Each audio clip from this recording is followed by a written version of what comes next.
Book first, the prince. Part first. The prince had always liked his London when it had come to him. He was one of the modern Romans who find by the Thames a more convincing image of the truth of the ancient state than any they have left by the Tiber, brought up on the legend of the city, to which the world paid tribute he recognized in the present London, much more than in contemporary Rome, the real dimensions of such a case, if it was a question of an imperium, he said to himself.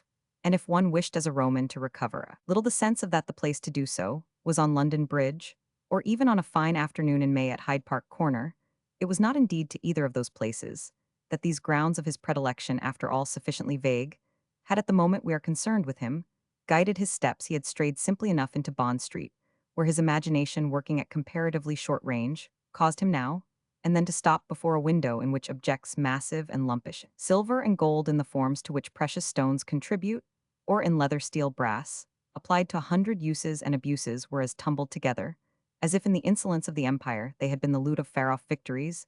The young man's movements, however, betrayed no consistency of attention, even for that matter. When one of his arrests had proceeded from possibilities in faces shaded, as they passed him on the pavement, by huge beribboned hats, or more delicately tinted, still under the tense silk of parasols held at perverse angles in waiting victorias, and the prince's undirected thought was not a little symptomatic, since though the turn of the season had come, and the flush of the streets begun to fade, the possibilities of faces on the August afternoon were still one of the notes of the scene. He was too restless, that was the fact, for any concentration, and the last idea that would just now have occurred to him in any connection was the idea of pursuit. He had been pursuing for 6 months as never in his life before, and what had actually unsteadied him as we join him was the sense of how he had been justified. Capture had crowned the pursuiter success, as he would otherwise have put it, had rewarded virtue, whereby the consciousness of these things made him for the hour rather serious than gay. A sobriety that might have consorted with failure sat in his handsome face, constructively regular and grave, yet at the same time oddly, and as might be functionally almost radiant, with its dark blue eyes, its dark brown mustache, and its expression no more sharply foreign to an English view than to have caused it sometimes to be observed of him, with a shallow felicity, that he looked like a refined Irishman. What had happened was that shortly before, at 3 o'clock, his fate had practically been sealed, and that even when one pretended to no quarrel with it, the moment had something of the grimness of a crunched key in the strongest lock that could be made.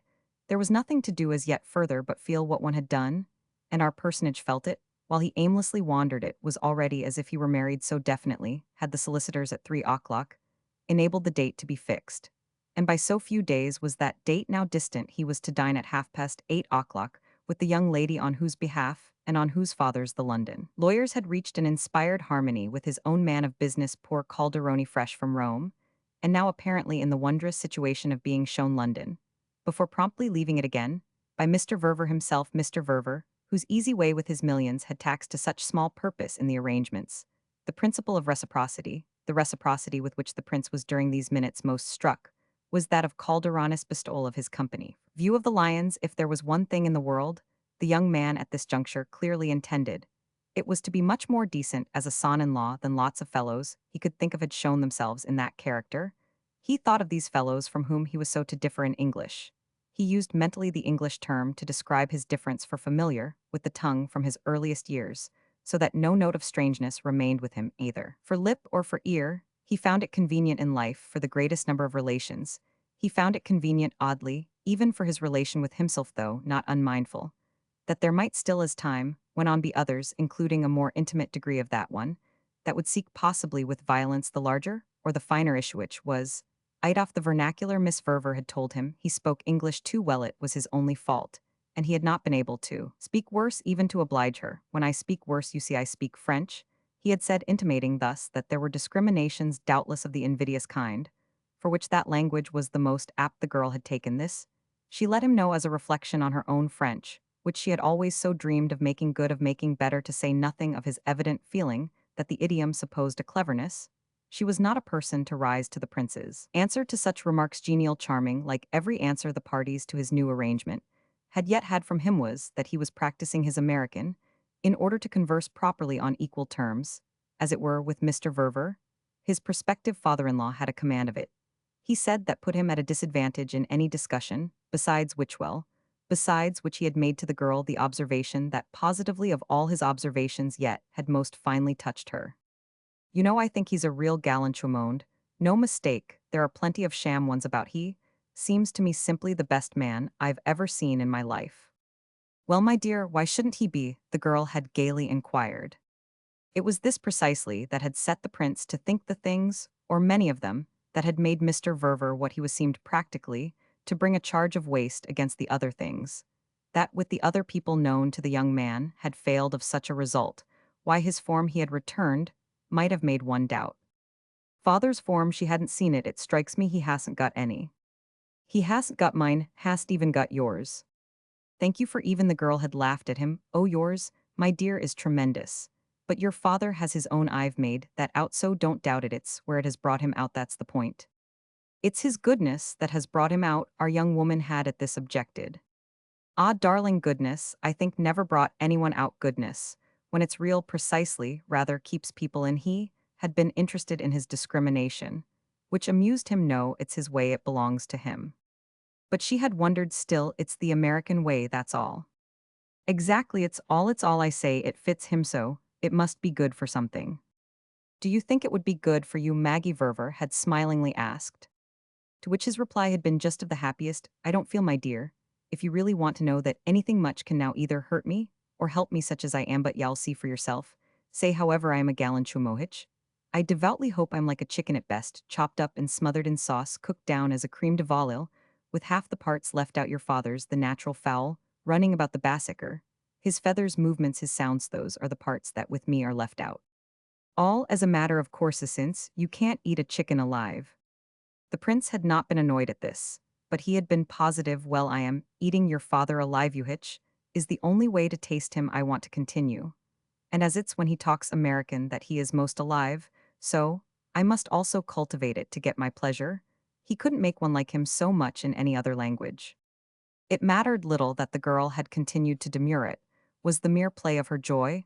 I think he could make you like him in Chinese. It would be an unnecessary trouble. What I mean is that he's a kind of result of his inevitable tone. My liking is accordingly for the tone which has made him possible. Oh, y'all hear enough of it, she laughed, before you've done with us. Only this in truth had made him frown a little. What do you mean, please, by my having done with you? Why, found out about us all there is to find. He had been able to take it, indeed, easily as a joke. Ah, love, I began with that. I know enough, I feel, never to be surprised. It's you yourselves, meanwhile, he continued, who really know nothing. There are two parts of Maze, he had been moved to go on. One is made up of the history, the doings, the marriages, the crimes, the follies, the boundless bettises of other people, especially of their infamous waste of money that might have come to me. Those things are written literally in rows of volumes in libraries, are as public as they're abominable, everybody can get at them. And you've both of you wonderfully looked them in the face. But there's another part, very much smaller doubtless, which such as it is represents my single self, the unknown, unimportant to important, save, to you personal quantity. About this you've found out nothing. Luckily, my dear, the girl had bravely said, for what then would become, please, of the promised occupation of my future. The young man remembered even now how extraordinarily clear, couldn't call it anything else, had looked in her prettiness, as she had said it.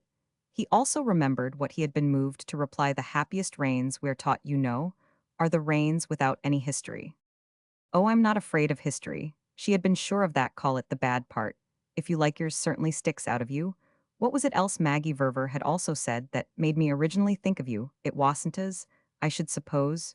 You must have seen what you call your unknown quantity, your particular self. It was the generations behind you, the follies and the crimes, the plunder and the wasteth wicked pope, the monster most of all, whom so many of the volumes in your family library are all about. If I've read but two or three, yet I shall give myself up. But the more as soon as I have time to the rest, where therefore should put it to him, Agin, without your archives, annals, infamies, would you have been? He recalled what to this he had gravely returned: I might have been in a somewhat better pecuniary situation. But his actual situation under the head in question, positively, so little mattered to them, that having by that time lived deep into the sense of his advantage, he had kept no impression of the girl's rejoinder. It had but sweetened the waters in which he now floated, tinted them as by the action of some essence poured from a gold-topped phial, for making one's bath aromatic. No one before him, never, not even the infamous Pope, had so sat up to his neck. In such a bath it showed, for that matter, how little one of his race could escape, after all, from history. What was it but history? And of their kind, very much to have the assurance of the enjoyment of more money than the palace builder himself could have dreamed of. This was the element that bore him up and into, which Maggie scattered on occasion her exquisite coloring drops. They were of the color off, what on earth of what but the extraordinary American good faith, they were of the color of her innocence. And yet at the same time of her imagination, with which their relation his and these people's was all suffused. What he had further said, on the occasion of which we thus represent him, as catching the echoes from his own thoughts.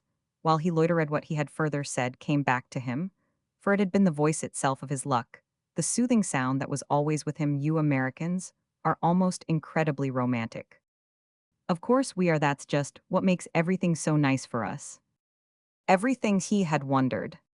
Well, everything that's nice at all the world, the beautiful world, or everything in it that is beautiful, I mean, we see so much.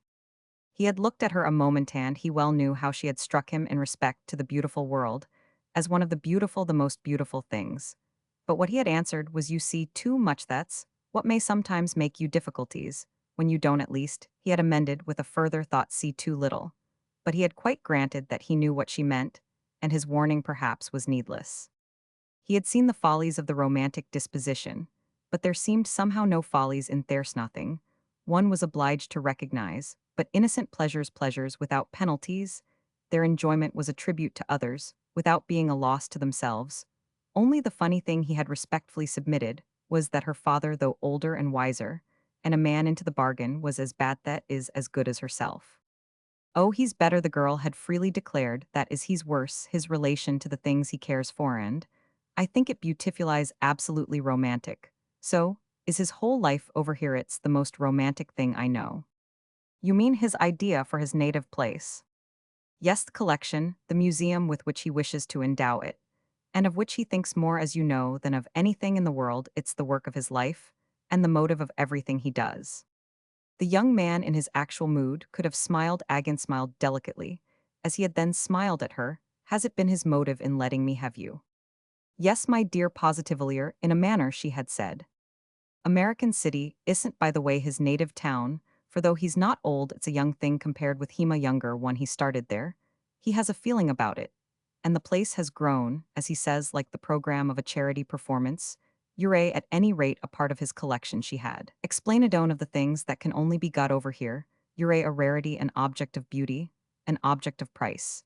You're not perhaps absolutely unique, but you're so curious and eminent that there are very few others like you belong to a class about which everything is known.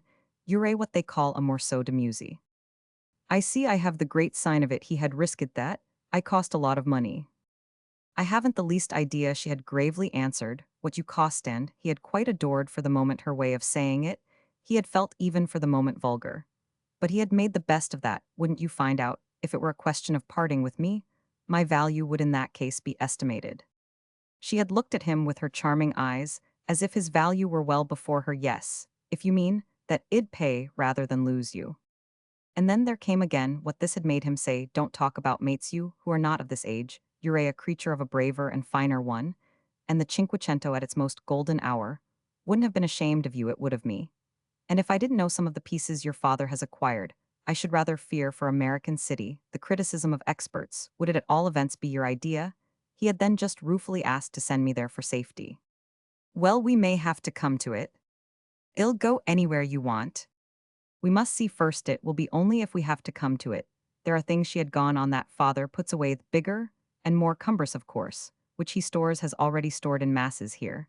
And in Paris, in Italy, in Spain, in warehouses, vaults, banks, safes, wonderful secret places. We've been like a pair of pirates, positively stage pirates, the sort who wink at each other and say ha, when they come to where their treasure is buried. Ours is buried pretty well everywhere except what we like to see, what we travel with and have about us. These, the smaller pieces, are the things we take out and arrange as we can to make the hotels we stay at and the houses we hire a little less ugly. Of course, it's a danger, and we have to keep watch, but father loves a fine piece, loves, as he says, the good of it, and it's for the company of some of his things that he's willing to run his risks, and we've had extraordinary luck. Maggie had made that point. We've never lost anything yet, and the finest objects are often the smallest values in lots of cases. you must know have nothing to do with size, but there's nothing however tiny she had wound up that we've missed. I like the class he had laughed for this, in which you place me. I shall be one of the little pieces that you unpack at the hotels, or at the worst in the hired houses like this wonderful one, and put out with the family photographs and the new magazines, but it's something not to be so big that I have to be buried. Oh, she had returned, you shall not be buried, my dear, till you're a dead, unless, indeed, you call it burial to go to American City. Before I pronounce, I should like to see my tomb, so he had had after his fashion, the last word in their interchange, save for the result of an observation that had risen to his lips at the beginning, which he had then checked, and which now came back to him, good, bad, or indifferent, I hope, there's one thing you believe about me. He had sounded solemn even to himself, but she had taken it gaily.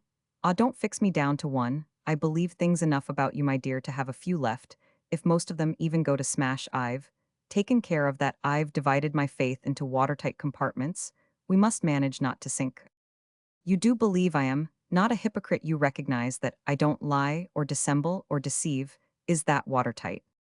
The question, to which he had given a certain intensity, had made her, he remembered, stare an instant, her color rising, as if it had sounded to her still stranger than he had intended. He had perceived on the spot that any serious discussion of veracity of loyalty, or rather of the want of them, practically took her unprepared, as if it were quite new to her. He had noticed it before it was the English, the American sign, that duplicity, like love, had to be joked about, it couldn't be gone into. So the note of his inquiry was, well, to call it nothing else premature, a mistake worth making, however, for the almost overdone drollery, in which her answer instinctively sought refuge. Watertight, the biggest compartment of all, why it's the best cabin, and the main deck, and the engineer room, and the steward's pantry, it's the ship itself, it's the whole line, it's the captain's table. And all one's luggage owns reading for the trip. She had images like that were drawn from steamers, and trains from a familiarity with lines, command of own cars from an experience of continents, and sees that he was unable as yet to emulate from vast modern machineries and facilities, whose acquaintance he had still to make, but as to which it was part of the interest of his situation, as it stood, that he could quite without wincing feel his future likely to bristle with them. It was in fact content, as he was with his engagement, and charming, as he thought his affianced bride, his view of that furniture, that mainly constituted our young man's, romanced to an extent that made of his inward state a contrast that he was intelligent enough to feel. He was intelligent enough to feel quite humble, to wish not to be in the least hard or voracious, not to insist on his own side of the bargain, to warn himself, in short, against arrogance and greed. Odd enough of a truth was his sense of this last danger, which may illustrate, moreover, his general attitude toward dangers from within. Personally, he considered he hadn't the vices in question, and that was so much to the good. His race, on the other hand, had had them handsomely enough, and he was somehow full of his race. Its presence in him was like the consciousness of some inexpugnable scent, in which his clothes, his whole person, his hands, and the hair of his head might have been steeped as in some chemical bath. The effect was nowhere in particular, yet he constantly felt himself at the mercy of the cause. He knew his antenatal history, knew it in every detail, and it was a thing to keep causes well before him.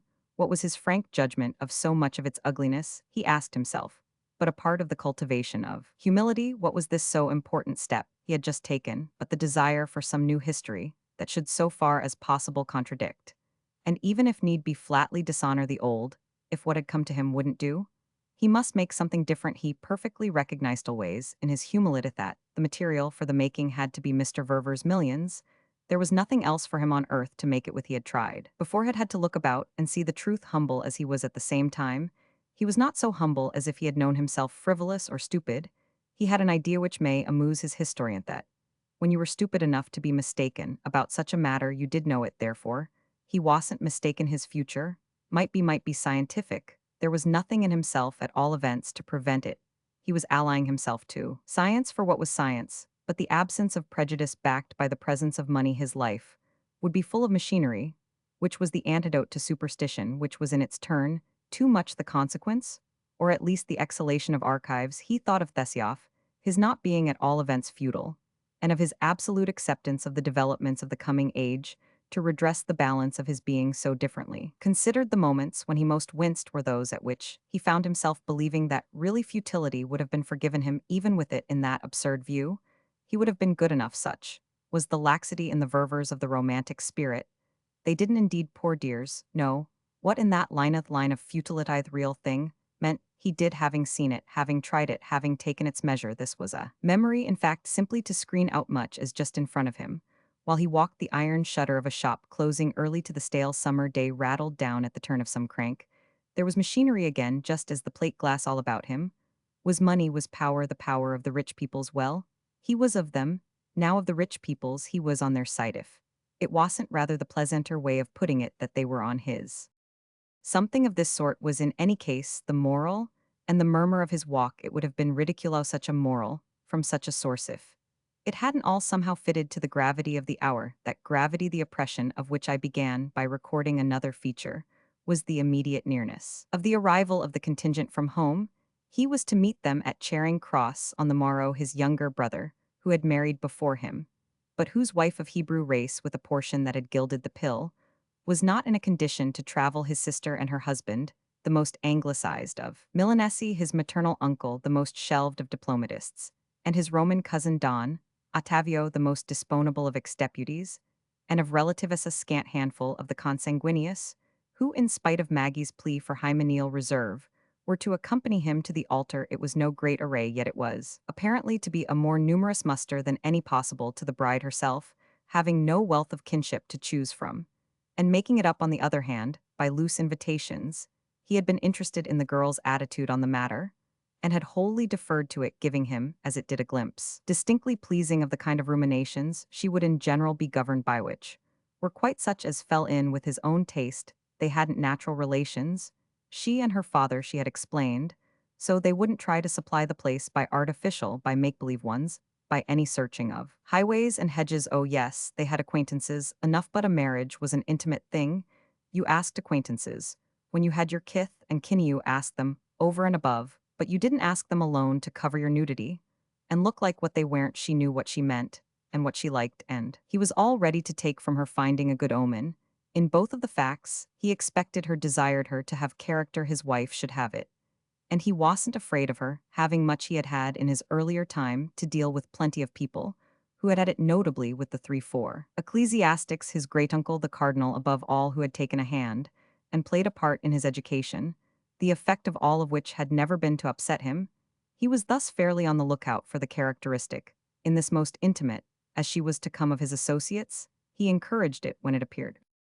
He felt therefore just at present as if his papers were in order, as if his accounts so balanced as they had never done in his life before. And he might close the portfolio with a snap.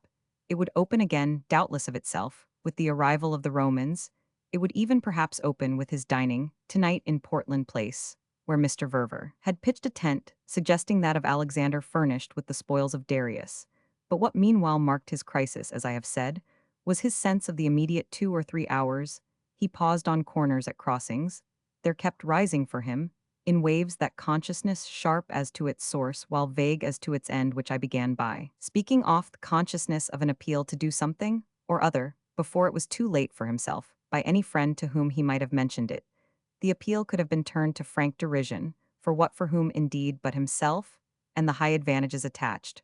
Was he about to marry an extraordinarily charming girl whose prospects of the solid sort were as guaranteed as her amiability? He was to do it, assuredly, all for her. The princess happened, however, was so free to feel, and yet not to formulate, that there rose before him, after a little definitely, the image of a friend whom he had often found ironic.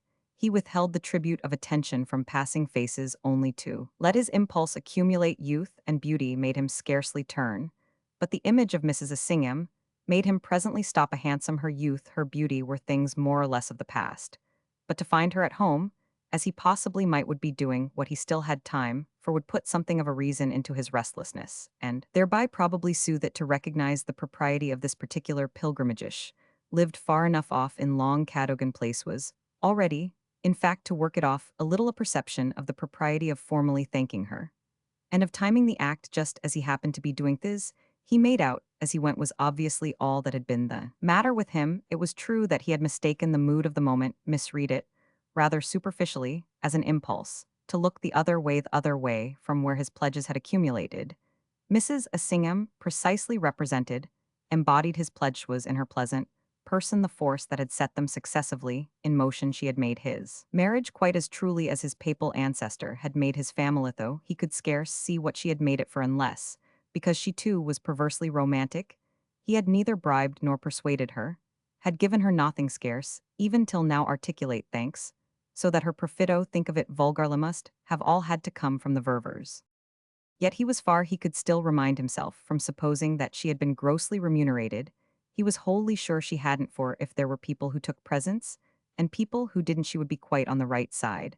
And of the proud class, only then on the other hand her disinterestedness was rather opulent implied, that is such abysses of confidence. She was admirably attached to Maguho's possession of such a friend, might moreover quite rank as one of her assets. But the great proof of her affection had been in bringing them with her design, together meeting him during a winter in Rome, meeting him afterwards in Paris, and liking him as she had in time frankly let him know from the first she had marked him for her young friend's own, and had then unmistakably presented him in a light. But the interest in Magiathat was the point would have achieved, but little without her interest in him. On what did that sentiment, unsolicited and unrecompensed, rest? What good agony, for it was much like his question about Mr. Verver, should he ever have done her? The prince's notion of a recompense, to women similar in this to his notion of an appeal, was, more or less, to make love to them. Now he hadn't, as he believed, made love the least little bit to Mrs. Assinghamner. Did he think she had for a moment supposed it? He liked in these days to mark them off the women to whom he hadn't made love it represented, and that was what pleased him in a different stage of existence, from the time at which he liked to mark off the women to whom he had neither. With all this, had Mrs. Assingham herself been either aggressive or resentful, on what occasion ever had she appeared to find him wanting these things? The motives of such people were obscuria, little alarmingly, so they contributed to that element of the impenetrable which alone slightly qualified his sense of his good fortune.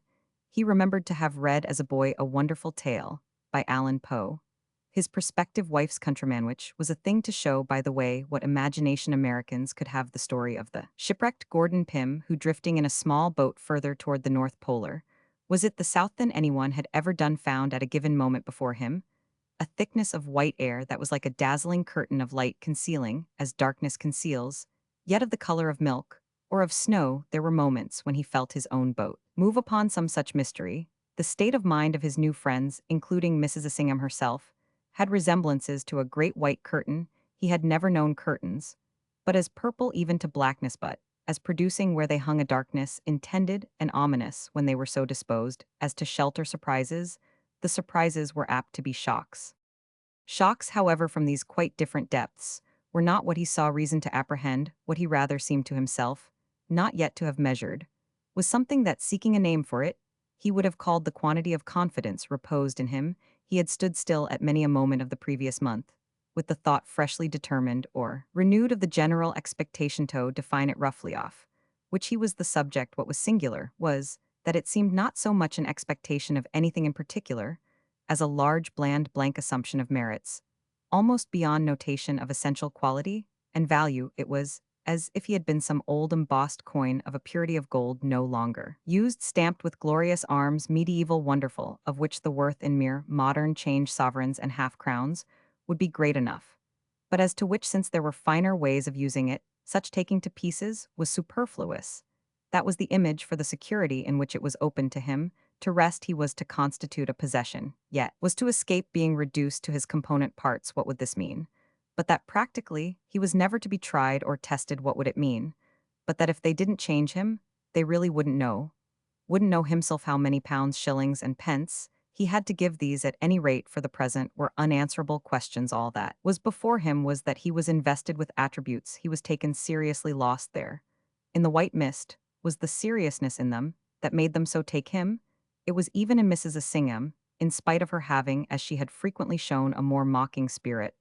All he could say as yet was that he had done nothing so far as to break any charm. What should he do if he were to ask her frankly this afternoon what was morally speaking behind their veil? It would come to asking what they expected him to do. She would answer him probably, "Oh, you know, it's what we expect you to be," on which he would have no resource. But to deny his knowledge, would that break the spell? His saying he had no idea what idea, in fact, could he have? He also took himself seriously made a point of it. But it wasn't simply a question of fancy and pretension. His own estimate he saw ways at one time, and another of dealing with but theirs sooner or later say what they might would put him to the practical proof, as the practical proof accordingly would naturally be proportionate to the cluster of his attributes.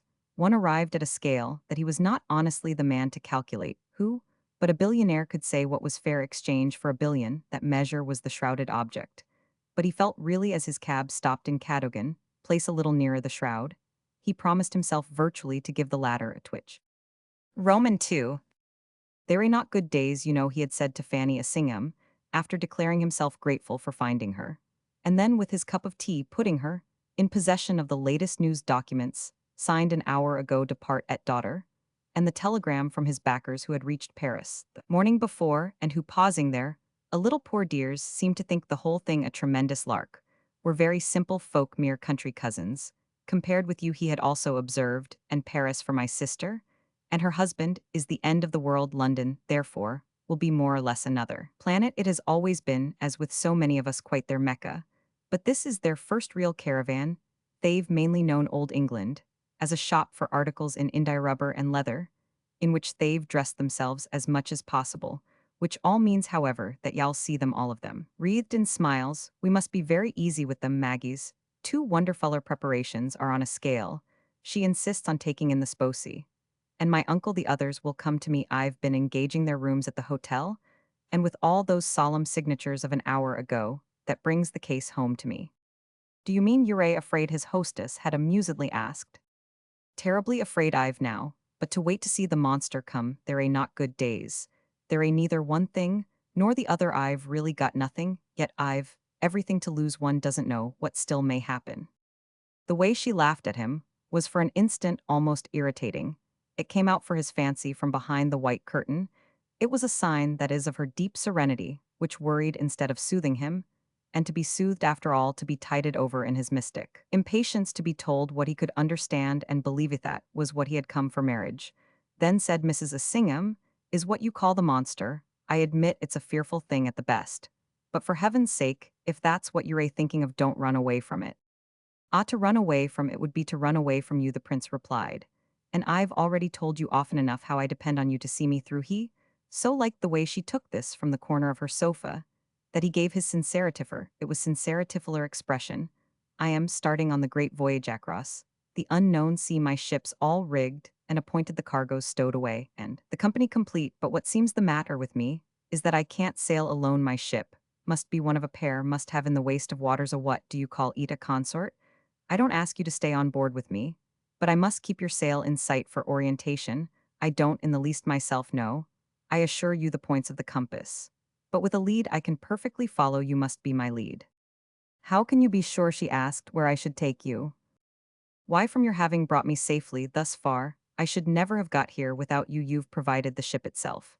And if you've not quite seen me aboard, you've attended me ever so kindly to the dock. Your own vessel is all conveniently in the next berth, and you can't desert me now. She showed him again her amusement, which struck him even as excessive as if, to his surprise, he made her also a little nervous. She treated him, in fine, as if he were not uttering truths, but making pretty figures for her diversion. My vessel, dear Prince, she smiled. What vessel in the world have I? This little house is all our ship, Bob's and Minning thankful. We are now to have it. We've wandered far, living, as you may say, from hand to mouth, without rest for the soles of our feet. But the time has come for us at last to draw in. He made at this, the young man, an indignant protest. You talk about Restit's too selfish when you're just launching me on adventures. She shook her head with her kind lucidity. Not adventuresheven, forbid. You've had yours as I've had mine, and my idea has been all along that we should neither of us begin again. My own last, precisely, has been doing for you all you so prettily mention. But it consists simply in having conducted you to rest. You talk about ships. But there ain't not the comparison. Your tossings are over your practically, in port, the port, she concluded, of the Golden Isles. He looked about to put himself more in relation with the place. Then, after an hesitation, seemed to speak certain words, instead of certain others. Oh, I know where I am. I do decline to be left. But what I came for, of course, was to thank you. If today has seemed for the first time the end of preliminaries, I feel how little there would have been any at all without you. The first were wholly yours. Well said, Mrs. Assingham. They were remarkably easy. I've seen them. I've had them. She smiled. More difficult. Everything you must feel when of itself. So you must feel everything still goes. The prince quickly agreed. Oh, beautifully. but you had the conception. Ah, Prince, so had you. He looked at her harder. A moment you had it first, you had it most. She returned his look as if it had made her wonder. I liked it, if that's what you mean. But you liked it surely yourself. I protest that I had easy work with you. I had only at last one. I thought it was time to speak for you. All that is quite true, but you're leaving me all the same. You're leaving me or washing your hands of me. He went on, however, that won't be easy. I won't be left. And he had turned his eyes about again, taking in the pretty room that she had just described as her final refuge, the place of peace for a world-worn couple to which she had lately retired with Bob. I shall keep this spot in sight, say. What you will, I shall need you. I am not, he declared, going to give you up for anybody. If you're afraid, which of course you're no dare, you trying to make me the same, she asked after a moment. He waited a minute too, then answered her with a question. You say you liked it, your undertaking to make my engagement possible.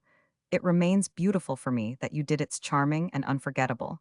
But still more, it's mysterious and wonderful. Why, you dear delightful woman, did you like it?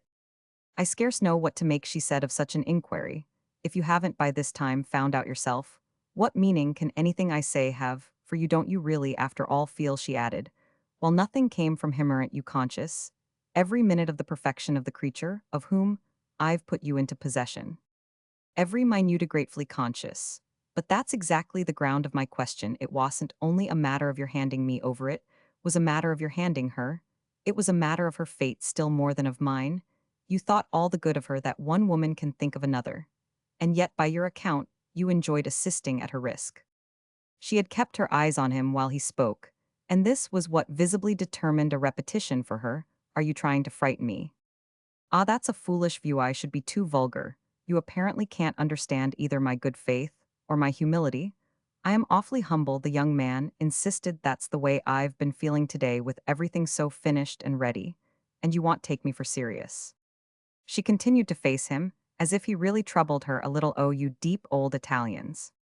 There you are, he returned. It's what I wanted you to come to. That's the responsible note. Yes, she went on, if you're humble, you must be dangerous. She had a pause while he only smiled. Then she said, I don't in the least want to lose sight of you, but even if I did, I shouldn't think it right.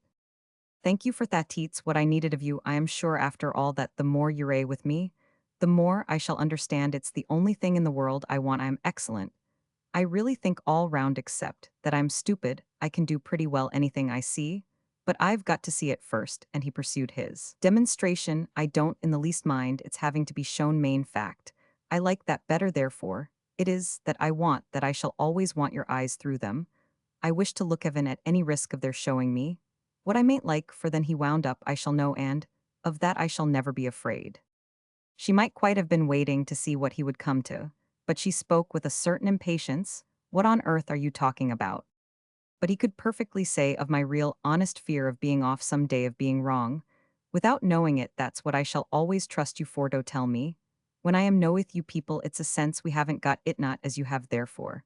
But he had said enough. Echo, he simply smiled. It was not to be concealed that he worked upon her, but of course she had always liked him. I should be interested, she presently remarked, to see some sense you don't possess. Well, he produced one on the spot. The moral, dear Mrs. Singham, I mean always as you others consider it. I've of course something that, in our poor dear backward old Rome, sufficiently passes for it.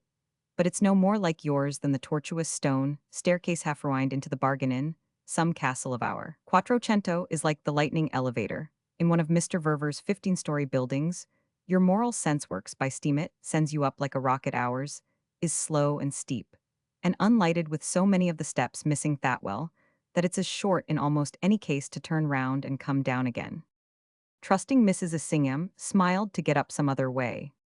Yes, sir, not to have to get up at all, however, he added. I told you that at the beginning.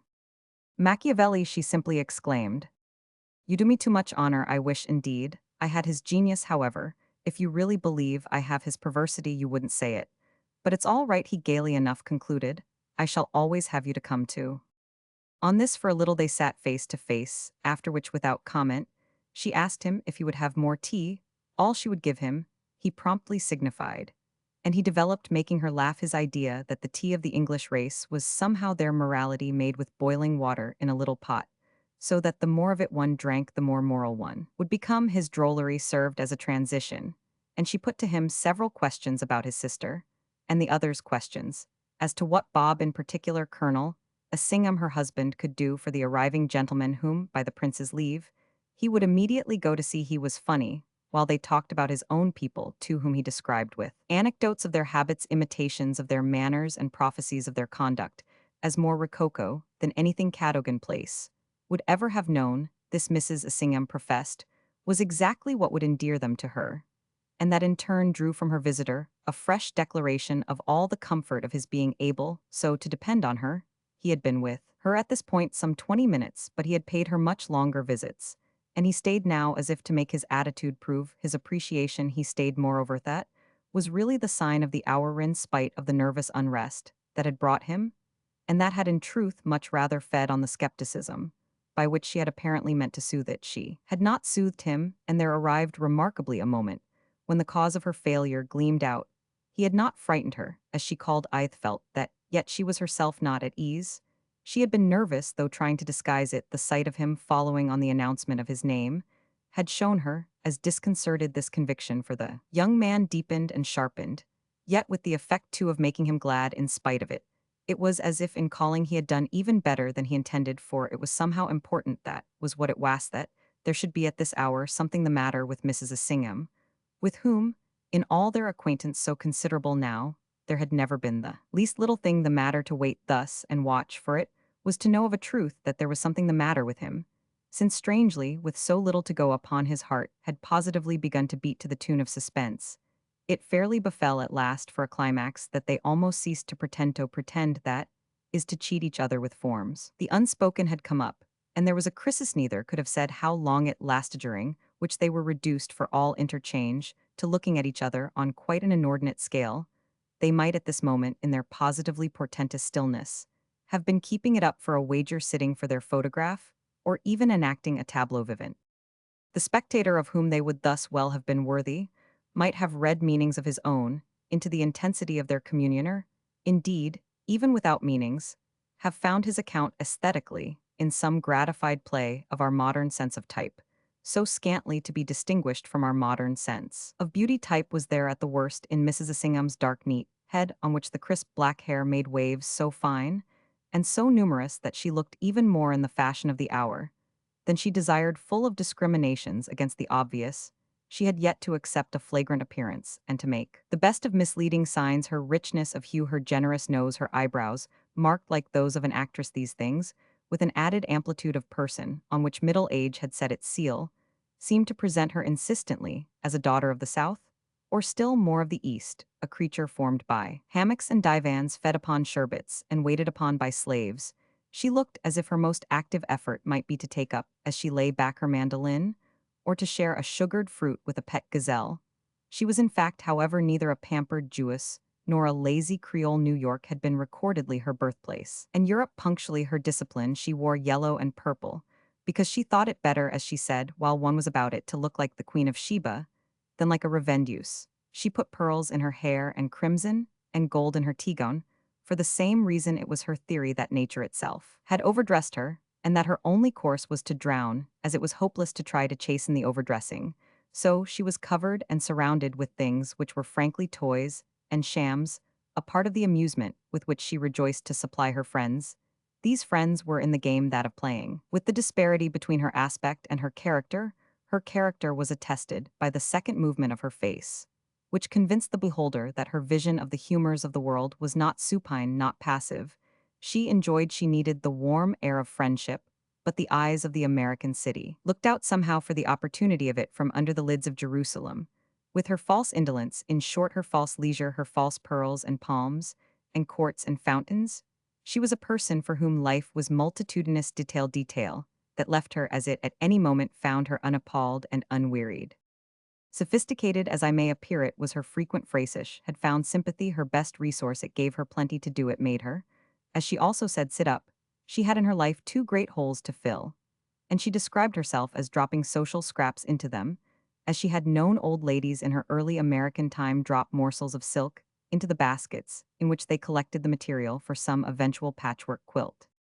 One of these gaps in Mrs. Assingham's completeness was her want of children, the other was her want of wealth. It was wonderful how little, either in the fullness of time came to show sympathy and curiosity, could render their objects practically filial, just as an English husband, who in his military years had run everything in his regiment, could make economy blossom, like the rose Colonel Bob, had a few years after his marriage left the army, which had clearly by that time done its laudable all for the enrichment of his personal experience, and he could thus give his whole time to the gardening in question. There reigned, among the younger friends of this couple, a legend almost too venerable for historical criticism, that the marriage itself the happiest of its class, dated from the far twilight of the age, a primitive period, when such things as American girls, accepted as good enough had not begun to bestow, that the pleasant pair had been, as to the risk taken on either side bold, and original honorably, marked for the evening of life,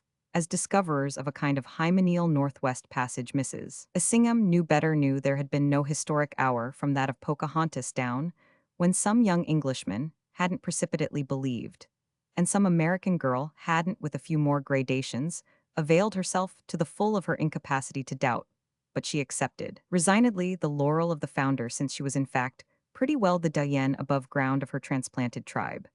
And since above all, she had invented combinations, though she had not invented Bob's own, it was he who had done that, absolutely puzzled it out by himself from his first odd glimmer, resting upon it, moreover, through the years, to come as proof enough in him by itself of the higher cleverness.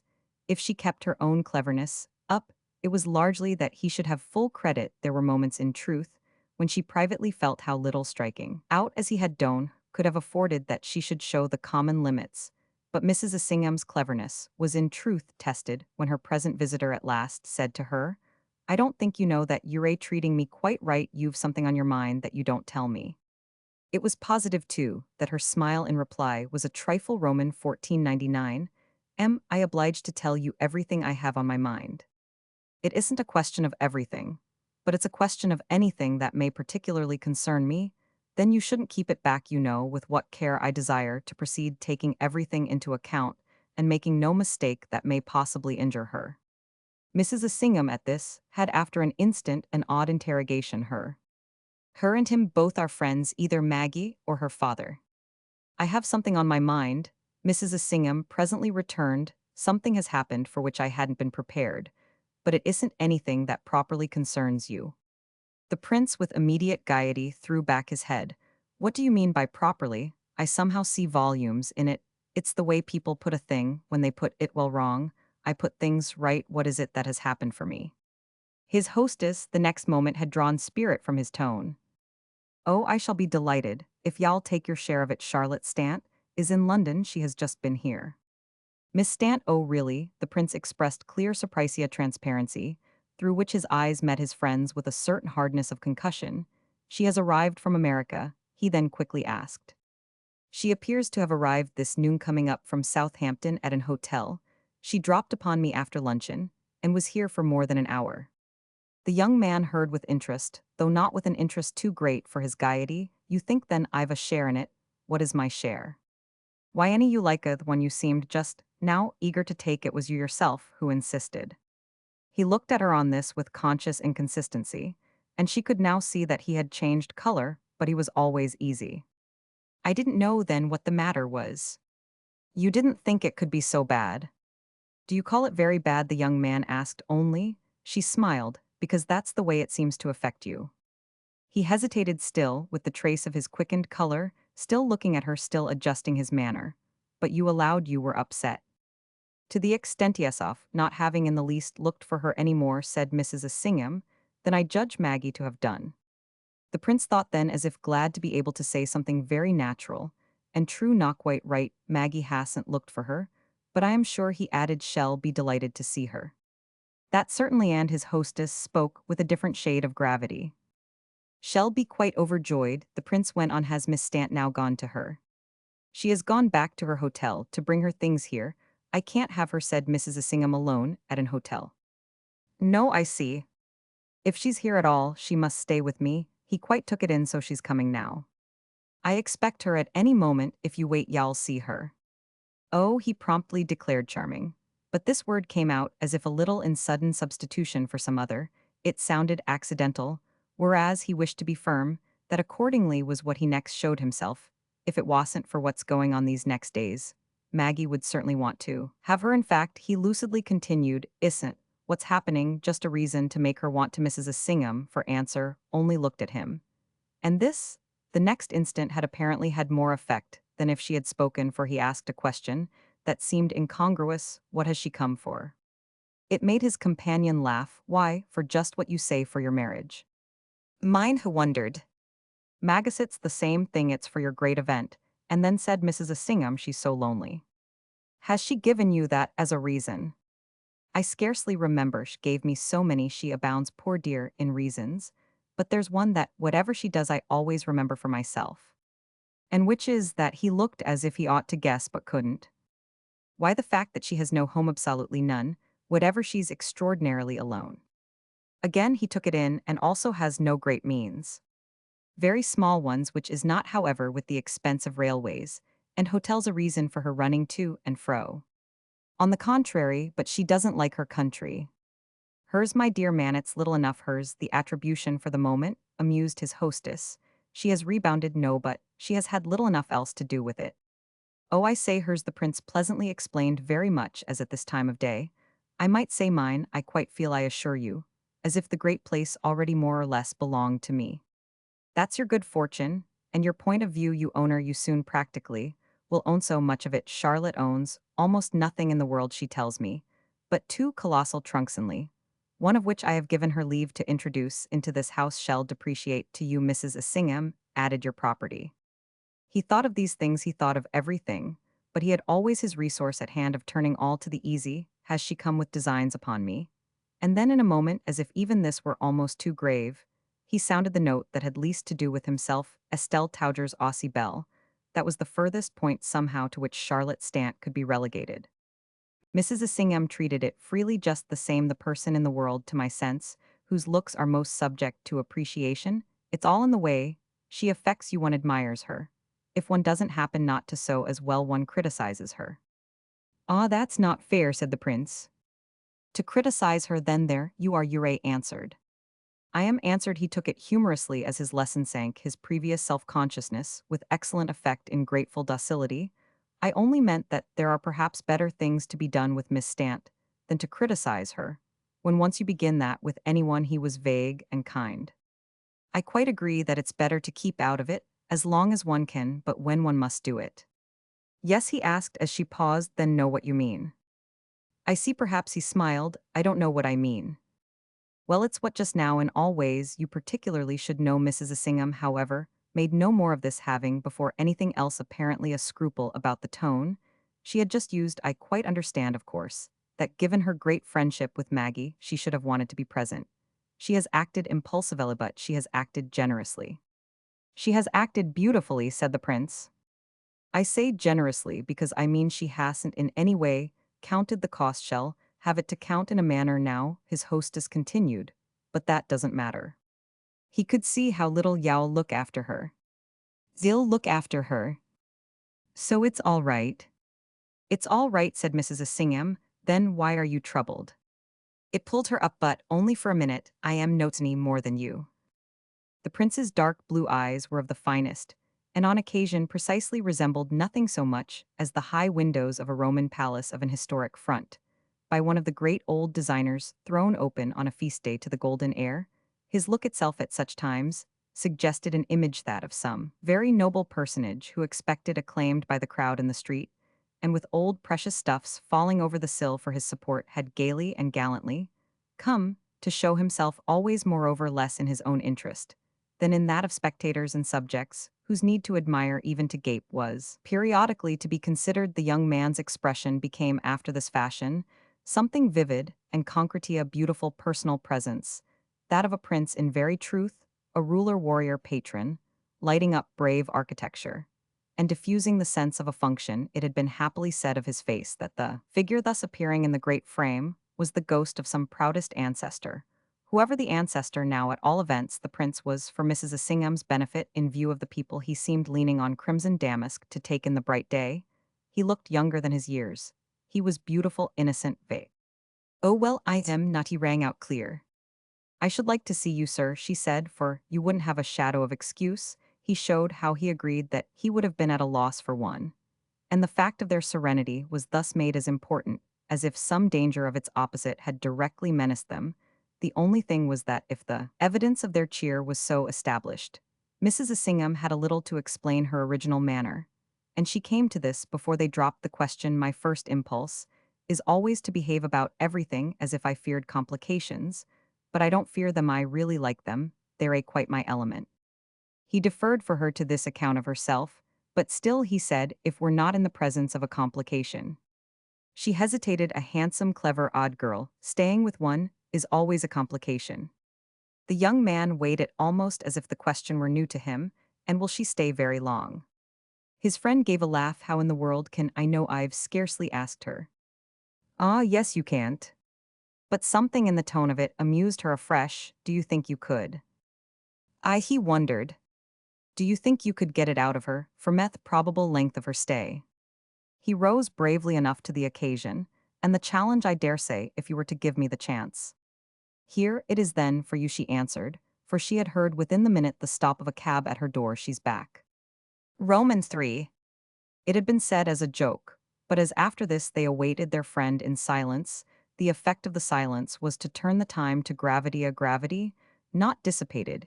Even when the prince next spoke, he had been thinking the case over and making up his mind. A handsome, clever, odd girl staying with one was a complication. Mrs. Assingham so far was right, but there were the facts, good relations from school days of the two young women, and the clear confidence with which one of them had arrived. She can come, you know, at any time to us. Mrs. Assingham took it up with an irony beyond laughter. You'd like her for your honeymoon. Oh no, you must keep her for that, but why not after? She had looked at him a minute, then at the sound of a voice in the corridor. They had got up. Why not? You're a splendid Charlotte Stant. The next minute was with them, ushered in, as she had alighted from her cab, and prepared for not finding Mrs. Assingham alone. This would have been to be noticed. The butler's answer on the stairs. To a question put to him, she could have looked at her hostess with such straightness and brightness, only from knowing that the prince was also there. Discrimination of but a moment yet, which let him take her in still better than if she had instantly faced him.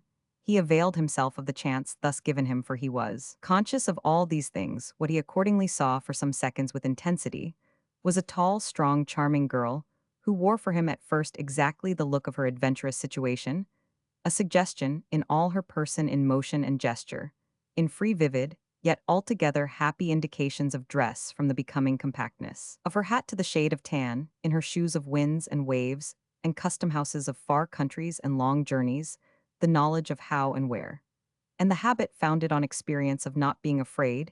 He was aware at the same time that of this combination, the strong-minded note was not as might have been apprehended the basis. He was now sufficiently familiar with English-speaking types. He had sounded attentively enough such possibilities for a quick vision of differences. He had besides his own view of this young lady's strength of mind.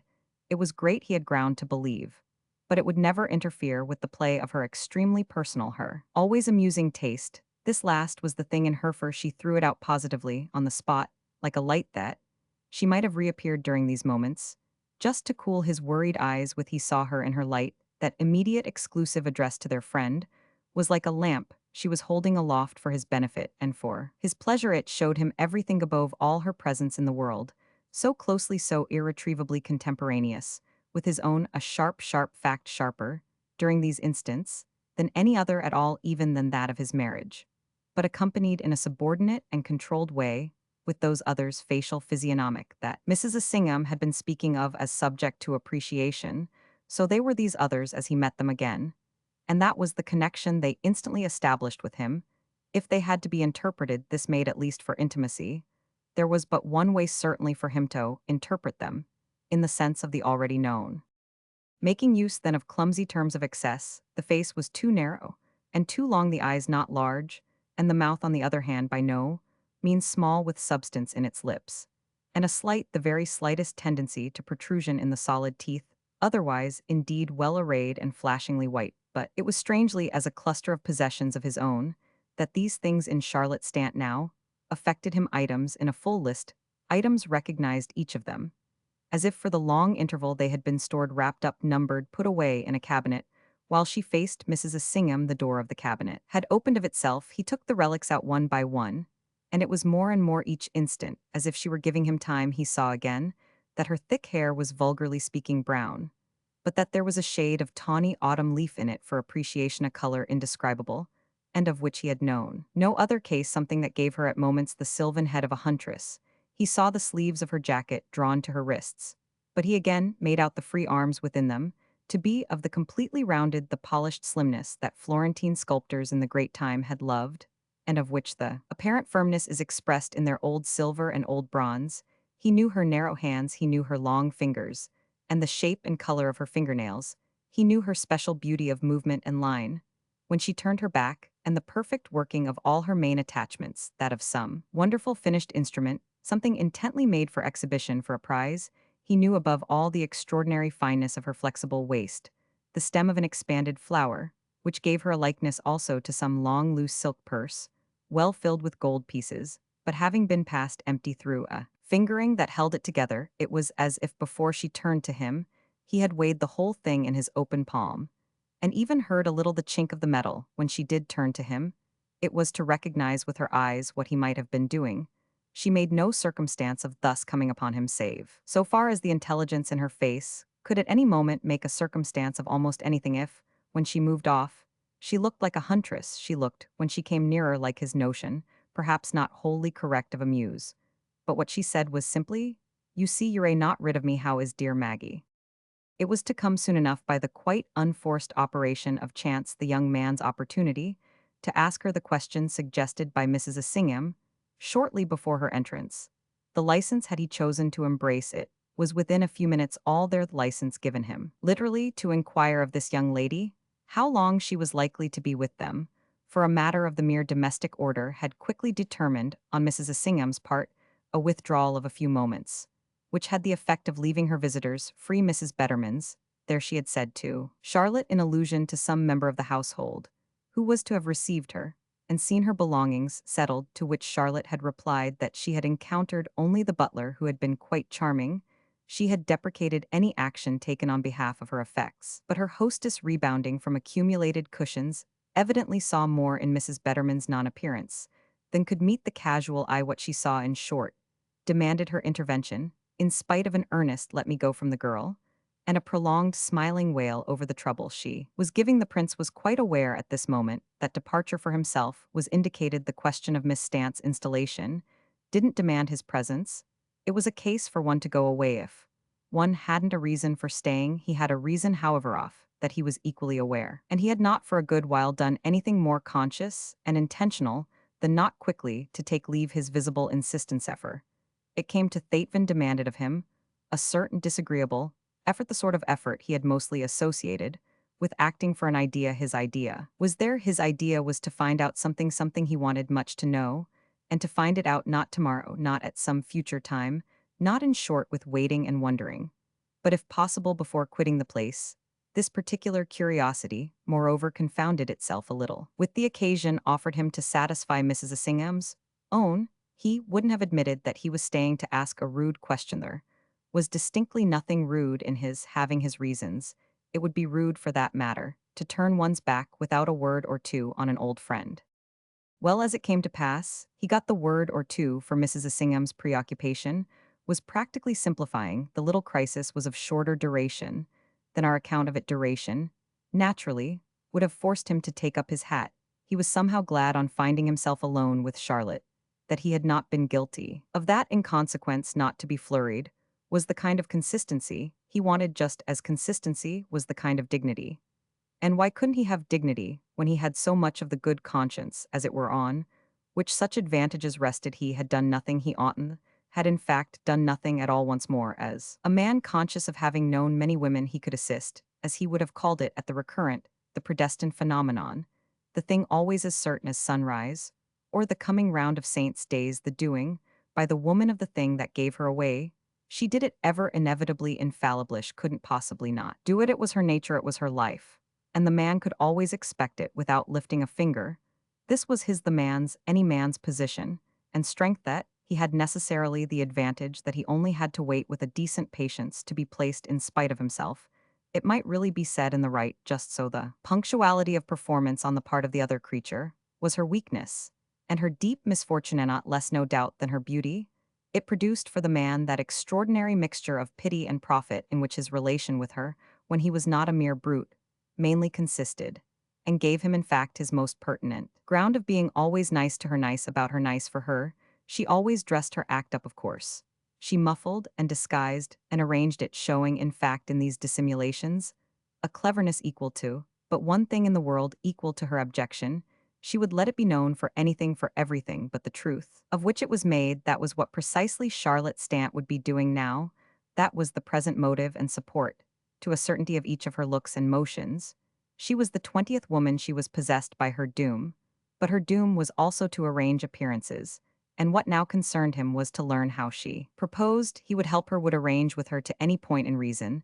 The only thing was to know what appearance could best be produced, and best be preserved, produced and preserved on her part, of course, since on his own there had been luckily no folly to cover up nothing, but a perfect accord between conduct and obligation. They stood there together at all events, when the door had closed behind their friend, with a conscious strained smile, and very much as if each waited for the other to strike the note, or give the pitch. The young man held himself in his silent, suspensionly, not more afraid, because he felt her own fear. She was afraid of herself, however, whereas to his gain of lucidity, he was afraid only of her. Would she throw herself into his arms, or would she be otherwise wonderful? She would see what he would do, so their queer minute without words told him, and she would act accordingly. But what could he do? But just let her see that he would make anything, everything for her as honorably easy as possible.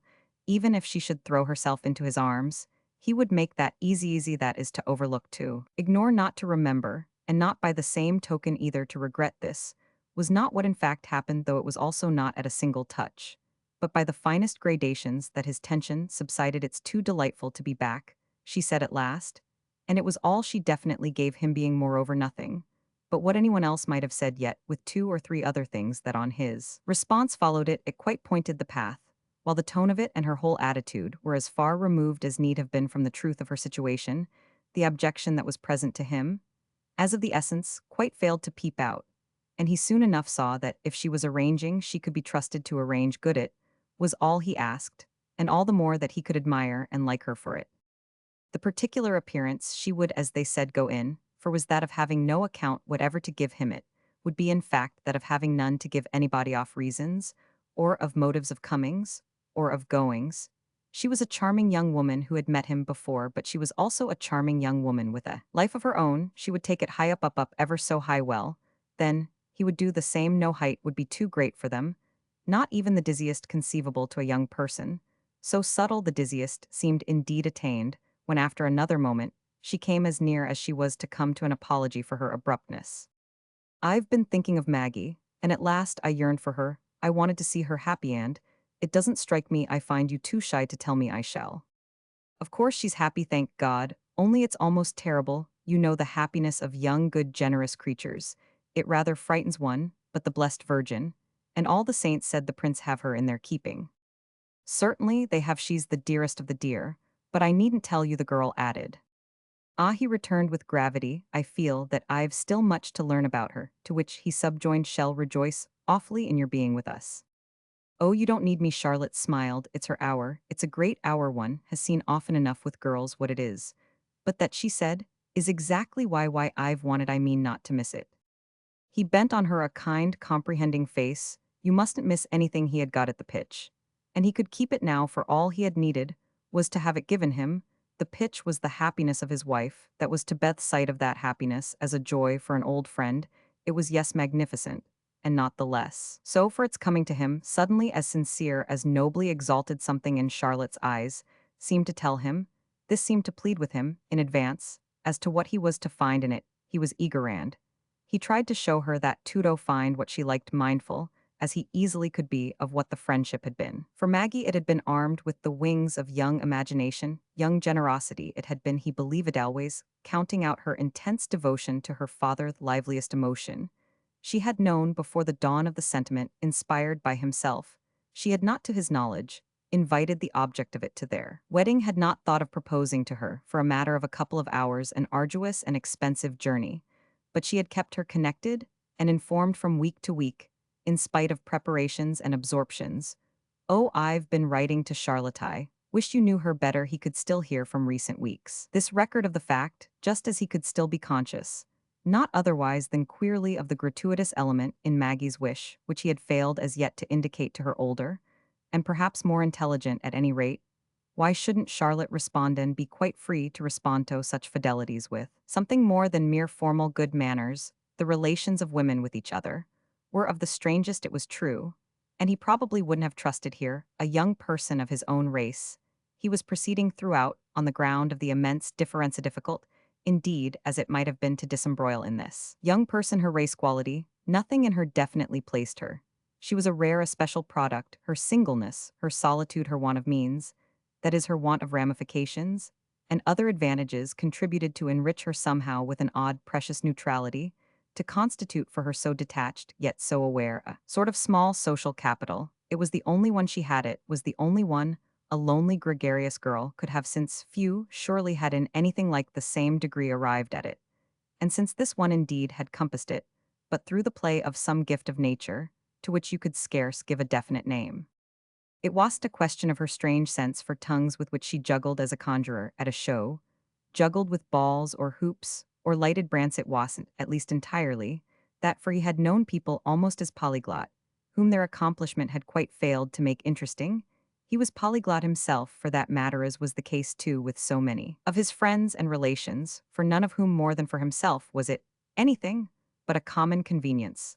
The point was that, in this young woman, it was a beauty in itself, and almost a mystery, so certainly he had more than once felt in noting on her lips that rarest among the barbarians of all civil graces, a perfect felicity in the use of Italian. He had known strangers, a few, and mostly men who spoke his own language agreeably. But he had known neither man nor woman who showed for it Charlotte's almost mystifying instinct. He remembered how from the first of their acquaintance she had made no display of it, quite as if English between them, his English so matching with hers, were their inevitable medium. He had perceived all by accident, be hearing her talk before him to somebody else, that they had an alternative, as good an alternative, in fact as much better, as the amusement for him was greater in watching her, for the slips that never came her account of the mystery didn't suffice her recall of her birth in Florence and Florentine, childhood, her parents from the great country, but themselves already of a corrupt generation, demoralized, falsified polyglot well before her, with the Tuscan Balia, who was her first remembrance, the servants of the villa, the dear contadini of the poter, the little girls, and the other peasants of the next poter, all the rather shabby, but still ever so pretty human furniture of her early time, including the good sisters of the poor convent of the Tuscan hills, the convent shabbier than almost anything else, but prettier too, in which she had been kept at school, till the subsequent phase, the phase of the much grander institution in Paris, at which Maggie was to arrive terribly frightened, and as a smaller girl 3 years before her own ending of her period of 5. Such reminiscences naturally gave a ground, but they had not prevented him from insisting that some strictly civil ancestor generations back and from the Tuscan hills, if she would made himself felt ineffaceably in her blood, and in her tone she knew nothing of the ancestor, but she had taken his theory from him gracefully enough, as one of the little presents that make friendship flourish. These matters, however, all melted together. Now, though a sense of them was doubtless concerned, not unnaturally, in the next thing of the nature of a surmise, that his discretion let him articulate, "You haven't, I rather gather, particularly liked your country," they would stick for the time to their English. "It doesn't, I fear, seem particularly mine, and it doesn't in the least matter over there whether one likes it or not, that is to anyone but oneself, but I didn't like it," said Charlotte Stant. "That's not encouraging then to me, is it?" the prince went on. "Do you mean because you're going?" "Oh, yes, of course we're going. I've wanted immensely to go." She hesitated, but no, immediately. In a month or two, it seems to be the new idea on which there was something in her faces, he imagined, that made him say, "Didn't Maggie write to you?"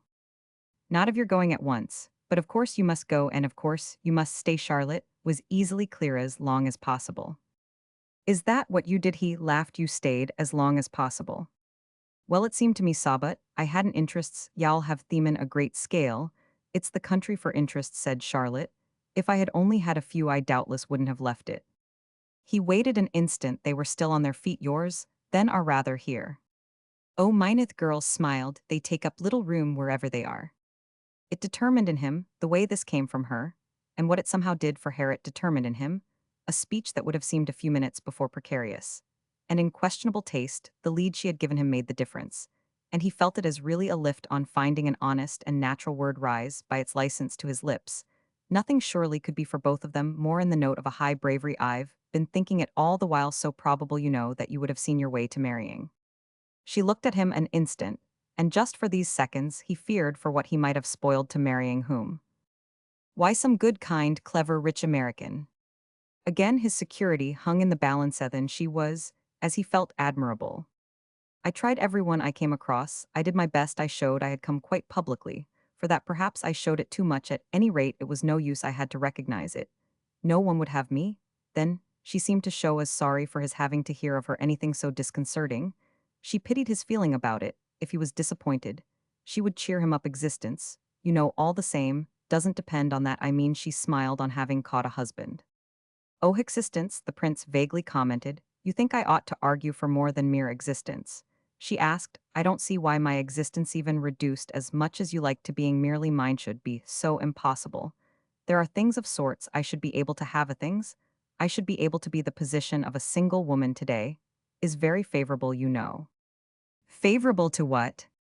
Why, just to existence, which may contain after all in one way, and another so much it may contain at the worst even affections, in fact quite particularly fixed, that is on one's friends. I am extremely fond of Maggie, for instance. I quite adore her. How could I adore her more if I were married to one of the people you speak of?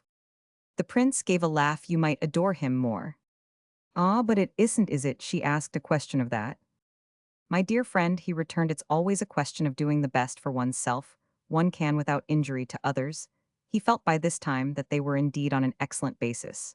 So he went on again, as if to show frankly his sense of its firmness. I venture, therefore, to repeat my hope that y'all marry some capital fellow, and also to repeat my belief that such a marriage will be more favorable to you, as you call it, than even the spirit of the age. She looked at him at first only for answer, and would have appeared to take it with meekness had she not perhaps appeared a little more to take it with gaiety. Thank you very much, she simply said. But at that moment, their friend was with them again. It was undeniable that, as she came in, Mrs. Assingham looked with a certain smiling sharpness from one of them to the other, the perception of which was perhaps what led Charlotte for reassurance to pass the question on the prince's hopes. So much I shall still marry some good person. Whether it worked for Mrs. Assingham or not, the prince was himself at this more than ever reassured. He was safe, in a word, that was what it all meant. And he had required to be safe. He was really safe enough for almost any joke. It's only, he explained to their hostess, because of what Miss Stant has been telling me. Don't we want to keep up her courage? If the joke was broad, he had at least not begun it, not, that is, as a joke, which was what his companions addressed to their friend made of it. She has been trying in America, she says, but hasn't brought it off. The tone was somehow not what Mrs. Assingham had expected, but she made the best of it. Well, then, she replied to the young man, if you take such an interest, you must bring it off. And you must help, dear Charlotte said unperturbed, as you've helped so beautifully in such things before, with which before Mrs. Assingham could meet the appeal. She had addressed herself to the prince on a matter much nearer to him. Your marriage is on Friday and Saturday. Oh, on Friday? No, for what do you take us? There's not a vulgar omen. We're neglecting on Saturday, please, at the oratory, at 3 o'clock before, 12 assistants exactly. 12, including me. It struck him. He laughed. Y'all make the 13th, it won't do. Not, said Charlotte, if you're going in for omens, should you like me to stay away? Dear no, I'll manage. Well, make the round number. Well, have in some old woman, they must keep them there for that, don't they? Mrs. Assingham's return had at last indicated for him his departure. He had possessed himself again of his hat, and approached her to take leave. But he had another word for Charlotte. I dine tonight with Mr. Verver. Have you any message? The girl seemed to wonder a little. For Mr. Verver. For Maggie, about her seeing you early, that I know is what shall like. Then ill come early, thanks. I dare say, he went on, shall send for you. I mean, send a carriage. Oh, I don't require that, thanks. I can go for a penny, can't I? She asked of Mrs. Assingham in an omnibus. Oh, I say, said the prince, while Mrs. Assingham looked at her blandly. Yes, love and ill, give you the penny, she shall get there, the good lady added to their friend. But Charlotte, as the latter took leave of her, thought of something else. there's a great favor, Prince, that I want to ask of you. I want between this and Saturday to make Maggie a marriage present. Oh, I say, the young man again soothingly exclaimed. Ah, but I must, she went on, it's really almost for that I came back. It was impossible to get in America what I wanted. Mrs. Assingham showed anxiety. What is it, then, do you want? But the girl looked only at their companion. That's what the prince, if hell be so good, must help me to decide. Can't I, Mrs. Assingham asked, help you to decide? Certainly, darling, we must talk it well over, and she kept her eyes on the prince. But I want him, if he kindly will, to go with me to look. I want him to judge with me, and choose that if you can spare the hour, she said, is the great favor I mean. He raised his eyebrows at her, wonderfully smiled. What, you came back from America to ask? Ah, certainly. Then, I must find the hour, he wonderfully smiled. But it was rather more after all than he had been reckoning with. It went somehow so little with the rest that directly for him, it wasn't the note of safety, it preserved this character at the best, but by being the note of publicity, quickly, however, the note of publicity struck him as better than any other in another moment. Even it seemed positively, what he wanted, for what so much as publicity put their relation on the right footing by this appeal to Mrs. Assingham, it was established as right, and she immediately showed that such was her own understanding.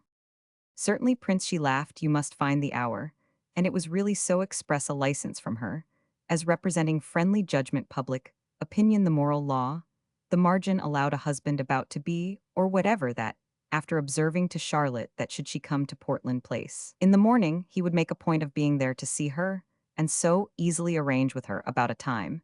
He took his departure with the absolutely confirmed impression of knowing, as he put it to himself, where he was, which was what he had prolonged his visit, for he was where he could stay. Roman 4. I don't quite see, my dear Colonel Assingham said to his wife, the night of Charlotte's arrival. I don't quite see, I am bound to say, why you take it, even at the worst, so ferociously hard. It isn't your fault, after all, is it? Ill be hanged, at any rate, if it's mine. The hour was late, and the young lady who had disembarked at Southampton that morning to come up by the steamer special, and who had then settled herself at an hotel, only to resettle herself, a couple of hours later at a private house, was by this time, they might hope, peacefully resting from her exploits. There had been two men at dinner, rather battered brothers-in-arms of his own period, casually picked up by her host the day before, and when the gentleman, after the meal, rejoined the ladies in the drawing-room, Charlotte, pleading fatigue, had already excused herself. The beguiled warriors, however, had stayed till after 11. Mrs. Assingham, though finally quite without illusions, as she said about the military character, was always beguiling to old soldiers. And as the colonel had come in before dinner, only in time to dress, he had not till this moment really been summoned to meet his companion over the situation that, as he was now to learn, their visitor's advent had created for them. It was actually more than midnight. The servants had been sent to bed. The rattle of the wheels had ceased to come in through a window, still open to the August air, and Robert Assingham had been steadily learning all the while what it thus behoved him to know, but the words just quoted from him presented themselves for the moment as the essence of his spirit. And his attitude he disengaged, he would be damned if he didn't. They were both phrases he repeatedly used at his responsibility. The simplest, the sanest, the most obliging of men, he habitually indulged in extravagant language. His wife had once told him, in relation to his violence of speech, that such excesses on his part made her think of a retired general whom she had once seen playing with toy soldiers, fighting and winning battles, carrying on sieges and annihilating enemies, with little fortresses of wood and little armies of tin. Her husband's exaggerated emphasis was his box of toy soldiers, his military game. It harmlessly gratified in him, for his declining years, the military instinct. Bad words, when sufficiently numerous and arrayed in their might, could represent battalions, squadrons, tremendous cannonades, and glorious charges of cavalry. It was natural, it was delightful, the romance, and for her as well, of camp life, and of the perpetual booming of guns. It was fighting to the end, to the death, but no one was ever killed. Less fortunate than she, nevertheless, in spite of his wealth of expression, he had not yet found the image that described her favorite game. All he could do was practically to leave it to her, emulating her own philosophy. He had again and again sat up late to discuss those situations in which her finer consciousness abounded. But he had never failed to deny that anything in life, anything of hers, could be a situation for himself. She might be in 50 at once, if she liked, and it was what women did like at their ease, after all, their always being, when they had too much of any some man, as they were well aware to get them out, he wouldn't at any price have one of any sort whatever of his own or even be in one along with her. He watched her accordingly in her favorite element very much as he had sometimes watched at the aquarium, the celebrated lady, who in a slight though tight bathing suit turned somersaults, and did tricks in the tank of water, which looked so cold and uncomfortable to the non-amphibious. He listened to his companion, tonight while he smoked his last pipe. He watched her through her demonstration quite as if he had paid a shilling, but it was true that this being the case, he desired the value of his money. What was it, in the name of wonder, that she was so bent on being responsible? For what did she pretend was going to happen? And what at the worst could the poor girl do, even granting she wanted to do anything? What at the worst, for that matter, could she be conceived to have in her head? If she had told me the moment she got here, Mrs. Assingham replied, I shouldn't have my difficulty in finding out, but she wasn't so obliging. And I see no sign at all of her becoming so. What's certain is that she didn't come for nothing. She once worked it out at her lazaretto. See the prince again? That isn't what troubles me. I mean that such a fact as a fact isn't. But what I ask myself is, what does she want it for? What's the good of asking yourself if you know? You don't know. The colonel sat back at his own ease, with an ankle resting on the other knee, and his eyes attentive to the good appearance of an extremely slender foot, which he kept jerking in its neat integument of fine-spun black silk and patent leather. It seemed to confess this member to consciousness of military discipline, everything about it being as polished and perfect, as straight and tight and trim, as a soldier on parade.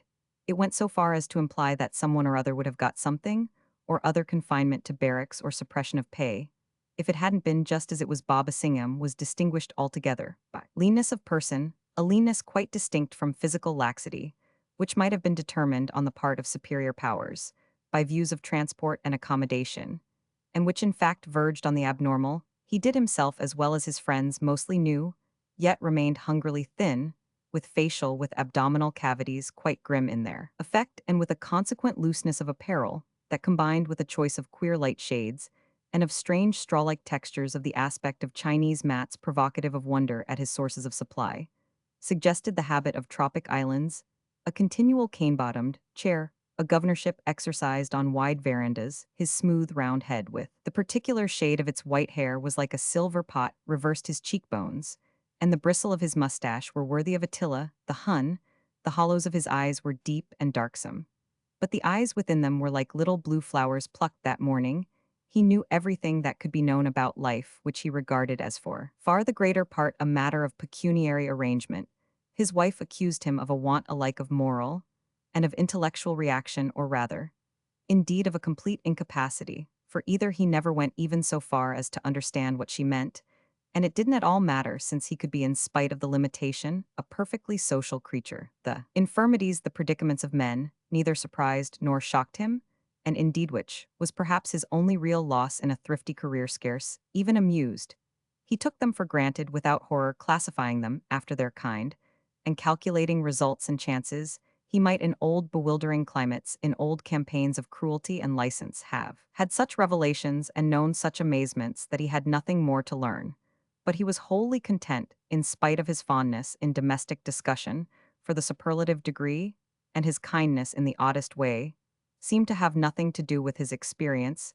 He could deal with things perfectly for all his needs without getting near them. This was the way he dealt with his wife, a large proportion of whose meanings he knew he could neglect. He edited for their general economy the play of her mind, just as he edited savingly, with the stump of a pencil, her redundant telegrams. The thing in the world that was least of a mystery to him was his club, which he was accepted as perhaps too completely managing, and which he managed on lines of perfect penetration.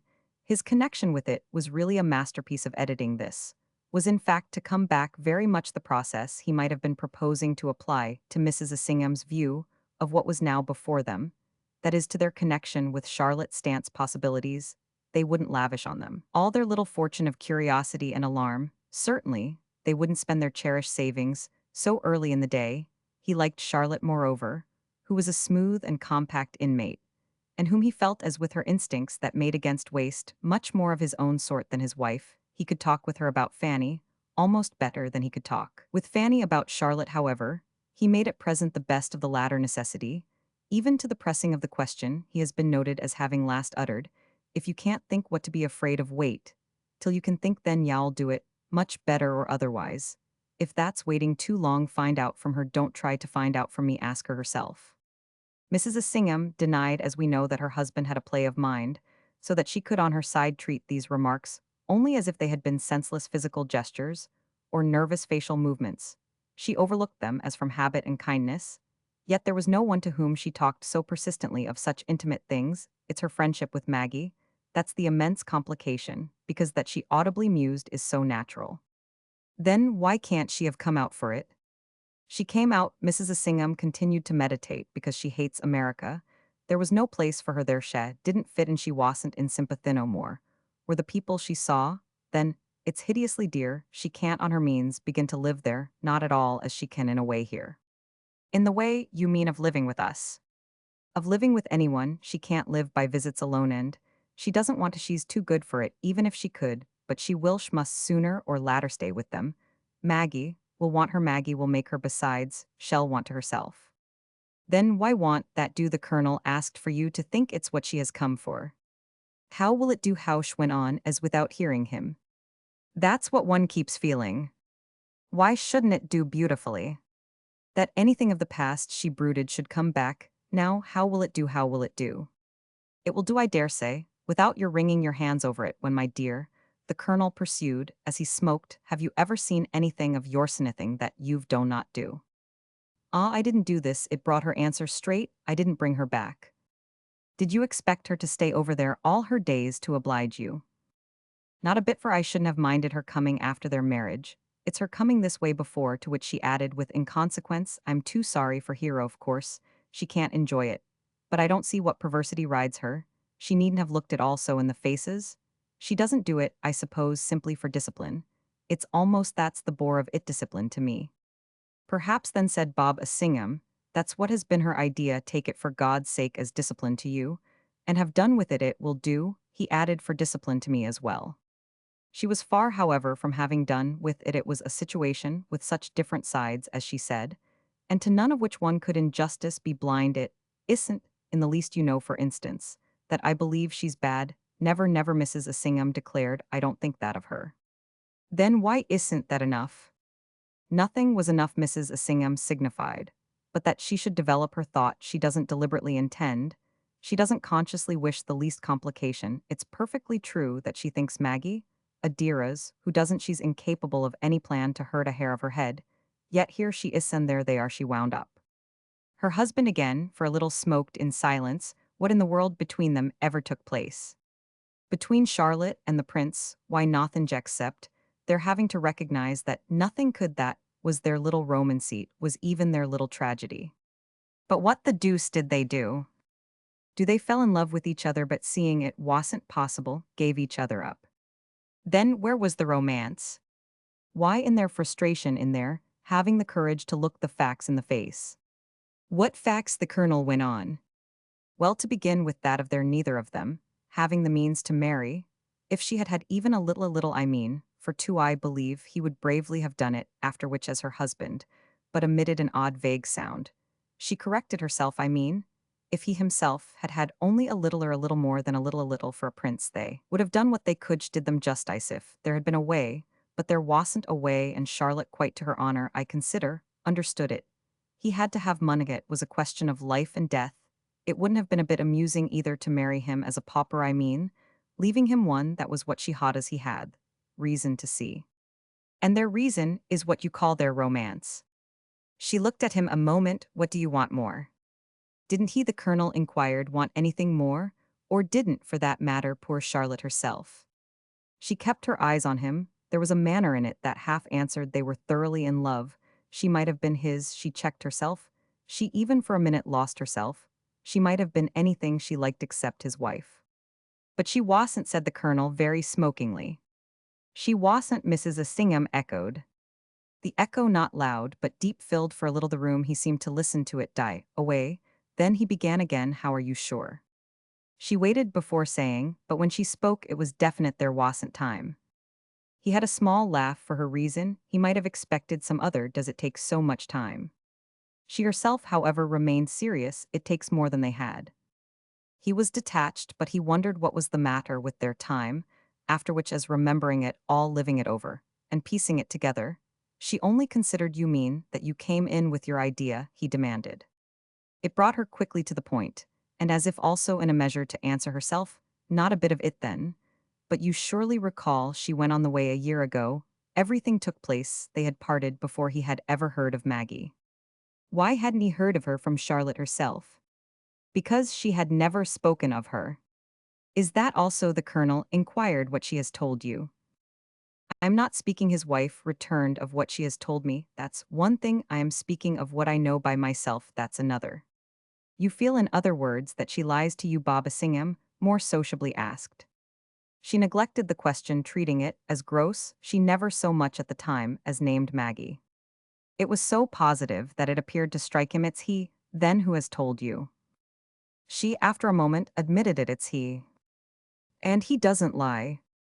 Noto do him justice, I believe he absolutely doesn't if I hadn't believed it. Mrs. Singham declared for her general justification, I would have had nothing to do with him that is in this connection, he's a gentleman I mean, all as much of one as he ought to be. And he had nothing to gain, that helps she added even a gentleman, it was I who named Maggie to him a year from last May, he had never heard of her before. Then it's grave, said the Colonel. She hesitated, do you mean grave for me? Oh, that everything's grave for you, is what we take for granted, and are fundamentally talking about its gravate was for Charlotte, and it's grave for Maggie that is it, was when he did see her or when she did see him. You don't torment me as much as you would like, she presently went on, because you think of nothing that I haven't 1,000 times thought of. And because I think of everything that you never will it would all she recognized have been grave, if it hadn't all been right. You can't make out, she contended that we got to Rome before the end of February. He more than agreed, there's nothing in life, my dear, that I can make out. Well, there was nothing in life, apparently, that she at real need couldn't. Charlotte, who had been there that year from early quite from November left, suddenly y'all quite remember, about the 10th of April, she was to have stayed was to have stayed naturally more or less for us. And she was to have stayed all the more that the Ververs do all winter, but delayed week after week in Paris, were at last really coming they were coming that is Maggie Wasslerly to see her, and above all to be with her there. It was all altered be Charlotte's going to Florence. She went from one day to the other you, forget everything. She gave her reasons. But I thought it odd at the time I had a sense that something must have happened. The difficulty was that, though I knew a little I didn't know enough, I didn't know her relation with him had been, as you say, a near think that, is I didn't know how near the poor girl's departure was a flight went to save herself. He had listened more than he showed as came out in his tone, to save herself. Well also really, I think to save him too, I saw it afterwards I see it all now, he would have been sorry, didn't want to hurt her. Oh, I dare say the Colonel laughed, they generally don't. At all events his wife pursued she escaped thee, both did for they had had simply to face it, their marriage couldn't be. And if that was so the sooner they put the Apennines between them, the better it had taken them. It is true some time to feel this, and to find it out they had met constantly. And not always publicly all that winter they had met more than was known though it was a good deal known more certainly. She said, than I then imagined though, I don't know what difference it would after all have made with me, I liked him, I thought him charming from the first of our knowing him. And now, after more than a year, he has done nothing to spoil it. And there are things he might have done things that many men easily would therefore I believe in him. And I was right at first in knowing I was going to so I Haventan she stated it, as she might have quoted from a slate, after adding up the items, the sum of a column of figuresso, I haven't I say to myself been a fool. Well, are you trying to make out that I've said you have all their case wants at any rate Baba Singham declared, is that you should leave it well alone, it's theirs, now they've bought it over the counter, and paid for it, it has ceased to be yours. Of which case she asked, are you speaking? He smoked a minute, then with a groan Lord are there so many. There's Maggie's and the prince's, and there's the prince's and Charlotte's. Oh yes, and then the Colonel scoffed, there's Charlotte's and the prince's. There's Maggie's and Charlotte's she went on and there's also Maggie's and mine. I think too, that there's Charlotte's and mine. Yes, she mused, Charlotte's and mine. Is certainly a case, in short you see there are plenty, but I mean she said to keep my head. Are we to settle them all he inquired tonight? I should lose it if things had happened otherwise if I had acted with any folly she had gone on in her earnestness, unheeding of his question. I shouldn't be able to bear that now, but my good conscience is my strength, no one can accuse me. The Ververs came on to Rome alone. Charlotte, after their days with her in Florence, had decided about America Maggie? I dare say had helped her, she must have made her a present. And a handsome one, so that many things were easy. Charlotte left them, came to England, joined somebody or other, sailed for New York. I have still her letter from Milan telling me. I didn't know at the moment all that was behind it, but I felt in it, nevertheless, the undertaking of a new life. Certainly in any case, it cleared that, ere I mean the dear old Roman, in which we were steeped, it left the field free, it gave me a free hand. There was no question for me of anybody else. When I brought the two others together, more than that, there was no question for them, so you see. She concluded where that puts me. She got up on the words very much as if they were the blue daylight towards which through a darksome tunnel she had been pushing her way, and the elation in her voice, combined with her recovered alertness, might have signified the sharp whistle of the train that shoots at last into the open. She turned about the room, she looked out a moment into the August night, she stopped here. And there before the flowers in bowls and vases, yes, it was distinctly as if she had proved what was needing proof, as if the issue of her operation had been almost unexpectedly a success. Old arithmetic had perhaps been fallacious, but the new settled the question. Her husband, oddly however, kept his place, without apparently measuring these results, as he had been amused at her intensity.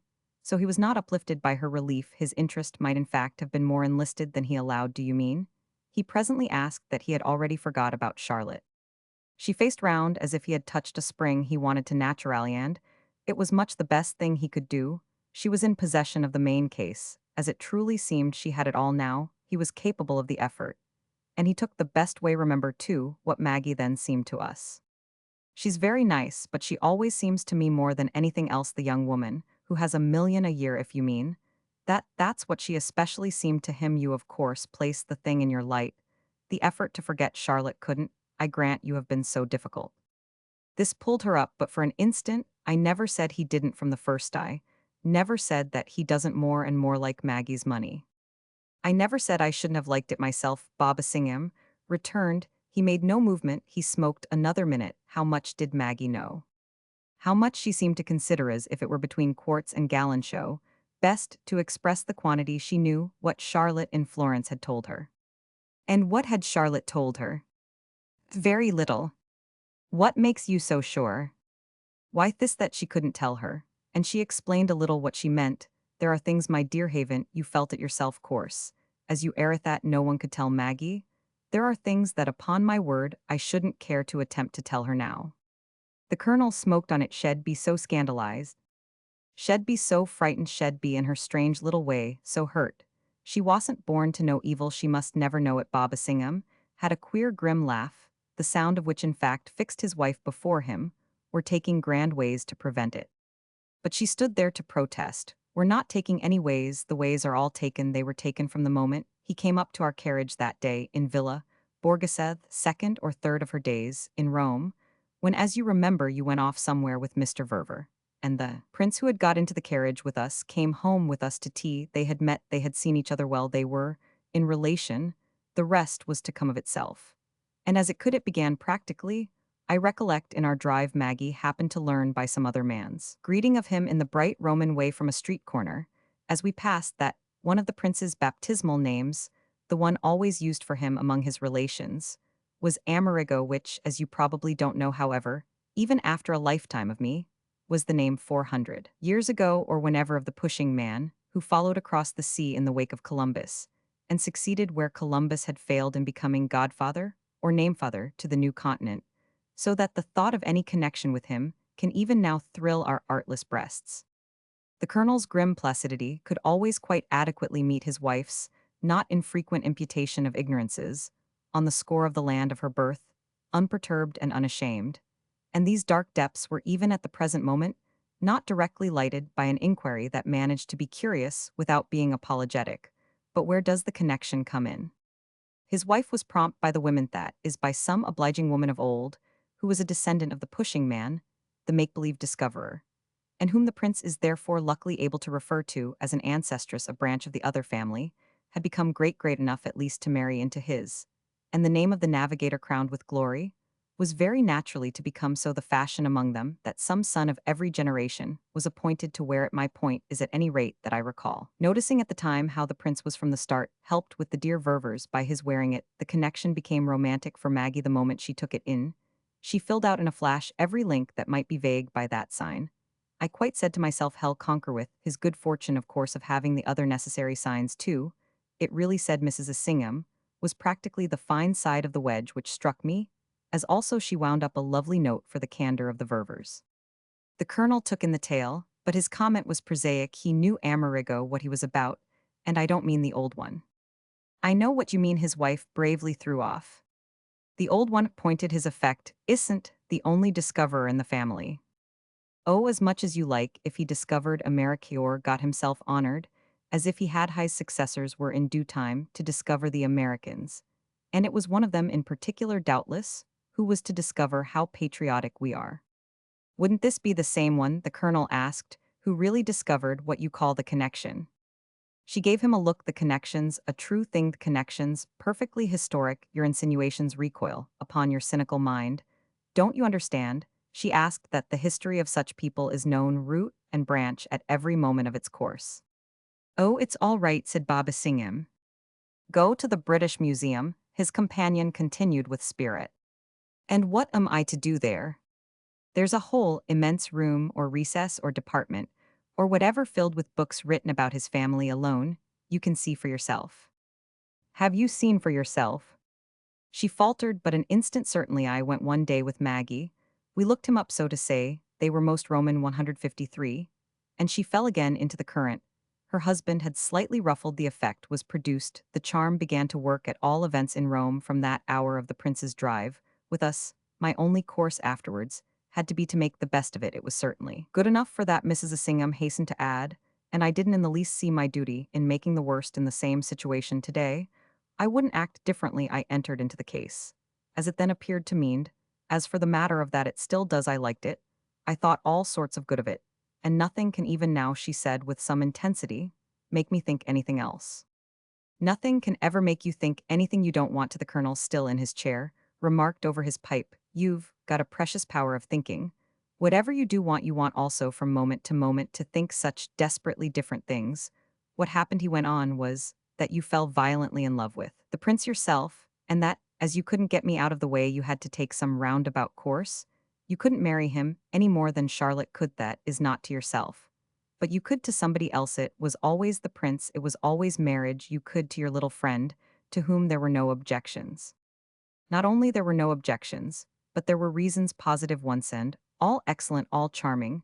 She spoke with an absence of all repudiation of his exposure of the spring of her conduct. And this abstention, clearly and effectively conscious, evidently cost her nothing. It is always the prince, and it is always, thank heaven, marriage. And these are the things, God grant that it will always be, that I could help a year ago most assuredly made me happy, and it continues to make me happy. Then why aren't you quiet? I am quiet, said Fanny Assingham. He looked at her with his colorless candor still in his place. She moved about again, a little emphasizing by her unrest her declaration of her tranquility. He was as silent at first as if he had taken her answer. But he was not to keep it long. What do you make of it that by your own show Charlotte couldn't tell her? All what do you make of it that the prince didn't tell her anything? Say, one understands that there are things she can't be told since, as you put it, she is so easily scared and shocked. He produced these objections, slowly giving her time by his pauses to stop roaming and come back to him. But she was roaming still. When he concluded his inquiry, if there hadn't been anything there shouldn't have been between the pair before Charlotte bolted in, order precisely, as you say, that there shouldn't be why in the world was what there had been too bad to be spoken of. Mrs. Assingham, after this question, continued still to circulate, not directly meeting it, even when at last she stopped. I thought you wanted me to be quiet. So I don't. I'm trying to make you so much, so that you want worry more. Can't you be quiet on that? She thought a moment, then seemed to try to relate that she had to bolt for the reasons we speak of, even though the bolting had done for her what she wished. That I can perfectly feel Charlotte's not wanting to do. Ah, then, if it has done for her what she wished, but the colonel's conclusion hung by the if which his wife didn't take up, so it hung, but the longer when he presently spoke again, all one wonders in that case, is why then she has come back to him. Say she hasn't come back to him, not really to him. I'll say anything you like, but that won't do me the same good as you're saying it. Nothing, my dear, will do you good, Mrs. Assingham returned. You don't care for anything in itself, you care for nothing, but to be grossly amused because I don't keep washing my hands. I thought your whole argument was that Everything is so right that this is precisely what you do. But his wife, as it was a point, she had often made could go on, as she had gone on before you're a perfectly indifferent really, you're a perfectly immoral you've taken part in the sack of cities, and I'm sure you've done dreadful things yourself. But I don't trouble my head if you like so now there she laughed. He accepted her laugh, but he kept his way well I back poor Charlotte. Back her. To know what she wants. Ah then so do Roman, one she does know what she wants, and Mrs. Assingham produced this quantity at last on the girl's behalf, as the ripe result of her late wanderings and musings. She had groped through their talk for the thread, and now she had got it, she wants to be magnificent. She has said the colonel almost cynically. She Wanchi's wife now had it fast to be thoroughly superior, and she's capable of that.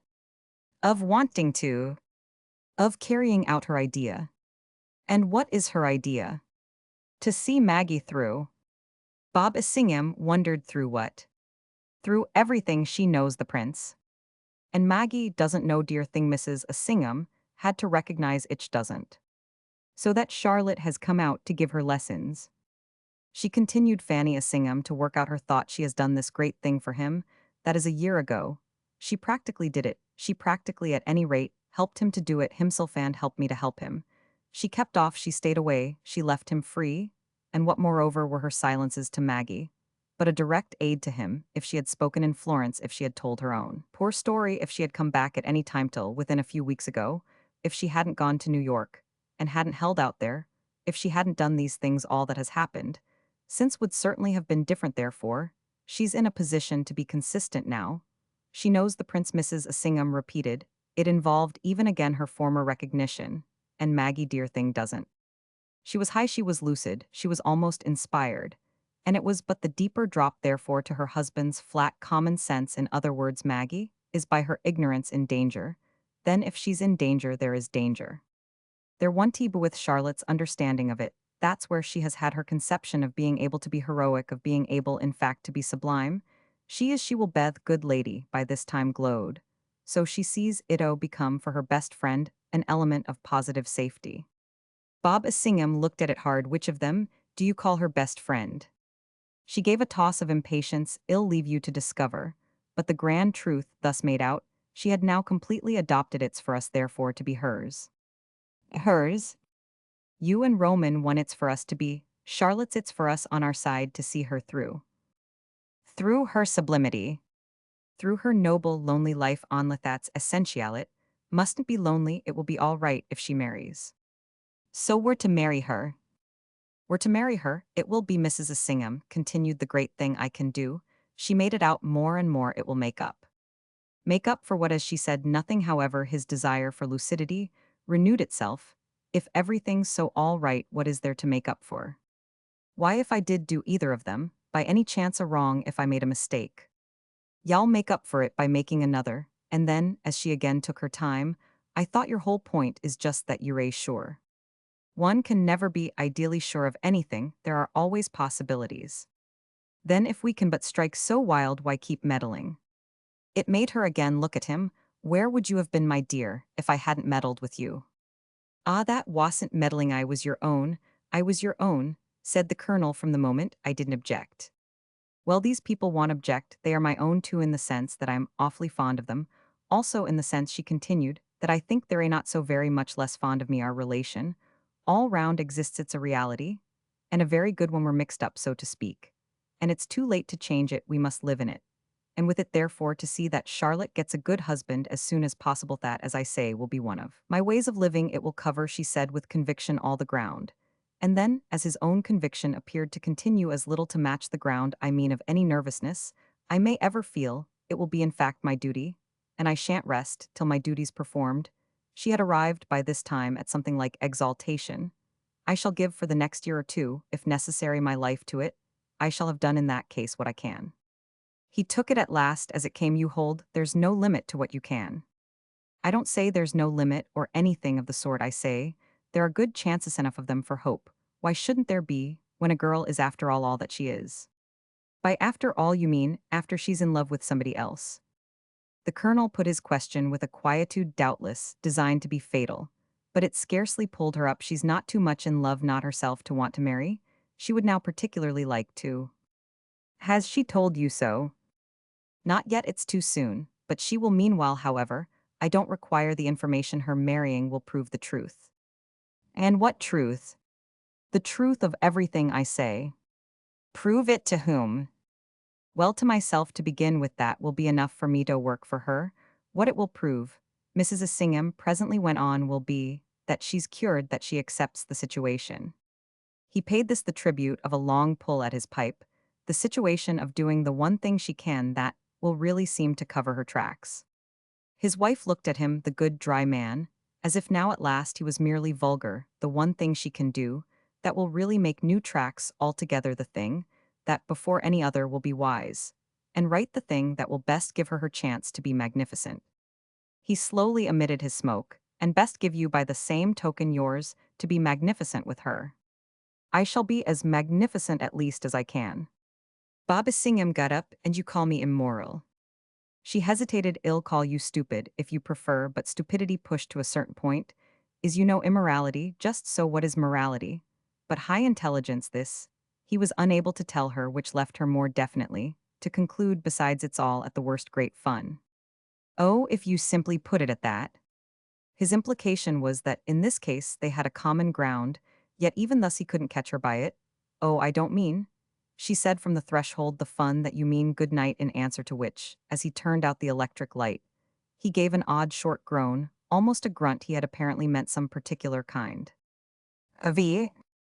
Well, now I must tell you, for I want to be absolutely honest, so Charlotte spoke a little ominously. After they had got into the park, I don't want to pretend, and I can't pretend a moment longer. You may think of me what you will, but I don't care. I knew I shouldn't, and I find now how little I came back for this, not really for anything else, for this, she repeated, as under the influence of her tone, the prince had already come to pause. For this he spoke as if the particular thing she indicated were vague to him, or were rather a quantity that couldn't at the most be much. It would be as much, however, as she should be able to make it to have 1 hour alone with you. It had rained heavily in the night, and though the pavements were now dry thanks to a cleansing breeze, the August morning, with its hovering thick drifting clouds and freshened air, was cool and gray. The multitudinous green of the park had been deepened, and a wholesome smell of irrigation, purging the place of dust, and of odors less acceptable, rose from the earth. Charlotte had looked about her, with expression from the first of their coming in, quite as if for a deep greeting, for general recognition. The day was even in the heart of London, of a rich, low-browed, weather-washed English type. It was as if it had been waiting for her, as if she knew it, placed it, loved it, as if it were in fact a part of what she had come back for. So far as this was the case, the impression, of course, could only be lost on a mere vague Italian. It was one of those for which you had to be blessedly an Americanas. Indeed, you had to be blessedly an American for all sorts of things, so long as you hadn't blessedly or not to remain in America. The prince had by half-past Tina's, also by definite appointment, called in Cadogan Place for Mrs. Assingham's visitor, and then after brief delay, the two had walked together up Sloane Street and got straight into the park from Knightsbridge. The understanding to this end had taken its place after a couple of days, as inevitably consequent on the appeal made by the girl during those first moments in Mrs. Assingham's drawing-room. It was an appeal the couple of days had done nothing to invalidate, everything, much rather to place in a light, and as to which obviously it wouldn't have fitted that anyone should raise an objection, who was there for that matter to raise one from the moment. Mrs. Assingham, informed, and apparently not disapproving, didn't intervene. This, the young man had asked himself with a very sufficient sense of what would have made him ridiculous. He was going to begin that, at least, was certain be showing a fear, even had fear at first been sharp in him. Moreover, it would already not a little have dropped. So happy all round, so propitious, he quite might have called it, had been the effect of this rapid interval. The time had been taken up largely by his active reception of his own wedding guests, and by Maggie's scarce, less absorbed entertainment of her friend, whom she had kept for hours together in Portland Place, whom she had not, as wouldn't have been convenient, invited altogether, as yet to migrate, but who had been present with other persons. His contingent at luncheon, at tea, at dinner, at perpetual repasts, had never in his life, it struck him, had to reckon with so much eating whenever he had looked in, if he had not again, till this hour, save for a minute, seen Charlotte alone, so positively. All the while he had not seen even Maggie. And if therefore he had not seen even Maggie, nothing was more natural than that he shouldn't have seen Charlotte the exceptional minute, a mere snatch, at the tail of the others on the huge Portland Place staircase, had sufficiently enabled the girl to remind him so ready. She assumed him to bay off what they were to do time pressed if they were to do it at all. Everyone had brought gifts. His relations had brought wonder show. Did they still have? Where did they still find such treasures? She only had brought nothing. And she was ashamed. Yet even by the sight of the rest of the tribute, she wouldn't be put off, she would do what she could. And he was unknown to Maggie. He must remember to give her his aid. He had prolonged the minute so far as to take time to hesitate for a reason, and then to risk bringing his reason out. The risk was because he might hurt her pride, if she had that particular sort. But she might as well be hurt one way as another. And besides, that particular sort of pride was just what she hadn't, so his slight resistance, while they lingered, had been just easy enough not to be impossible. I hate to encourage you on for such a purpose, after all to spend your money. She had stood a stair or two below him, where while she looked up at him, beneath the high domed light of the hall, she rubbed with her palm the polished mahogany of the balustrade, which was mounted on fine ironwork 18th century English. Because you think I must have so little I've enough at any rat enough for us to take our hour enough, she had smiled, is as good as a feast, and then she had said it isn't of course a question of anything expensive gorged with treasure. As Maggie is, it isn't a question of competing or outshining what naturally in the way of the priceless hasn't she got mine, is to be the offering of the something precisely that no rich person could ever give her, and that being herself too rich ever to buy it, she would therefore never have. Charlotte had spoken, as if after so much thought, only as it can't be fine it ought to be funny, and that's the sort of thing to hunt for. Hunting in London, besides, is amusing in itself. He recalled even how he had been struck with her word funny. Oh, I don't mean a comic toy, I mean some little thing with a charm, but absolutely right in its comparative cheapness. That's what I call funny, she had explained. You used, she had also added, to help me to get things cheap in Rome. You were splendid for beating down. I have them all still. I needn't say little bargains I there owed you. There are bargains in London in August.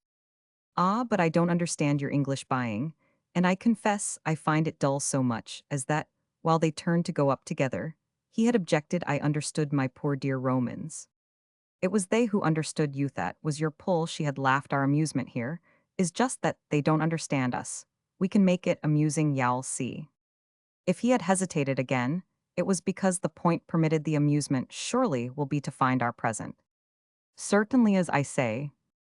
Well, if they don't come down, then well, come up. There's always something to be done. Besides, Prince, she had gone on, I am not, if you come to that, absolutely a pauper. I am too poor for some things, she had said it strange, as she was lightly enough, but I am not too poor for others.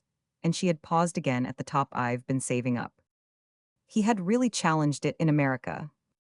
Yes, even there with my motive, and we ought, you know, she had wound up, to leave it beyond tomorrow. That definitely, with 10 words more, was what had passed, her feeling all the while how any sort of begging off would only magnify it. He might get on with things as they were, but he must do anything rather than magnify. Besides which, it was pitiful to make her beg of him. He was making Hirsch had begged, and this for a special sensibility in him didn't at all do. That was accordingly in fine how they had come to where they were. He was engaged as hard as possible in the policy of not magnifying. He had kept this up even on her making a point, and as if it were almost the whole point, that Maggie, of course, was not to have an idea. Half the interest of the thing at least would be that she shouldn't suspect. Therefore, he was completely to keep it from Harris. Charlotte, on her side, would that they had been anywhere at all together, or had so much as seen each other for 5 minutes alone. The absolute secrecy of their little excursion was in short of the essence. She appealed to his kindness to let her feel that he didn't betray her. There had been something frankly a little disconcerting in such an appeal at such an hour, on the very eve of his nuptials. It was one thing to have met the girl casually at Mrs. Assingham's, and another to arrange with her thus for a morning, practically as private as their old mornings in Rome, and practically not less intimate. He had immediately told Maggie, the same evening, of the minutes that had passed between them in Cadogan Placetho, not mentioning those of Mrs. Assingham's absence, any more than he mentioned the fact of what their friend had then, with such small delay, proposed, but what had briefly checked his assent to any present, to any positive making of mystery. What had made him, while they stood at the top of the stairs, demur, just long enough for her to notice it was the sense of the resemblance of the little plan before him to occasions of the past from which he was quite disconnected, from which he could only desire to be. This was like beginning something over which was the last thing he wanted. The strength, the beauty of his actual position was in its being wholly a fresh start, was that what it began would be new altogether, These items of his consciousness had clustered so quickly that by the time Charlotte read them in his face, he was in presence of what they amounted to she had challenged them as. Soon as read them had met them with a do, you want then to go, and tell her that had somehow made them ridiculous. It had made him promptly fall back on minimizing it that is on minimizing fuss apparent scruples were obviously fuss. And he had on the spot clutched in the light of this truth at the happy principle that would meet every case. This principle was simply to be with the girl, always simplined, with the very last simplicity, that would cover everything it had covered then. And there's certainly his immediate submission to the sight of what was clearest. This was really that what she asked was little. Compared to what she gave touched him, as she faced him, for it was the full tune of her renouncing. She really renounced everything. And without even insisting now on what it had all been for her, her only insistence was her insistence on the small matter of their keeping their appointment to themselves, that in exchange for everything she gave up, was verily but a trifle he let himself accordingly be guided. He so soon assented for enlightened indulgence to any particular turn she might wish the occasion to take that the stamp of her preference had been well applied to it even while they were still in the park. The application, in fact, presently required that they should sit down a little, really to see where they were in obedience to which propriety they had some 10 minutes. Of a quality quite distinct in a couple of pennichairs, under one of the larger trees, they had taken for their walk to the cropped rain-freshened grass, after finding it already dry, and the chairs turned away from the broad alley, the main drive, and the aspect of Park Lane looked across the wide reaches of green, which seemed in a manner to refine upon their freedom. They helped Charlotte thus to make her positioner temporary position still more clear. And it was for this purpose, obviously, that abruptly on seeing her opportunity she sat down. He stood for a little before her, as if to mark the importance of not wasting time, the importance she herself had previously insisted on. But after she had said a few words, it was impossible for him not to resort again to good nature. He marked, as he could by this concession, that if he had finally met her first proposal for what would be amusing in it, so any idea she might have would contribute to that effect, he had consequently in all consistency treat it as amusing that she reaffirmed and reaffirmed again the truth that was her truth. I don't care what you make of it, and I don't ask anything whatever of you anything. But this, I want to have said it that's all I want, not to have failed to say it, to see you once and be with you, to be as we are now, and as we used to be for one small hour or say. For two, that's what I have had for weeks in my head. I mean, of course, to get it before. What you're going to do, so all the while you see she went on with her eyes on him. It was a question for me, if I should be able to manage it in time if I couldn't have. Come now, I probably shouldn't have come at all, perhaps, even ever. Now that I am here I shall stay, but there were moments over there when I despaired it wasn't easy, there were reasons. But it was either this or nothing, so I didn't struggle, you see, in vain after all. I didn't want that. I don't mean, she smiled, that it wouldn't have been delightful to see you, even thento see you at any time, but I would never have come for it. This is different. This is what I wanted. This is what I've got. This is what I shall always have. This is what I should have missed, of course, she pursued, if you had chosen to make me miss it. If you had thought me horrid, had refused to come, I should naturally have been immensely sold. I had to take the risk. Well, Ure, all I could have hoped, that's what I was to have said. I didn't want simply to get my time with you. But I wanted you to know, I wanted. Yaush kept it up slowly, softly, with a small tremor of voice, but without the least failure of sense or sequence. I wanted you to understand. I wanted you, that is, to hear. I don't care, I think, whether you understand or not, if I ask nothing of you. I don't. I main task even so much as that what you may think of Methat doesn't in the least matter. What I want is that it shall always be with Yauso, that y'all never be able quite to get rid of it. That I Roman 999, I want say, that you may make as little of that as you like, but that I was here with you, where we are. And as we are, I just saying this, giving myself in other words away, and perfectly willing to do it for nothing, that's all. She paused as if her demonstration was complete for the moment, without moving, as if in fact to give it a few minutes, to sink into the listening air, into the watching space, into the conscious hospitality of nature, so far as nature was all Londonized, all vulgarized with them, there, or even for that matter into her own open ears rather than into the attention of her passive and prudent friend. His attention had done all that attention could do. His handsome, slightly anxious, yet still more definitely amused face sufficiently played its part. He clutched, however, at what he could best clutch at. Have fact that she let him off, definitely let him off. She let him off. It seemed even from so much as answering, so that while he smiled back at her in return for her information, He felt his lips remain closed to the successive vaguenesses of rejoinder of objection that rose for him from within. Charlotte herself spoke again at last. You may want to know what I get by it, but that's my own affair. He really didn't want to know even Thizer. Continued for the safest plan quite to behave as if he didn't, which prolonged the mere dumbness of diversion, in which he had taken refuge. He was glad when finalized point she had wished to make seeming established to her. Satisfaction the brought to what might pass for a close, the moment of his life, at which he had least to say movement and progress after this, with more impersonal talk, were naturally a relief, so that he was not again during their excursion, at a loss for the right word. The air had been as it were cleared. They had their errand itself to discuss, and the opportunities of London, the sense of the wonderful place, the pleasures of prowling there, the question of shops, of possibilities, of particular objects, noticed by each in previous prowls.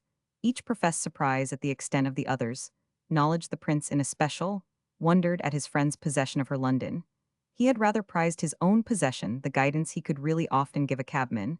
It was a whim of his own, a part of his Anglomania, and congruous with that feature, which had after all so much more surface than depth, when his companion, with the memory of other visits and other rambles, spoke of places he hadn't seen, and things he didn't know.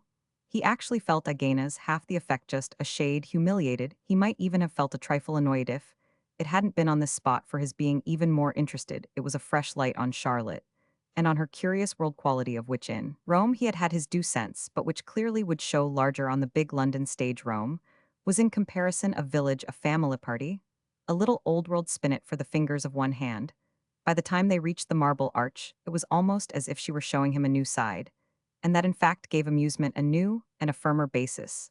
The right tone would be easy for putting himself in her hands should they disagree a little frankly and fairly about directions, and chances, values, and authenticities. The situation would be quite gloriously saved. They were none the less, as happened, much of one mind on the article of their keeping clear of resorts with which Maggie would be acquainted. Charlotte recalled it, as a matter of course, named it in time, as a condition they would keep away from any place to which he had already been with Maggie. This made indeed a scant difference, for though he had during the last month done few things so much as attend his future wife on her making of purchases, the antiquarii, as he called them with Charlotte, had not been the great affair, except in Bond Street. Really Maggie had had no use for them. Her situation, indeed, in connection with that order of traffic, was full of consequences produced by her father's Mr. Verver, one of the great collectors of the world, hadn't left his daughter to prowl for herself. He had little to do with shops, and was mostly as a purchaser approached privately. And from afar great people all over Europe sought introductions to him, high personages, incredibly high, and more of them than would ever be known, solemnly sworn, as everyone was in such cases, to discretion. High personages made up to him as the one man on the short authentic list likely to give the price. It had therefore been easy to settle as they walked that the tracks of the Ververs' daughters as well as fathers were to be avoided. The importance only was that their talk about it led for a moment to the first words they had as yet exchanged on the subject of Maggie. Charlotte, still in the park, proceeded to them, for it was she who began with a serenity of appreciation that was odd, certainly, as a sequel to her words of 10 minutes before. This was another note on her, what he would have called another light for her companion, who, though without giving a sign, admired for what it was the simplicity of her transition, a transition that took no trouble either to trace or to explain itself. She paused again, an instant on the grass, to make it. She stopped before him with a sudden anything. Of course, dear, as she is will do for her. I mean, if I were to give her a pincushion from the Baker Street Bazaar. That's exactly what I mean. The prince laughed out this allusion to their snatch of talk in Portland Place. It's just what I suggested.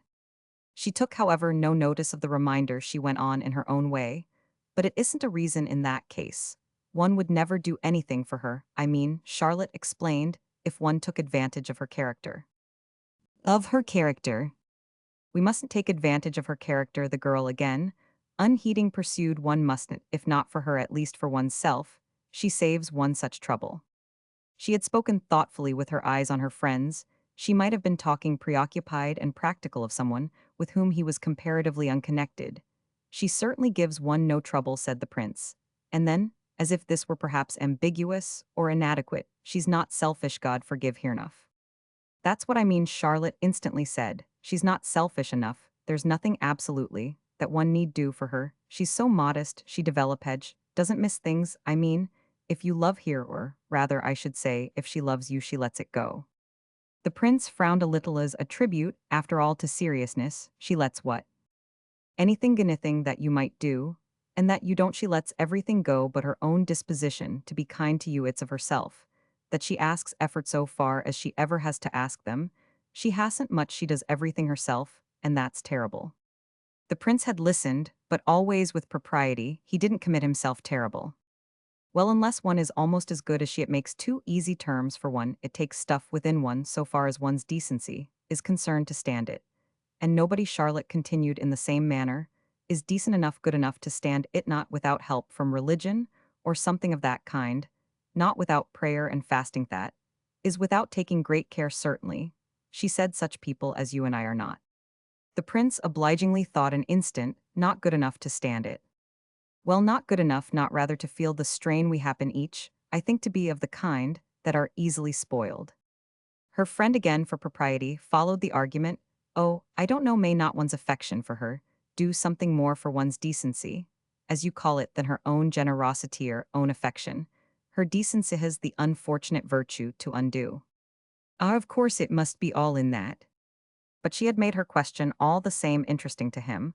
What it comes to, can see what you mean is the way she believes in one, that is, if she believes at all. Yes, that's what it comes to, said Charlotte Stant. And why, he asked almost soothingly, should it be terrible? He couldn't at the worst see that. Because it's always saw the idea of having to pity people. Not when there's also with it the idea of helping them. Yes, but if we can't help them, we always can, that is, he competently added, if we care for them, and that's what we're talking about. Yes, on the whole assented. It comes back, then, to our absolutely refusing to be spoiled. Certainly, but everything, the prince laughed as they went, own all your decency, I mean, comes back to that. She walked beside him a moment. It's just what I meant, she then reasonably said. Romans 6.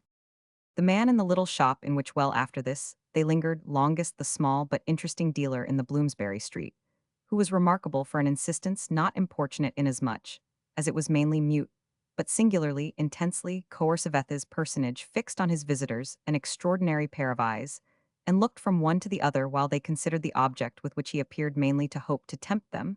They had come to him last, for their time was nearly up, an hour of it at least, from the moment of their getting into a hansom at the Marble Arch, having yielded no better result than the amusement invoked from the first.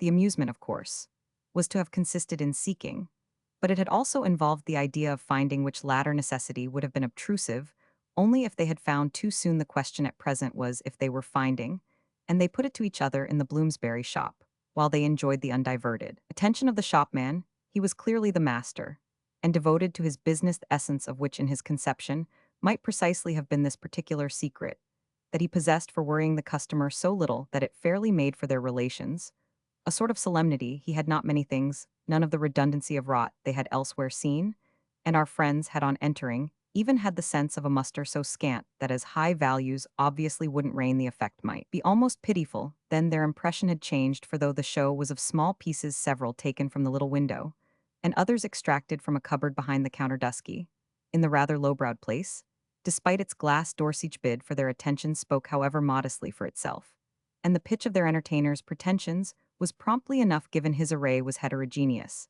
and not at all imposing. Still, it differed agreeably from what they had hitherto seen. Charlotte, after the incident, was to be full of impressions of several of which later on she gave her companion always in the interest of their amusement benefit, and one of the impressions had been that the man himself was the greatest curiosity. They had looked at the prince was to reply to this that he himself hadn't looked at him as precisely in the general connection. Charlotte had more than once from other days noted for his advantage her consciousness of how below a certain social plane he never saw one kind of shopman was just like another to him, which was oddly inconsequent on the part of a mind that, where it did noticed so much, he took throughout always the meaner sort for granted, the night of their meanness, or whatever name one might give it for him, made all his cats gray. He didn't no doubt want to hurt them, but he imaged them no more than if his eyes acted only for the level of his own high head. Her own vision acted for every relation he had seen for himself.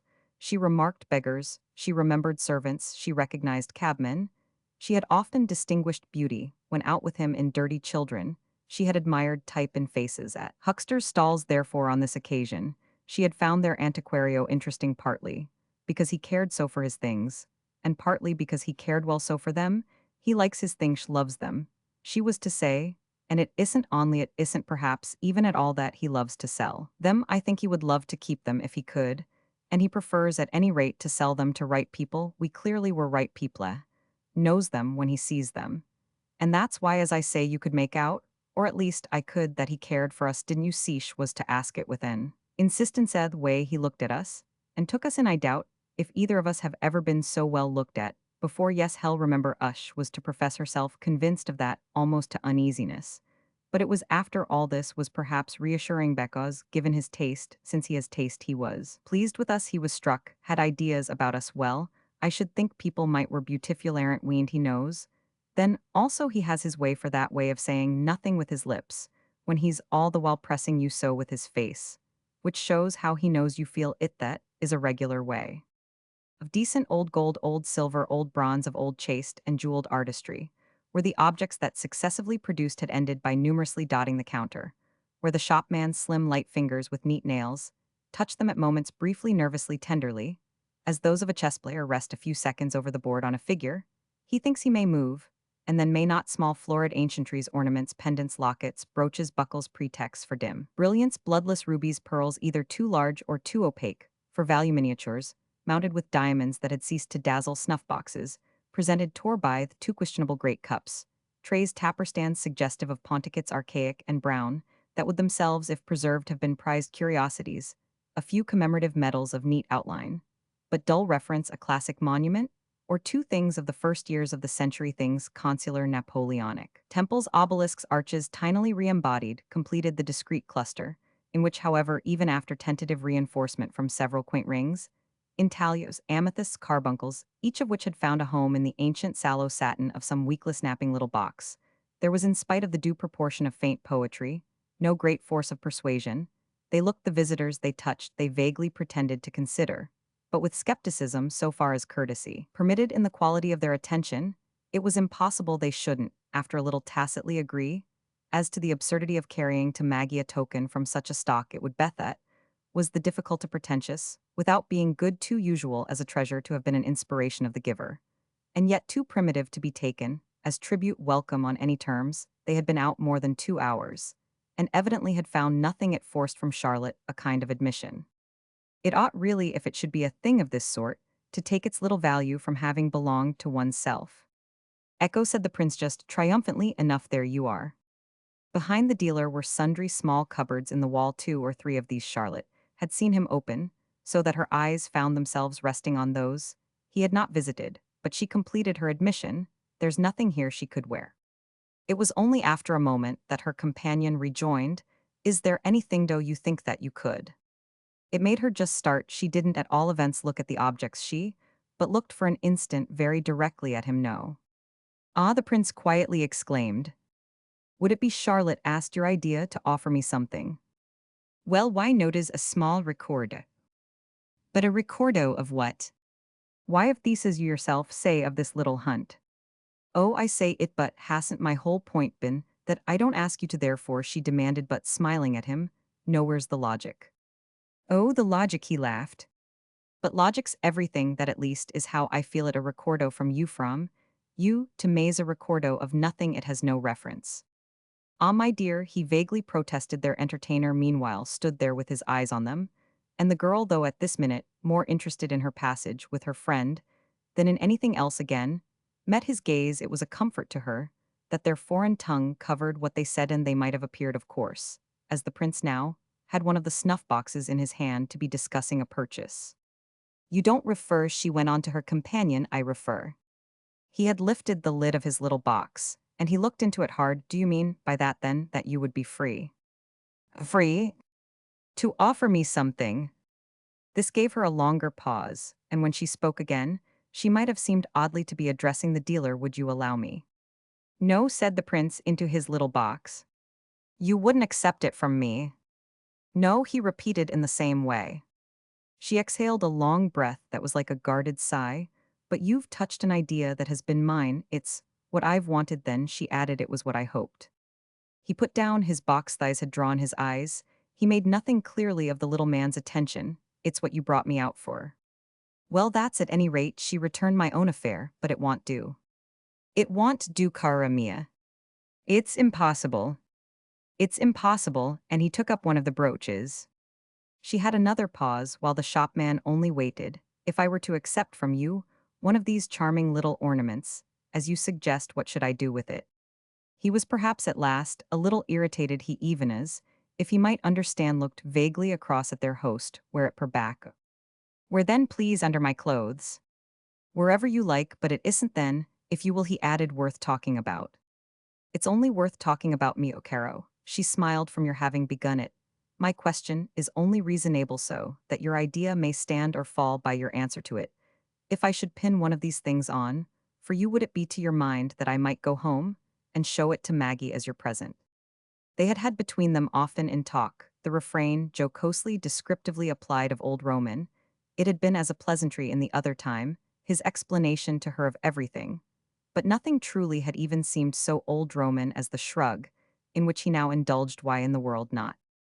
Because in our basis it would be impossible to give her an account of the pretext. The pretext, he wondered. The occasion, this ramble that we shall have had together, and that we're not to speak of. Oh yes, he said, after a moment, I remember we're not to speak of it. That of course you're a pledged to, and the one thing you see goes with the other, so you don't insist. He had again at random laid back his trinket, with which he quite turned to her, a little wearily at last, even a little impatiently. I don't insist. It disposed for the time of the question, but what was next apparent was that it had seen them no further. The shopman, who had not stirred, stood there in his patience, which, his mute intensity, helping, had almost the effect of an ironic comment. The prince moved to the glass door and his back to the others, as with nothing more to contribute, look it though, not less patiently into the street. Then the shopman, for Charlotte momentously broke silence. You've seen disgraziatamente, Signora Principessa, he sadly said, too much, and it made the prince face about, for the effect of the momentous came, if not from the sense, from the sound of his words, which was that of the suddinest, sharpest Italian. Charlotte exchanged with her friend a glance that matched it. And just for the minute they were held in check, but their glance had after all by that time said more than one thing. Had both exclaimed on the apprehension by the wretch of their intimate conversation, let alone of her impossible title, and remarked for mutual reassurance that it didn't all the same matter. The prince remained by the door, but immediately addressing the speaker from where he stood. You're a Italian then, are you? But the reply came in English. Oh dear no. You're a English. To which the answer was this time with a smile in briefest Italian. Chi.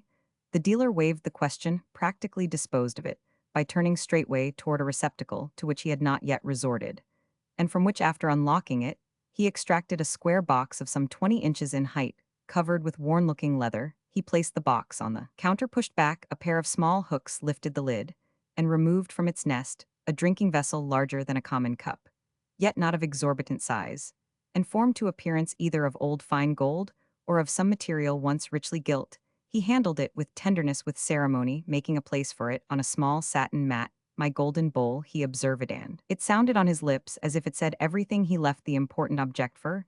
As important, it did somehow present itself to produce its certain effect. Simple, but singularly elegant, it stood on a circular foot, a short pedestal, with a slightly spreading base, and though not of signal depth, justified its title by the charm of its shape as well as by the tone of its surface. It might have been a large goblet diminished to the enhancement of its happy curve by half its original height, as formed of solid gold. It was impressive. It seemed indeed to warn off the prudent admirer. Charlotte, with care, immediately took it up, while the prince, who had after a minute shifted his position again, regarded it from a distance. It was heavier than Charlotte had thought. Gold, really gold? She asked of their companion. He hesitated. Look a little, and perhaps you'll make out. She looked, holding it up in both her fine hands, turning it to the light. It may be cheap for what it is, but it will be dear, I'm afraid, for me. Well, said the man, I can part with it for less than its value. I got it, you see, for less. For how much then? Again he waited, always with his serene stare. Do you like it then? Charlotte turned to her friend. Do you like it? He came no nearer. He looked at their companion close. Well, signori mia, if you must know, it's just a perfect crystal. Of course we must know per Dio, said the prince, but he turned away, Agin went back to his glass door. Charlotte set down the bowl. She was evidently taken. Do you mean it's cut out of a single crystal? If it isn't, I think I can promise you that y'all never find any joint or any piecing. She wondered even if I were to scrape off the gold. He showed, though with due respect, that she amused him. You couldn't scrape it off. It has been too well put on I don't know when, and I don't know how, but by some very fine old worker, and by some beautiful old process. Charlotte, frankly charmed with the cup, smiled back at him. Now a lost art. Call it a lost art. But of what time then is the whole thing? Well, say also of a lost time.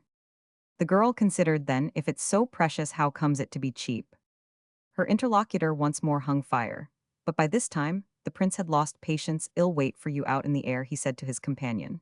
And though he spoke without irritation, he pointed his remark by passing immediately into the street, where during the next minutes the others saw him, his back to the shop window, philosophically enough, hover and light a fresh cigarette. Charlotte even took a little her time. She was aware of his funny Italian taste for London street life.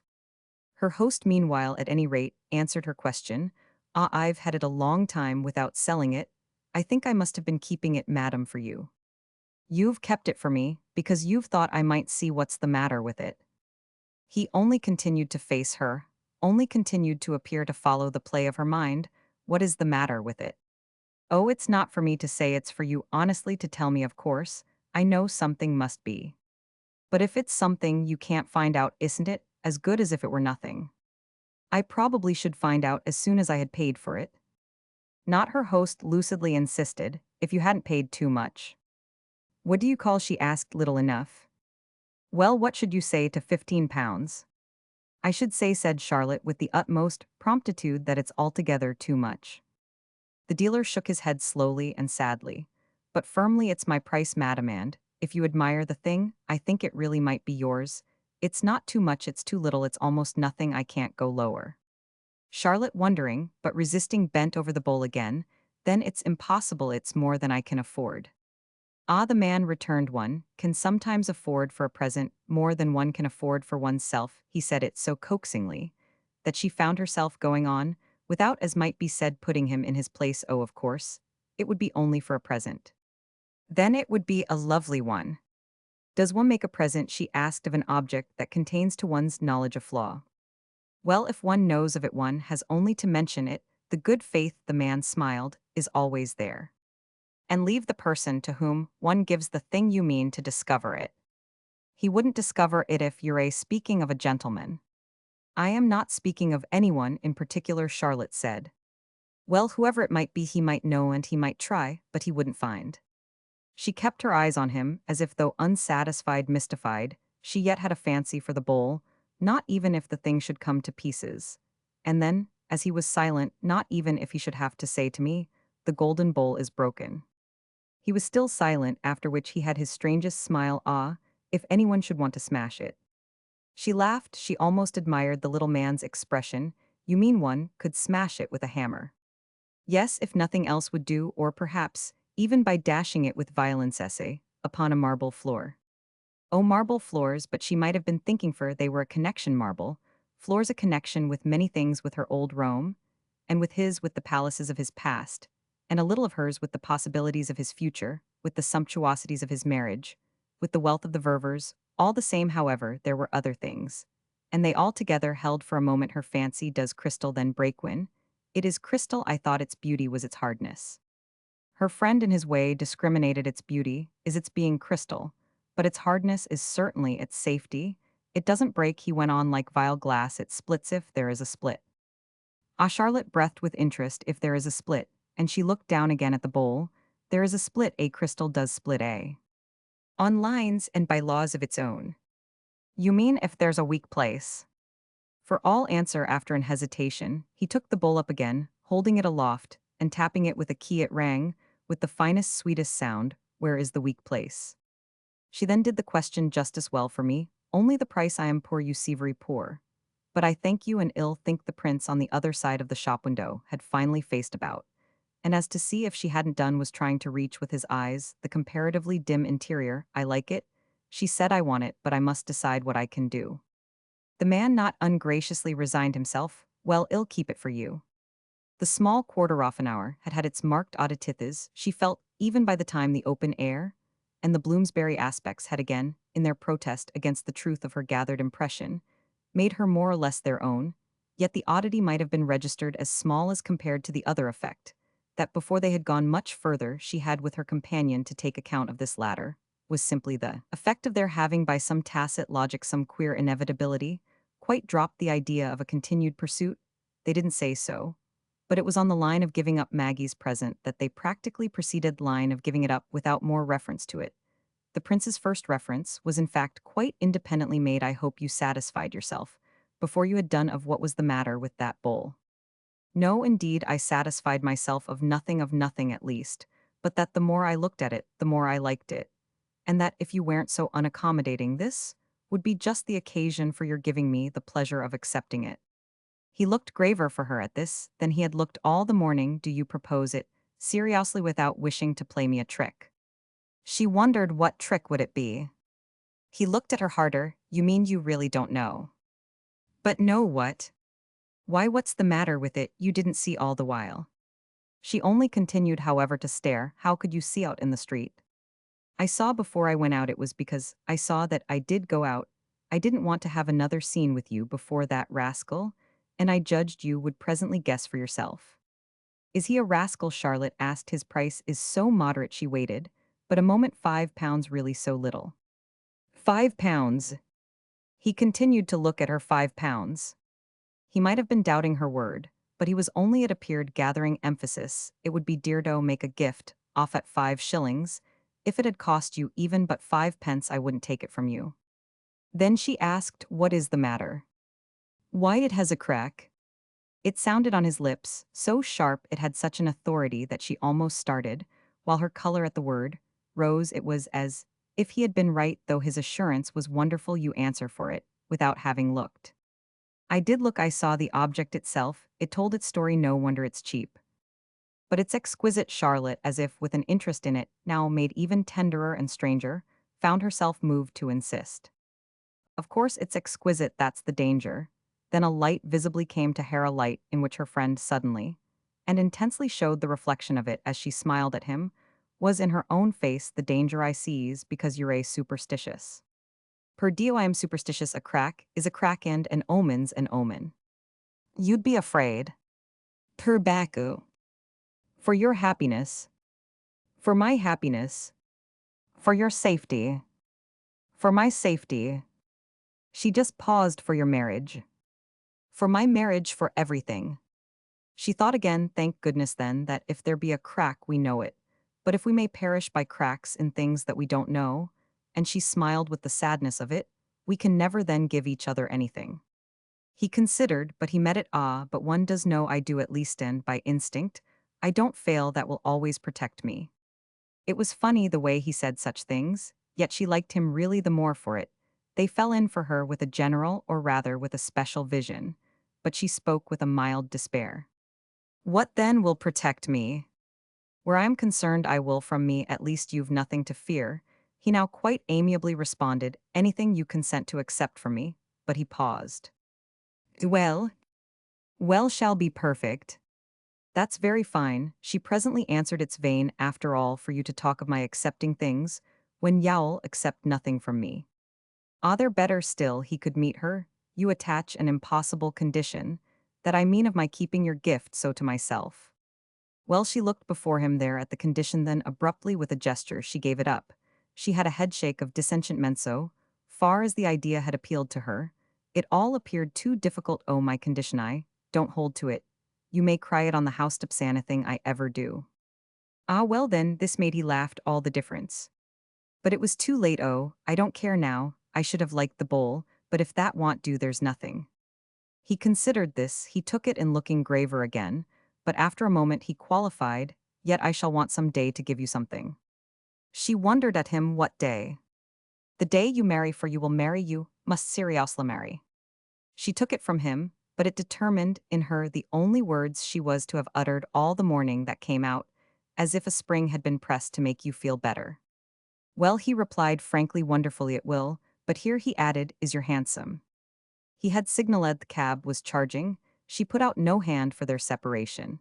But she prepared to get in before she did so, however. She said what had been gathering, while she waited. Well, I would marry, I think, to have something from you in all freedom. Part second. Romans 7. Adam Verver at Fawn's that autumn Sunday might have been observed to open the door of the billiard room, with a certain freedom might have been observed, that is, had there been a spectator in the field. The justification of the push he had applied, however, and of the push, equally sharp that to shut himself in he again, applied the ground of this energy, was precisely that he might here, however, briefly find himself alone, with a handful of letters, newspapers, and other unopened missives to which during and since breakfast he had lacked opportunity to give an eye. The vast square clean apartment was empty, and its large clear windows looked out into spaces of terrace and garden, of park and woodland, and shining artificial lake of richly condensed horizon, all dark blue upland and churchyard village, and strong cloud shadow, which were together a thing to create the sense with everyone else at church of one's having the world to one's self. We share this world, none the less for the hour, with Mr. Verver.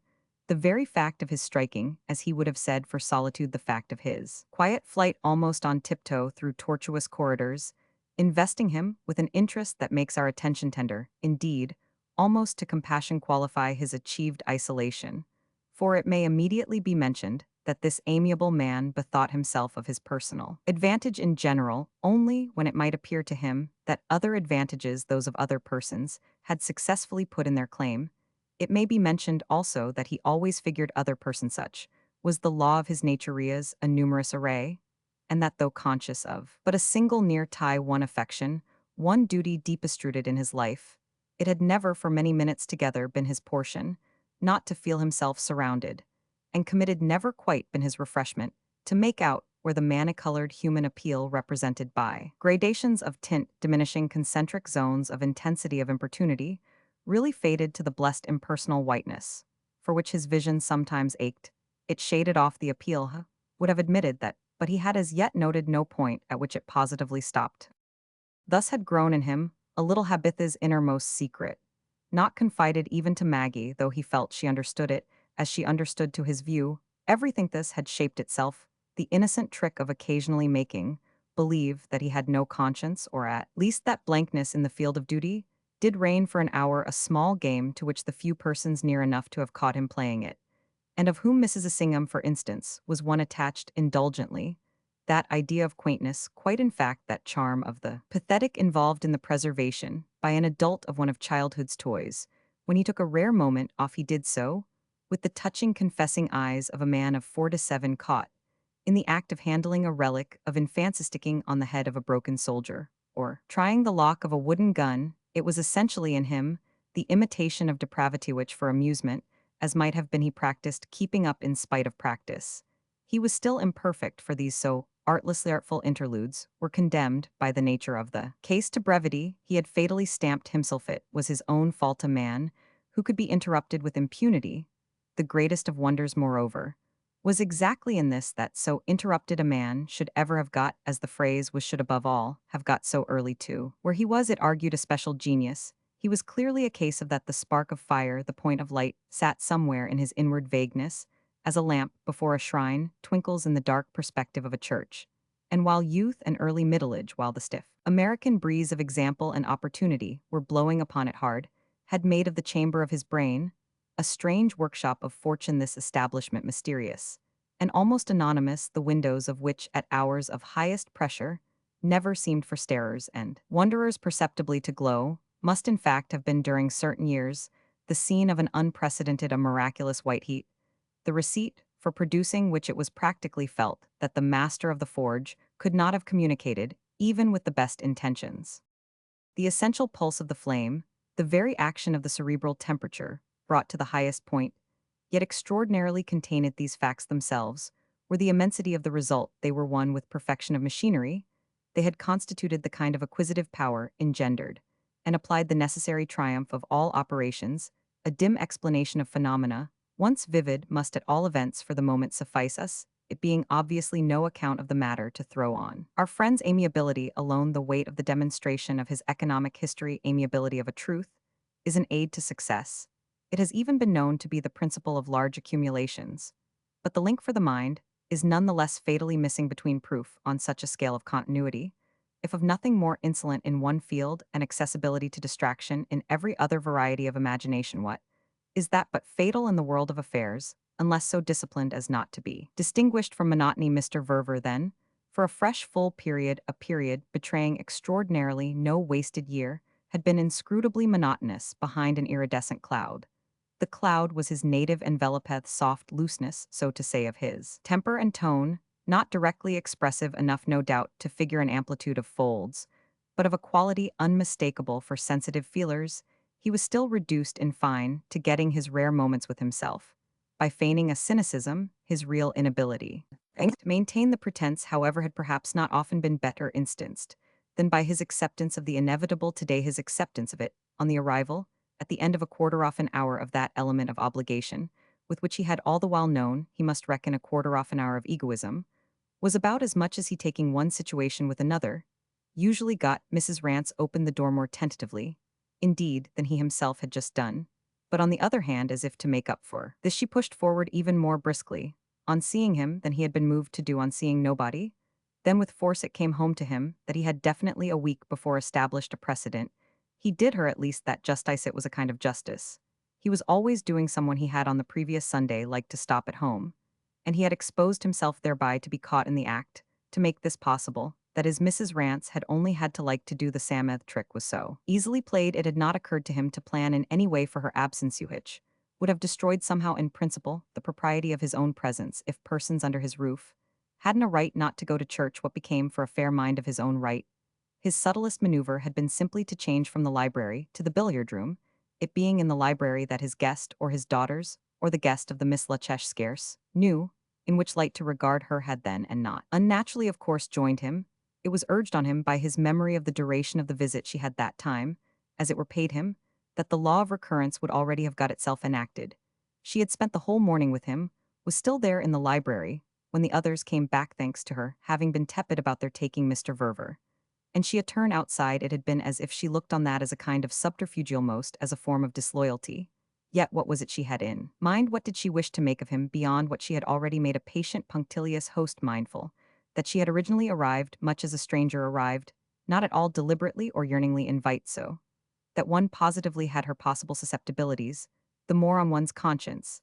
The Miss Lutches, the sisters from the Middle West, were there, as friends of Maggie's friends of the earlier time, but Mrs. Rance was there, or at least had primarily appeared inly as a friend of the Miss Lutches.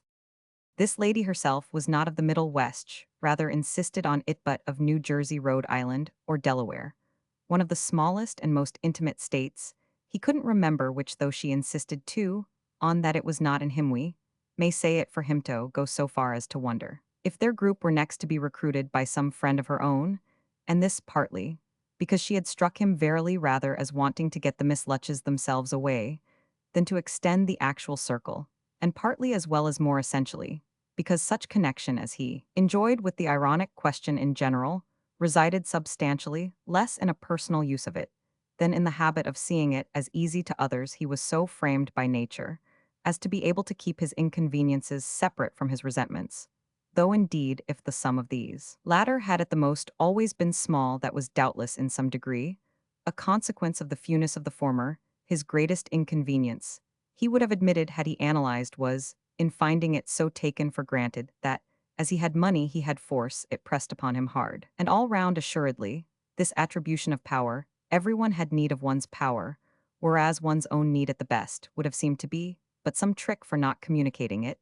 The effect of a reserve, so merely so meanly defensive, would, in most cases, beyond question, sufficiently discredit the cause, wherefore, though it was complicating to be perpetually treated as an infinite agent, the outrage was not the greatest of which a brave man might complain. Complaint, besides, was a luxury, and he dreaded the imputation of greed, the other, the constant imputation that of being able to do, would have no ground if he hadn't been to start with. Thighs was the point, provably luxurious. His lips somehow were close-end, by a spring connected, moreover, with the action of his eyes themselves. The latter showed him what he had done, showed him where he had come out quite at the top of his hill of difficulty, the tall, sharp spiral round which he had begun to wind his ascent at the age of 20, and the apex of which was a platform looking down if one would on the kingdoms of the earth, and with standing room for but half a dozen others. His eyes in any case now saw Mrs. Rance approach with an instant failure to attach to the fact any grossness of avidity of Mrs. Rance's owner, at least to descry any triumphant use, even for the luridest impression of her intensity. What was virtually supreme would be her vision of his having attempted by his desertion of the library to mislead her, which, in point of fact, barely escaped being what he had designed. It was not easy for him in spite of accumulations, fondly and funnily regarded as of systematic practice, not now to be ashamed the one thing. Comparatively, easy would be to gloss over his course. The billiard room was not at the particular crisis either a natural or a graceful place. For the nominally main occupant of so large a house to retire, tone this without prejudice either to the fact that his visitor wouldn't, as he apprehended, explicitly make him a scene should she frankly denounce him for a sneak he would simply go to pieces. But he was after an instant not afraid of that. Wouldn't she rather, as emphasizing their communion, accept, and in a manner exploit the anomaly, treat it perhaps as romantic or possibly even as comic show, at least that they needn't mind even though the vast table draped in brown holland thrust itself between them, as an expanse of desert sand. She couldn't cross the desert, but she could, and did beautifully get round it so that, for him to convert it into an obstacle he would have had to cause himself as in some childish game or unbecoming romp, to be pursued, to be genially hunted. This last was a turn he was well aware the occasion should on no account take, and there loomed before him for the mere moment the prospect of her fairly proposing that they should knock about the balls. That danger certainly, it struck him, he should manage in some way to deal with. Why, too, for that matter, had he need of defenses material or other? How was it a question of dangers, really to be called such? The deep danger, the only one that made him as an idea positively turn cold, would have been the possibility of her seeking him in marriage, of her bringing up between them that terrible issue. Here, fortunately, she was powerless, it being apparently so provable against her that she had a husband in undiminished existence. She had him, it was true, only in America, only in Texas, in Nebraska, in Arizona, or somewhere, that at old Fawn's house in the county of Kent, scarcely counted as a definite place at all. It showed somehow from afar as so lost, so indistinct and illusory, in the great alkali desert. Of cheap divorce, she had him even in bondage, poor man, had him in contempt, had him in remembrance, so imperfect as barely to assert itself. But she had him none the less in existence, unimpeached. The Miss Lutches had seen him in the fleshes. They had appeared eager to mention, though when they were separately questioned their descriptions failed to tally. He would be at the worst, should it come to the worst, Mrs. Rance's difficulty. And he served therefore quite enough as the stout bulwark of anyone else. This was in truth logic, without a flaw, yet it gave Mr. Verver less comfort than it ought. He feared not only danger, feared the idea of danger, or in other words, feared hauntedly himself. It was above all as a symbol that Mrs. Rance actually rose before him, a symbol of the supreme effort that he should have sooner or later, as he felt to make this effort, would be to say no, lived in terror of having to he should be proposed to at a given moment. It was only a question of time, and then he should have to do a thing that would be extremely disagreeable. He almost wished on occasion that he wasn't so sure he would do it. He knew himself, however, well enough not to doubt. He knew coldly, quite bleakly, where he would at the crisis draw the line. It was Maggie's marriage, and Maggie's finer happiness, as he had supposed her before, that had made the difference. He hadn't in the other time. It now seemed to him had to think of such things. They hadn't come up for him, and it was as if she positively had herself kept them down. She had only been his child, which she was indeed as much as ever, but there were sides on which she had protected him, as if she were more than a daughter. She had done for him more than he knew, much and blissfully, as he always had known. If she did at present more than ever through having what she called the change in his life to make up to him for his situation, still all the same kept pace with her activity. His situation being simply that there was more than ever to be done. There had not yet been quite so much on all the showing, as since their return from their 20 months in America, as since their settlement again, in England, experimental though it was, and the consequent sense, now quite established for him, of a domestic air that had cleared and lightened, producing the effect for their common personal life of wider perspectives and large waiting spaces. It was as if his son-in-law's presence, even from before his becoming, his son-in-law had somehow filled the scene and blocked the future every richly and handsomely, when all was said, not at all inconveniently, or in ways not to have been desired inasmuch, as though the prince's measure now practically taken, was still pretty much the same big fact the sky had lifted the horizon, receded the very foreground itself expanded quite, to match him quite to keep everything in comfortable scale, at first certainly, their decent little old-time Union Maggies, and his own had resembled a good deal some pleasant public square in the heart of an old city, into which a great Palladian church, say something with a grand architectural front that suddenly been dropped,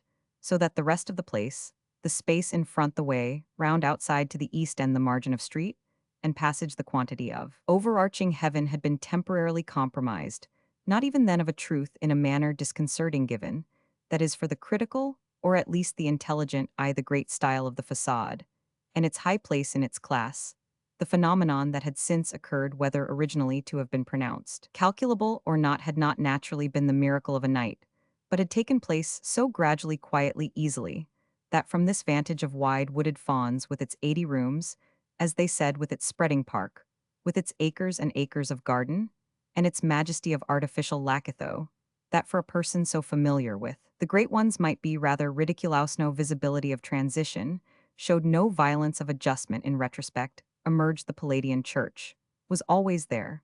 But the piazza took care of itself, the sun stared down in his fullness, the air circulated, and the public not less the limit stood off the way round was easy. The east end was as fine in its fashion as the west, and there were also side doors for entrance between the two large monumental ornamental in their stylias, for all proper great churches, by some such process in fine, had the prince for his father-in-law while remaining solidly, a feature ceased to be at all ominously a block. Mr. Verver, it may further be mentioned, had taken at no moment sufficient alarm to have kept in detail the record of his reassurance. But he would none the less not have been unable, not really have been indisposed to impart in confidence to the right person his notion of the history of the matter. The right personate is equally distinct that, not for this illumination been wanting, but had been encountered in the form of Fanny Assingham, not for the first time indeed admitted to his counsels, and who would have doubtless at present in any case from plenitude of interest, and with equal guarantees repeated his secret. It all came then, the great clearance from the one prime fact that the prince by good fortune hadn't proved angular. He clung to that description of his daughter's husband as he often did to terms and phrases in the human, the social connection that he had found for himself. It was his way to have times of using these constantly as if they just then lighted the world, or his own path in it for Heimven, when for some of his interlocutors they covered less ground. It was true that, with Mrs. Assingham, he never felt quite sure of the ground anything covered.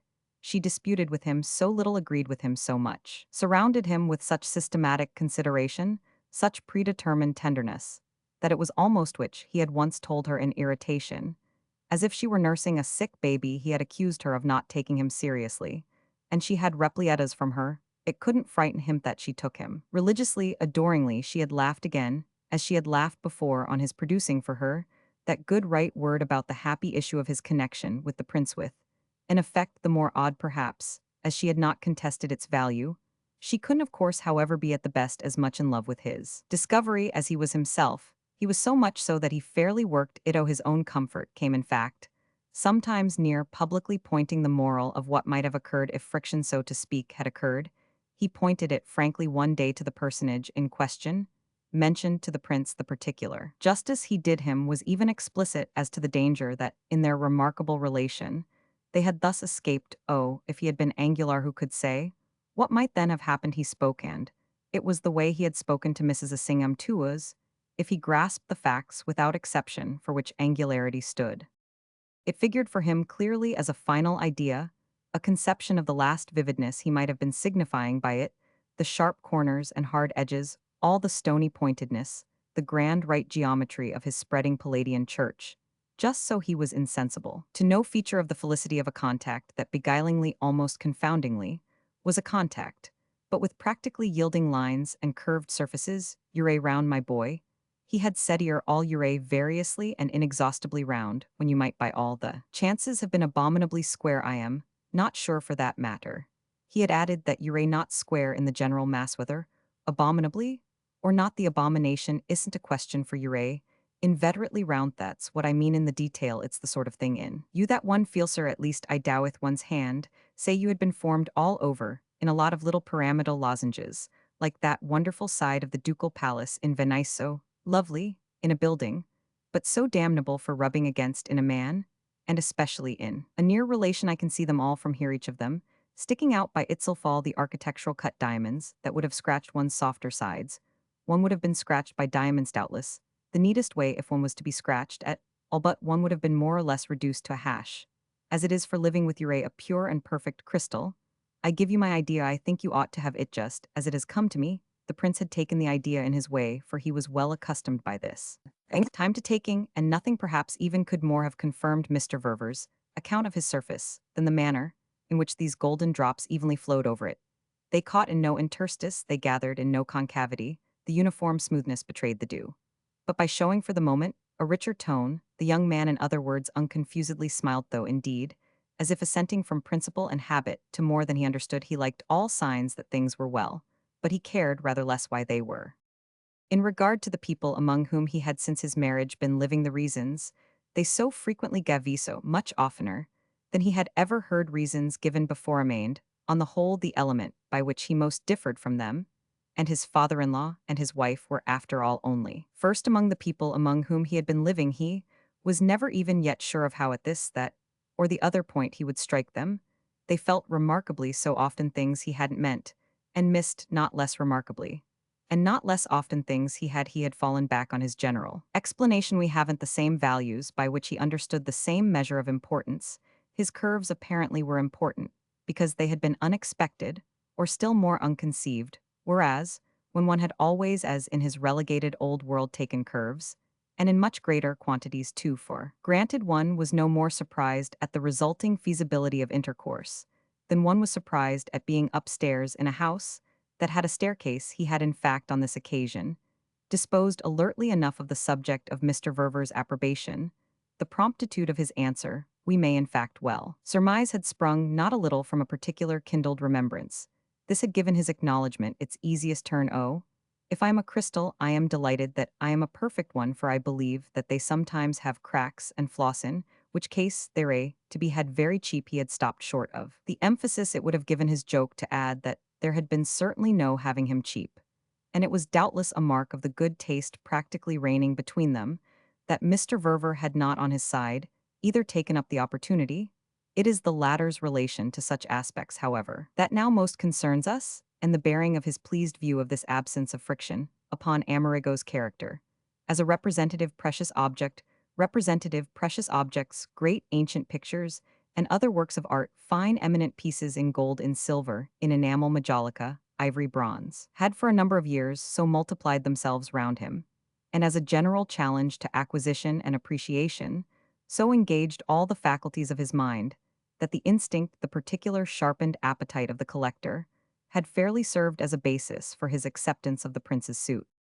Over and above the signal fact of the impression made on Maggie herself, the aspirant to his daughter's hand showed somehow the great marks and signs stood before him, with the high authenticities he had learned to look for in pieces of the first order. Adam Verver knew, by this time, knew thoroughly no man in Europe or in America, he privately believed, was less capable in such estimates of vulgar mistakes. He had never spoken of himself as infallibly, was not his way. But apart from the natural affections, he had acquainted himself with no greater joy of the intimately personal type than the joy of his originally coming to feel, and all so unexpectedly, that he had in him the spirit of the connoisseur. He had, like many other persons, in the course of his reading, been struck with Keats' sonnet about stout Cortez, in the presence of the pacific. But few persons, probably, had so devoutly fitted the poet's grand image to a fact of experience. It consorted so with Mr. Verver's consciousness of the way in which at a given moment he had stared at his Pacific, that a couple of perusals of the immortal lines had sufficed to stamp them in his memory. His peak in Darien was the sudden hour that had transformed his life, the hour of his perceiving, with a mute inward gasp akin to the low moan of apprehensive passion, that a world was left him to conquer, and that he might conquer it if he tried. It had been a turning of the page of the book of Lycias, if a leaf long inert had moved at a touch, and eagerly reversed, had made such a stir of the air as sent up into his face the very breath of the Golden Isles. To rifle the Golden Isles had on the spot become the business of his future, and with the sweetness of it what was most wondrous of all, still more even in the thought than in the act, the thought was that of the affinity of genius, or at least of taste with something, in himself with the dormant intelligence of which he had thus almost violently become aware. And that affected him, as changing by a mere revolution of the screw his whole intellectual plane, he was equal somehow with the great seers, the invokers and encouragers of beauty and, he didn't, after all, perhaps dangle so far below the great producers and creators, he had been nothing of that kind, before too decidedly, too dreadfully not.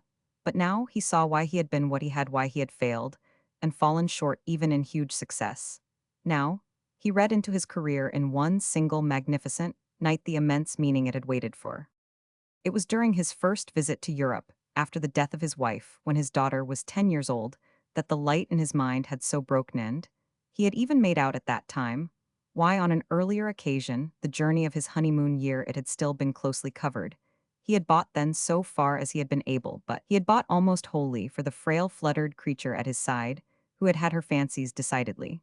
But all for the art, then wonderful to both of them, of the Rue de la Paix, the costly authenticities of dressmakers and jewelers, her flutter-pale disconcerted ghost, as she actually was a broken white flower tied round almost grotesquely for his present sense with a huge satin bow of the boulevarder flutter, had been mainly that of ribbons, frills, and fine fabrics, all funny pathetic evidence for memory of the bewilderments overtaking them, as a bridal pair confronted with opportunity. He could wince fairly still, as he remembered the sense in which the poor girl's pressure had under his fond encouragement indeed been exerted in favor of purchase and curiosity. These were wandering images out of the earlier dusk, that threw her back for his pity, into a past more remote than he liked their common, past their young affection.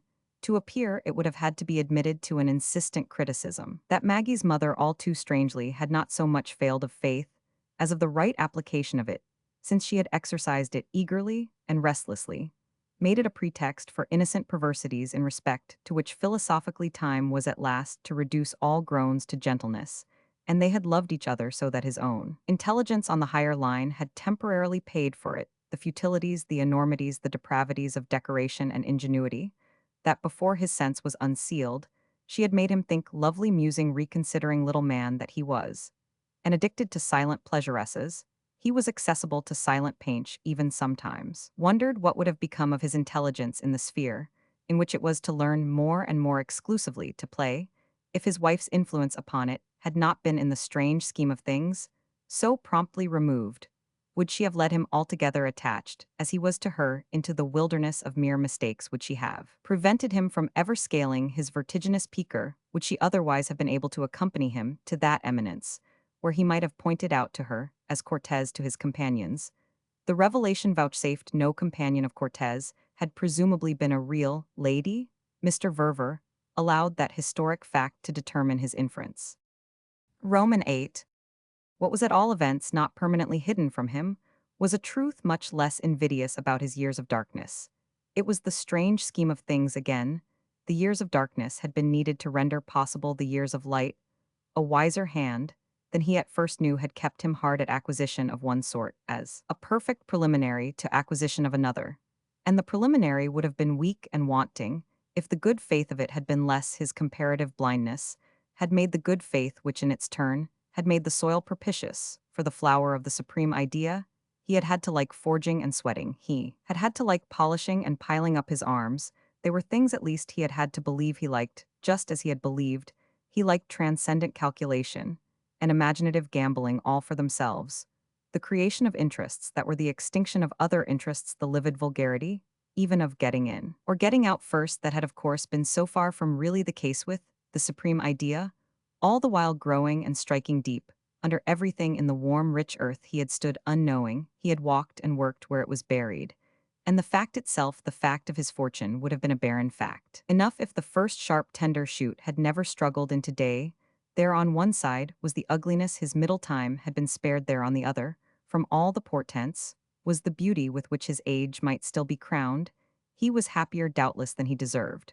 But that when one was happy at all it was easy to be he had wrought by devious ways, but he had reached the place, and what would ever have been straighter in any man's life than his way now of occupying it? It hadn't merely his plan all the sanctions of civilization, it was positively civilization, condensed, concrete, consummate, set down by his hands, as a house on a rock, a house from whose open doors and windows opened to grateful to thirsty millions.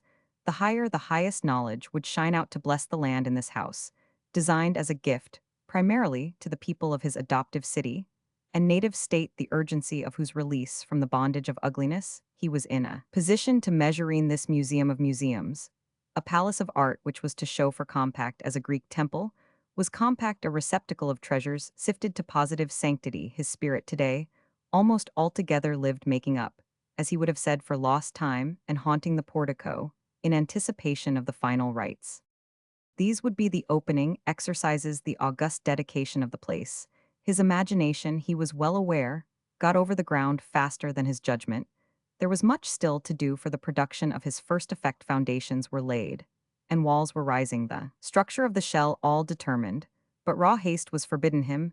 In a connection so intimate with the highest effects of patience and piety, he should belie himself, by completing without a touch at least of the majesty of delay, a monument to the religion he wished to propagate, the exemplary passion, the passion for perfection at any price. He was far from knowing as yet where he would end, but he was admirably definite as to where he wouldn't begin. He wouldn't begin with a small show, would begin with a great, and he could scarce have indicated, even had he wished to try the line of division he had drawn. He had taken no trouble to indicate it to his fellow citizens, purveyors, and consumers in his own, and the circumjacent commonwealths of comic matter, in large lettering, diurnally set up, printed, published, folded, and delivered at the expense of his presumptuous emulation of the snail. The snail had become for him, under this ironic suggestion, the loveliest beast in nature, and his return to England, of which we are present witnesses, had not been unconnected with the appreciation so determined. It marked what he liked to mark, that he needed on the matter in question instruction from no one on earth. A couple of years of Europe again, of renewed nearness to changes and chances, refreshed sensibility to the currents of the market, would fall in with the consistency of wisdom. The particular shade of enlightened conviction that he wished to observe, it didn't look like much for a whole family to hang about waiting, the being now, since the birth of his grandson, a whole family, and there was henceforth only one ground in all the world he felt on which the question of appearance would ever really again count for him. He cared that a work of art of price should look like the master, to whom it might perhaps be deceitfully attributed, but he had ceased on the whole to know any matter of the rest of life by its looks. He took life in general higher up the stream so far as he was not actually taking it as a collector. He was taking it decidedly as a grandfather, in the way of precious small pieces. He had handled nothing so precious as the Principino, his daughter's firstborn, whose Italian designation endlessly amused him, and whom he could manipulate and dandle, already almost toss and catch again. As he couldn't a correspondingly rare morsel of an earlier pate tender, he could take the small clutching child from his nurse's arms, with an iteration grimly discountenanced in respect to their contents, by the glass doors of high cabinets. Something clearly beatific in this new relation had moreover without doubt confirmed for him the sense that none of his silent answers to public detraction, to local vulgarity, had ever been so legitimately straight as the mere element of attitude regus. It, he said to That in his easy weeks at Fawn's, the element of attitude was all he wanted of these weeks, and he was enjoying it on the spot even more than he had hoped, enjoying it in spite of Mrs. Rance and the Miss Lutches, in spite of the small worry of his belief that Fanny Assingham had really something for him that she was keeping back, in spite of his full consciousness, overflowing the cup like a wine too generously poured, that if he had consented to marry his daughter, and thereby to make as it were the difference what surrounded him now, was exactly consent, vivified marriage, demonstrated the difference, in fine, definitely made he could call back his prior, his own wedded consciousness. It was not yet out of range of vague reflection. He had supposed himself above all. He had supposed his wife as married as anyone could be. And yet he wondered if their state had deserved the name, or their union worn the beauty in the degree to which the couple now before him carried the matter in especial, since the birth of their boy in New York, the grand climax of their recent American period, brought to so right an issue. The happy pair struck him as having carried it higher, deeper, further, to where it ceased to concern his imagination, at any rate to follow them extraordinary beyond question, was one branch of his characteristic mute wonderment. It characterized above all with its subject before it, his modesty, the strange dim doubt waking up for him at the end of the years of whether Maggie's mother had after all been capable of the maximum of tenderness. He meant as the terms existed for him, the maximum of immersion in the fact of being married Maggie herself. Was capable Maggie herself at this season? Was exquisitely divinely.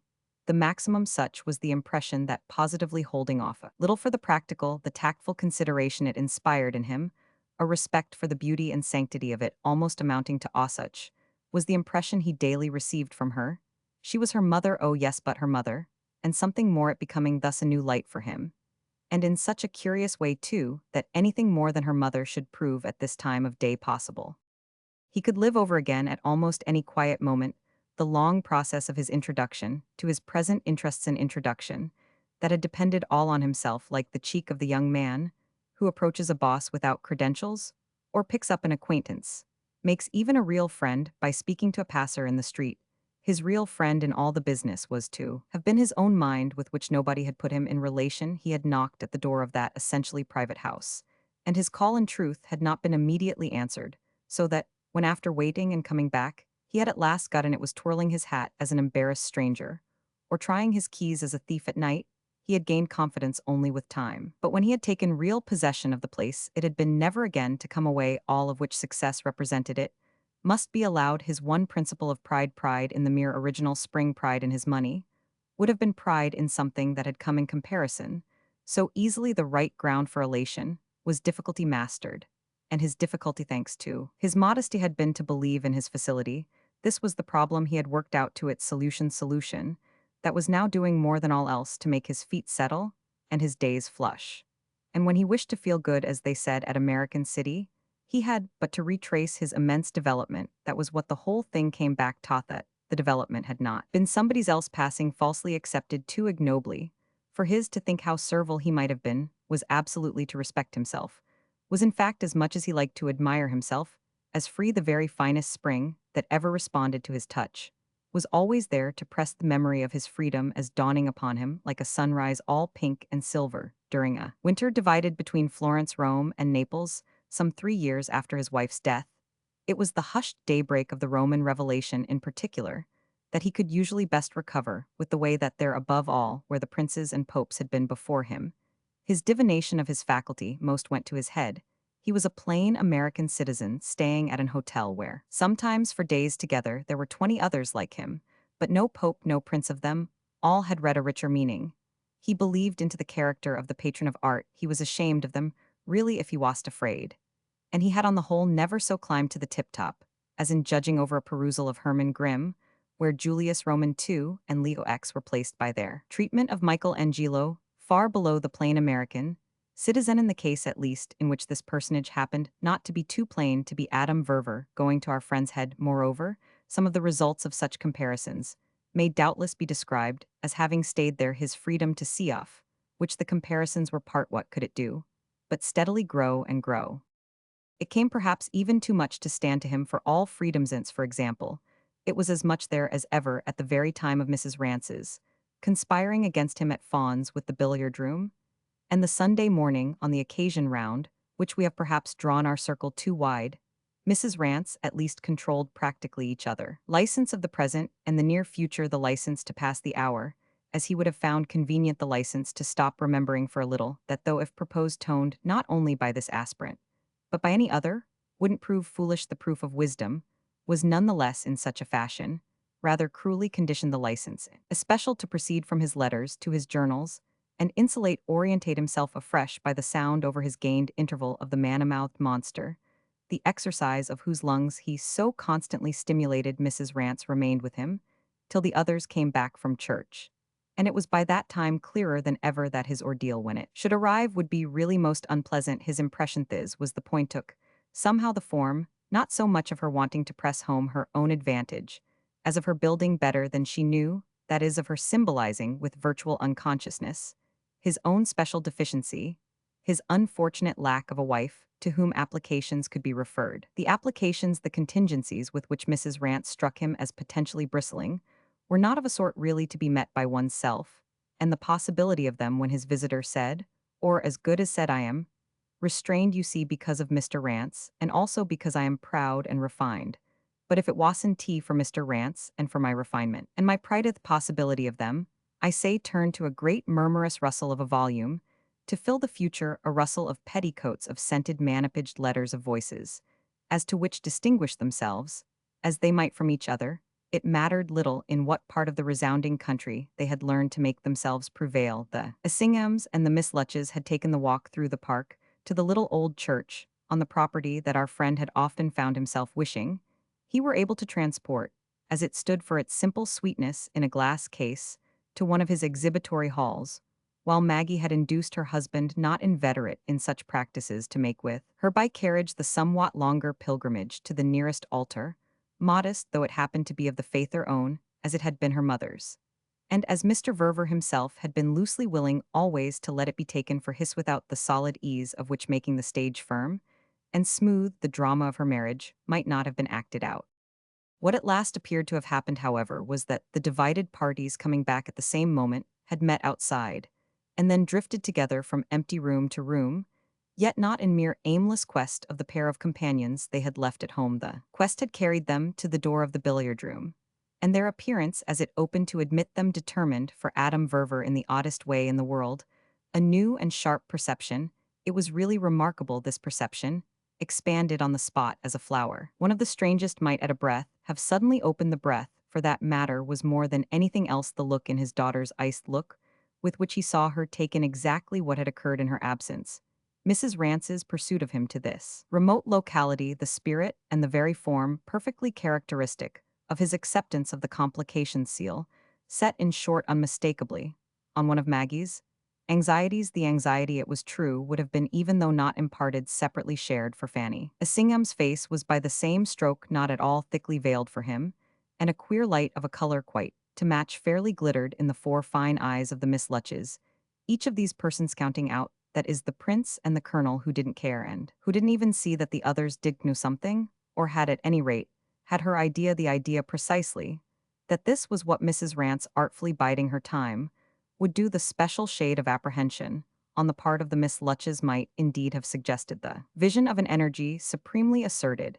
It was droll in truth, if one came to that, the position of the Miss Lutches they had themselves brought. They had guilelessly introduced Mrs. Rance strong in the fact of Mr. Rance's having been literally beheld of them, and it was now for them positively as if their handful of flour, since Mrs. Rance was a handful, had been but the vehicle of a dangerous snake. Mr.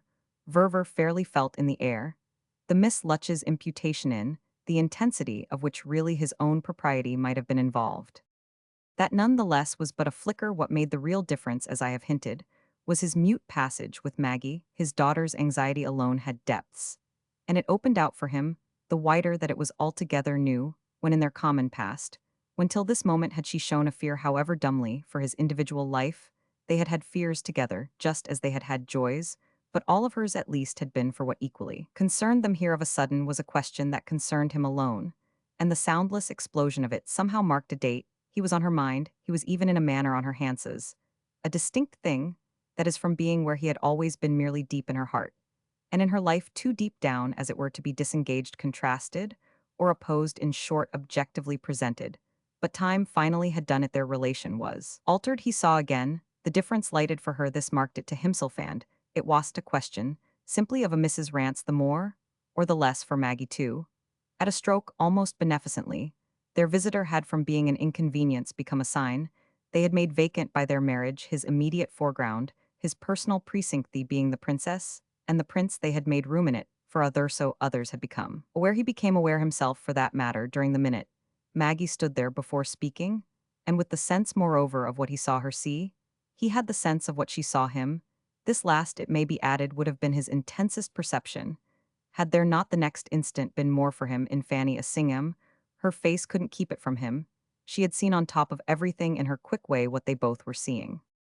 Roman 9. So much mute communication was doubtless all this time marvelous, and we may confess to having perhaps read into the scene, prematurely, a critical character that took longer to develop.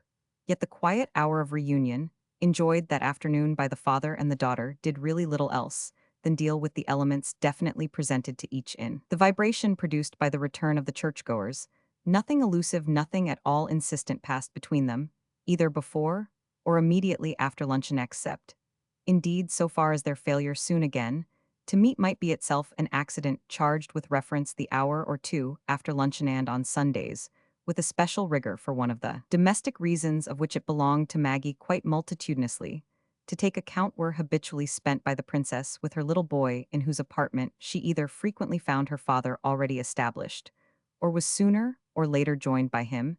His visit to his grandson at some hour or other held its place in his day against all interventions, and this without counting his grandson's visits to him, scarcely less ordered and timed, and the odd bits, as he called them, that they picked up together, when they could communions snatched for the most part on the terrace in the gardens or the park, while the Principino, with much pomp and circumstance of perambulator parasol, fine lace overveiling, and incorruptible female attendants, took the air in the private apartments, which, occupying in the great house the larger part of a wing of their own, were not much more easily accessible than if the place had been a royal palace.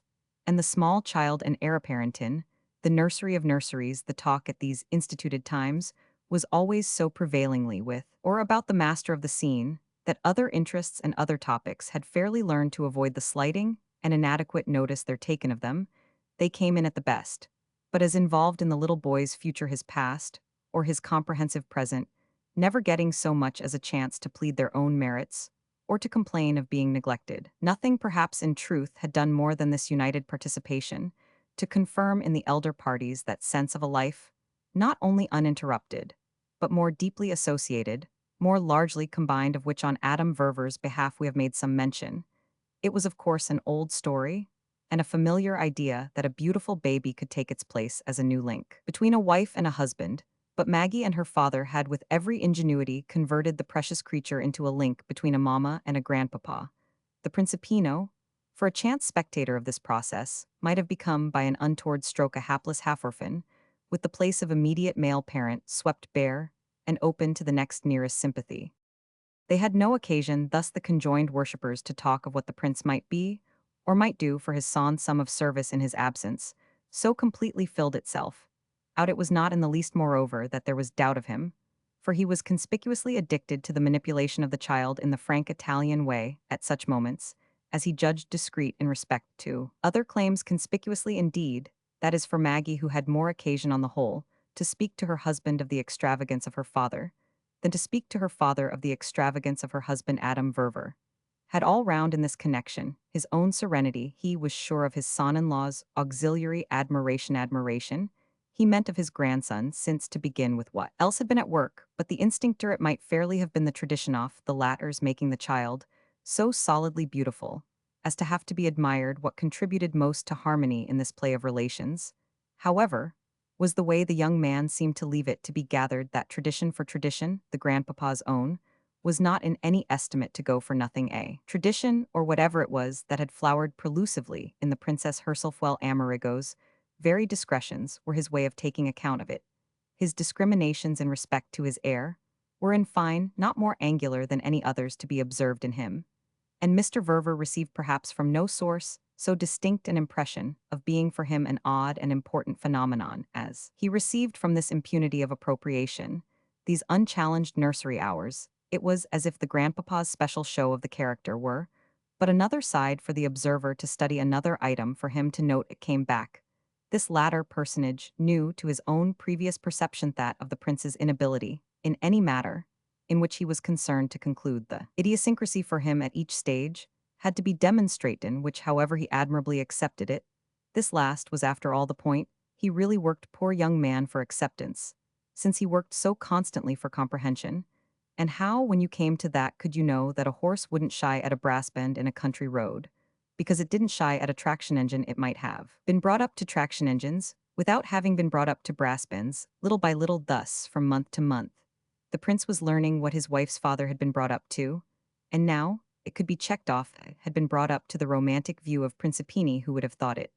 And where would it all stop? The only fear, somewhat sharp for Mr. Verver, was a certain fear of disappointing him for strangeness. He felt that the evidence he offered, thus viewed, was too much on the positive side. He didn't know was learning.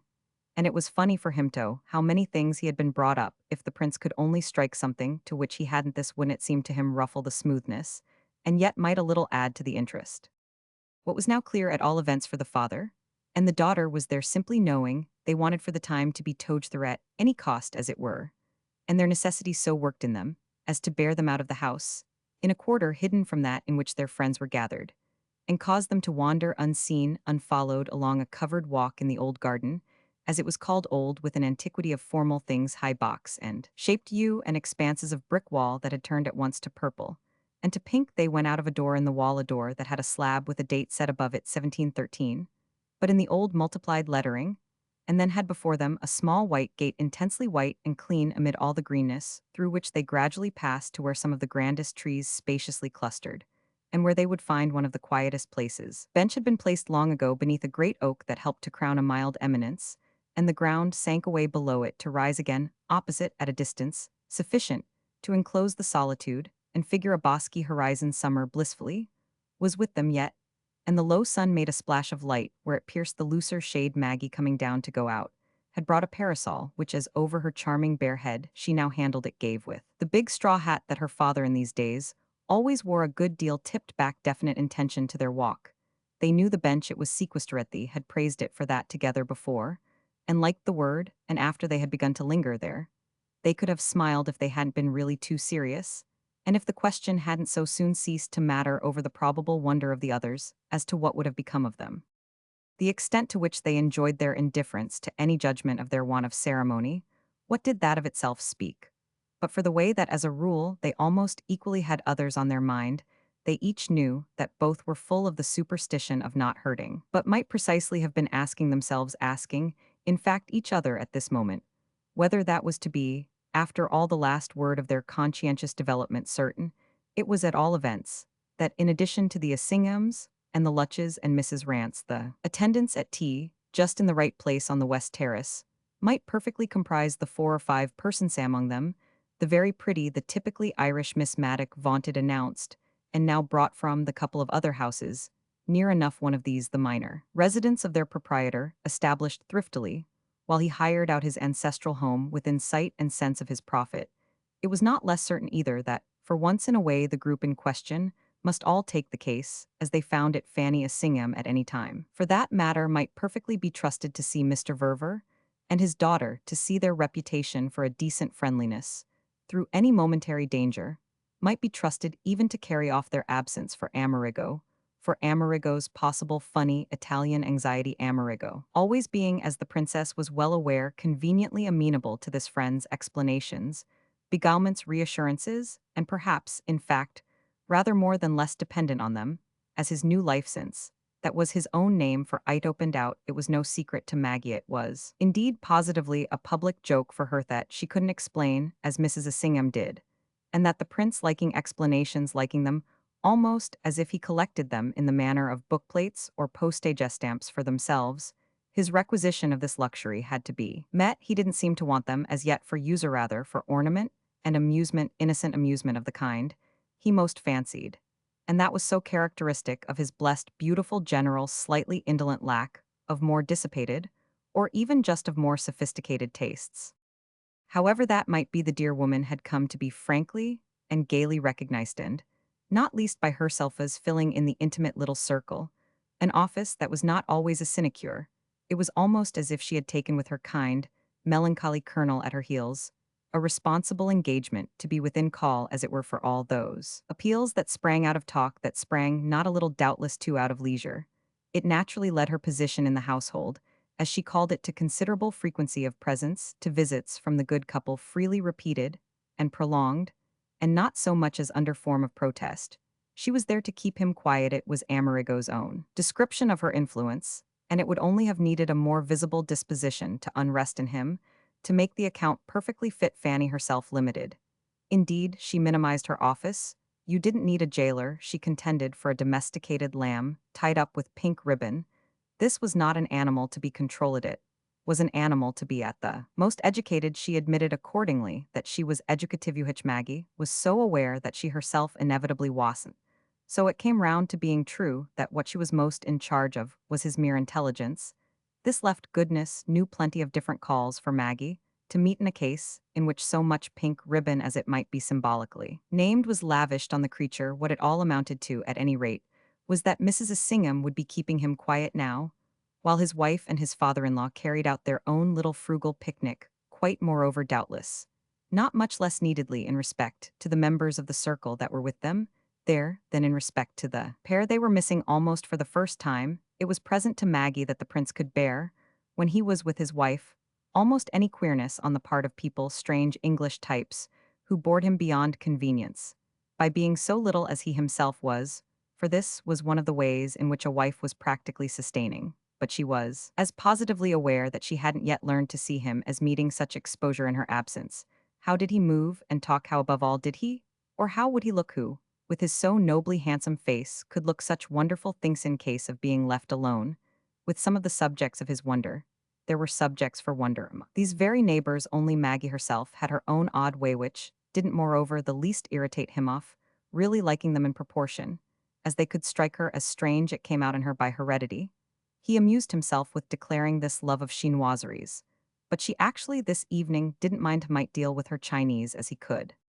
Maggie indeed would always have had for such moments, had they oftener occurred the impression made on her by a word of Mrs. Assingham's, a word referring precisely to that appetite in Amerigo, for the explanatory which we have just found in our path. It wasn't that the princess could be indebted to another person, even to so clever a one as this friend, for seeing anything in her husband that she might see unaided, but she had ever hitherto been of a nature to accept with modest gratitude any better description of a felt truth than her little limits durably marked. She knew, in the direction of saying the right things enabled her to make thus. It was at any rate that she was able to live more or less in the light of the fact expressed so lucidly by their common comforter, the fact that the prince was saving up for some very mysterious, but very fine eventual purpose, all the wisdom, all the answers to his questions, all the impressions and generalizations he gathered, putting them away and packing them down, because he wanted his great gun to be loaded to the brim on the day he should decide to let it off.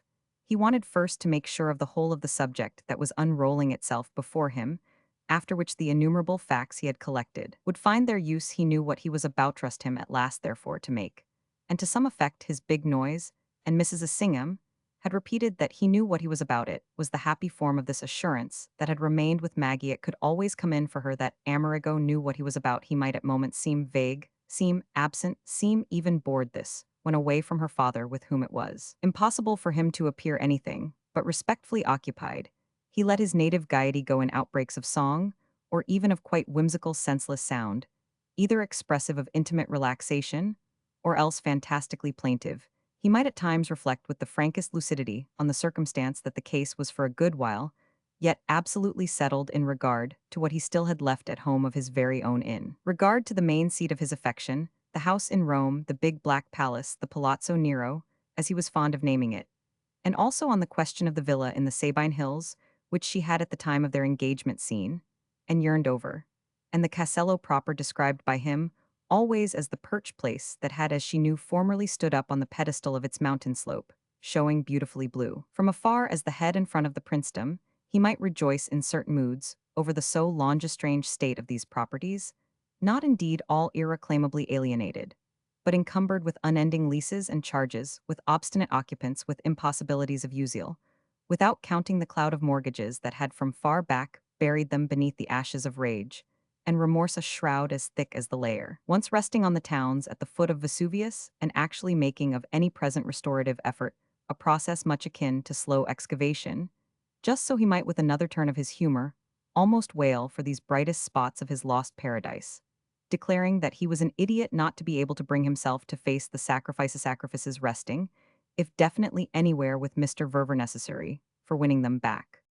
One of the most comfortable things between the husband and the wife meanwhile of those easy certitudes they could be merely gay about was, that she never admired him so much or so, found him heartbreakingly handsome, clever, irresistible, in the very degree in which he had originally and fatally dawned upon her, as when she saw other women. Reduced to the same passive pulp that had then begun once for all to constitute her substance, there was really nothing they had talked of together with more intimate and familiar pleasantry than of the license and privilege, the boundless happy margin thus established for each, she going so far as to put it that even should he some day get drunk and beat her, the spectacle of him with hated rivals would, after no matter what extremity, always for the sovereign charm of it in itself, and as the exhibition of him that most deeply moved her suffice to bring her round What would therefore be more open to him than to keep her in love with him? He agreed with all his heart. At these light moments that his course wouldn't then be difficult inasmuch as so simply constituted, as he was on all the precious question and, why should he be ashamed of Ith knew? But one way with the fair they had to be fair and, he was fastidious and particular his standard was high. But when once this was the case what relation with them was conceivable what relation was decent rudimentary properly human, but that of a plain interest in the fairness, his interest she always answered happened not to be plain and plainness, all round, had little to do with the matter, which was marked on the contrary by the richest variety of color. But the working basis at all events had been settled the mismatics of life, been assured of their importance for him, how conveniently assured Magaido, take him too into the joke had more than once gone so far as to mention to her father, since it fell in easily with the tenderness of her disposition, to remember she might occasionally make him happy, by an intimate confidence.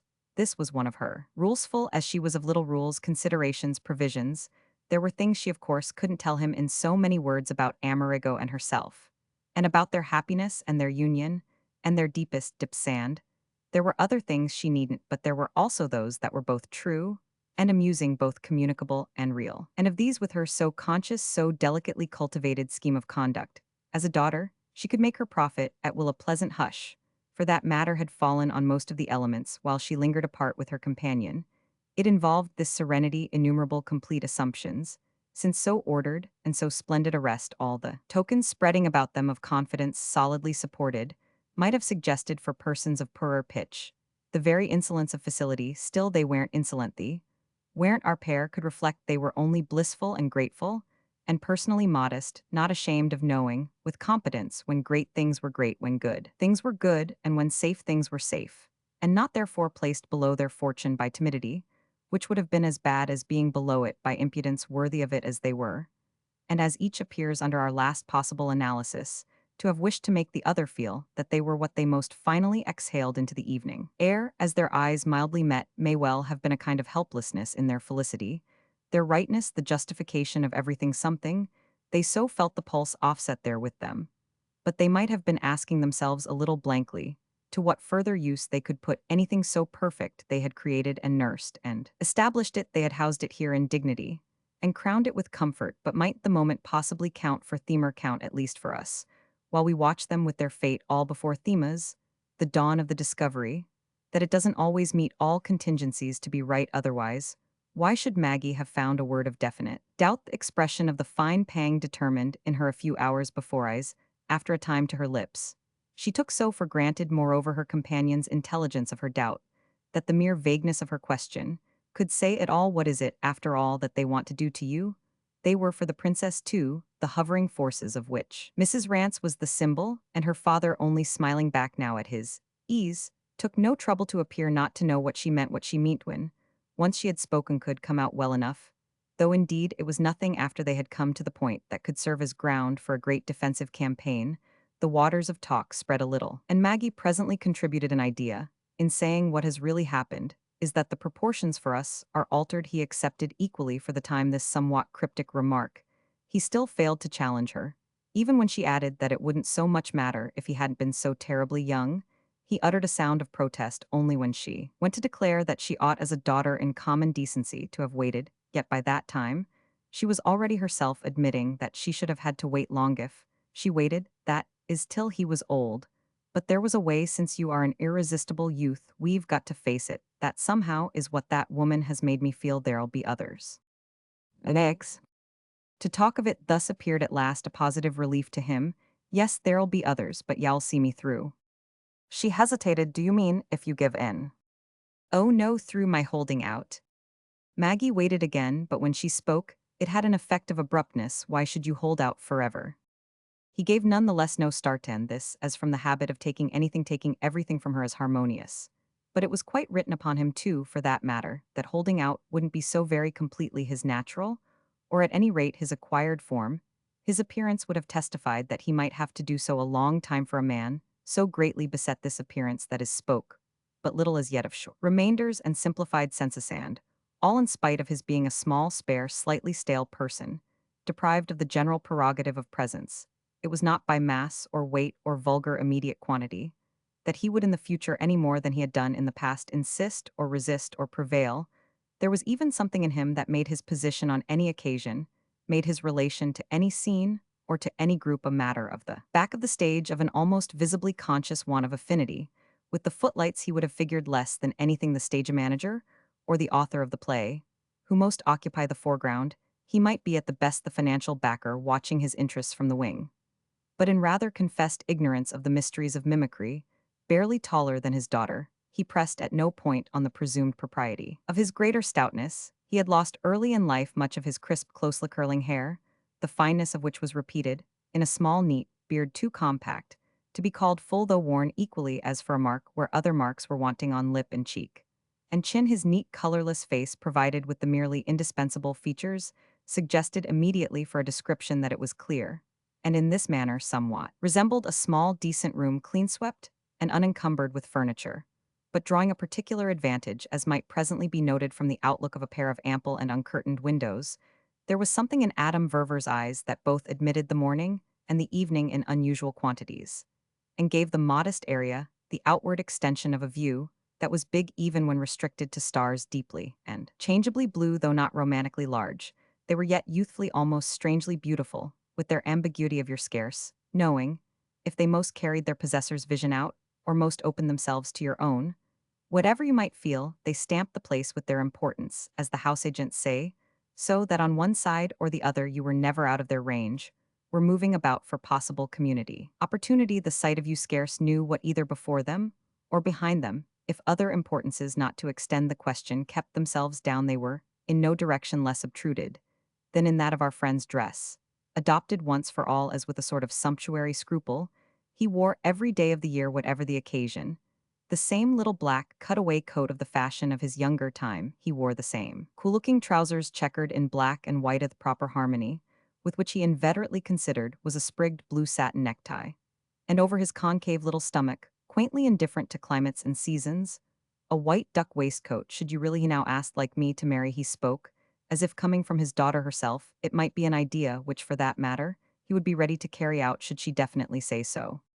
Definite, however, just yet she was not prepared to be, though it seemed to come to her with force, as she thought that there was a truth in the connection to utter what I feel, is that there is somehow something that used to be right, and that I've made wrong it used to be right that you hadn't married, and that you didn't seem to want to it, used also continued to make out to seem easy for the question not to come up. That's what I've made different. It does come up, it will come up. You don't think I can keep it down? Mr. Verver's tone was cheerfully pensive. Well, I've given you by my move all the trouble of having to. He liked the tenderness of her idea, and it made him, as she sat near him, pass his arm about her. I guess I don't feel as if you had moved very far, you've only moved next door. Well, she continued, I don't feel as if it were fair for me just to have given you a push and left you so. If I've made the difference for you, I must think of the difference. Then what, darling, he indulgently asked, do you think? That's just what I don't yet know, but I must find out. We must think together. We've always thought what I mean, she went on after a moment, is that it strikes me that I ought to at least offer you some alternative. I ought to have worked one out for you. An alternative to what? Well, to your simply missing what you've lost without anything being done about it. But what have I lost? She thought a minute, as if it were difficult to say, yet as if she more and more saw it. Well, whatever it was that before kept us from thinking, and kept you really, as you might say, in the market. It was as if you couldn't be in the market when you were married to me, or rather as if I kept people off innocently by being married to you now that I am married to someone else, as in consequence married to nobody. Therefore you may be married to anybody, to everybody. People don't see why you shouldn't be married to them. Isn't it enough of a reason, he mildly inquired, that I don't want to be? It's enough of a reason, yes. But to be enough of a reason, it has to be too much of a trouble. I mean, for you, it has to be too much of a fight, you ask me. What you've lost, Maggie continued to explain, the not having to take the trouble. And to make the fight, that's what you've lost, the advantage, the happiness of being just as you were because I was just as I was, that's what you meant. So that you think, her father presently said, that I had better get married just in order to be as I was before. The detached tone of it, detached, as if innocently to amuse her by showing his desire to accommodate, was so far successful as to draw from her gravity a short light laugh. Well, what I don't want you to feel is that if you were to, I shouldn't understand. I should understand, that's all, said the princess gently. Her companion turned it pleasantly. Over, you don't go so far as to wish me to take somebody I don't like. Ah, father, she sighed, you know how far I go, how far I could go. But I only wish that if you ever should like anybody, you may never doubt of my feeling how I've brought you to it. Y'all always know that I know that it's my fault. You mean, he went on in his contemplative way, that it will be you hall take the consequences. Maggie just considered, ill leave you all the good ones, but ill take the bad.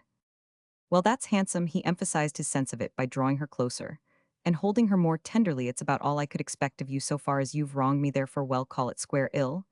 Let you know in time if I see a prospect of your having to take it up. But am I to understand meanwhile? He soon went on, that ready, as you are to see me through my collapse, you're a not ready or not as ready to see me through my resistance. I've got to be a regular martyr before y'all be inspired.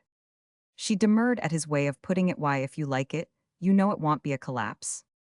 Then why talk about seeing me through at all? I shall only collapse if I do like it. But what I seem to feel is that I don't want to like it, that is, he amended. Unless I feel surer I do than appears very probable. I don't want to have to think I like it in a case when I really shan't. I've had to do that in some cases, he confessed, when it has been a question of other things. I don't want he wound up to be made to make a mistake. Ah, but it's too dreadful, she returned, that you should even have to fear just nervously to dream that you, maybe what does that show, after all, she asked. But that you do really well within feel a want, what does it show? But that you're a truly susceptible. Well, it may show, Thade defended himself against nothing. But it shows also, I think, that charming women are in the kind of life we're leading now, numerous and formidable. Maggie entertained for a moment the proposition, under cover of which, however, she passed quickly from the general to the particular. Do you feel Mrs. Rance to be charming? Well, I feel her to be formidable. When they cast a spell, it comes to the same thing. I think she'd do anything. Oh, well, it'd help you, the princess said with decision, as against Harif. That's all you require. It's too funny, she went on before he again spoke, that Mrs. Rance should be here at all. But if you talk of the life we lead, much of it is altogether, I am bound to say too, funny. The thing is, Maggie developed under this impression that I don't think we lead, as regards other people, any life at all. We don't, at any rate. It seems to me, lead half the life we might. And so, it seems, I think, to Amerigo. So, it seems also, I am sure, to Fanny Assingham. Mr. Ververas, if from due regard for these persons considered, a little, what life would they like us to lead? Oh, it's not a question, I think, on which they quite feel together. She thinks, dear Fanny, that we ought to be greater. Greater, he echoed it vaguely, and Amerigo too, you say? Ah, yes, her reply was prompt, but Amerigo doesn't mind, he doesn't care, I mean, what we do, it's for us. He considers to see things exactly as we wish. Fanny herself, Maggie pursued, thinks he's magnificent, magnificent, I mean, for taking everything as it is, for accepting the social limitations of our life, for not missing what we don't give him. Mr. Verver attended then, if he doesn't miss it, his magnificence is easy. It is easy, that's exactly what I think. If there were things he did miss, and if in spite of them he were always sweet, then, no doubt, he would be a more or less unappreciated hero. He could be a hero, will be one, if it's ever necessary, but it will be about something better than our dreariness. I know, the princess declared, where he's magnificent. And she rested a minute on that. She ended, however, as she had begun. We're not all the same committed to anything stupid. If we ought to be grander, as Fanny thinks, we can be grander, there's nothing to prevent. Is it a strict moral obligation? Adam Verver inquired. Noits for the amusement. For whose? For Fanny's own. For every one's, though, I dare say Fanny's would be a large part. She hesitated. She had now, it might have appeared, something more to bring out, which she finally produced. For yours, in particular, say if you go into the question. She even bravely followed it up. I haven't really, after all, had to think much to see that much more can be done for you than is done. Mr. Verver uttered an odd, vague sound. Don't you think a good deal is done when you come out and talk to me this way? Ah, said his daughter, smiling at him, we make too much of that, and then to explain that's good and it's natural, but it isn't great. We forget that we're as free as air. Well, that's great, Mr. Verver pleaded, great if we act on it, not if we don't. She continued to smile, and he took her smile, wondering again a little by this time, however, struck more and more by an intensity in it that belied a light tone. What do you want, he demanded, to do to me? And he added, as she didn't say, you've got something in your mind. It had come to him within the minute that from the beginning of their session there she had been keeping something back, and that an impression of this had more than once, in spite of his general theoretic respect for her present right to personal reserves and mysteries, almost ceased to be vague in him. There had been from the first something in her anxious eyes, in the way she occasionally lost herself, that it would perfectly explain. He was therefore now quite sure. "You've got something up your sleeve." She had a silence that made him right well. "When I tell you, y'all understand, it's only up my sleeve. In the sense of being in a letter I got this morning. All day, yes, it has been in my mind. I've been asking myself if it were quite the right moment, or in any way fair to ask you if you could stand just now another woman." It relieved him a little, yet the beautiful consideration of her manner made it in a degree portentous stand one. "Well, mind her coming." He stared, then he laughed. "It depends on who she is. There you see, I've at all events been thinking whether you'd take this particular person, but as a worry the more whether that is you'd go so far with her, in your notion of having to be kind." He gave at this the quickest shake to his foot. How far would she go in her notion of it? Well, his daughter returned, "You know how far, in a general way, Charlotte Stant goes." "Charlotte, is she coming?" "She writes me practically that she'd like to if we're so good as to ask her." Mr. Verver continued to gaze, but rather as if waiting for more than, as everything appeared to have come. His expression had a drop. If this was all, it was simple, then why in the world not?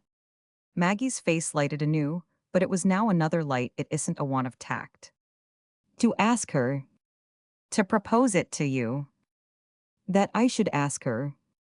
He put the question as an effect of his remnant of vagueness. But this had also its own effect. Maggie wondered an instant, after which, as with a flush of recognition, she took it up. "It would be too beautiful if you would." This clearly had not been her first idea. Chance of his words had prompted it. "Do you mean write to her myself?" "Yes, it would be kind, it would be quite beautiful of you. That is, of course," said Maggie, "if you sincerely can." He appeared to wonder an instant why he sincerely shouldn't. And indeed, for that matter, where the question of sincerity came in this virtue between him and his daughter's friend, had surely been taken for granted. "My dear child," he returned, "I don't think I'm afraid of Charlotte." "Well, that's just what it's lovely to have from you from the moment you're not least little bit till immediately invite her." "But where in the world is she?" He spoke as if he had not thought of Charlotte, nor so much as heard her name pronounced for a very long time. He quite, in fact, amicably, almost amusedly woke up to her.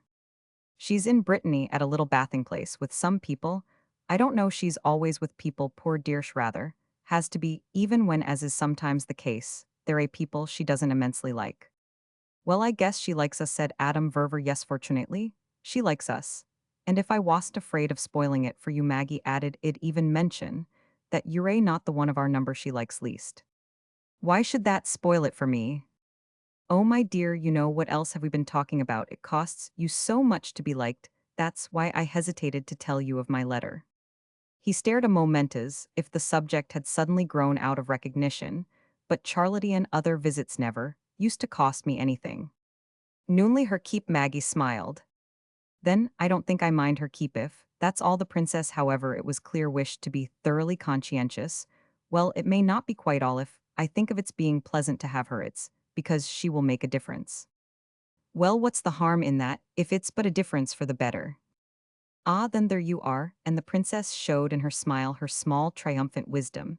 "If you acknowledge a possible difference for the better, we're not after all so tremendously right as we are. I mean, we're notice satisfied and amused. We do see there are ways of being grander." "But will Charlotte Stant," her father asked with surprise, "make us grander?" Maggie, on this, looking at him well, had a remarkable reply. "Yes, I think really grander." He thought, for if this was a sudden opening he wished, but the more to meet it, because she's so handsome. "No, father," and the princess was almost solemn, "because she's so great." "Great?" "Great in nature, in character, in spirit, great in life." So Mr. Verver echoed, "What has she done in life?" "Well, she has been brave and bright," said Maggie. "That mayn't sound like much, but she has been so in the face of things that might well have made it too difficult for many other girls.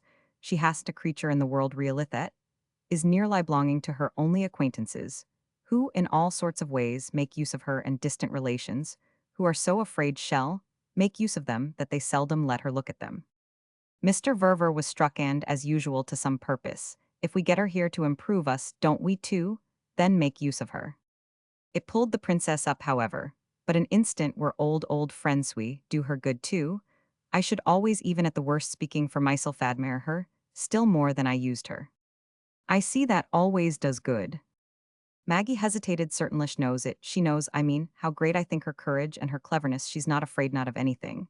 And yet she no more ever takes a liberty with you than if she trembled for her life.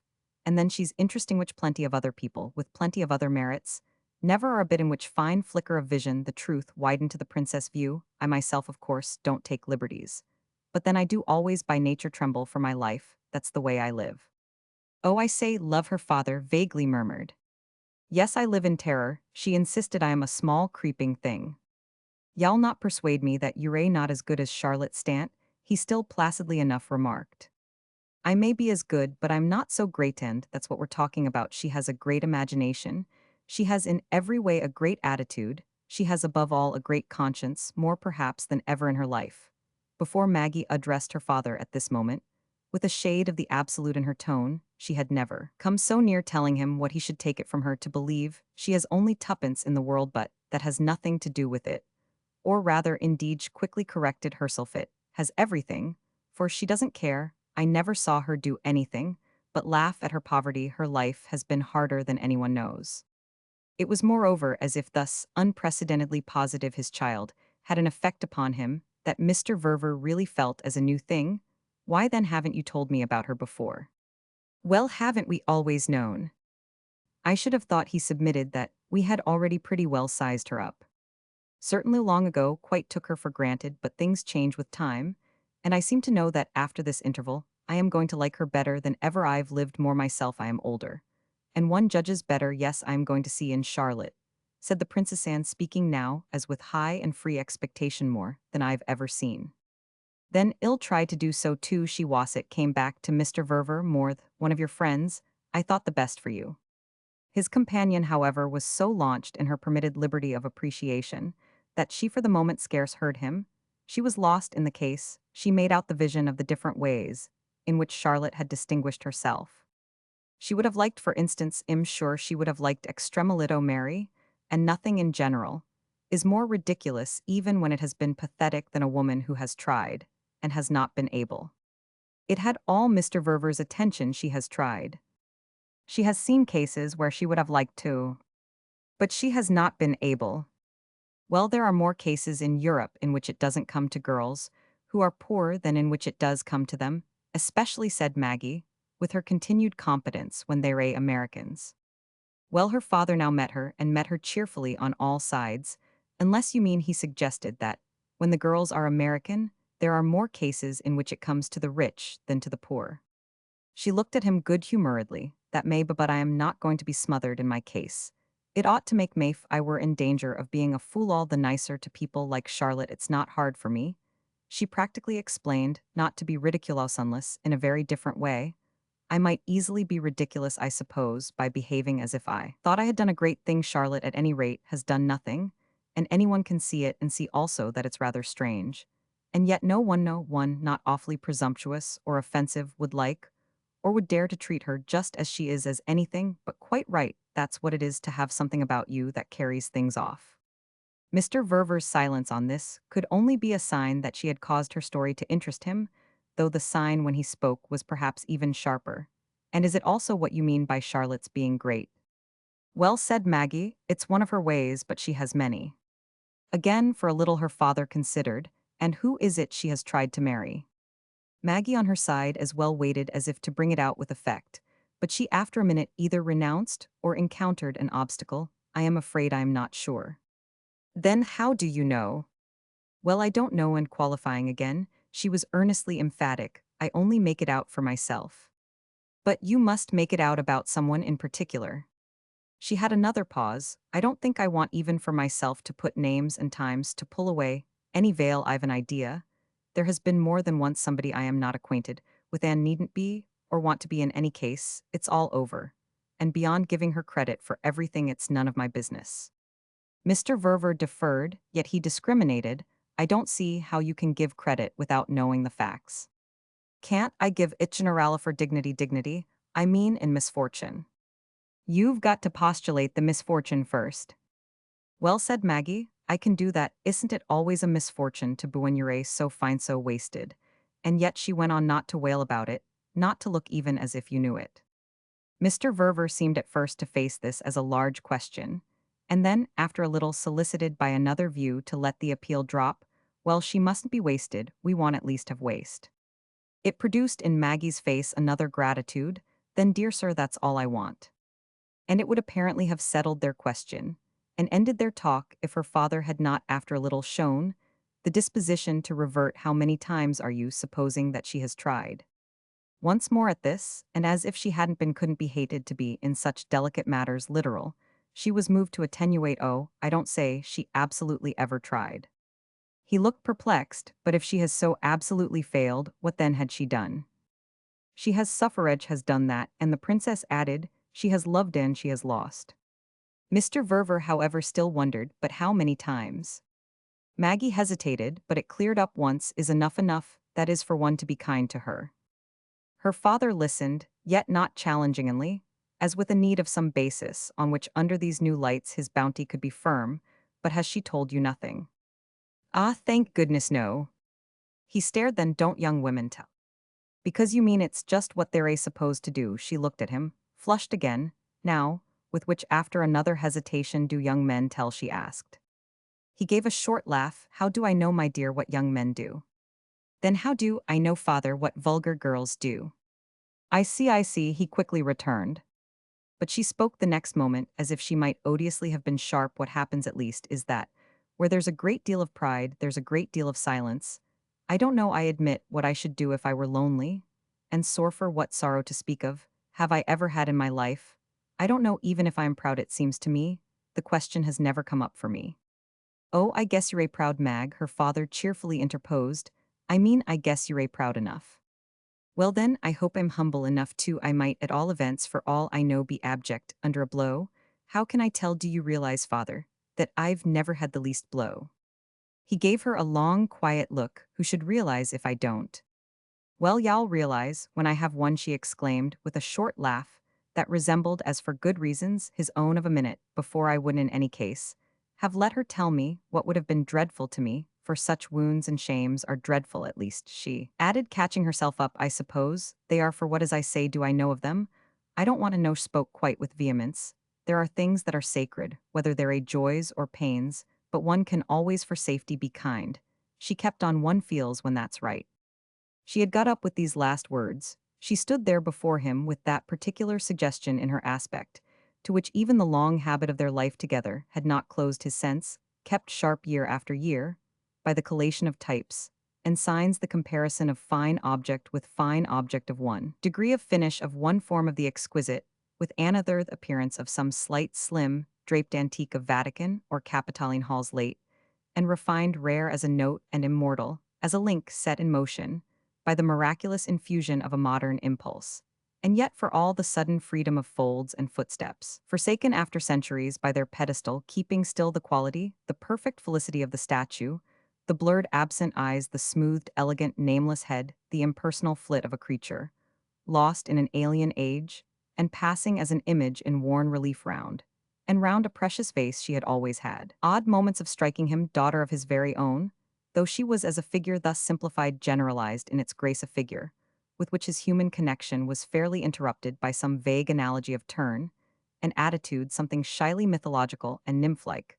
The trick, he was not uncomplacently aware, was mainly of his own mind. It came from his caring for precious vases, only less than for precious daughters, and what was more to the point still, it often operated, while he was quite at the same time conscious that Maggie had been described, even in her prettiness, as prim Mrs. Rance herself had enthusiastically used the word of her, while he remembered that, when once she had been told before him, familiarly, that she resembled a nun, she had replied that she was delighted to hear it, and would certainly try to, while also finally, it was present to him that discreetly heedless, thanks to her long association with nobleness. In art to the leaps and bounds of fashion, she brought her hair down very straight and flat over her temples in the constant manner of her mother, who had not been a bit mythological. Nymphs and nuns were certainly separate types, but Mr. Verver, when he really amused himself, let consistency go the play of vision, was at all events so rooted in him that he could receive impressions of sense, even while positively thinking. He was positively thinking,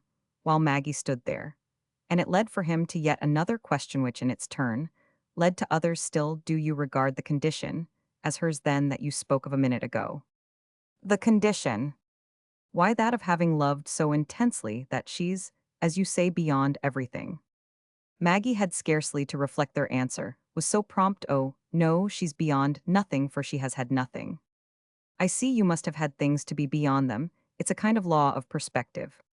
Maggie didn't know about the law, but she continued definite. She's not, for example, beyond help. Oh, well then, she shall have all we can give her. Ill right to her, he said with pleasure. Angel, she answered, as she gaily and tenderly looked at him. True as this might be, however, there was one thing more: was an angel with a human curiosity. Has she told you she likes me much? Certainly, she has told me, but I want pamper, you let it be enough for you. It has always been one of my reasons for liking her. Then she's indeed not beyond everything, Mr. Verver more or less humorously observed. Oh, it isn't, thank goodness, that she's in love with you. It's not, as I told you at first, the sort of thing for you to fear. He had spoken with cheer, but it appeared to drop before this reassurance, as if the latter overdid his alarm, and that should be corrected. Oh, my dear, I've always thought of her as a little girl. Ah, she's not a little girl, said the princess. Then ill write to her as a brilliant woman. It's exactly what she is. Mr. Verver had got up as he spoke, and for a little before retracing their steps, they stood looking at each other, as if they had really arranged something they had come out together for themselves. But it had produced something more. What it had produced was, in fact, expressed by the words with which he met his companion's last emphasis. Well, she has a famous friend in you, princess. Maggie took this, and it was too plain for a protest. Do you know what I'm really thinking of? She asked. He wondered with her eyes on highmise of contentment at her freedom now to talk, and he wasn't such a fool, he presently showed, as not suddenly to arrive at it. Why, of your finding her at last yourself a husband. Good for you, Maggie smiled, but it will take, she added, some looking. Then let me look right here with you, her father said as they walked on. Zai.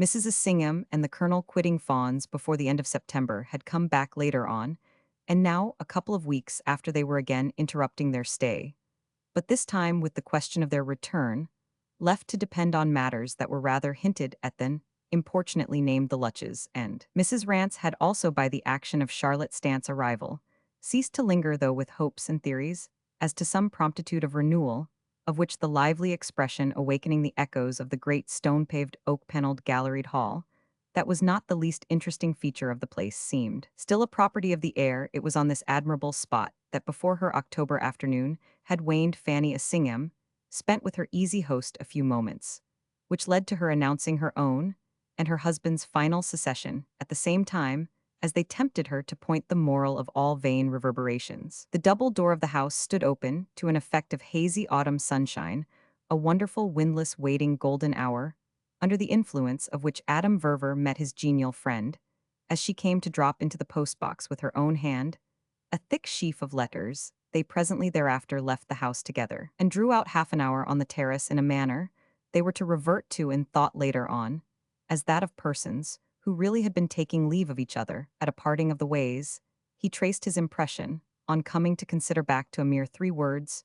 She had begun by using about Charlotte Stant. She simply cleared them out. Those had been the 3 words thrown off in reference to the general golden peace that the Kentish October had gradually ushered in the halcyon days, the full beauty of which had appeared to shine out for them after Charlotte's arrival, for it was during these days that Mrs. Rance and the Miss Lutches had been observed to be gathering themselves for departure, and it was with that difference made that the sense of the whole situation showed most fair the sense of how right they had been to engage for so ample a residence, and of all the pleasure so fruity an autumn there could hold in its lap. This was what had occurred, that their lesson had been learned, and what Mrs. Singham had dwelt upon was that without Charlotte it would have been learned, but half it would certainly not have been taught by Mrs. Rance and the Miss Lutches if these ladies had remained with them as long as at one time seemed probable. Charlotte's light intervention had thus become a cause operating covertly, but none the less actively, and Fanny Assingham's speech, which she had followed up a little, echoed within him,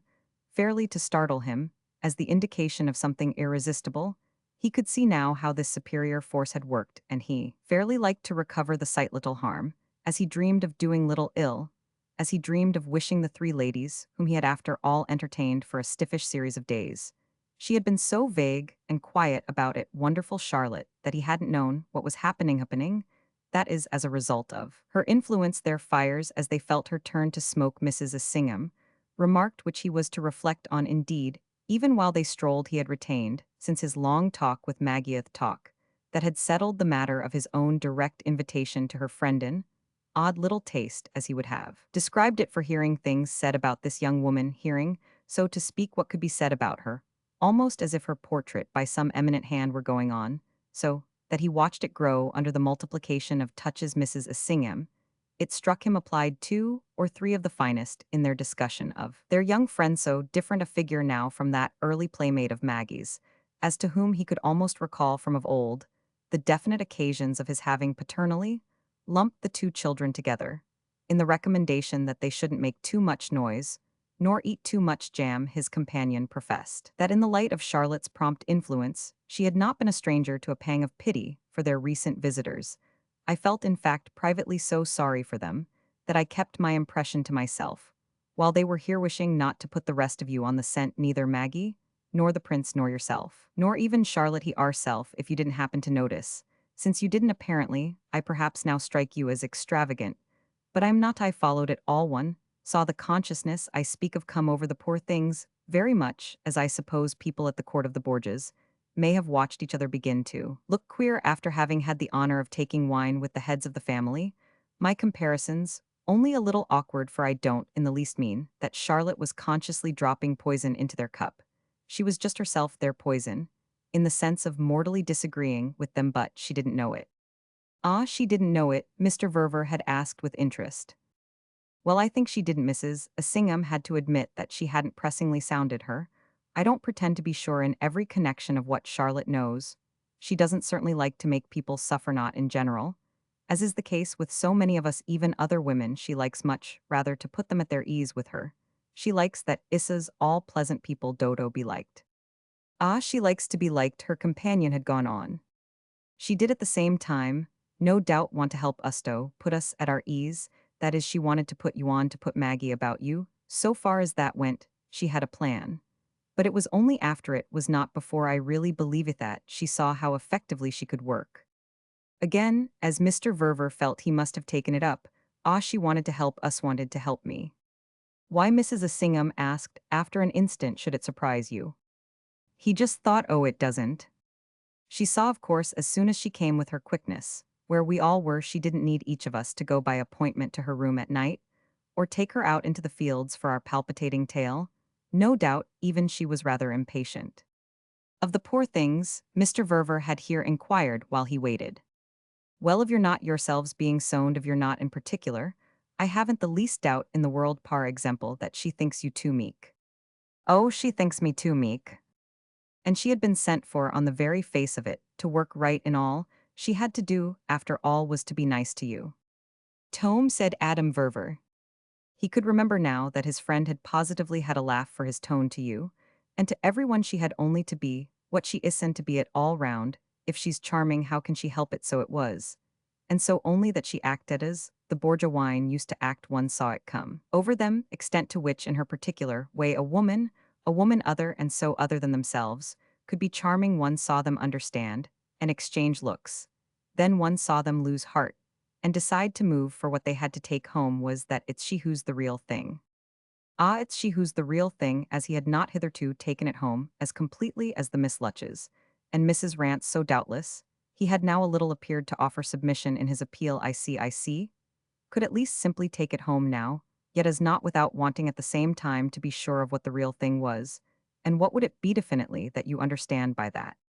She had only for an instant not found it easy to say why exactly what those women themselves want to be, and what her effect on them is to make them recognize that they never will.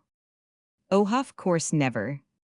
It not only remained and abode with them, it positively developed and deepened after this talk that the luxurious side of his personal existence was now again furnished, socially speaking, with the thing classed and stamped as real, just as he had been able to think of it as not otherwise enriched in consequence of his daughter's marriage. The note of reality in so much projected light continued to have for him the charm and the importance of which the maximum had occasionally been reached in his great finds continued, beyond any other to keep him attentive, and gratified nothing perhaps, might affect us as queerer, had we time to look into it, than this application of the same measure of value to such different pieces of property as old Persian carpets say, and new human acquisitions, all the more indeed that the amiable man was not without an inkling on his own side, that he was as a taster of life, economically constructed.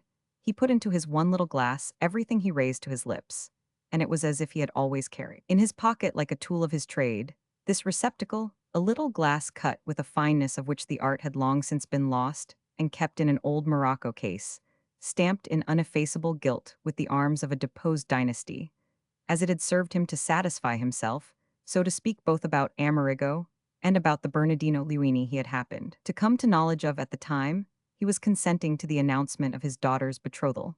So it served him at present to satisfy himself about Charlotte Stant, and an extraordinary set of oriental tiles, of which he had lately got wind, to which a provoking legend was attached, and as to which he had made out contentedly that further news was to be obtained from a certain Mr. Guterman Seuss of Brighton.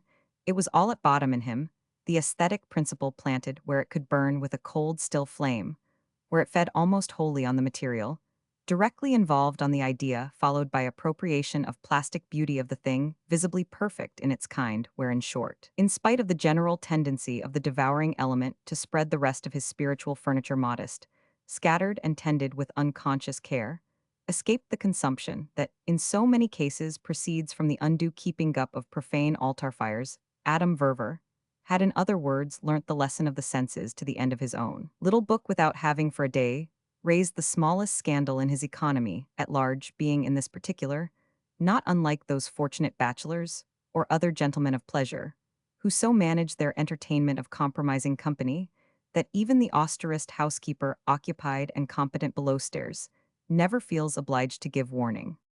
That figure has, however, a freedom that the occasion doubtless scarce demands, though we may retain it for its rough negative value.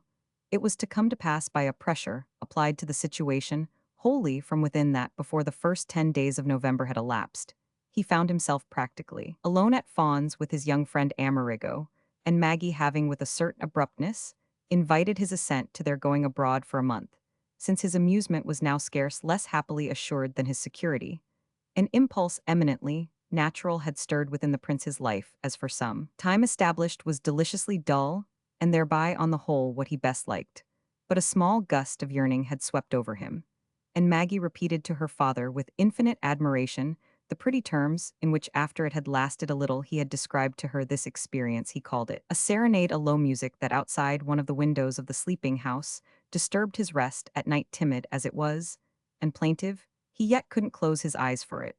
And when finally rising on tiptoe, he had looked out, he had recognized in the figure below, with a mandolin, all duskily draped, in her grace, the raised appealing eyes, and the one irresistible voice of the ever-to-beloved Italy. Sooner or later, that way one had to listen, it was a hovering, haunting ghost, as of a creature to whom one had done a wrong, a dim, pathetic shade, crying out to be comforted. For this there was obviously but one way, as there were doubtless also many words, for the simple fact that so prime a Roman had a fancy for again seeing Rome. They would accordingly, hadn't they better go for a little Maggie meanwhile, making the too absurdly artful point with her father, so that he repeated it in his amusement to Charlotte Stant, to whom he was by this time conscious of addressing many remarks, that it was absolutely, when she came to think, the first thing Amerigo had ever asked of her. She doesn't count, of course, his having asked of her to marry him. This was Mr. Verver's indulgent criticism, but he found Charlotte equally touched by the ingenuous Maggie, in easy agreement with him over the question. If the prince had asked something of his wife every day in the year, this would be still no reason why the poor dear man should not, in a beautiful fit of homesickness, revisit, without reproach, his native country. What his father-in-law frankly counseled was that the reasonable, the really too reasonable pair should, while they were about it, take 3 or 4 weeks of Paris, as well, Paris being always for Mr. Verver, in any stress of sympathy, a suggestion that rose of itself to the lips, if they would only do that. On their way back, or however, they preferred it, Charlotte, and he would go over to join them there for a small look, though, even then, assuredly, as he had it at heart to add, not in the least because they should have found themselves bored at being left together. The fate of this last proposal indeed was that it reeled for the moment under an assault of destructive analysis from Maggie Hohaving, as she granted to choose between being an unnatural daughter or an unnatural mother, and electing for the former wanted to know what would become of the Principino if the house were cleared of everyone but the servants. Her question had fairly resounded, but it had afterwards, like many of her questions, dropped still more effectively. Then it had risen, the highest moral of the matter being, before the couple took their departure, that Mrs. Noble and Dr. Brady must mount unchallenged guard over the august little crib if she hadn't supremely believed in the majestic value of the nurse, whose experience was in itself the amplest of pillows, just as her attention was a spreading canopy, from which precedent and reminiscence dropped as thickly as parted curtains. If she hadn't been able to rest in this confidence, she would fairly have sent her husband on his journey without her in the same manner, if the sweetest for it was.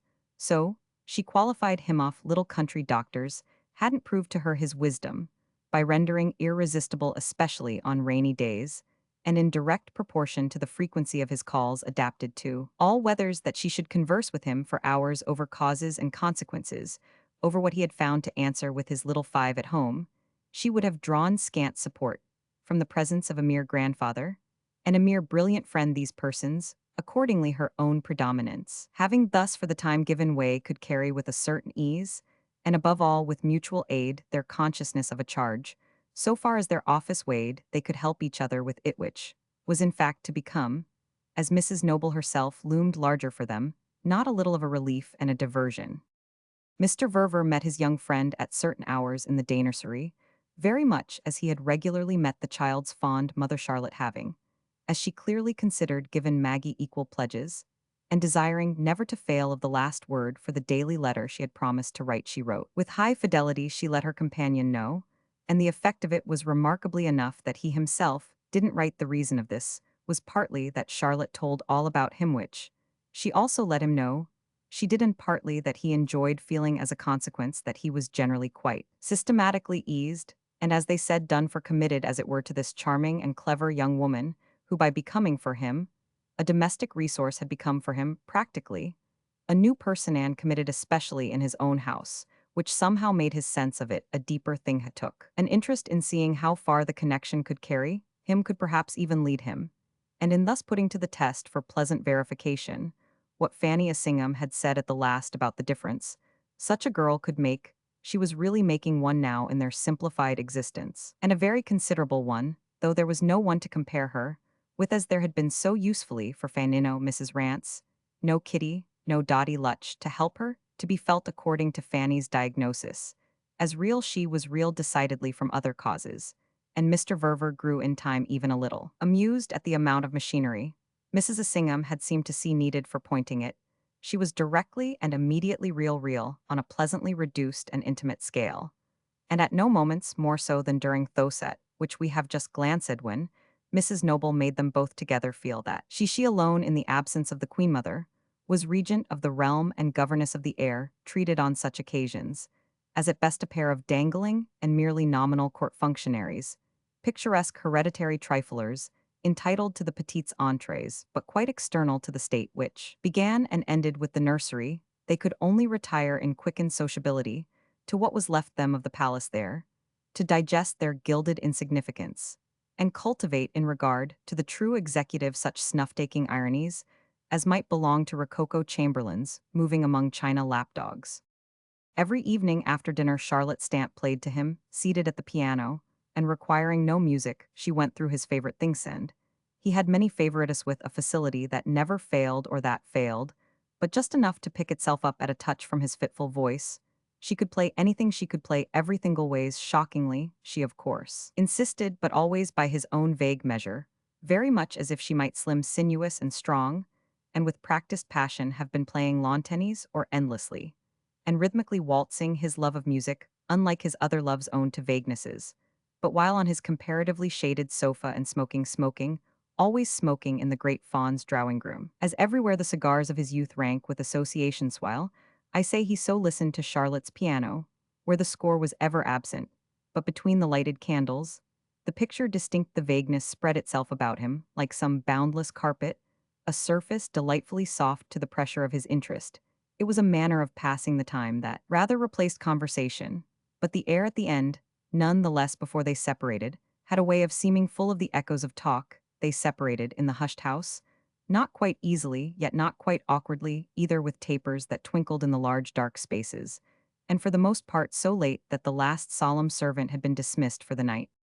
Late as it was on a particular evening, toward the end of October, there had been a full word or two, dropped into the still-stirring sea of other voice a word or two, that affected our friend even at the moment, and rather oddly as louder and rounder than any previous sound, and then he had lingered under pretext of an opened window, to be made secure, after taking leave of his companion in the hall, and watching her glimmer away up the staircase he had for himself another impulse, than to go to bed picking up a hat in the hall, slipping his arms into a sleeveless cape, and lighting still another cigar, he turned out upon the terrace through one of the long drawing-room windows, and moved to and fro there for an hour beneath the sharp autumn stars.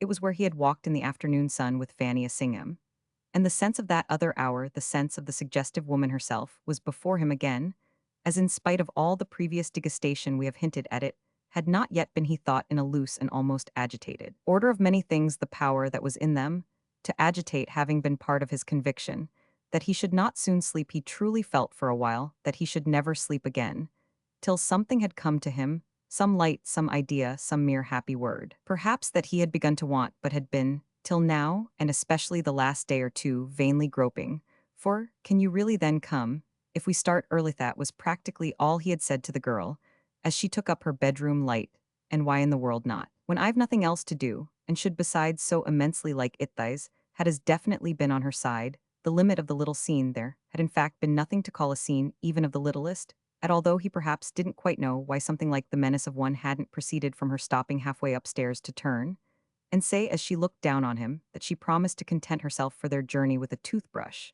and a sponge there hovered about him at all events while he walked. Appearances already familiar as well as two or three, that were new and not the least vivid of the former connected itself, with that sense of being treated with consideration, which had become for him, as we have noted, one of the minor, yet so far as there were any such, quite one of the compensatory incidents of being a father-in-law.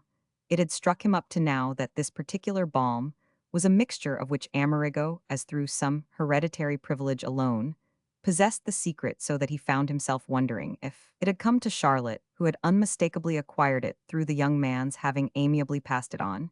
She made use for her so quietly grateful host, however this might be of quite the same shades of attention and recognition, was mistress in an equal degree of the regulated, the developed art of placing him high in the scale of importance that was even for his own, thought a clumsy way of expressing the element of similarity in the agreeable effect they each produced on him, and it held him for a little only, because this coincidence in their felicity caused him vaguely to connect or associate them, in the matter of tradition, training, tact, or whatever else one might call it. It might almost have been, if such a link between them was to be imagined, that Amerigo had a little coached or incited their young friend, or perhaps, rather that she had simply, as one of the signs of the general perfection, Fanny Assingham, commended in her profited, by observing during her short opportunity before the start of the travelers, the pleasant application by the prince of his personal system. He might wonder what exactly it was that they so resembled each other in treating him, like from what noble and propagated convention in cases in which the exquisite importance was to be neither too grossly attributed nor too grossly denied, they had taken their specific lesson. But the difficulty was here, of course, that one could really never know, couldn't know, without having been one's self a personage, whether a pope, a king, a president, a peer, a general, or just a beautiful author. Before such a question, as before several others when they recurred, he would come to a pause, leaning his arms on the old parapet, and losing himself in a far excursion. He had, as to so many of the matters in hand, a divided view, and this was exactly what made him reach out in his unrest for some idea lurking in the vast freshness of the night, at the breath of which disparities would submit to fusion, and so spreading beneath him make him feel that he floated. What he kept finding himself return to disturbingly enough was the reflection deeper than anything else that, in forming a new and intimate tie, he should in a manner abandon, or at the best signally relegate his daughter. He should reduce to definite form the idea that he had lost Hera's, was indeed inevitable be her own marriage. He should reduce to definite form the idea of his having incurred an injury, or at the best an inconvenience that required some make-weight and deserved some amends. and he should do this the more, which was the great point that he should appear to adopt in doing it the sentiment, in fact the very conviction entertained and quite sufficiently expressed by Maggie herself in her beautiful generosity, as to what he had suffered putting it with extravagance at her hands, if she put it with extravagance, the extravagance was yet sincere, for it came which she put with extravagance too from her persistence, always in thinking, feeling, talking about him. As young he had had glimpses of moments when to hear her thus in her absolutely unforced compunction, one would have supposed the special edge of the wrong she had done him to consist in his having still before him years and years to groan under it. She had sacrificed a parent, the pearl of parents no older than herself. It wouldn't so much have mattered if he had been of common parental age. That he wasn't, that he was just her extraordinary equal and contemporary, this was what added to her act the long train of its effect. Light broke for him. At last, indeed, quite as a consequence of the fear of breathing a chill upon this luxuriance of her spiritual garden, as, at a turn of his labyrinth, he saw his issue, which opened out so wide for the minute that he held his breath with wonder. He was afterwards to recall how, just then, the autumn night seemed to clear to view, in which the whole place, everything round him, the wide terrace, where he stood, the others with their steps below, the gardens, the park, the lake, the circling woods lay there, as under some strange midnight sun. It all met him during these instants as a vast expanse of discovery, a world that looked so lighted, extraordinarily new, and in which familiar objects had taken on a distinctness, that as if it had been allowed a spoken pretension to beauty, interest, importance, to he scarce knew what gave them an inordinate quantity of character. And verily an inordinate size this hallucination, or whatever he might have called it, was brief. But it lasted long enough to leave him gasping. The gasp of admiration had by this time, however, lost itself in an intensity that quickly followed way the wonder of it, since wonder was in question. Truly had been the strange delay of his vision. He had these several days groped and groped for an object that lay at his feet, and as to which his blindness came from his stupidly looking beyond. It had sat all the while at his hearthstone, whence it now gazed up in his face.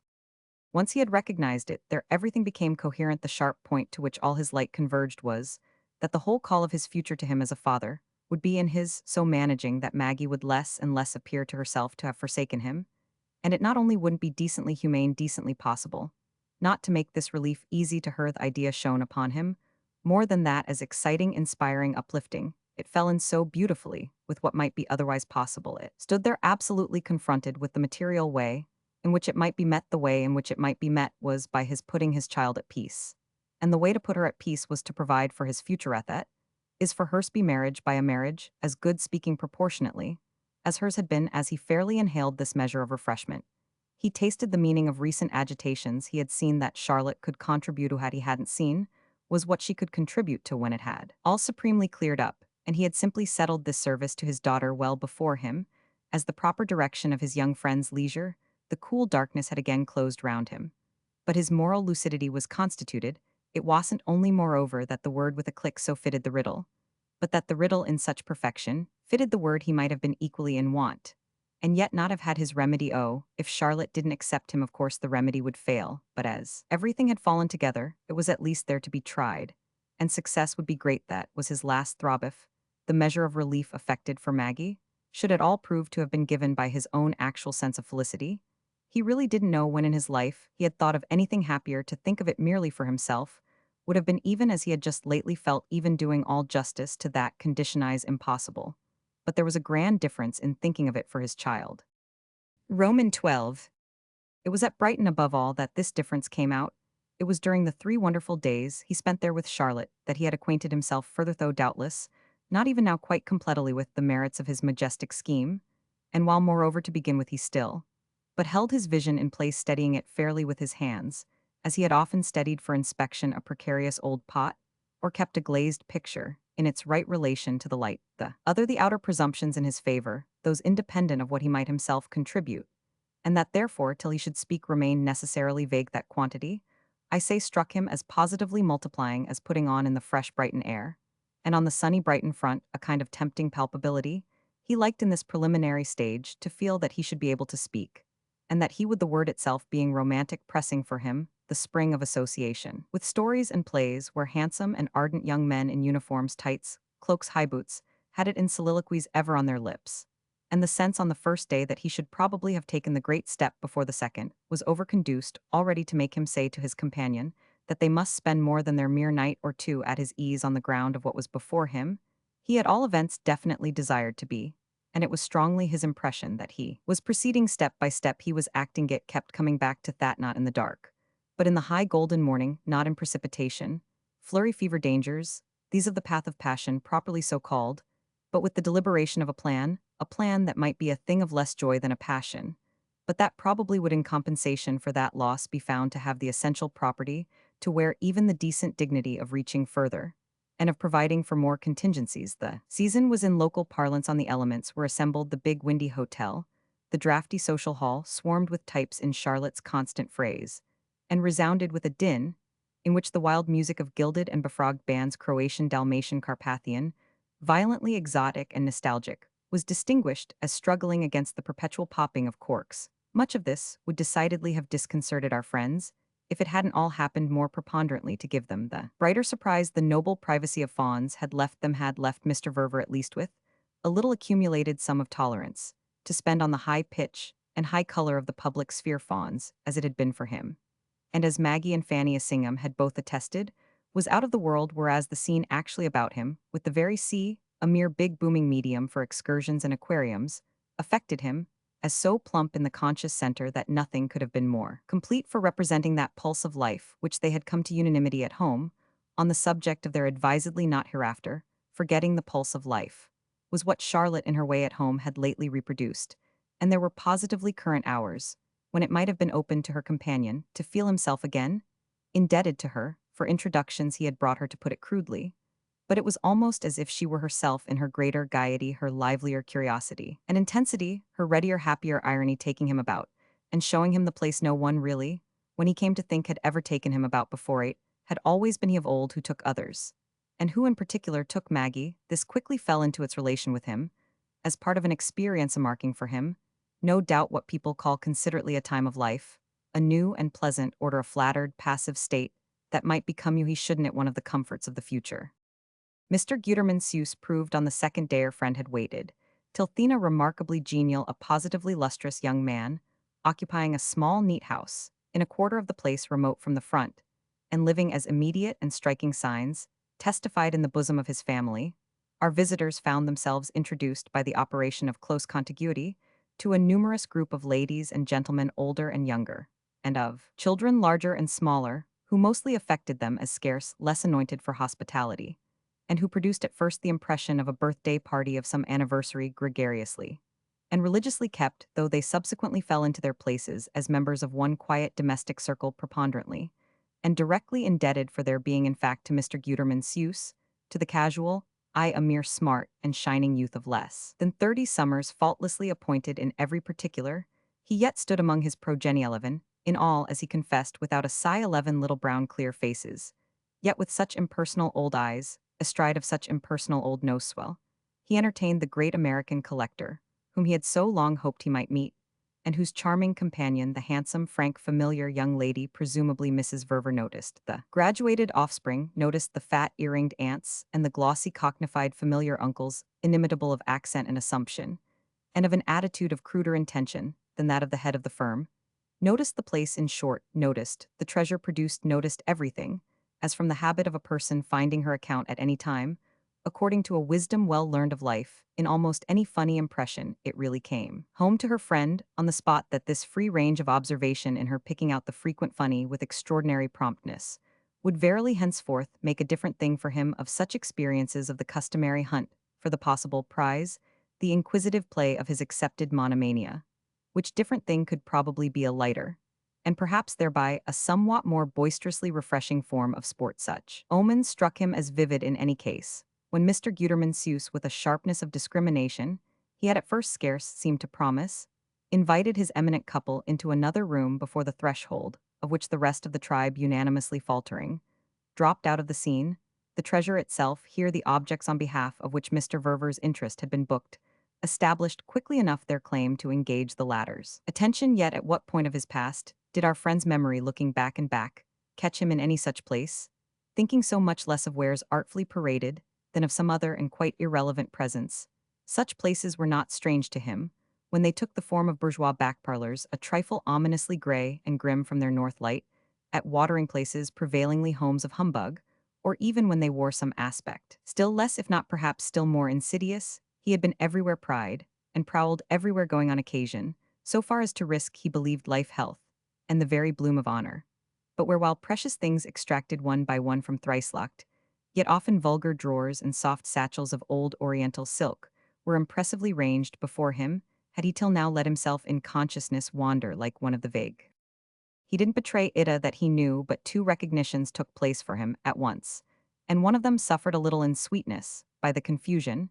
Mr. Guterman Seuss had truly for the crisis the putting down of his cards, a rare manner he was perfect master of what not to say to such a personage as Mr. Verver, while the particular importance that dispenses with chatter was diffused by his movements themselves, his repeated act of passage between a featureless mahogany meuble and a table, so virtuously disinterested as to look fairly smug under a cotton cloth of faded maroon, an indigo all redolent of patriarchal teas, the damascene tiles successively, and oh so tenderly, unmuffled and revealed lay there at last in their full harmony and their venerable splendor. But the tribute of appreciation and decision was, while the spectator considered simplified to a point that, but just failed of representing levity on the part of a man who had always acknowledged without shame, in such affairs, the intrinsic charm of what was called discussion, the infinitely ancient, the immemorial amethystine blue of the glaze, scarcely more meant to be breathed upon it, would seem than the cheek of royal Tithys property of the ordered, and matched array, had inevitably all its determination for him. But his submission was perhaps for the first time in his life. Of the quick mind alone the process, really itself, in its way, as fine as the perfection perceived, and admired every inch of the rest of him being given to the foreknowledge, that an hour or two later he should have spoken the burning of his ships, therefore waited too near to let him handle his opportunity with his usual firm, and sentient fingers waited somehow in the predominance of Charlotte's very person in her, being there, exactly as she was capable, as Mr. Guterman Seuss himself was capable of the right felicity of silence, but with an embracing ease through it all that made deferred criticism as fragrant as some joy promised a lover by his mistress, or as a big bridal bouquet held patiently behind her. He couldn't otherwise have explained, surely, why he found himself thinking to his enjoyment of so many other matters than the felicity of his acquisition, and the figure of his check quite equally high any more than why later on, with their return to the room in which they had been received, and the renewed encompassment of the tribe, he felt quite merged in the elated circle, formed by the girl's free response to the collective caress of all the shining eyes, and by her genial acceptance of the heavy cake and port wine, that, as she was afterwards to note, added to their transaction for a finish, the touch of some mystic rite of old Jewry. This characterization came from her, as they walked together in the waning afternoon back to the breezy sea, and the bustling front back to the nimble, and the flutter, and the shining shops that sharpened the grin of solicitation on the mask of night. They were walking thus as he felt, nearer and nearer to where he should see his ships burn, and it was meanwhile for him quite as if this red glow would impart at the harmonious hour a lurid grandeur to his good faith. It was meanwhile too a sign of the kind of sensibility, often playing up in him, that fabulous as this truth may sound, found a sentimental link and obligation of delicacy, or perhaps even one of the penalties of its opposite in his having exposed her to the north light, the quite properly hard business light of the room in which they had been alone with the treasure, and its master. She had listened to the name of the sum he was capable of looking in the face. Given the relation of intimacy with him, she had already, beyond all retractation, accepted the stir of the air produced at the other place by that high figure, struck him as a thing that from the moment she had exclaimed or protested as little as he himself had apologized left him but one thing more to do. A man of decent feeling didn't thrust his money, a huge lump of it, in such a way under a poor girl's nose, a girl whose poverty was, after a fashion, the very basis of her enjoyment of his hospitality, without seeing logically a responsibility attached, and this was to remain none the less true for the fact that 20 minutes later, after he had applied his torch, applied it with a sign or two of insistence, what might definitely result failed to be immediately clear. He had spoken as they sat together on the Autoftway bench, observed during one of their walks, and kept for the previous quarter of the present hour well in his memories, the particular spot to which, between intense pauses and intenser advances, he had all the while consistently led her below the great consolidated cliff, well on to where the city of stucco sat most architecturally, perched with the rumbling beach and the rising tide, and the freshening stars in front, and above the safe sense of the whole place, yet prevailed in lamps and seats and flagged walks, hovering also overhead in the close neighborhood of a great replete community, about to assist anew at the removal of dish covers. We've had, as it seems to me, such quite beautiful days together, that I hope it won't come to you too much as a shock when I ask if you think you could regard me with any satisfaction as a husband, as, if he had known, she of course couldn't at all gracefully, and whether or no reply. With a rush he had said a little more quite, as he had felt he must in thinking it out in advance, he had put the question, on which there was no going back, and which represented thereby the sacrifice of his vessels, and what he further said was to stand for the redoubled thrust of flame that would make combustion. Sure, this isn't sudden to me, and I've wondered at moments. If you haven't felt me coming to it, I've been coming ever since we left Fonzai really started. While we were there, he spoke slowly, giving her, as he desired time to think all the more that it was making her look at him steadily and making her also in a remarkable degree look well, while she did so a large, and so far a happy consequence. She wasn't at all events shocked which he had glanced at, but for a handsome humility, and he would give her as many minutes as she liked. You mustn't think I'm forgetting that I am not young. Oh, that isn't so, it's I that am old. You are young. This was what she had at first answered, and quite in the tone too of having taken her minutes. It had not been wholly to the point, but it had been kind, which was what he most wanted. And she kept for her next words to kindness, kept to her clear lowered voice and unshrinking face to me too. It thoroughly seems that these days have been beautiful. I shouldn't be grateful to them if I couldn't more or less have imagined their bringing us to this. She affected him somehow as if she had advanced a step to meet him, and yet were at the same time standing still. It only meant, however, doubtless, that she was gravely and reasonably thinking as he exactly desired to make her. If she would but think enough, she would probably think to suit him. It seems to me, she went on, that it's for you to be sure. Ah, but I am sure, said Adam Verver, on matters of importance.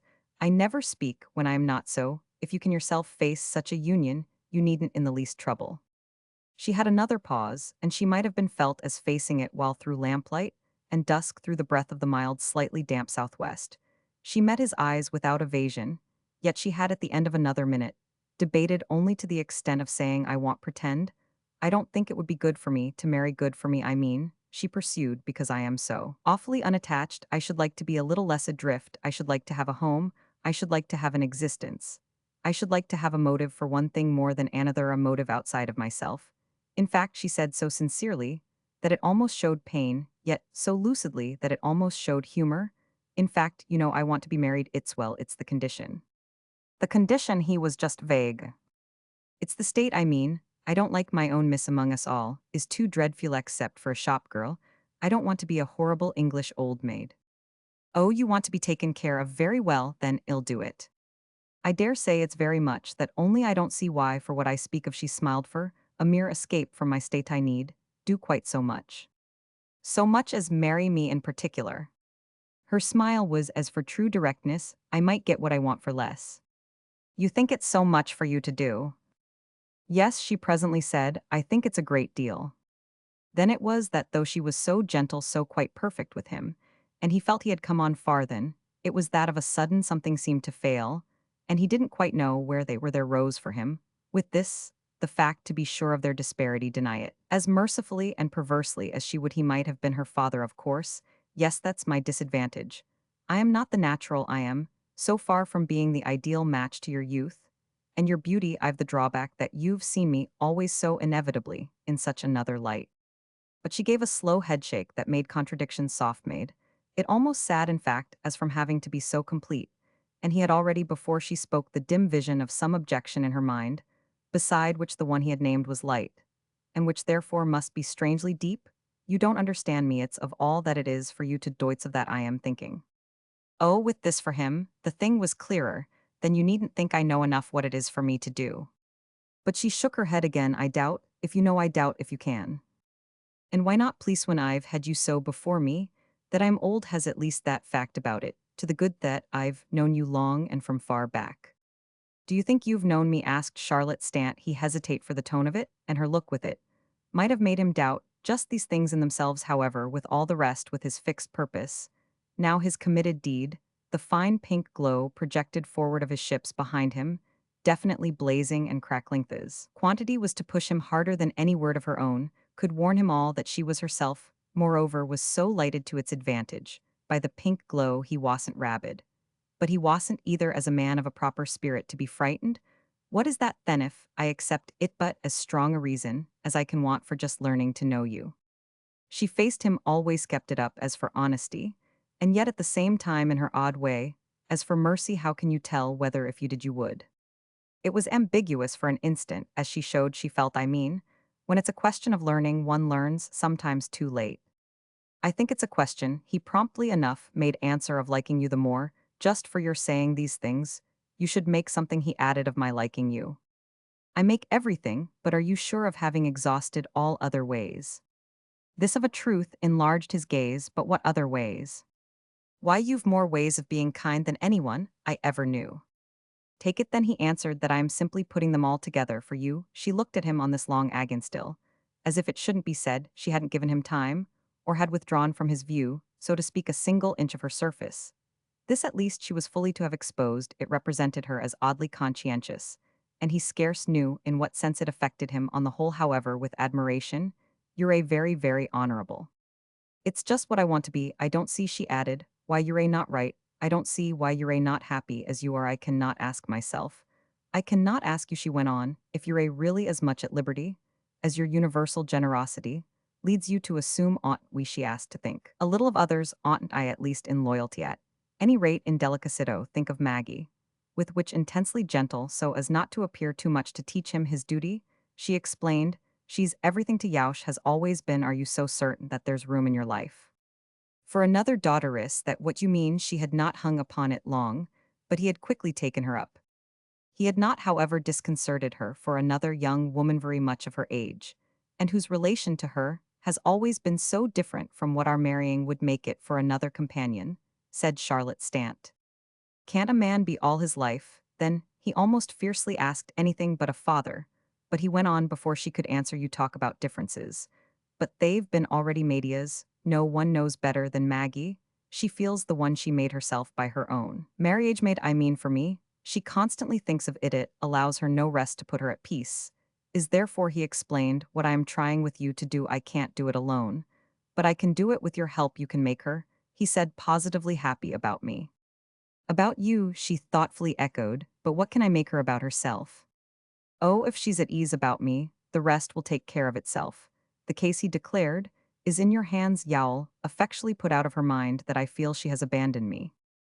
Interest certainly now was what he had kindled in her face, but it was all the more honorable to her, as he had just called it that she should want to see each of the steps of his conviction.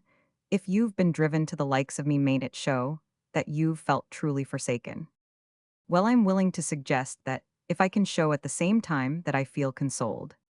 But have you, she demanded, really felt so he hesitated. Consoled? Forsaken?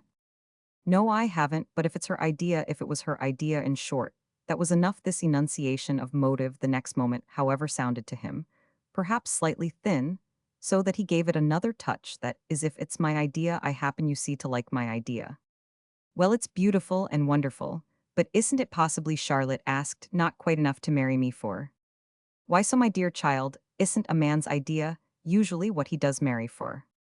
Charlotte, considering, looked as if this might perhaps be a large question, or at all events, something of an extension of one they were immediately concerned with. Doesn't that a good deal depend on the sort of thing? It may be she suggested that, about marriage ideas as he called them, might differ with which however giving no more time to it. She sounded another question, don't you appear, rather to put it to me, that I may accept your offer for Maggie's sake? Somehow she turned it over. I don't so clearly see her quite so much finding reassurance, or even quite so much needing it. Do you then make nothing at all of her, having been so ready to leave us? Ah, Charlotte, on the contrary, made much. She was ready to leave us, because she had to be from the moment the prince wanted it she could only go with him. Perfectly so that, if you see your way, she will be able to go with him in future as much as she likes. Charlotte appeared to examine for a minute in Maggie's interest, this privileged result of which was a limited concession. You've certainly worked it out. Of course I've worked it out, that's exactly what I have done. She hadn't for a long time been so happy about anything as at your being there with me. I was to be with you, said Charlotte, for her security. Well, Adam Verver rang out, this is her security. You've only if you can't see it to ask her. Ask her, the girl echoed it in wonder, certainly in, so many words telling her you don't believe me. Still she debated, do you mean write it to her? Quite so, immediately tomorrow. Oh, I don't think I can write it, said Charlotte Stant. When I write to Herand, she looked amused for so different a shadates about the Principino's appetite and Dr. Brady's visits. Very good, then put it to her face to face, well, go straight to Paris to meet them. Charlotte at this rose with a movement that was like a small cry, but her unspoken sense lost itself, while she stood with her eyes on him, keeping his seat. As for the help it gave him a little to make his appeal go up presently, however, a new sense had come to her, and she covered him kindly with the expression of it, I do think you know you must rather like me. Thank you, said Adam Verver, you will put it to her yourself then. She had another hesitation, we go over, you say, to meet them. As soon as we can get back to Fawns, and wait there for them if necessary till they come. Wait at Fawns. Wait in Paris, that will be charming in itself. You take me to pleasant places, she turned it over, you propose to me beautiful things. It rests but with you to make them beautiful, and pleasant you've made Brighton. Ash almost tenderly protested, with what I am doing now. You're promising me, now what I want, aren't you promising me? He pressed, getting up, aren't you promising me to abide by what Maggie says? Oh, she wanted to be sure she was, do you mean shall ask it of me? It gave him indeed, as by communication, a sense of the propriety of being himself certain. Yet what was he, but certain shall speak to you for me. This at last then seemed to satisfy her. Very good, may we wait again to talk of it? Till she has done so, he showed with his hands down in his pockets, and his shoulders expressively up, a certain disappointment. Soon enough, none the less his gentleness was all back. And his patience once more exemplary, of course, I give you time. Especially, he smiled, as it's time that I shall be spending with you, our keeping on together, will help you perhaps to see, I mean how I need you. I already see, said Charlotte, how you've persuaded yourself you do, but she had to repeat it, that isn't unfortunately all. Well then, how y'all make Maggie right? Right, she echoed it as if the word went far, and ooh, she still critically murmured as they moved together away. Roman 13. He had talked to her of their waiting in Paris a week later. But on the spot there, this period of patience suffered no great strain. He had written to his daughter, not indeed from Brighton, but directly after their return to Fawns, where they spent only 48 hours before resuming their journey, and Maggie's reply to his news was a telegram from Rome delivered to him at noon of their fourth day, and which he brought out to Charlotte, who was seated at that moment in the court of the hotel, where they had agreed that he should join her for their proceeding together to the noontide meal.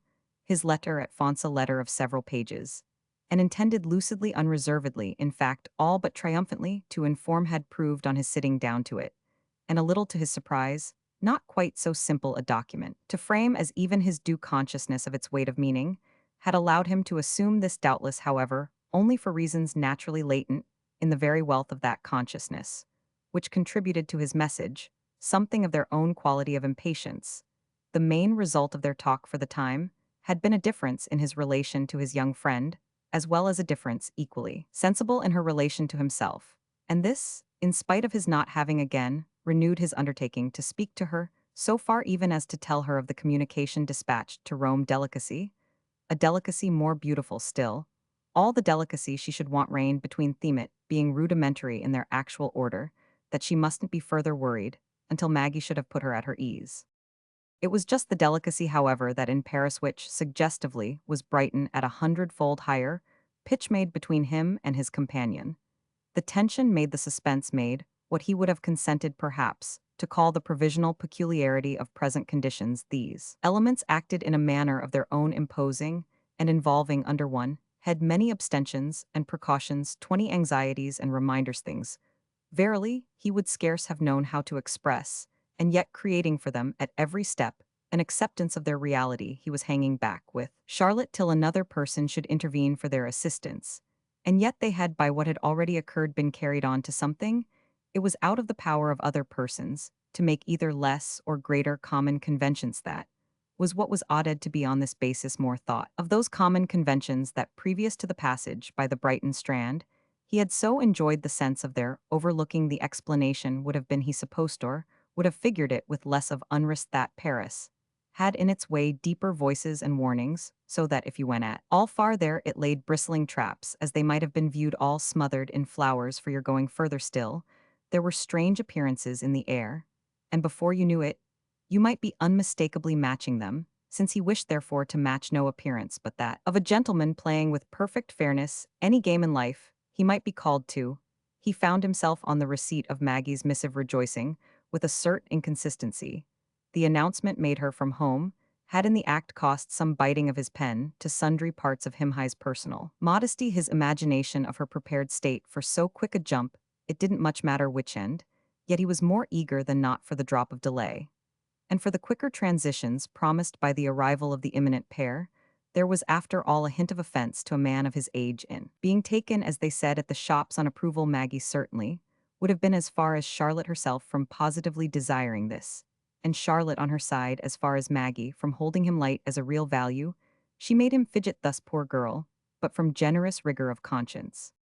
These allowances of his spirit were all the same consistent with a great gladness at the sight of the term of his ordeal, for it was the end of his seeming to agree that questions and doubts had a place. The more he had inwardly turned the matter over, the more it had struck him that they had in truth only an ugliness. What he could have best borne, as he now believed, would have been Charlotte simply saying to him that she didn't like him enough. This he wouldn't have enjoyed, but he would quite have understood it and been able ruefully to submit. She did like him enough, nothing to contradict that had come out for him, so that he was restless for her as well as for himself.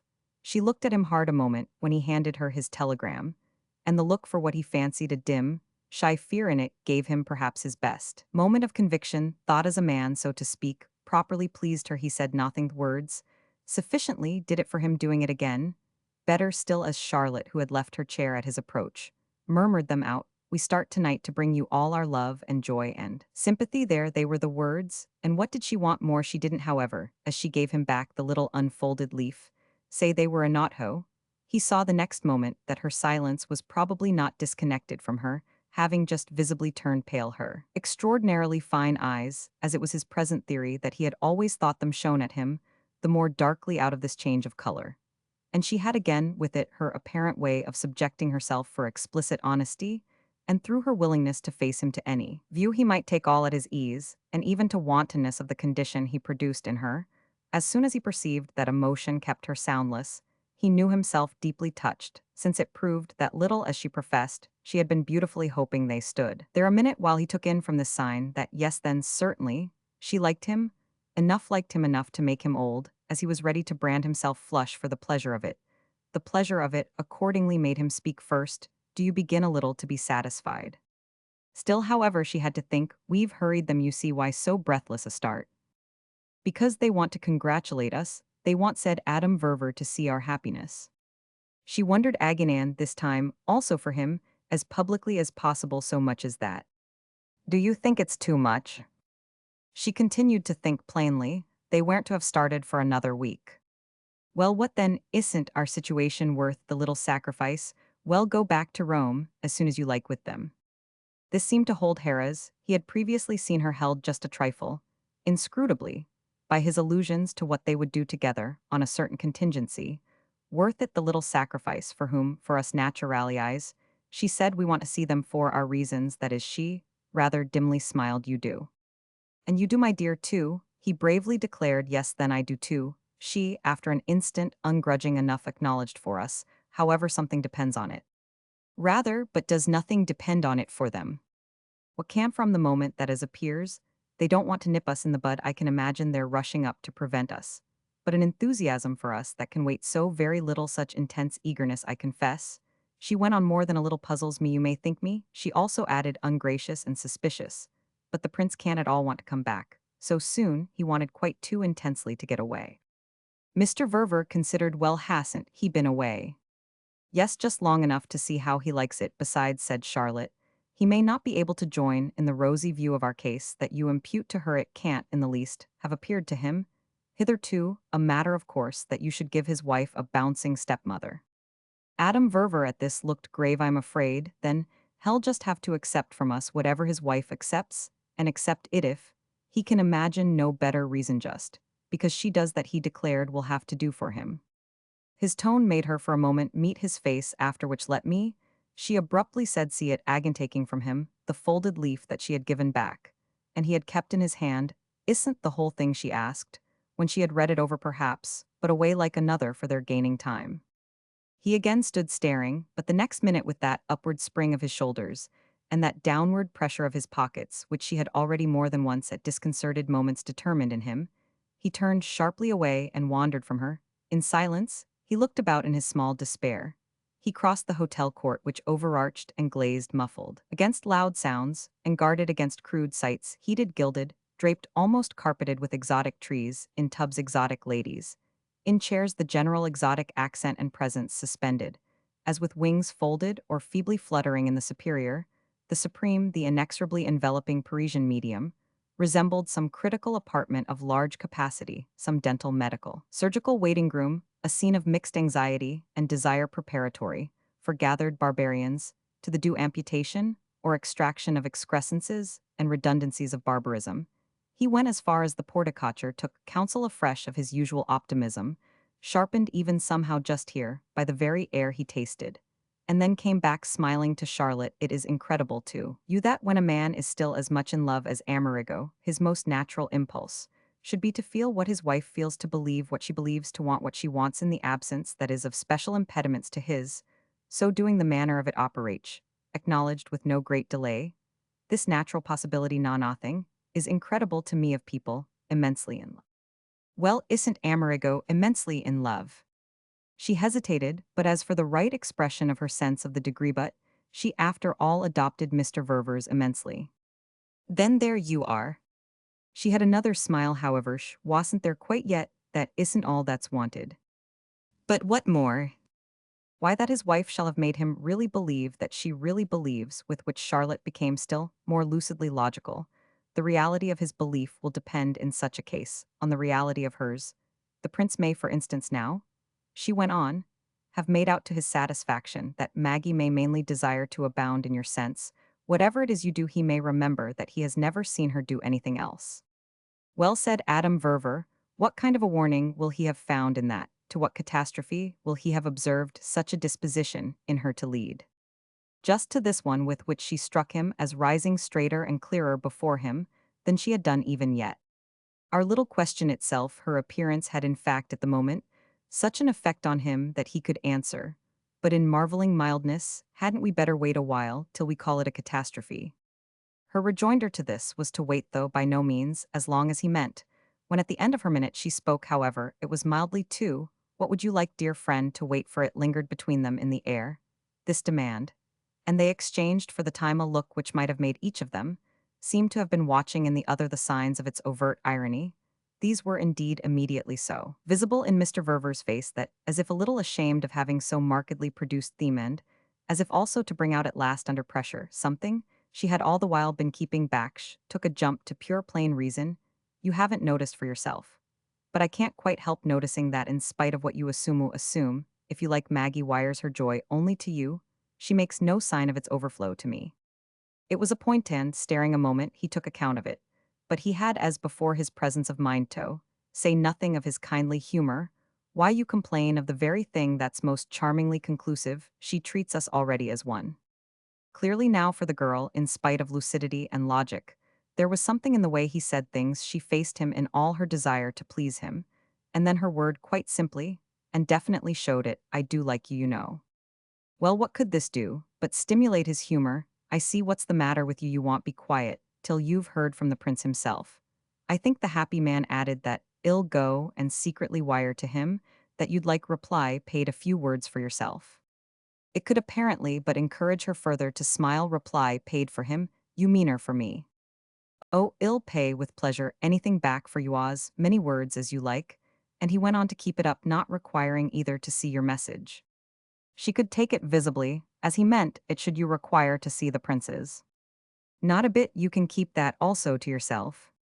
On his speaking, however, as if his transmitting the hint were a real question, she appeared to consider, and almost, as if for good taste, that the joke had gone far enough. It doesn't matter, unless he speaks of his own movement. And why should it be, she asked, a thing that would occur to him? I really think Mr. Verver concurred that it naturally wouldn't he doesn't know you're a morbid. She just wondered but she agreed no. Hasn't yet found it out perhaps he will but he hasn't yet, and I am willing to give him meanwhile the benefit of the doubt. So with this the situation to her view would appear to have cleared had she not too quickly had one of her restless relapses Maggie, however does know I am morbid she has the benefit. Well said Adam Verver, a little wearily, at last I think I feel that y'all hear from her, yet it had even fairly come over him, under recurrent suggestion, that his daughter's omission was surprising, and Maggie had never in her life been wrong for more than 3 minutes. Oh, it isn't that I hold that I've a right to it. Charlotte the next instant, rather oddly qualified in the observation itself, gave him a further push. Very well, I shall like it myself. At this then, as if moved by his way of constantly and, more or less against his own contention coming round to her, she showed how she could also always, and not less gently come halfway I speak of it, only as the missing grasseth grace. That's in everything that Maggie does it, isn't my douche kept it, up but taking from you that we may still expect it will have the touch it will be beautiful. Then come out to breakfast Mr. Verver had looked at his watch, it will be here when we get back. If it isn't Anne Charlotte smiled, as she looked about for a feather boa that she had laid down on descending from her room if it isn't it will have had but that slight fault.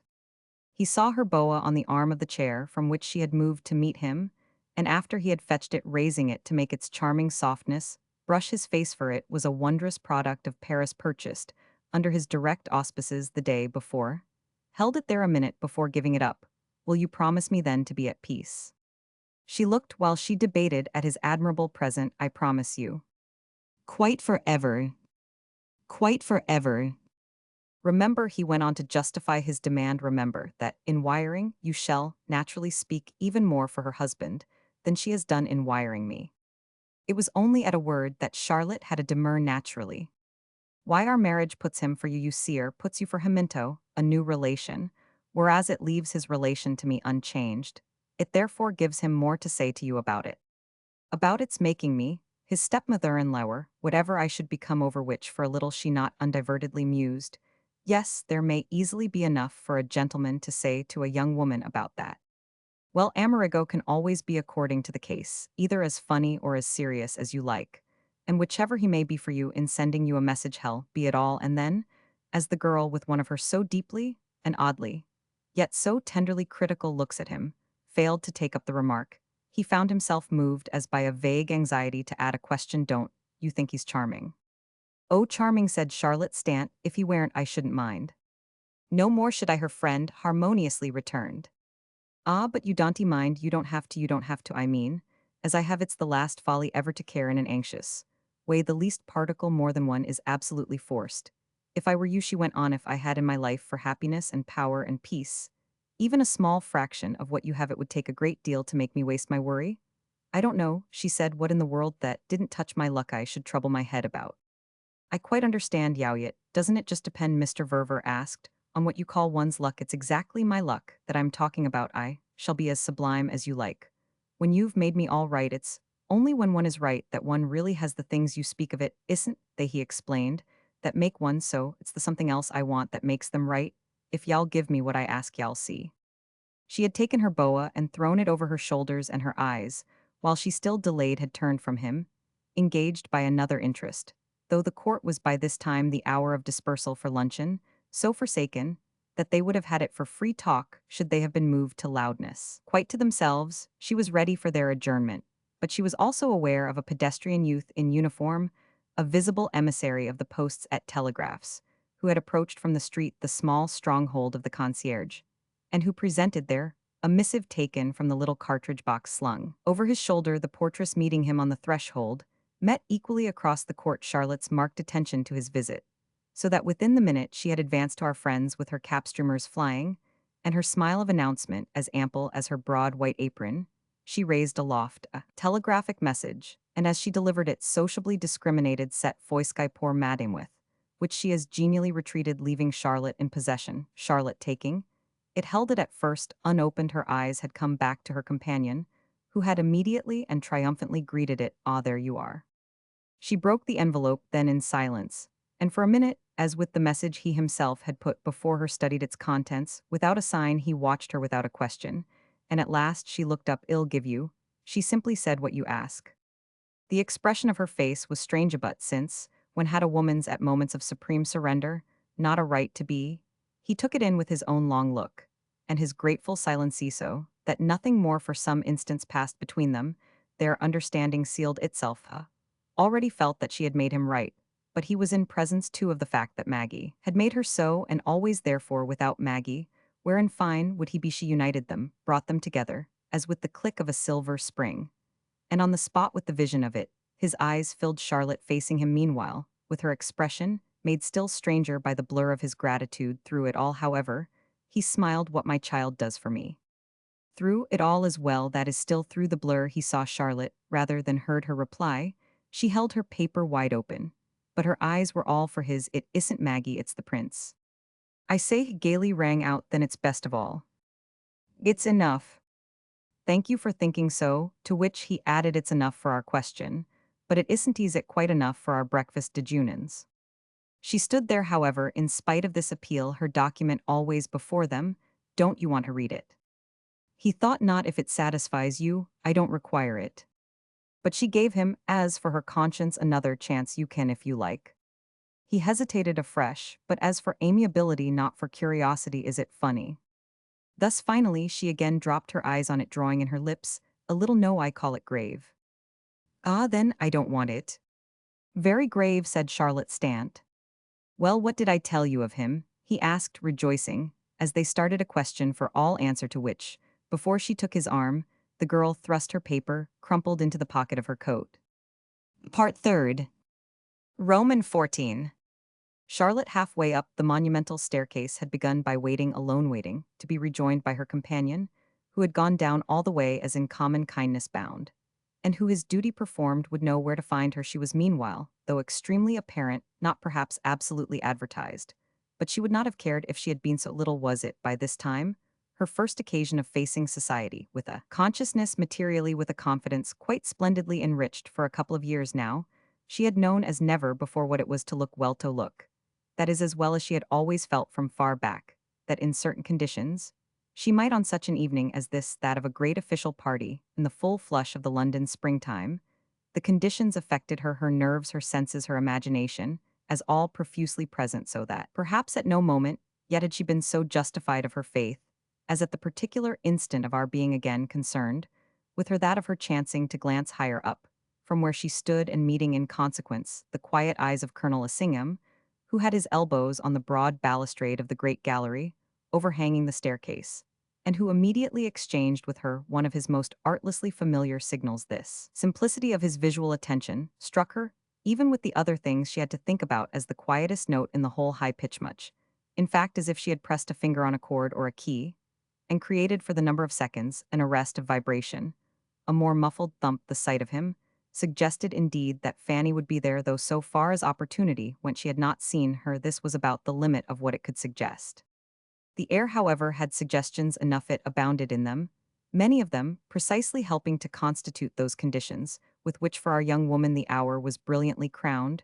She was herself in truth crowned, and it all hung together, melted together in light and color and sound, the unsurpassed diamonds that her head so happily carried, the other jewels, the other perfections of aspect and arrangement that made her personal scheme a success, the proved private theory that materials to work with had been all she required, and that there were none too precious for her to understand and usido, which might be added lastly, as the strong-scented flower of the total sweetness and easy command, a high enjoyment of her crisis. For a crisis, she was ready to take it, and this ease it was doubtless that helped her while she waited, to the right assurance, to the right indifference, to the right expression, and above all, as she felt, to the right view of her opportunity for happiness, unless, indeed, the opportunity itself, rather, were, in its mere strange amplitude, producing the precipitating cause, the ordered revelers rustling and shining with sweep of train and glitter of star and clink of sword, and yet for all this, but so imperfectly articulate, so vaguely vocal, double stream of the coming and the going flowing together. Where she stood, past her, brushed her, treated her to much crude contemplation,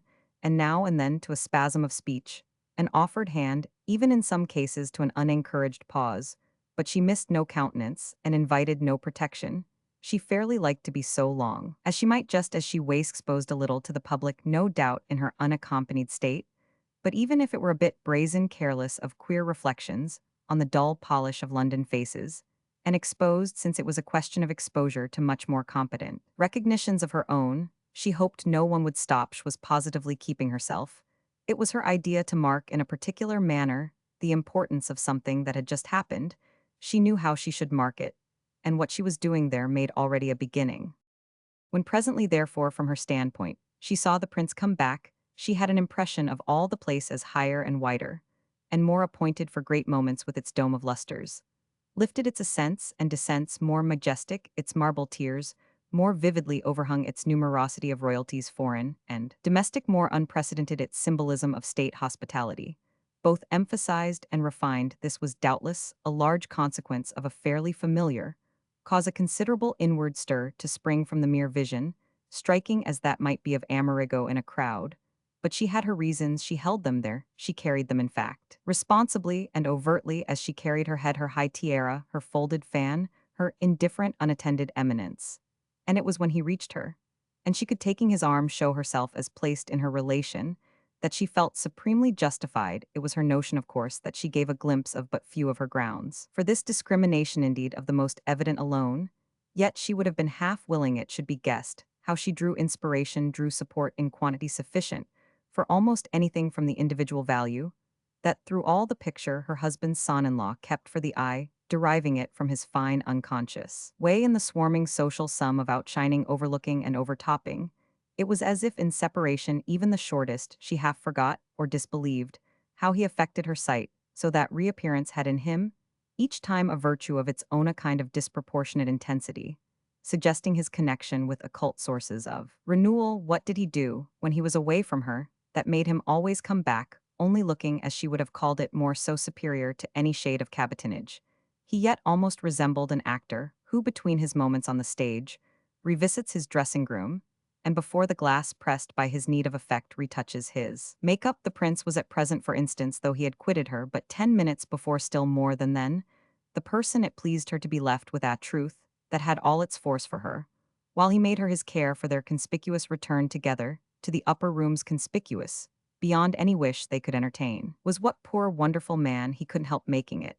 And when she raised her eyes again on the ascent to Baba Singham, still aloft in his gallery, and still looking down at her, she was aware that in spite of hovering and warning inward voices, she even enjoyed the testimony rendered by his lonely vigil to the luster. She reflected, he was always lonely at great parties, the dear colonlet wasn't in such places that the seed he sowed at home was ever reaped by him, but nobody could have seemed to mind it less, to brave it with more bronzed indifference so markedly, that he moved about less like one of the guests, than like some quite presentable person in charge of the police arrangements, or the electric light to Mrs. Verver. As will be seen, he represented with the perfect good faith of his apparent blankness something definite enough, though her bravery was not thereby too blighted for her to feel herself calling him to witness that the only witchcraft her companion had used within the few minutes was that of attending Maggie, who had withdrawn from the scene to her carriage, notified at all events of Fanny's probable presence. Charlotte was for a while after this divided between the sense of it as a fact somehow to reckon with and deal with, which was a perception that made in its degree for the prudence, the pusillanimity of postponement of avoidance seemed, a quite other feeling, and impatience that presently ended by prevailing an eagerness really to be suspected, sounded veritably, arraigned if only that she might have the bad moment over, if only that she might prove to herself, let alone to Mrs. Assingham, also that she could convert it to good, if only in short to be square, as they said with her. Question for herself, indeed, particularly. It wasn't a question, but something in her bones told her that Fanny would treat it as one, and there was truly nothing that from this friend she was not bound in decency to take. She might hand things back with every tender precaution, with acknowledgments and assurances, but she owed it to them in any case. And it to all Mrs. Assingham had done for her not to get rid of them, without having well unwrapped and turned them over. Tonight, as happened, and she recognized it more and more with the ebbing minutes, as an influence of everything about her tonight exactly. She would no doubt, since she knew why, be as firm as she might at any near moment again, hope to be, for going through that process with the right temper and tone. She said, after a little, to the prince, stay with me. Let no one take you, for I want her. Yes, I do want her to see us together. and the sooner the better said it to keep her hand on him through constant diversions and made him in fact by saying it profess a momentary vagueness. She had to explain to him that it was Fanny Assingham. She wanted to see who clearly would be there, since the colonel never either stirred without her, or once arrived concerned himself for her fate. And she had further after Amerigo had met her with see us together, why in the world hasn't she often seen us together to inform him that what had elsewhere and otherwise happened didn't now matter, and that she at any rate well knew for the occasion what she was about your strange cara mia? He consentingly enough dropped, but for whatever strangeness, he kept her as they circulated from being waylaid, even remarking to her afresh, as he had often done before on the help rendered in such situations by the intrinsic oddity of the London squash. A thing of vague, slow, senseless eddies, revolving as in fear of some menace of conversation, suspended over it the drop of which with some consequent refreshing splash or spatter yet never took place of course. She was strange this, as they went Charlotte knew for herself. How could she be anything else when the situation holding her, and holding him for that matter just as much had so the stamp of it, she had already accepted her consciousness, as we have already noted that a crisis for them all was in the air. And when such hours were not depressing, which was the form indeed in which she had mainly known them, they were apparently in a high degree exhilarating. Later on, in a corner to which at sight of an empty sofa, Mrs. Assingham had, after a single attentive arrest, led her, with a certain earnestness. This vision of the critical was much more sharpened than blurred Fanny had taken it from her. Yes, she was there, with Amerigo alone, Maggie having come with them, and then within 10 minutes changed her mind, repented, and departed, so you're staying on together, without her, the elder woman had asked. And it was Charlotte's answer to this that had determined for them, quite indeed, according to the latter's expectation, the need of some seclusion and her companion's pounce at the sofa. They were staying on together, alone, and though distinctly it was alone that Maggie had driven away her father, as usual, not having managed to come. As usual, Mrs. Assingham had seemed to wonder Mr. Verver's reluctances, not having she, in fact, quite intimated hitherto, struck her. Charlotte responded at any rate that his indisposition to go out had lately much increased even, though tonight, as she admitted he had pleaded his not feeling well, Maggie had wished to stay with him for the prince, and she dining out had afterwards called in Portland Place, whence in the event they had brought her. Charlotte on Maggie had come, but to oblige. Her father had urged the two others to go without her then, she had yielded for the time to Mr. Verver's persuasion. But here, when they had, after the long wait in the carriage, fairly got in here, once up the stairs with the rooms before them, remorse had ended by seizing her. She had listened to no other remonstrance, and at present, therefore, as Charlotte put it, the two were doubtless making together a little party at home. But it was all right so, Charlotte also put it, there was nothing in the world they liked better than these snatched felicities, little parties, long talks with ill, come to you tomorrow, and no ill come to you, make-believe renewals of their old life. They were fairly at times the dear things like children, playing at paying visits, playing at Mr. Thompson and Mrs. Fane, each hoping that the other would really stay to tea. Charlotte was sure she should find Maggie there on getting home. A remark in which Mrs. Verver's immediate response to her friend's inquiry had culminated. She had thus on the spot the sense of having given her plenty to think about, and that moreover of liking to see it, even better than she had expected. She had plenty to think about herself, and there was already something in Fanny that made it seem still more. You say your husband's ill, he felt too ill to come. No, my dear, I think not. If he had been too ill, I wouldn't have left him. And yet Maggie was worried, Mrs. Assingham asked. She worries, you know, easily. She's afraid of influenza, which he has had at different times, though never with the least gravity, several attacks. But you're not afraid of it? Charlotte had for a moment a pause. It had continued to come to her that really to have her case out, as they said, with the person in the world to whom her most intimate difficulties had oftenest referred themselves, would help her on the whole more than hinder.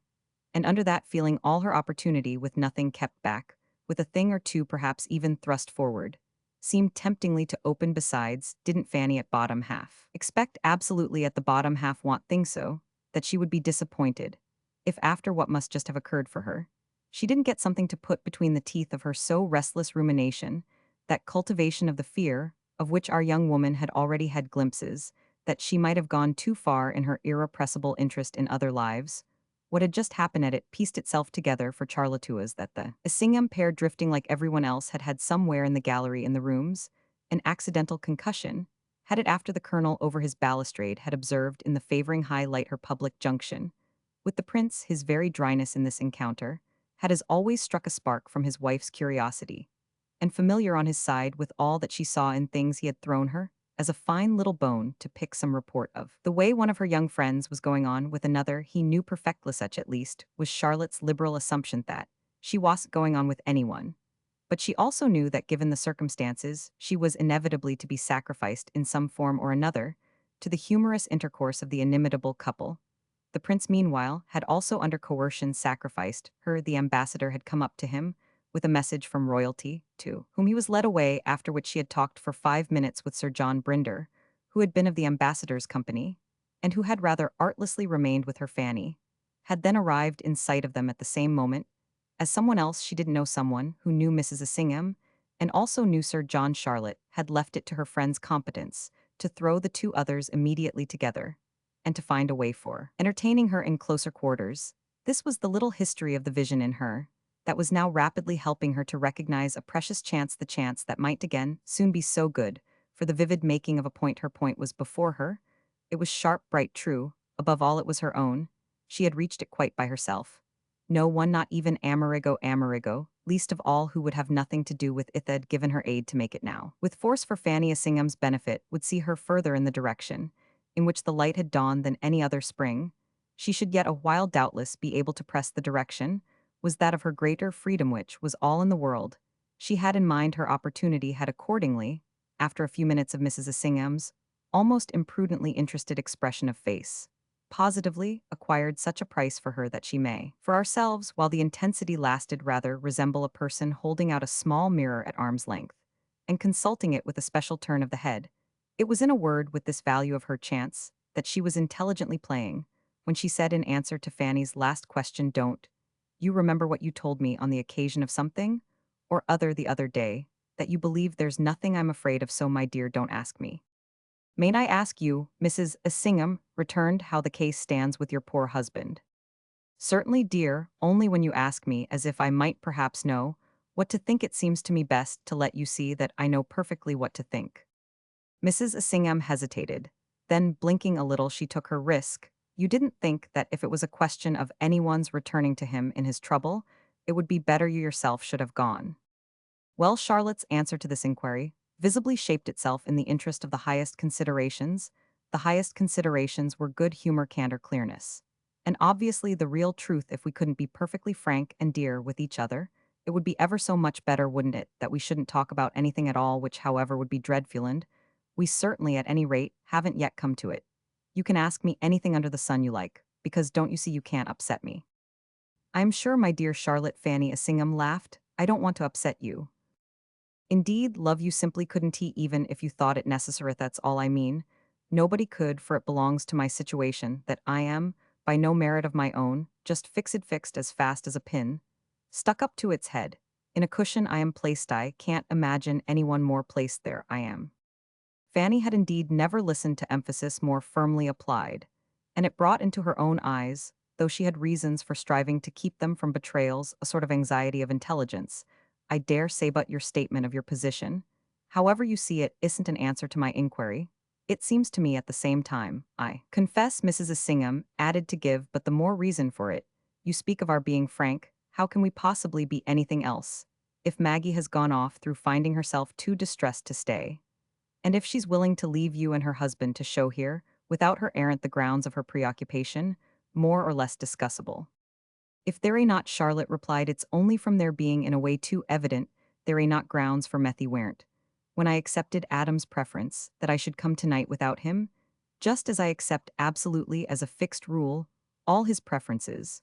But that doesn't alter the fact, of course, that my husband's daughter, rather than his wife, should have felt she could after all be the one to stay with him, the one to make the sacrifice of this hour, seeing especially that the daughter has a husband of her own in the field, with which she produced, as it were, her explanation. I've simply to see the truth of the matter, see that Maggie thinks more on the whole of fathers than of husbands, and my situation is such," she went on, "that this becomes immediately, don't you understand, a thing I have to count with."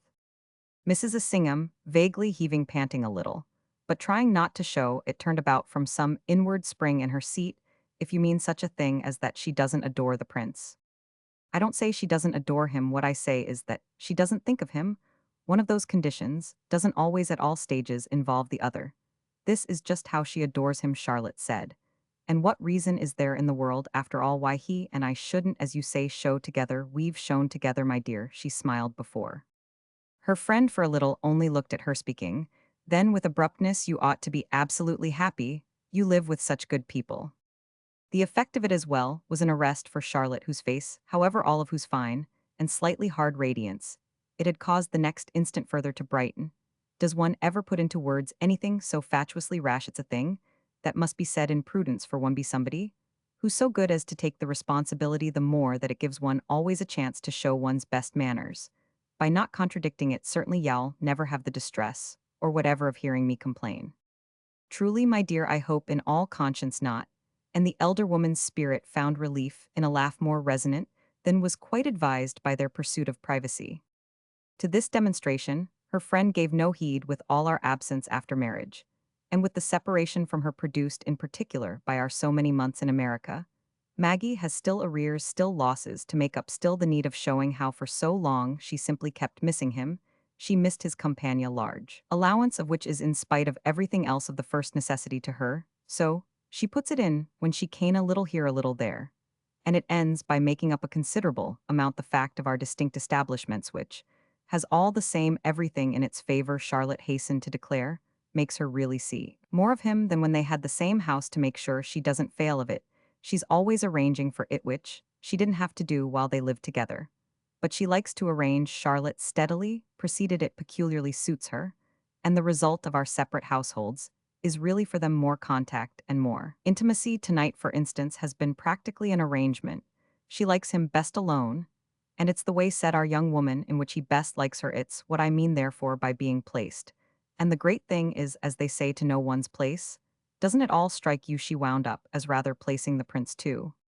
Fanny Assingham had at this moment the sense as of a large heaped dish presented to her intelligence, and inviting it to a feast so thick were the notes of intention in this remarkable speech.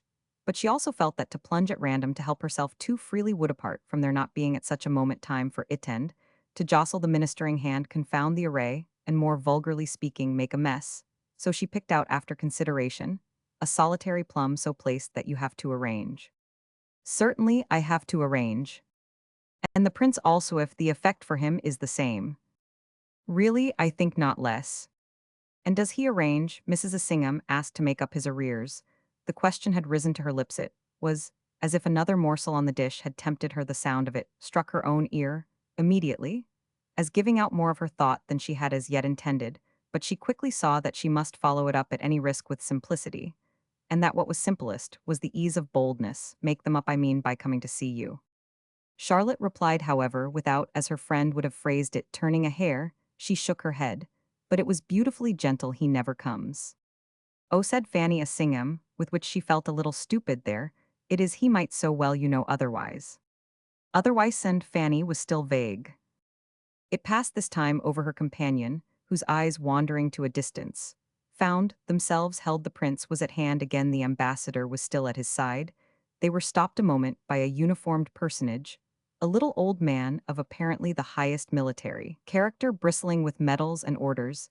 This gave Charlotte time to go on. He has not been for 3 months. And then, as with her friend's last word in her ear, otherwise, he arranges otherwise.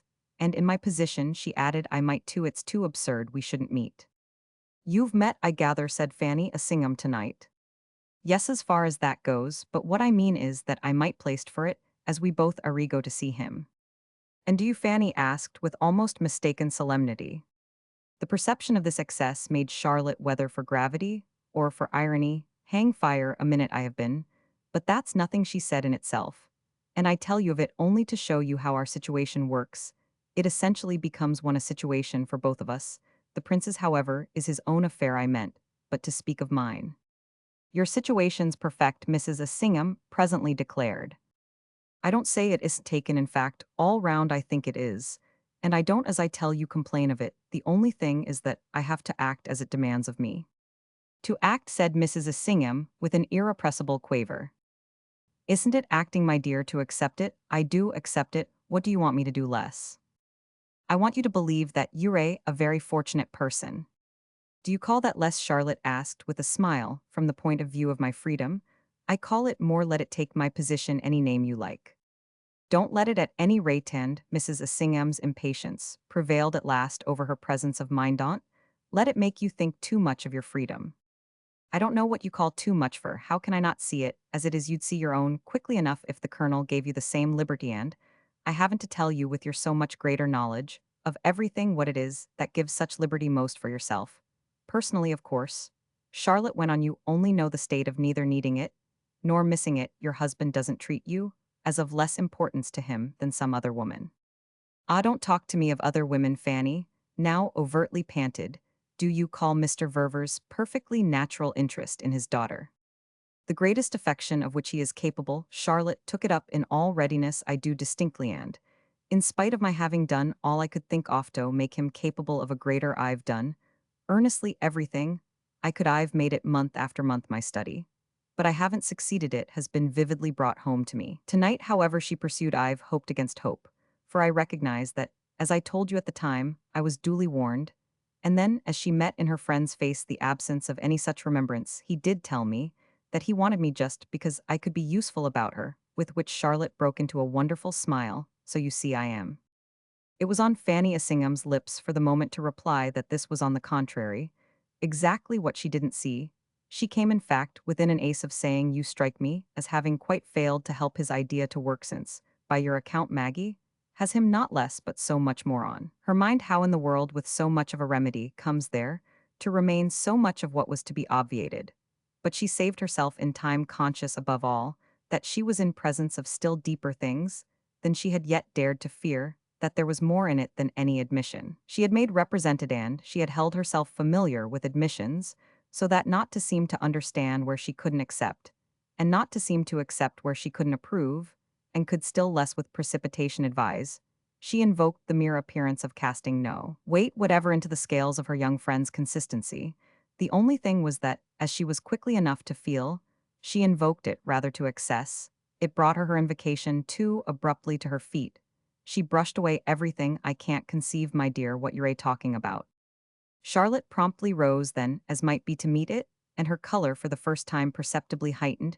She looked for the minute as her companion had looked at as if 20 protests blocking each other's way had surged up within her. But when Charlotte had to make a selection, her selection was always the most effective possible. It was happy now above all for being made, not in anger, but in sorrow. You give me up then. Give you up?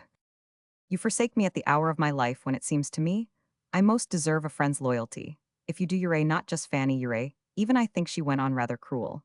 And it's least of all worthy of you to seem to wish to quarrel with me in order to cover your desertion. She spoke at the same time with the noblest moderation of tone, and the image of high, pale, lighted disappointment she meanwhile presented as of a creature patient and lonely in her splendor was an impression so firmly imposed that she could fill her measure to the brim, and yet enjoy the last word, as it is called in such cases, with a perfection void of any vulgarity of triumph. She merely completed for truth's sake her demonstration. What is a quarrel with me? But a quarrel with my right to recognize the conditions of my bargain. But I can carry them out alone, she said, as she turned away. She turned to meet the ambassador and the prince, who their colloquy with their field marshal ended, were now at hand, and had already between them, she was aware, addressed her a remark that failed to penetrate the golden glow in which her intelligence was temporarily bathed. She had made her point, the point she had foreseen she must make.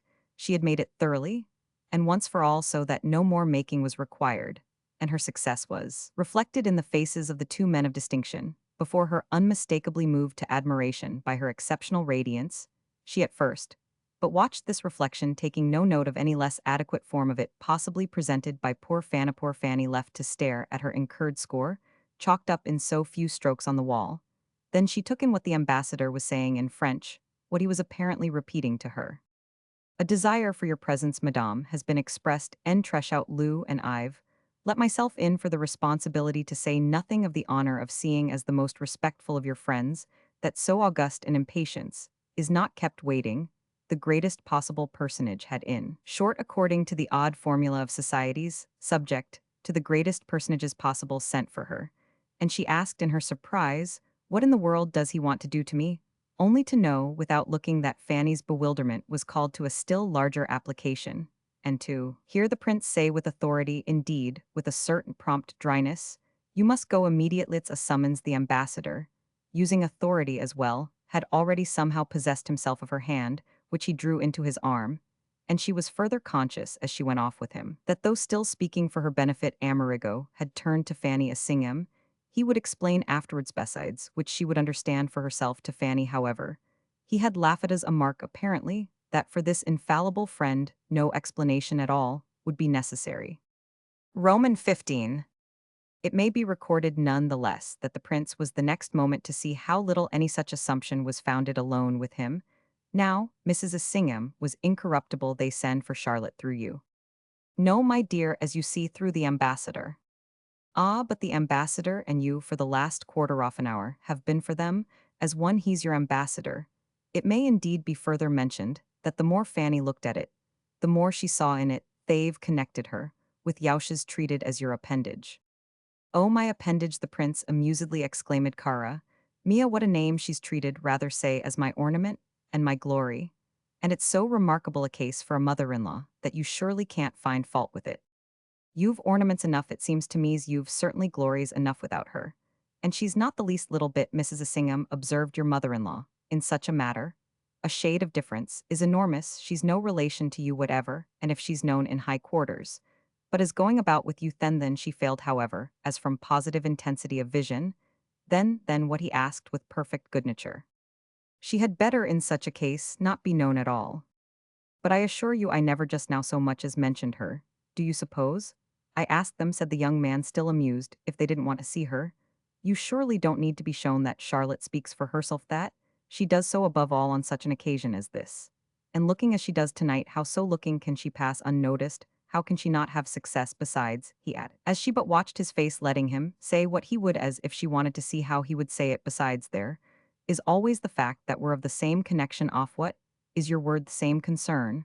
We're certainly not with the relation of our respective sposi, simply formal acquaintances. We're in the same boat. And the prince smiled with a candor that added an accent to his emphasis. Fanny Assingham was full of the special sense of his manner. It caused her to turn for a moment's refuge to a corner of her general consciousness, in which she could say to herself that she was glad she wasn't in love with such a man. As with Charlotte, just before she was embarrassed by the difference between what she took in and what she could say, what she felt, and what she could show. It only appears to me of great importance that now that you all seem more settled here, Charlotte should be known for any presentation, any further circulation or introduction, as in particular her husband's wife, known in the least possible degree. As anything else, I don't know what you mean by the same boat. Charlotte is naturally in Mr. Verver's boat. And pray, am I not in Mr. Verver's boat too? Why? But for Mr. Verver's boat, I should have been by this time. And his quick Italian gesture, and expressive direction, and motion of his forefinger, pointed to deepest depths away down. She knew, of course, what he meant, though it had taken his father-in-law's great fortune, and taken no small slice to surround him with an element in which all too fatally weighted as he had originally been, he could pecuniarily float. And with this reminder other things came to her. How strange it was that with all allowance for their merit it should befall some people to be so inordinately valued, quoted, as they said, in the stock market so high, and how still stranger perhaps that there should be cases in which for some reason one didn't mind the so frequently marked absence in them of the purpose really to represent their price. She was thinking, feeling at any rate for herself, she was thinking that the pleasure she could take in this specimen of the class didn't suffer from his consent to be merely made buoyant, partly because it was one of those pleasures he inspired them, that by their nature couldn't he suffer to whatever proof they were put, and partly because, besides, he after all visibly had on his conscience some sort of return for services rendered. He was a huge expense, assuredly, but it had been up to now her conviction that his idea was to behave beautifully enough to make the beauty well nigh an equivalent, and that he had carried out his idea, carried it out, by continuing to lead the life, to breathe the air very nearly, to think the thoughts that best suited his wife and her father. This she had, till lately, enjoyed the comfort of so distinctly perceiving, as to have even been moved more than once to express to him the happiness it gave her. He had that in his favor as against other matters, yet it discouraged her too, and rather oddly that he should so keep moving and be able to show her that he moved on the firm ground of the truth. His acknowledgement of obligation was far from unimportant, but she could find in his grasp of the real itself a kind of ominous intimation. The intimation appeared to peep at her, even out of his next word lightly as he produced it. Isn't it rather as if we had Charlotte and I for bringing us together a benefactor in common, and the effect for his interlocutress was still further to be deepened? I somehow feel half the time as if he were her father-in-law too. It's as if he had saved us both, which is a fact in our lives, or at any rate in our hearts, to make of itself a link. Don't you remember? Kept it up how the day she suddenly turned up for you just before my wedding, we so frankly and funnily talked in her presence of the advisability for her of some good marriage. And then as his friend's face in her extremity quite again, as with Charlotte, but continued to fly the black flag of general repudiation, well, we really began then, as it seems to me, the work of placing her where she is. We were wholly right-hand, so was she, that it was exactly the thing is shown by its success. We recommended a good marriage at almost any price, so to speak, and taking us at our word. She has made the very best that was really what we meant, wasn't it? Only what she has got something thoroughly good.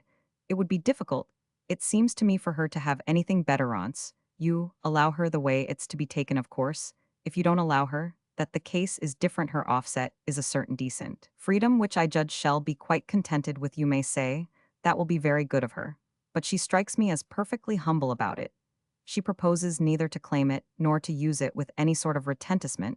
She would enjoy it, I think, quite as quietly as it might be given the boat, you see. Prince explained it no less considerately and lucidly as a good deal, tied up at the dock. Or anchored, if you like, out in the stream. I have to jump out from time to time to stretch my legs, and y'all probably perceive, if you give it your attention, that Charlotte really can't help occasionally doing the same. It isn't even a question sometimes of one's getting to the dockon, has to take a header and splash about in the water. Call our having remained here together tonight, call the accident of my having put our illustrious friends there on my companion's track. For I grant you this as a practical result of our combination. Call the whole thing one of the harmless little plunges off the deck, inevitable for each of us. Why not take them, when they occur, as inevitable, and above all, as not endangering life or limb? We shan't drown, we shan't sink, at least I can answer for myself. Mrs. Verver too, moreover, though her, the justice visibly knows how to swim. He could easily go on, for she didn't interrupt him. Fanny felt now that she wouldn't have interrupted him for the world. She found his eloquence precious. There was not a drop of it that she didn't in a manner catch, as it came for immediate bottling, for future preservation. The crystal flask of her innermost attention really received it on the spot, and she had even already the vision of how, in the snug laboratory of her afterthought, she should be able chemically to analyze it.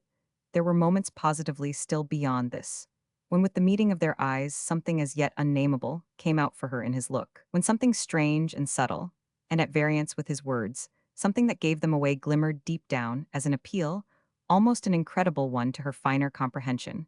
What inconceivably was it like, wasn't it, however gross, such a rendering of anything so occult, fairly like a quintessential wink, hint of the possibility of their really treating their subject off course on some better occasion, and thereby as well finding it much more interesting if this far red spark, which might have been figured by her mind as the headlight of an approaching train seen through the length of a tunnel, was not on her side, and ignis fatuus a mere subjective phenomenon. It twinkled there at the direct expense of what the prince was inviting her to understand meanwhile too, however, and unmistakably, the real treatment of their subject did at a given moment sound.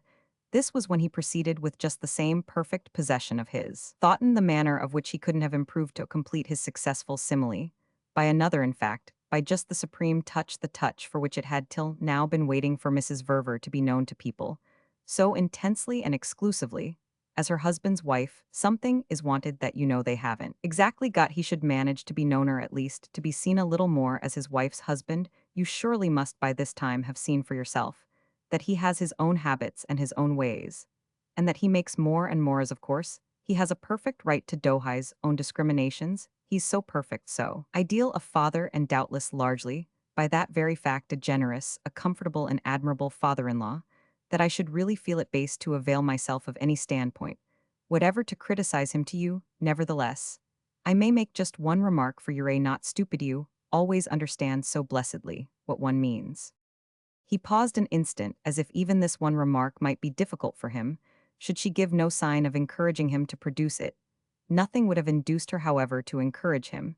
She was now conscious of having never in her life stood so still, or sat inwardly, as it were so tight she felt like the horse of the adage brought by. Her own falto the water, but strong for the occasion in the one fact that she couldn't be forced to drink, invited in other words to understand, she held her breath for fear of showing she did. And this, for the excellent reason that she was at last fairly afraid to it was sharp for her, at the same time that she was certain in advance of his remark that she heard it before it had sounded, that she already tasted in fine the bitterness it would have for her special sensibility. But her companion, from an inward and different need of his own, was presently not deterred by her silence. What I really don't see is why, from his own point of view given, that is his conditions so fortunate as they stood should have wished to marry at all there. It was the exactly what she knew would come, and exactly for reasons that seemed now to thump at her heart, as distressing to her. Yet she was resolved meanwhile not to suffer, as they used to say of the martyrs then, and they're not to suffer odiously helplessly in public, which could be prevented, but by her breaking off with whatever in consequence, by her treating their discussion as ended and getting away. She suddenly wanted to go home, much as she had wanted an hour or two before to come. She wanted to leave well behind her both her question and the couple in whom it had abruptly taken such vivid form, but it was dreadful to have the appearance of disconcerted flight. Discussion had of itself to her sense become danger, such light as from open crevices it let in, and the overt recognition of danger was worse than anything else. The worst in fact came while she was thinking how she could retreat and still not overtly recognize her face had betrayed her trouble.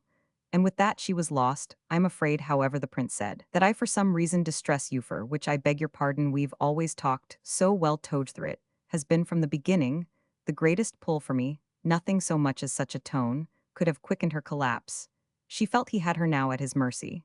And he showed as he went on that he knew it. We shall talk again, all the same, better than ever. I depend on it too much. Don't you remember what I told you so definitely one day, before my Mary Agatha, moving as I did in so many ways among new things, mysteries, conditions, expectations, assumptions different from any I had known? I looked to you, as my original sponsor, my fairy godmother, to see me through. I beg you to believe, he added, that I look to you yet. His very insistence had fortunately the next moment affected her, as bringing her help with which at least she could hold up her head. To speak, you were through long ago, or, if you aren't, you ought to be. Well then, if I ought to be, it's all the more reason why you should continue to help me, because very distinctly, I assure you, I am not the new things, or ever so many of them are still for me. New things, the mysteries and expectations and assumptions, still, contain an immense element that I've failed to puzzle out, as we've happened so luckily to find ourselves again, really taking hold together. You must let me as soon as possible come to see you. You must give me a good kind hour. If you refuse it, meaned, he addressed himself to her, continued reserve, I shall feel that you deny with a stony stare your responsibility. At this, as from a sudden shake, her reserve proved an inadequate vessel. She could bear her private reference to the weight on her mind. But the touch of another hand made it too horribly press. Oh, I deny responsibility to you, so far as I ever had it. I've done with it. He had been all the while beautifully smiling, but she made his look now penetrate her again, more as to whom then do you confess it? Ah, mio caro, that's if to any own me own business. He continued to look at her hard. You give me up then. It was what Charlotte had asked her 10 minutes before, and its coming from him so much in the same way shook her in her place. She was on the point of replying, do you? And she agreed together, for what y'all say to me, but she was glad afterwards to have checked herself, in time little as her actual answer had perhaps bettered it. I think I don't know what to make of you. You must receive me at least, he said. Oh, please not till I'm ready for you, and, though she found a laugh for it she had to turn away. She had never turned away from him before, and it was quite positively for her, as if she were altogether afraid of him. Romans 16. Later on, when their hired brougham had, with the long vociferation that tormented her impatience, been extricated from the endless rank, she rolled into the London night, beside her husband as into a sheltering darkness, where she could muffle herself and draw breath. She had stood for the previous half-hour in a merciless glare. Beaten upon, stared out of countenance. It fairly seemed to her by intimations of her mistake, for what she was most immediately feeling was that she had in the past been active for these people to ends that were now bearing fruit, and that might yet bear a larger crop. She but brooded at first in her corner of the carriage. It was like burying her exposed face, a face too helplessly exposed in the cool lap of the common indifference of the dispeopled streets, of the closed shops and darkened houses, seen through the window of the brougham, a world mercifully unconscious and unreproachful. It wouldn't like the world she had just left know sooner or later what she had done, or would know it at least only if the final consequence should be some quite overwhelming publicity. She fixed this possibility itself so hard, however, for a few moments, that the misery of her fear produced the next minute a reaction. And when the carriage happened, while it grazed a turn to catch the straight shaft from the lamp of a policeman, in the act of playing his inquisitive flash over an opposite house front, she let herself wince at being thus incriminated, only that she might protest, not less quickly against mere blind terror. It had become for the occasion preposterously terror-off, which she must shake herself free before she could properly measure her ground. The perception of this necessity had in truth soon aided her, since she found on trying that lurid as her prospect might hover there, she could none the less give it no name. The sense of seeing was strong in her, but she clutched at the comfort of not being sure of what she saw not to know what it would represent. On a longer view was a help in turn to not making out that her hands were embrued, since, if she had stood in the position of a producing cause, she should surely be less vague about what she had produced. This further in its way was a step toward reflecting that, when one's connection with any matter was too indirect to be traced, it might be described also as too slight to be deplored. By the time they were nearing Cadogan Place, she had in fact recognized that she couldn't be as curious as she desired without arriving at some conviction of her being as innocent. But there had been a moment in the dim desert of Eaton Square when she broke into speech. It's only their defending themselves so much more than they need it's only that makes me wonder it's their having so remarkably much to say for themselves. Her husband had as usual lighted his cigar, remaining apparently as busy with it as she with her agitation. You mean? It makes you feel that you have nothing to which, as she made no answer, the colonel added, what in the world did you ever suppose was going to happen? The man's in a position in which he has nothing in life to do. Her silence seemed to characterize this statement as superficial, and her thoughts, as always in her husband's company, pursued an independent course. He made her, when they were together, talk, but as if for some other person, who was in fact for the most part herself. Yet she addressed herself with him as she could never have done without him. He has behaved beautifully, did from the first. I've thought it all along wonderful of him. And I've more than once, when I've had a chance, told him so. Therefore, but it died away as she mused. Therefore, he has a right for a change to kick up his heels. It isn't a question of course. However, she undivertedly went on, of their behaving beautifully apart. It's a question of their doing as they should when told, which is another matter.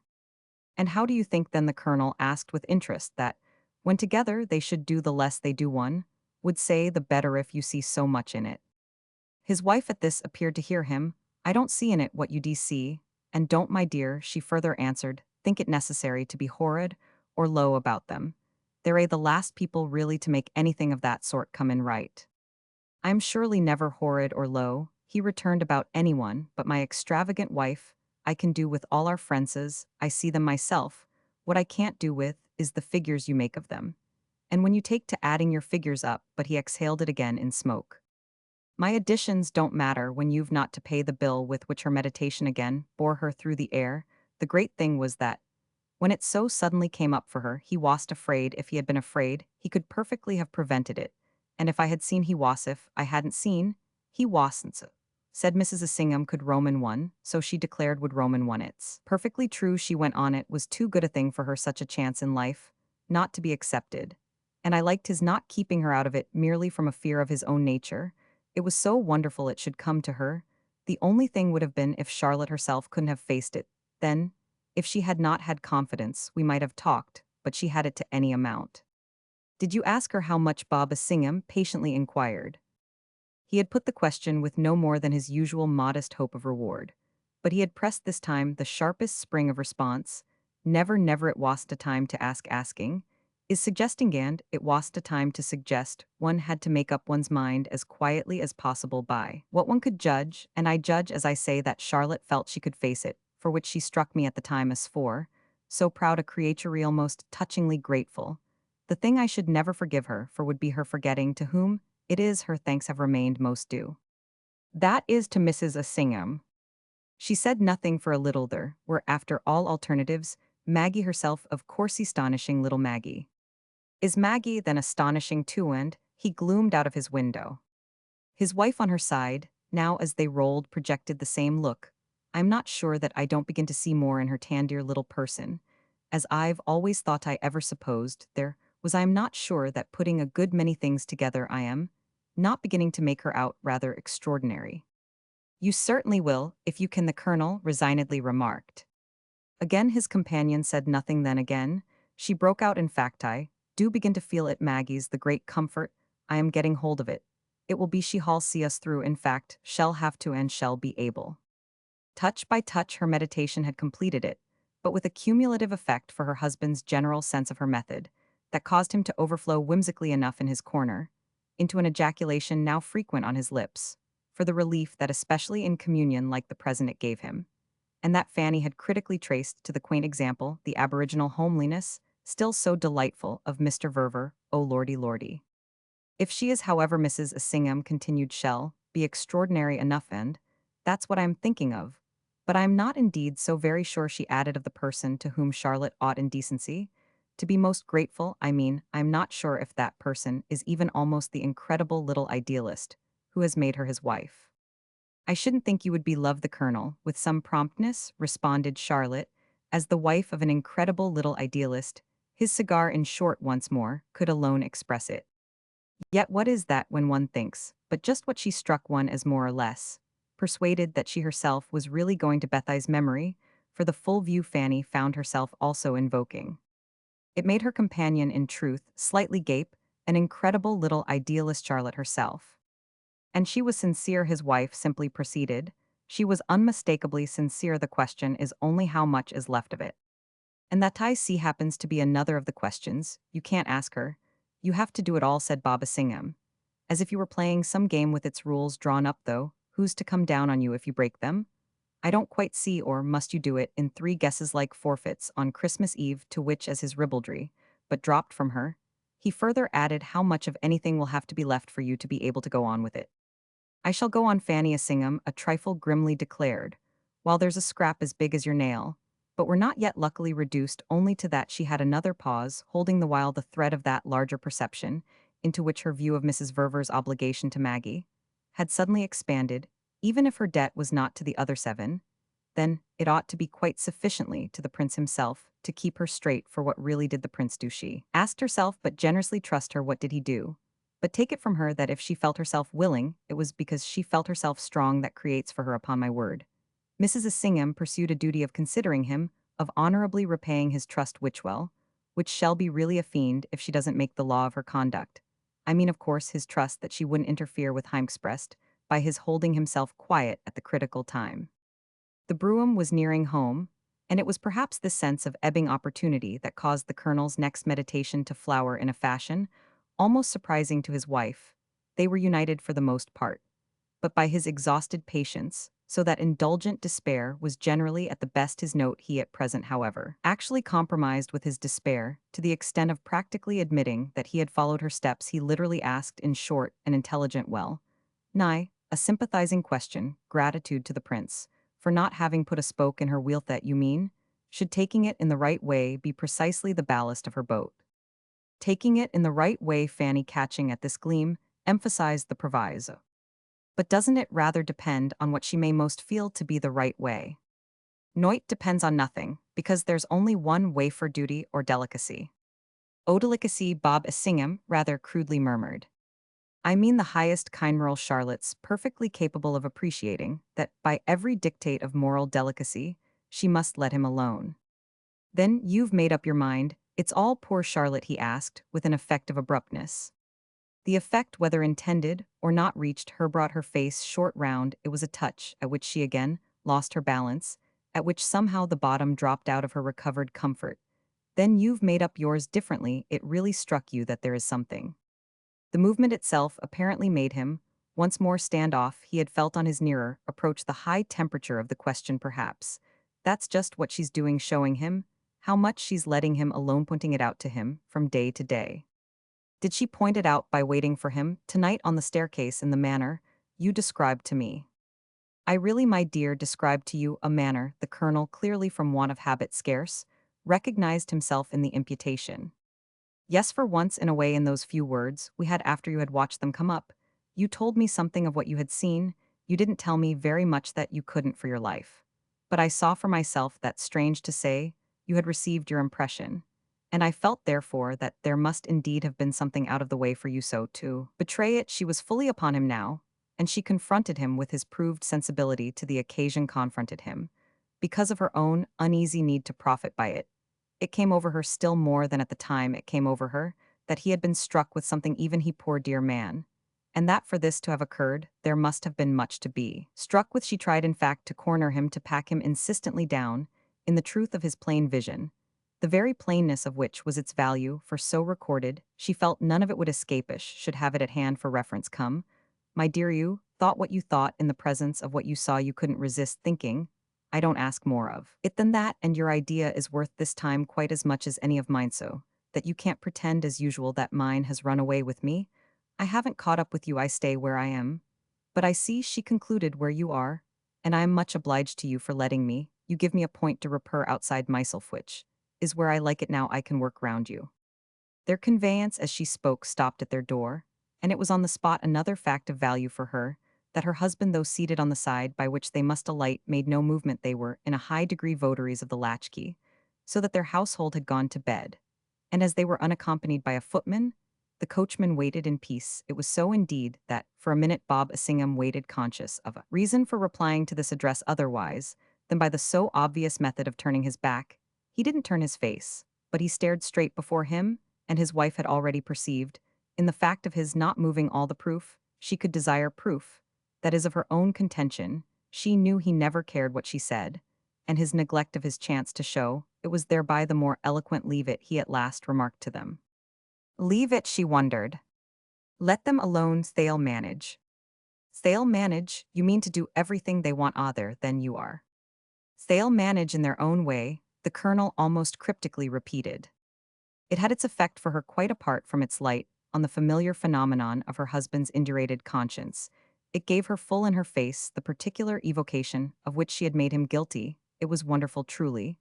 Then the evocation so cleverly that, s your idea that, no one will be the wiser. It's your idea that we shall have done all that's required of us, if we simply protect them. The colonel, still in his place, declined however to be drawn into a statement of his idea. Statements were too much like theories, in which one lost one's way. He only knew what he said, and what he said represented the limited vibration, of which his confirmed old toughness had been capable. Still none the less he had his point to make, for which he took another instant. But he made it for the third time in the same fashion. They'll manage, in their own way, with which he got out. Oh yes, at this for his companion it had indeed its effect, and while he mounted their steps she but stared without following him. At his opening of their door, their hall was lighted, and as he stood in the aperture looking back at her, his tall lean figure outlined in darkness, and with his crush hat according to his wont worn cavalierly, rather diabolically askew, he seemed to prolong the sinister emphasis of his meaning in general on these returns. He came back for her, when he had prepared their entrance, so that it was now as if he were ashamed to face her in closer quarters. He looked at her across the interval, and, still in her seat weighing his charge, she felt her whole view of everything flare up. Wasn't it simply what had been written in the prince's own face, beneath what he was saying? Didn't it correspond with the mocking presence there, that she had had her troubled glimpse of? Wasn't, in fine, the pledge that they would manage in their own way, the thing he had been feeling for his chance to invite her to take from him? Her husband's tone somehow fitted Amerigo's look, one that had for her so strangely peeped from behind over the shoulder of the one in front. She had not then read it, but wasn't she reading it when she now saw in it his surmise that she was perhaps to be squared? She was to be squared. And while she heard her companion call across to her, well, what's the matter, she also took time to remind herself that she had decided she couldn't be frightened. The matter it was sufficiently the matter with all this that she felt a little sick, for it was not the prince that she had been prepared to regard as primarily the shaky one. Shakiness in Charlotte, she had at the most perhaps postulated it, would be, she somehow felt, more easy to deal with. Therefore, if he had come so far, it was a different pair of sleeves. There was nothing to choose between them. It made her so helpless that, as the time passed without her alighting, the colonel came back and fairly drew her forth, after which, on the pavement under the street lamp, their very silence might have been the mark of something grave. Their silence, eked out for her by his giving her his arm, and their then crawling up their steps quite mildly and unitedly together, like some old Darby and Joan who have had a disappointment. It almost resembled a return from a funeral, unless indeed It resembled more the hushed approach to a house of mourning. What indeed had she come home for, but to bury as decently as possible her mistake? Romans 17. It appeared thus that they might enjoy together extraordinary freedom, the two friends from the moment they should understand their position aright with the prince himself. From an early stage, not unnaturally Charlotte had made a great point of their so understanding it. She had found frequent occasion to describe to him this necessity, and her resignation tempered, or her intelligence at least quickened by irrepressible irony. She applied at different times different names to the propriety of their case. The wonderful thing was that her sense of propriety had been from the first especially alive about it. There were hours when she spoke of their taking refuge in what she called the commonest tactas, if this principle alone would suffice to light their way. There were others when it might have seemed to listen to her, that their course would demand of them the most anxious study and the most independent not. To say original interpretation of signs, she talked now as if it were indicated at every turn by fingerposts of almost ridiculous prominence. She talked again, as if it lurked in devious ways, and were to be tracked through bush and briar. And she even on occasion delivered herself in the sense that as their situation was unprecedented, so their heaven was without stars due, she once had echoed to him, as the upshot of passages covertly, though briefly occurring between them on her return from the visit to America, that had immediately succeeded her marriage determined for her by this event as promptly as an excursion of the like strange order had been prescribed in his own case. Isn't the immense the really quite matchless beauty of our position, that we have to do nothing in life at all nothing, except the usual necessary everyday thing, which consists in one's not being more of a fool than one can help that's all but that's. As true for one time as for another there has been plenty of doing, and there will doubtless be plenty still. But it's all theirs every inch of it, it's all a matter of what they've done to us. And she showed how the question had therefore been only of their taking everything as everything came, and all as quietly. As might be nothing stranger surely had ever happened to a conscientious, a well-meaning, a perfectly passive pair. No more extraordinary decree had ever been launched against such victims than this of forcing them against their will into a relation of mutual close contact that they had done everything to avoid.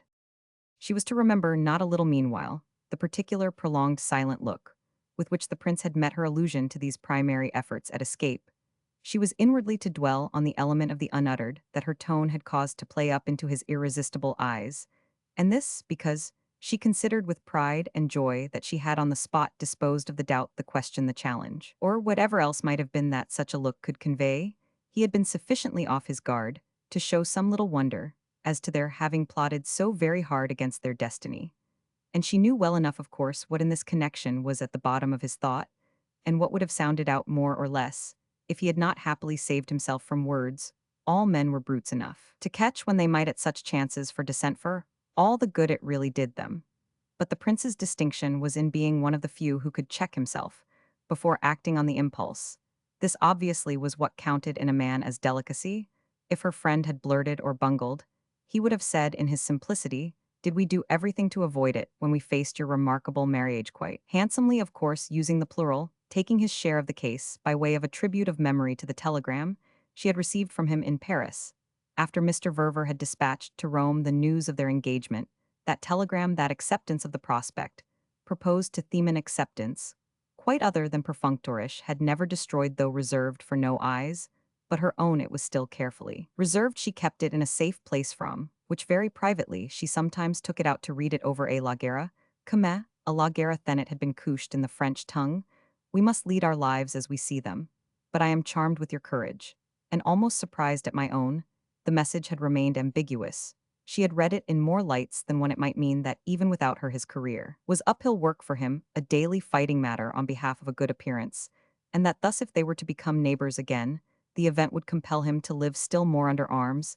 It might mean, on the other hand, that he found he was happy enough, and that accordingly, so far as she might imagine herself a danger, she was to think of him as prepared in advance, as really seasoned and secure on his arrival in Paris with his wife. None the less she had asked for no explanation, just as he himself had not asked if the document were still in her possession. Such an inquiry, everything implied, was beneath him, just as it was beneath herself to mention to him, uninvited, that she had instantly offered, and in perfect honesty, to show the telegram to Mr. Verver, and that if this companion had but said the word she would immediately have put it before him. She had thereby forborne to call his attention to her consciousness, that such an exposure would in all probability straightway have dished her marriage, that all her future had in fact for the moment hung by the single hair of Mr. Verver's delicacy, as she supposed they must call it, and that her position in the matter of responsibility was therefore inattackably straight. For the prince himself, meanwhile, time in its measured allowance had originally much helped him, in the sense of there not being enough of it to trip him up, in spite of which it was just this accessory element that seemed at present, with wonders of patience, to lie in wait. Time had begotten at first more than anything else separations, delays, and intervals. But it was troublesomely less of an aid from the moment it began so to abound, that he had to meet the question of what to do with it. Less of it was required for the state of being married than he had on the whole expected, less strangely, for the state of being married even as he was married. And there was a logic in the matter. He knew a logic that but gave this truth a sort of solidity of evidence. Mr. Verver decidedly helped him with it, with his wedded condition, helped him really so much that it made all the difference in the degree in which he rendered it. The service on Mr. Verver's part was remarkable, as, indeed, what service from the first of their meeting had not been he was living. He had been living these 4 or 5 years on Mr. Verver's services, a truth scarcely less plain, if he dealt with them, for appreciation one by one, than if he poured them all together into the general pot of his gratitude, and let the thing simmer to a nourishing broth to the latter way. With them he was undoubtedly most disposed, yet he would even thus on occasion pick out a piece to taste on its own merits, wondrous at such hours, could seem the savor of the particular treat at his father-in-law's expense, that he more and more struck himself as enjoying. He had needed months and months to arrive at a full appreciation, couldn't originally have given offhand a name to his deepest obligation. But by the time the name had flowered in his mind, he was practically living at the ease guaranteed him Mr. Verver, then, in a word, took care of his relation to Maggie, as he took care, and apparently always would, of everything else. He relieved him of all anxiety about his married life in the same manner in which he relieved him on the score of his bank account. And as he performed the latter office by communicating with the bankers, so the former sprang as directly from his good understanding. With his daughter, this understanding had wonderful if that was in high evidence of same deep intimacy as the commercial, the financial association, founded far down on a community of interest. And the correspondence for the prince carried itself out in identities of character, the vision of which fortunately rather tended to amuse than Toa's might have happened to irritate him, those peopling his free synthesis, lumped together capitalists and bankers, retired men of business, illustrious collectors, American fathers-in-law, American fathers, little American daughters, little American wives. Those people were of the same large lucky group, as one might say. They were all at least of the same general species, and had the same general instincts. They hung together, they passed each other the word, they spoke each other's language, they did each other turns in this last connection. It of course came up for our young man at a given moment that Maggie's relation with him was also on the perceived basis taken care of, which was in fact the real upshot of the matter. It was a funny situation, that is, it was funny just as it stood. Their married life was in question, but the solution was not less strikingly before them. It was all right for himself, because Mr. Verver worked it so for Maggie's comfort, and it was all right for Maggie because he worked it so for her husband's.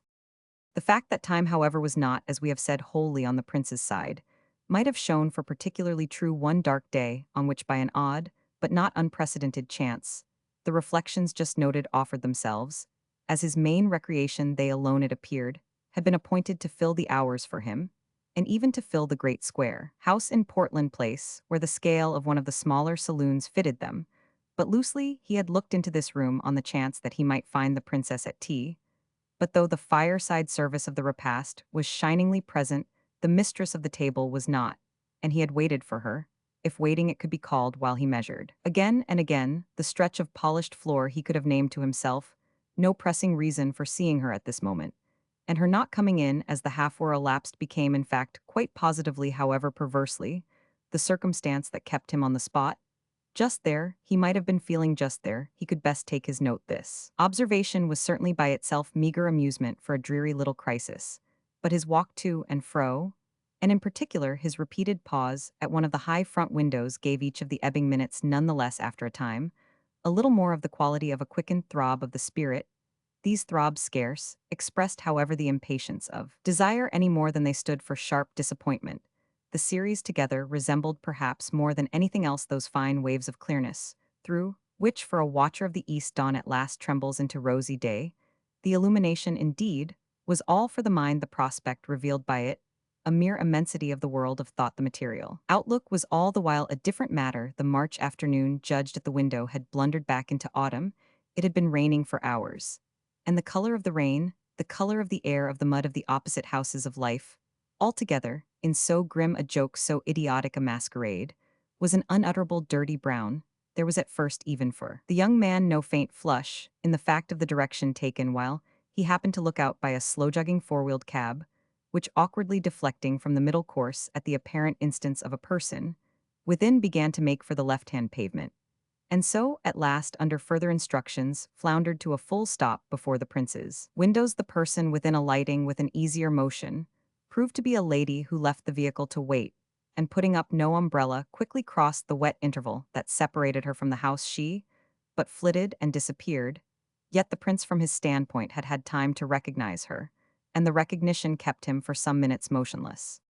Charlotte Stant at such an hour in a shabby four-wheeler, and a waterproof Charlotte Stant turning up for him at the very climax of his special inner vision, was an apparition charged with a congruity at which he stared almost as if it had been a violence. The effect of her coming to see him only had. While he stood waiting a singular intensity, though, after some minutes had passed, the certainty of this began to drop. Perhaps she had not come, or had come only for Maggie. Perhaps on learning below that the princess had not returned, she was merely leaving a message, writing a word on a card he should see. At any rate, and meanwhile, controlling himself would do nothing. This thought of not interfering took on a sudden force for him.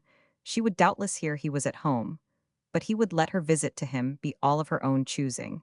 And his view of a reason for leaving her free was the more remarkable that, though taking no step, he yet intensely hoped the harmony of her breaking into sight, while the superficial conditions were so against her, was a harmony with conditions that were far from superficial, and that gave for his imagination an extraordinary value to her presence.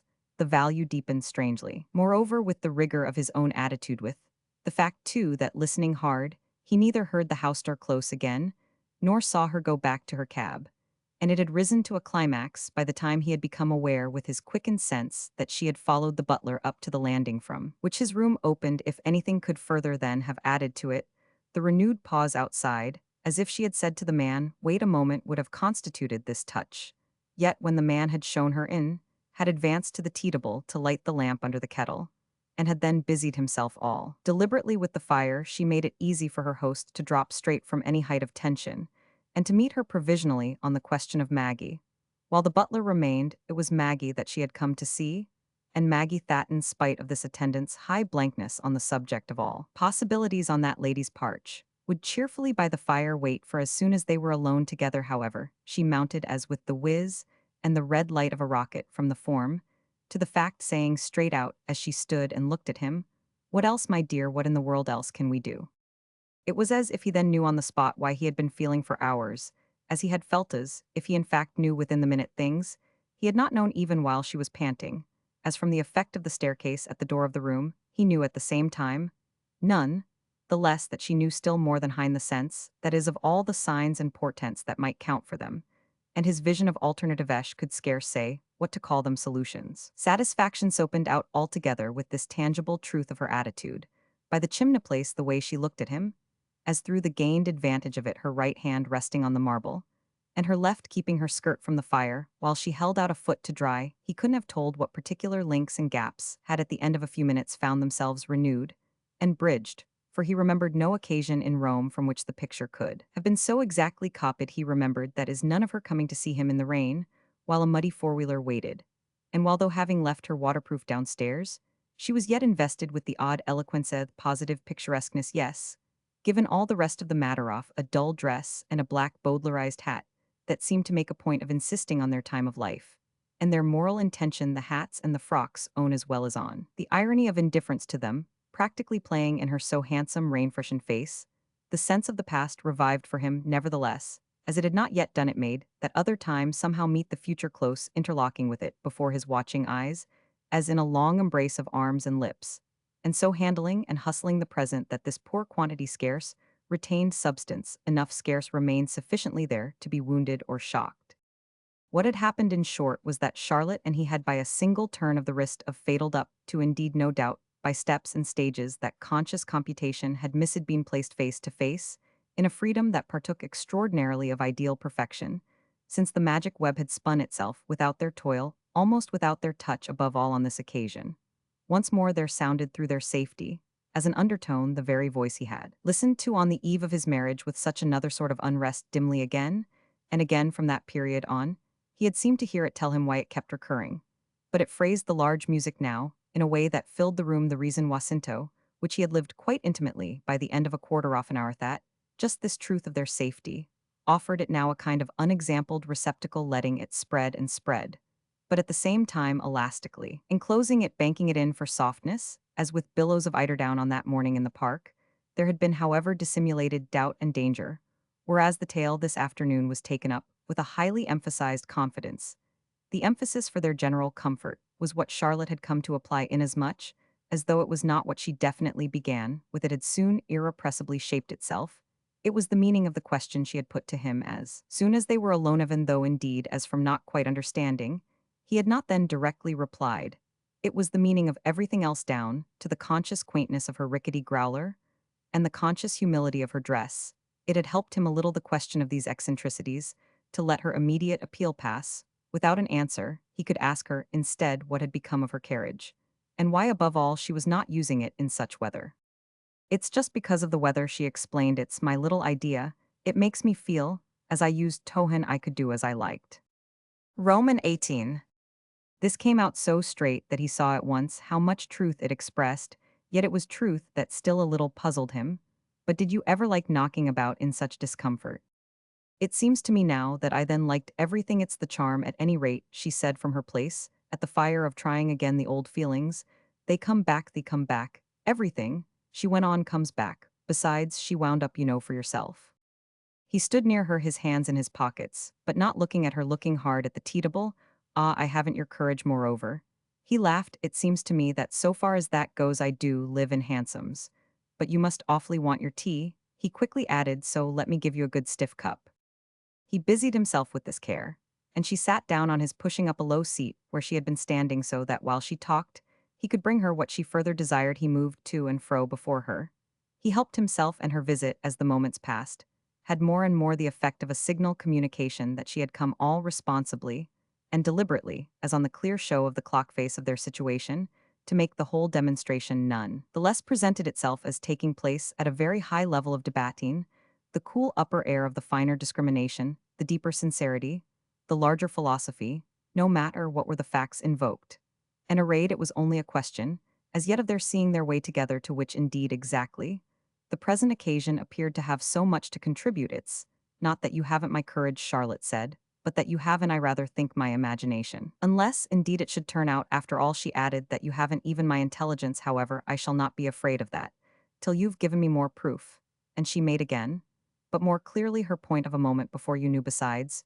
You knew today I would come, and if you knew that you know everything, so she pursued. And if he didn't, meanwhile, if he didn't even at this take her up, it might be that she was so positively fitting him again with the fair face of temporizing kindness that he had given her to keep her eyes on at the other important juncture, and the sense of which she might ever since have been carrying about with her, like a precious metal knot, exactly blessed by the Pope suspended round her neck. She had come back, however. This might be to her immediate account of herself, and no mention of their great previous passage was to rise to the lips of either. Above all, she said, there has been the personal romance of it. Of tea with me over the fire. Ah, so far as that goes, I don't think even my intelligence fails me. Oh, it's further than that goes, and if I've had a better day than you, it's perhaps, when I come to think of it, that I am braver. You bore yourself, you see, but I don't, she repeated. It's precisely boring oneself without relief, he protested, that takes courage. Passive, then not active. My romance is that, if you want to know, I've been all day on the town, literally on the town, isn't that what they call it? I know how it feels after, which, as if breaking off. And you never been out, she asked. He still stood there with his hands in his pockets. What should I have gone out for? Oh, what should people in our case do anything for? But you're a wonderful all of Yao. You know how to live. We're clumsy brutes, we others beside Yao. Must always be doing something. However, Charlotte pursued, if you had gone out you might have missed the chance of Muhich. I am sure, though you won't confess, it was what you didn't want, and might have missed above all the satisfaction that looked blank about it. as you will I've come to congratulate you on that's really what I can at last. Do you can't not know at least on such a day as this you can't not know she said where you are she waited as for him, either to grant that he knew, or to pretend that he didn't. But he only drew a long deep breath which came out like a moan of impatience. It brushed aside the question of where he was, or what he knew it seemed to keep the ground clear for the question of his visitor herself, that of Charlotte Verver exactly, as she sat there so for some moments with their long look they but treated the matter in silence with the effect, indeed by the end of the time of having considerably brought it on this, was sufficiently marked in what Charlotte next said there it all extraordinary beyond words, it makes such a relation for us, as I verily believe was never before in the world thrust upon two well-meaning creatures, haven't we therefore to take things as we find them? She put the question still more directly than that of a moment before but to this one as well he returned no immediate answer noticing, only that she had finished her tea, he relieved her of her cup, carried it back to the table asked her what more she would have, and then on her nothing thanks returned to the fire, and restored a displaced log to position by a small, but almost too effectual kick, she had meanwhile got up again. And it was on her feet that she repeated the words she had first frankly spoken, what else can we do, what in all the world else? He took them up, however, no more than at first, where then have you been, he asked, as from mere interest in her adventure. Everywhere I could think of except to see people, I didn't want people I wanted too much to think, but I've been back at intervals 3 times, and then come away again my cabman, must think me crazy it's very amusing I shall owe him, when we come to settle more money than he has ever seen I've been my dear she went on to the British Museum which, you know I always adore, and I've been to the National Gallery, and to a dozen old booksellers coming across treasures, and I've lunched on some strange nastiness at a cookshop in Holborn. I wanted to go to the Tower, but it was too far me old man urged that, and I would have gone to the zoo if it hadn't been too wet which, he also begged me to observe, but you wouldn't believe I did put in St. Paul's such days. She wound up are expensive for besides the cab I've bought. Quantities of books she immediately passed at any rate to another point. I can't help wondering, when you must last have laid eyes on them. And then, as it had apparently for her companion an effect of abruptness Maggie I mean, and the child for I suppose you know he's with her. Oh yes, I know he's with her, I saw them this morning. And did they then announce their program? She told me she was taking him as usual to Nana. And for the whole day. He hesitated, but it was as if his attitude had slowly shifted. She didn't say, and I didn't ask. Well, she went on, it can't have been later than 10:30 I mean. When you saw them they had got to Eaton Square before 11 you know. We don't formally breakfast at 'em. And we have tea in our room set least I have. But luncheon is early, and I saw my husband this morning by 12. He was showing the child a picture book Maggie had been there with them, had left them settled together. Then she had gone out taking the carriage for something he had been intending, but that she offered to do instead. The prince appeared to confess at this to his interest. Taking you mean your carriage? I don't know which, and it doesn't matter, it's not a question. She smiled of a carriage the more, or the less, it's not a question.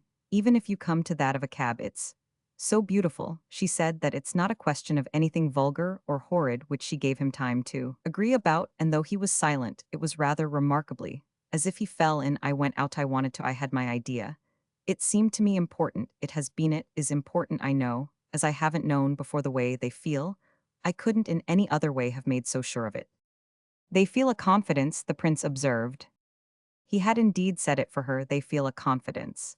And she proceeded with lucidity to the fuller illustration of it, speaking again of the 3 different moments that in the course of her wild ramble had witnessed her return for curiosity, and even really a little from anxiety to Eaton Square. She was possessed of a latchkey rarely used. It had always irritated Adamon of the few things that did to find servants standing up so inhumanly straight when they came home in the small hours after parties, so I had but to slip in each time with my cab at the door and make out for myself, without their knowing it that Maggie was still there. I went without there so much, as dreaming what do they really suppose, she asked, becomes of one not so much sentimentally, or morally so to call it.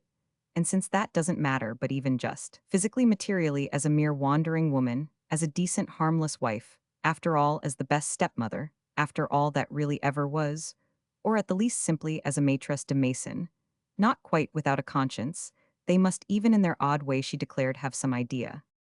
Oh, they've a great deal of idea, said the prince, and nothing was easier than to mention the quantity.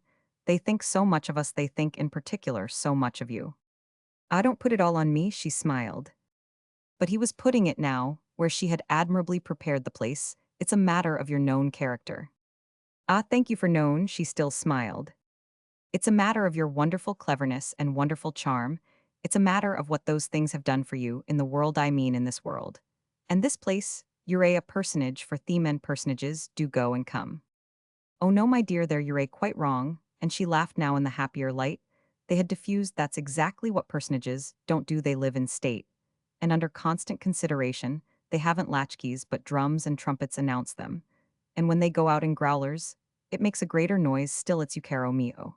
She said, who so far as that goes are the personage. Ah, he in turn protested.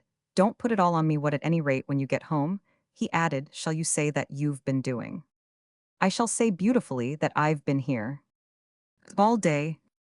Yes, all day, keeping you company in your solitude. How can we understand anything, she went on, without really seeing, that this is what they must like to think I do for you just as quite as comfortably you do it for me? The thing is for us to learn to take them as they are. He considered this a while in his restless way, but with his eyes not turning from her, after which rather disconnectedly, though very vehemently, he brought out, how can I not feel more than anything else how they adore together, my boy? And then further, as if slightly disconcerted, she had nothing to meet this, and he quickly perceived the effect they would have done the same for one of yours. Ah, if I could have had one, I hoped, and I believed, said Charlotte, that that would happen, it would have been better, it would have made perhaps some difference. He thought so too, poor duck, that it might have been, I am sure he hoped, and intended so, it's not at any rate she went on, my fault there. It is, she had uttered these statements one by one gravely, sadly, and responsibly owing it to her friend. To be clear, she paused briefly. But as if once for all she made her clearness complete, and now I'm too sure it will never be. He waited for a moment, never. Never they treated the matter not exactly with solemnity, but with a certain decency, even perhaps urgency of distinctness. It would probably have been better, Charlotte added, but things turn out and it leaves us, made the point more alone. He seemed to wonder, it leaves you more alone. Oh, she again returned, don't put it all on me, Maggie, would have given herself to his child, I am sure scarcely less than he gives himself to yours. It would have taken more than any child of mine, she explained it, would have taken more than 10 children of mine. Could I have had them to keep our sposi apart, she smiled, as for the breadth of the image. But as he seemed to take it in spite of this for important, she then spoke gravely enough, it's as strange as you like, but we're immensely alone. He kept vaguely moving, but there were moments when again, with an awkward ease and his hands in his pockets, he was more directly before her. He stood there at these last words, which had the effect of making him for a little throw back his head. And as thinking something out, stare up at the ceiling, what will you say? She meanwhile asked, that you've been doing this brought his consciousness and his eyes back to her. And she pointed her question, I mean, when she comes in, for I suppose she will some time come in, it seems to me. We must say the same thing. Well, he thought again, yet I can scarce pretend to have had what I haven't. Ah, what haven't you had, what aren't you having? Her question rang out as they lingered face to face, and he still took it before he answered from her eyes. We must at least then, not to be absurd together, do the same thing, we must act, it would really seem in concert. It would really seem, her eyebrows, her shoulders went up quite in gaiety. As for the relief this brought her, it's all in the world, I pretend. We must act in concert, heaven knows, she said they do. So it was that he evidently saw, and that by his admission the case could fairly be put, but what he evidently saw appeared to come over him at the same time as too much for him, so that he fell back suddenly to ground, where she was not awaiting him. The difficulty is, and will always be, that I don't understand them. I didn't at first, but I thought I should learn to, that was what I hoped. And it appeared then that Fanny Assingham might help me. Oh, Fanny Assingham, said Charlotte Verver. He stared a moment at her tone, she would do anything for us. To which Charlotte at first said nothingas, if from the sense of too much, then, indulgently enough, she shook her head, were beyond her. He thought a momentas of where this placed them, shed, do anything then for them. Well, so would we, so that doesn't help us, she has broken down, she doesn't understand us. And really, my dear Charlotte, added Fanny Assingham, doesn't matter. He wondered again, unless as taking care of them. Ah, Charlotte instantly said, isn't it for us only to do that? She spoke as with a flare of pride for their privilege and their duty. I think we want no one's aid.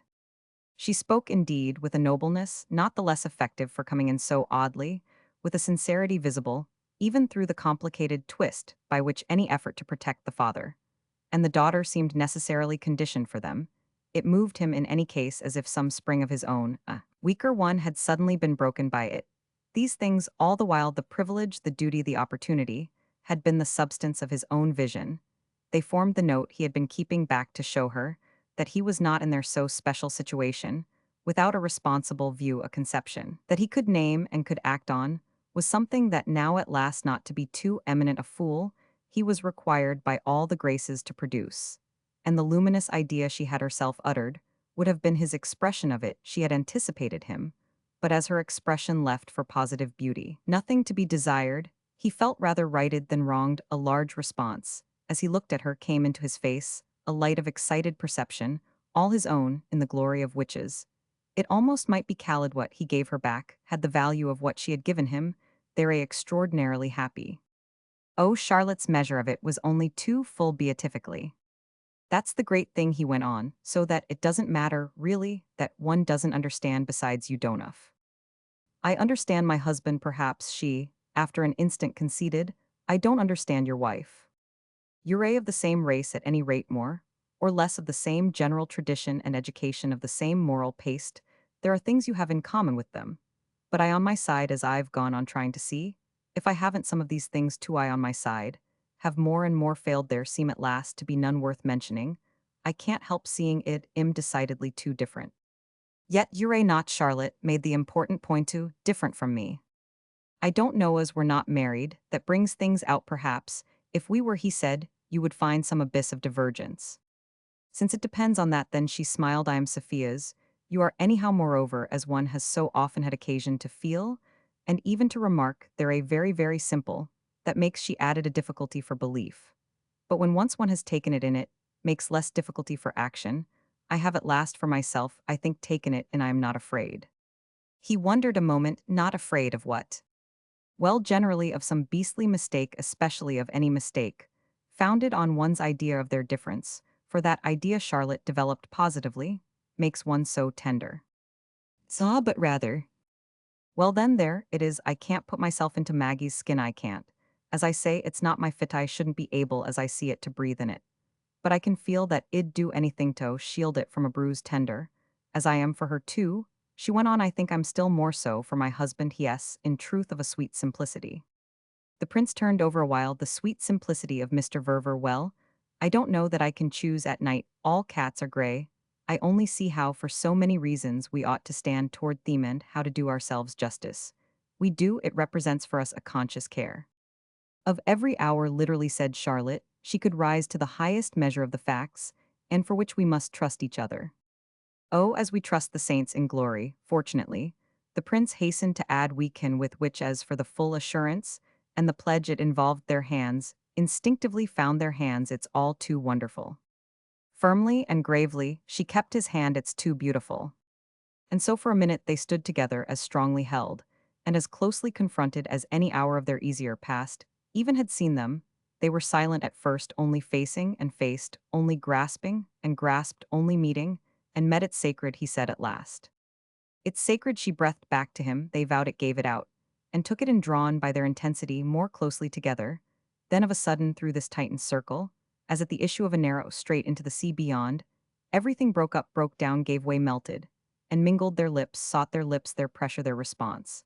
And their response, their pressure, with a violence that had sighed itself the next moment to the longest and deepest of stillnesses, they passionately sealed their pledge.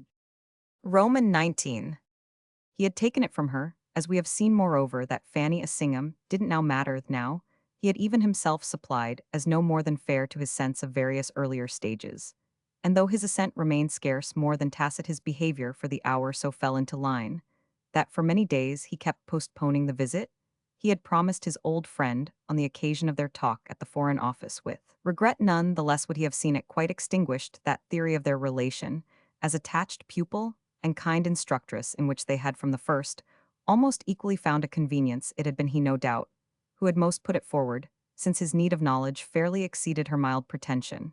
But he had again and again repeated to her that he should never without her have been where he was, and she had not successfully concealed the pleasure it might give her to believe it, even after the question of where he was had begun to show itself, as rather more closed than open to interpretation. It had never indeed before that evening come up, as during the passage at the official party. And he had, for the first time at those moments, a little disappointedly got the impression of a certain failure on the dear woman's part of something he was aware of having always rather freely taken for granted in her.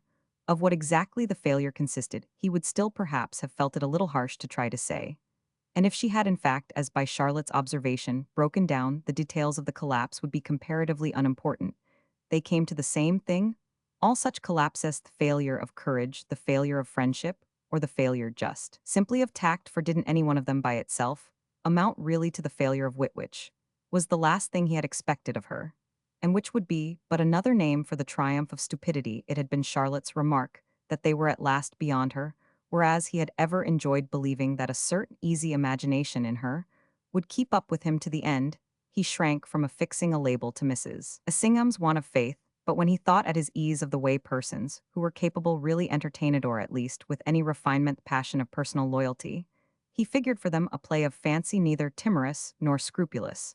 So would his personal loyalty, if need be, have accepted the adventure for the good creature herself to that definite degree, that he had positively almost missed the luxury of some such call from her. That was what it all came back to again with these people, among whom he was married, that one used one's imagination, mainly for wondering how they contrived so little to appeal to it.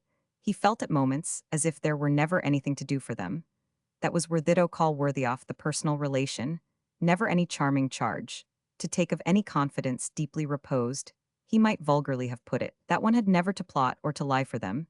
He might humorously have put it that one had never, as by the higher conformity, to lie in wait with the dagger, or to prepare insidiously the cup. These were the services that by all romantic tradition were consecrated to affection, quite as much as to hate.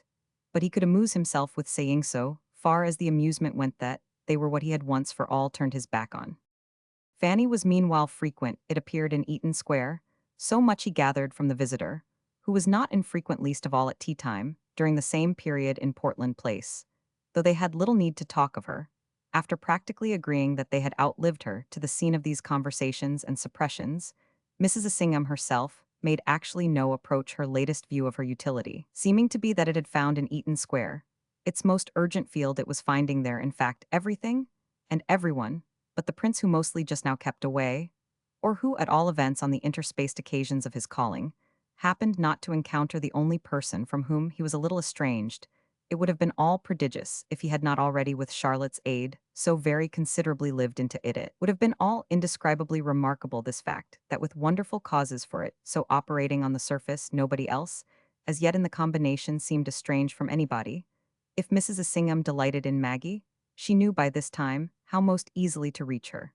And if she was unhappy about Charlotte, she knew by the same reasoning how most probably to miss that vision of her on which affliction would feed. It might feed, of course, on finding her so absent from her home, just as this particular phenomenon of her domestic detachment could be by the anxious mind best studied there. Fanny was, however, for her reasons, shy of Portland Place itself. This was appreciable, so that she might well after all have no great light on the question of whether Charlotte's appearances there were frequent or not, any more than on that of the account they might be keeping of the usual solitude, since it came to this of the head of that house. There was always to cover all ambiguities to constitute a fund of explanation for the divisions of Mrs. Verver's day. The circumstance that at the point they had all reached together, Mrs. Verver was definitely and by general acclamation in charge of the social relations of the family, literally of those of the two households. As to her genius for representing which in the great world and in the grand style, vivid evidence had more and more accumulated.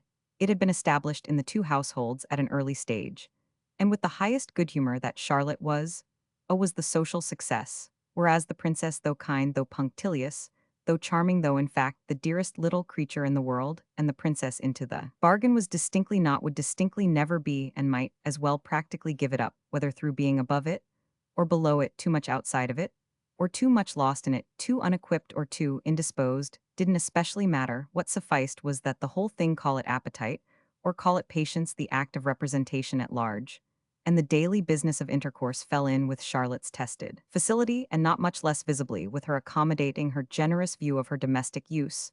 She had come frankly into the connection to do, and to be what she could, no questions asked, and she had taken over accordingly as it stood. And in the finest practical spirit, the burden of a visiting list that Maggie originally left to herself, and left even more to the Principino had suffered to get inordinately out of hand. She had, in a word, not only mounted cheerfully, the London treadmill had handsomely professed herself for the further comfort of the three others sustained in the effort by a frivolous side.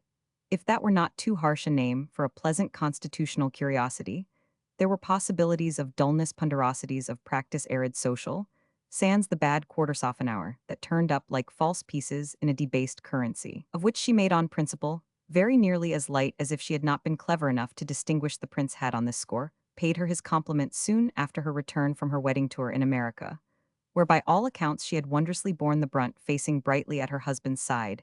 Everything that came upend, what had come often was beyond words, just as precisely with her own interest, only at stake. She had thrown up the game during the visit paid before her marriage. The discussion of the American world, the comparison of notes, impressions, and adventures, had been all at hand, as a ground of meeting for Mrs. Verver and her husband's son-in-law, from the hour of the reunion of the two couples. Thus it had been in short that Charlotte could, for her friend's appreciation, so promptly make her point, even using expressions from which he let her see at the hour that he drew amusement of his own. What could be more simple than one's going through, with everything she had asked, when it's so plain a part of one's contract I've got so much by my marriage for? She had never for a moment concealed from him how much she had felt it, and was finding it that I should deserve no charity if I stinted my return, not to do that to give back on the contrary, all one can, are just one's decency and one's honor, and one's virtue. These things henceforth, if you're interested to know, are my rule of life, the absolute little gods of my worship, the holy images set up on the wall. Oh yes. Since I am not a brute, she had wound up, you shall see me as I am, which was therefore, as he had seen her dealing always from month to month, from day to day, and from one occasion to the other with the duties of a remunerated office. Her perfect, her brilliant efficiency had doubtless all the while contributed immensely to the pleasant ease in which her husband and her husband's daughter were lapped. It had in fact probably done something more than this. It had given them a finer and sweeter view of the possible scope of that ease. They had brought her anon the crudest expression of it, oh, do the worldly for them. And she had done it with such genius that they had themselves in consequence renounced it even more than they had originally intended. In proportion as she did it, moreover, was she to be relieved of other and humbler doings, which minor matters by the properest logic devolved therefore upon Maggie, in whose chords and whose province they more naturally lay, not less naturally. By the same token, they included the repair at the hands of the latter young woman of every stitch conceivably dropped by Charlotte in Eaton Square. This was homely work, but that was just what made it Maggie's, bearing in mind dear Amerigo, who was so much of her own great mundane feather, and whom the homeliness in question didn't no doubt quite equally provide forth, that would be to balance just in a manner Charlotte's very most charming function from the moment Charlotte could be got adequately to recognize it. Well, that Charlotte might be appraised, as at last not ineffectually recognizing, it was a reflection that, during the days with which we are actually engaged, completed in the prince's breast these others, these images and ruminations of his leisure, these gropings and fittings of his conscience, and his experience that we have attempted to set in order there. They bore him company not insufficiently, considering, in especial, his fuller resources in that line. Well, he worked out to the last lucidity the principle on which he forbore either to seek Fanny out in Cadogan Place, or to perpetrate the error of two, marked an assiduity in Eaton Square. This error would be his not availing himself to the utmost of the convenience of any artless theory of his constitution, or of Charlotte's that might prevail there. That artless theories could and did prevail was a fact he had ended by accepting under copious evidence as definite and ultimate, and it consorted with common prudence, with the simplest economy of life, not to be wasteful of any odd gleaning to haunt Eaton Square. In fine, would be to show that he had not, like his brilliant associate, a sufficiency of work in the world. It was just his having that sufficiency, it was just their having it together, that so strangely and so blessedly made, as they put it to each other, everything possible. What further propped up the case, moreover, was that the world, by still another beautiful perversity of their chance, included Portland Place, without including to anything like the same extent Eaton Square. The latter residence, at the same time, it must promptly be added, did on occasion wake up to opportunity, and as giving itself a frolic shake, send out a score of invitations, of which fitful flights precisely had before Easter the effect of disturbing a little our young man's measure of his margin. Maggie, with a proper spirit, held that her father ought from time to time to give a really considered dinner, and Mr. Verver, who had as little idea as ever of not meeting expectation, was of the harmonious opinion that his wife ought, Charlotte's own judgment, was always that they were ideally free, proof of which would always be. She maintained that everyone they feared they might most have alienated by neglect would arrive wreathed with smiles on the merest hint of a belated signal. Wreathed in smiles all round truly enough, these apologetic banquets struck Amerigo, as being they were frankly touching occasions to him, marked in the great London bousculade with a small still grace of their own and investing amenity and humanity.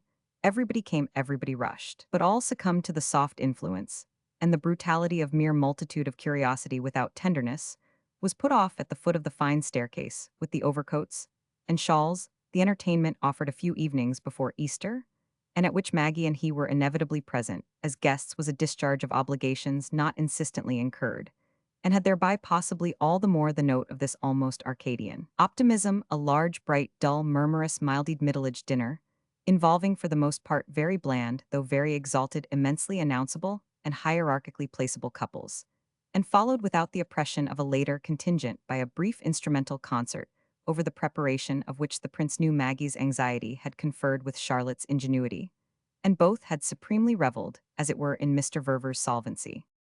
The Assinghams were there by prescription, though quite at the foot of the social ladder, and with the colonel's wife, in spite of her humility of position, the prince was more inwardly occupied than with any other person except Charlotte. He was occupied with Charlotte because in the first place she looked so inordinately handsome, and held so high, where so much else was mature, and sedate the torch of responsive youth and the standard of passive grace, and because of the fact that in the second the occasion, so far as it referred itself with any confidence of emphasis to a hostess, seemed to refer itself preferentially well-meaningly, and perversely to Maggie. It was not indistinguishable to him, when once they were all stationed, that his wife too had in perfection her own little character, but he wondered how it managed so visibly to simplify itself, and this he knew, in spite of any desire, she entertained the essential air of having overmuch on her mind the felicity, and indeed the very conduct and credit of the feast.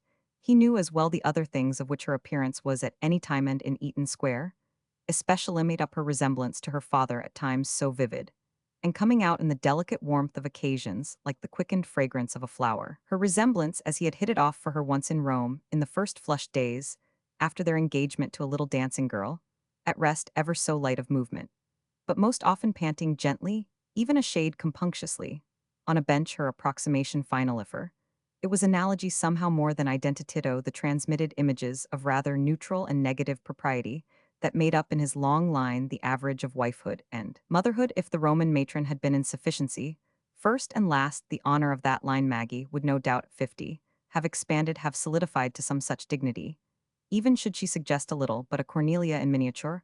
A light however broke for him in season, and when once it had done so, it made him more than ever aware of Mrs. Verver's vaguely, yet quite exquisitely contingent participation, a mere hinted or tendered discretion, in short of Mrs. Verver's indescribable, unfathomable relation to the scene, her placed condition, her natural seat, and neighborhood, her intenser presence, her quieter smile, her fewer jewels, were inevitably all as nothing compared with the preoccupation that burned in Maggie like a small flame, and that had in fact kindled in each of her cheeks a little attesting, but fortunately, by no means unbecoming spot. The party was her father's party, and its greater or smaller success was a question having for her all the importance of his importance, so that sympathy created for her a sort of visible suspense, under pressure of which she bristled with filial reference, with little filial recalls of expression, movement, tone. It was all unmistakable, and as pretty as possible if one would, and even as funny, but it put the pair so together as undivided by the marriage of each that the princess ill, and why avate pa dire might sit, where she liked she would still always in that house be irremediably Maggie. Verver the prince found himself on this occasion so beset with that perception that its natural complement for him would really have been to wonder if Mr. Verver had produced on people something of the same impression in the recorded cases of his having dined with his daughter.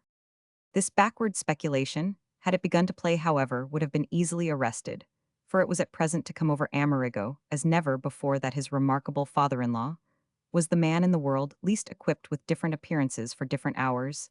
He was simple, he was a revelation of simplicity, and that was the end of him so far as he consisted of an appearance at alla question that might verily for a weakness in it have been argued it amused. Our young man who was taking his pleasure tonight, it will be seen in sundry occult ways, it amused him to feel how everything else the master of the house consisted of resources, possessions, facilities, and amiabilities amplified by the social legend, depended for conveying the effect of quantity on no personal equation, no mere measurable medium quantity, was in the air for these good people, and Mr. Verver's estimable quality was almost wholly in that pervasion he was. Meager and modest and clear-browed, and his eyes, if they wandered without fear, yet stayed without defiance, his shoulders were not broad, his chest was not high, his complexion was not fresh, and the crown of his head was not covered, in spite of all of which he looked at the top of his table, so nearly like a little boy shyly entertaining, in virtue of some imposed rank, that he could only be one of the powers, the representative of a forsequite, as an infant king is the representative of a dynasty in this generalized view of his father-in-law, intensified tonight, but always operative. Amerigo had now for some time taken refuge. The refuge, after the reunion of the two households in England, had more and more offered itself as the substitute for communities from man to man, that by his original calculation might have become possible, but that had not really ripened, and flowered. He met the decent family eyes across the table, met them afterwards. In the music room, but only to read in them still what he had learned to read during his first months, the time of over-anxious initiation, a kind of apprehension, in which the terms and conditions were finally fixed and absolute. This directed regard rested at its ease, but it neither lingered nor penetrated, and was to the prince's fancy much of the same order as any glance directed for due attention from the same quarter to the figure of a check received in the course of business and about to be enclosed to a banker. It made sure of the amontan just so from time to time. The amount of the prince was made sure he was being thus in renewed installments perpetually paid, and he already reposed in the bank as a value, but subject in this comfortable way to repeated to infinite endorsement. The net result of all of which, moreover, was that the young man had no wish to see his value diminish. He himself, after all, had not fixed it. The figure was a conception, all of Mr. Verver's own. Certainly, however, everything must be kept up to it. Never so much as tonight had the prince felt this, he would have been uncomfortable as these quiet expressions passed, had the case not been guaranteed for him, by the intensity of his accord with Charlotte. It was impossible that he should not now and again meet Charlotte's eyes, as it was also visible that she too now and again met her husband's for her as well in all his pulses. He felt the conveyed impression it put them, it kept them together through the vain show of their separation, made the two other faces, made the whole lapse of the evening. The people, the lights, the flowers, the pretended talk, the exquisite music, a mystic golden bridge between them strongly swaying, and sometimes almost vertiginous for that intimacy of which the sovereign law would be the vigilance of care, would be never rashly to forget, and never consciously to wound. Roman 20. The main interest of these hours for us, however, will have been in the way the prince continued to know during a particular succession of others, separated from the evening in Eaton Square, by a short interval, a certain persistent aftertaste. This was the lingering savor of a cup presented to him by Fanny Assingham's hand after dinner, while the clustered quartet kept their ranged companions in the music-room moved, if one would but conveniently. Motionless Mrs. Assingham contrived, after a couple of pieces, to convey to her friend that for her part she was moved by the genius of Brahms beyond what she could bear, so that without apparent deliberation, she had presently floated away at the young man's side to such a distance as permitted them to converse without the effect of disdain. It was the 20 minutes enjoyed with her during the rest of the concert, in the less associated electric glare of one of the empty rooms it was there achieved, and as he would have said, successful, most pleasantly successful talk, on one of the sequestered sofas. It was this that was substantially to underlie his consciousness of the later occasion. The later occasion, then mere matter of discussion, had formed her ground for desiring in a light undertone into which his quick ear read indeed some nervousness. These independent words with him she had sounded covertly, but distinctly by the time they were seated together. The great question of what it might involve, it had come out for him before anything else, and so abruptly that this almost needed an explanation. Then the abruptness itself had appeared to explain, which had introduced in turn a slight awkwardness. Do you know that they're not after all going to match him? So that if they don't, if at least Maggie doesn't, you want, I suppose, go by yourself? It was as I say at Matcham, where the event had placed him. It was at Matcham during the Easter days that it most befell him oddly enough to live over inwardly, for its wealth of special significance. This passage, by which the event had been really a good deal determined, he had paid first and last many an English country visit. He had learned even from of old to do the English things, and to do them all sufficiently in the English way. If he didn't always enjoy them madly, he enjoyed them at any rate as much to an appearance as the good people who had in the night of time unanimously invented them, and who still in the prolonged afternoon of their good faith, unanimously, even if a trifle automatically practiced them. Yet with it, all he had never so much as during such sojourns the trick of a certain, detached the amusement of a certain inward critical life, the determined need which apparently all participant of returning upon, itself of backing noiselessly in far in again, and rejoining there as it were that part of his mind that was not engaged at the front his body, very constantly, was engaged at the front in shooting, in riding, in golfing, in walking over the fine diagonals of meadow paths, or round the pocketed corners of billiardables. It sufficiently on the whole, in fact, bore the brunt of bridge playing, of breakfasting, lunching, tea drinking, dining, and of the nightly climax. Over the bodigliera, as he called it, of the bristling tray, it met finally to the extent of the limited tax on lip, on gesture, on wit, most of the current demands of conversation and expression. Therefore, something of him, he often felt at these times, was left out. It was much more when he was alone, or when he was with his own peoplier, when he was, say, with Mrs. Verver, and nobody else, that he moved, that he talked, that he listened, that he felt as a congruous whole. English society, as he would have said, cut him accordingly in two, and he reminded himself often in his relations with it of a man possessed of a shining star, a decoration, an order of some sort, something so ornamental as to make his identity not complete ideally, without it, yet who, finding no other such object generally worn, should be perpetually and the least bit ruefully unpinning it from his breast, to transfer it to his pocket. The prince's shining star may no doubt having been nothing more precious than his private subtlety, but whatever the object was, he just now fingered it a good deal out of sight, amounting, as it mainly did for him, to a restless play of memory, and a fine embroidery of thought. Something had rather momentously occurred in Eaton Square, during his enjoyed minutes with his old friend, his present perspective, made definitely clear to him that she had plumped out for him her first little lie that took on end. He could scarce have said why a sharpness of importance she had never lied to him before, if only because it had never come up for her properly, intelligibly, morally, that she must, as soon as she had put to him the question of what he would do be, which she meant of what Charlotte would also do in that event of Maggie's and Mr. Verver's, not embracing the proposal, they had appeared for a day or two, resignedly to entertain as soon as she had betrayed her curiosity. As to the line, the other pair, so left to themselves, might take a desire to avoid the appearance of at all too directly prying, had become marked in her betrayed by the solicitude of which she had already 3 weeks before given him a view. She had been obliged, on a second thought, to name intelligibly reason for her appeal, while the prince on his side had had not without mercy his glimpse of her momentarily groping for one, and yet remaining unprovided, not without mercy, because absolutely he had on the spot, in his friendliness, invented one for her use, presenting it to her, with a look no more significant than if he had picked up to hand. Back to her a dropped flower. You ask if I am likely also to back out then, because it may make a difference in what you and the colonel decide. Had gone as far as that for her, fairly inviting her to assent, though not having had his impression from any indication offered him by Charlotte that the Assinghams were really in question for the large Matcham party. The wonderful thing after this was that the active couple had in the interval managed to inscribe themselves on the golden roll, an exertion of a sort that, to do her justice, he had never before observed Fanny to make this last passage of the chapter, but proved after all with what success she could work when she would.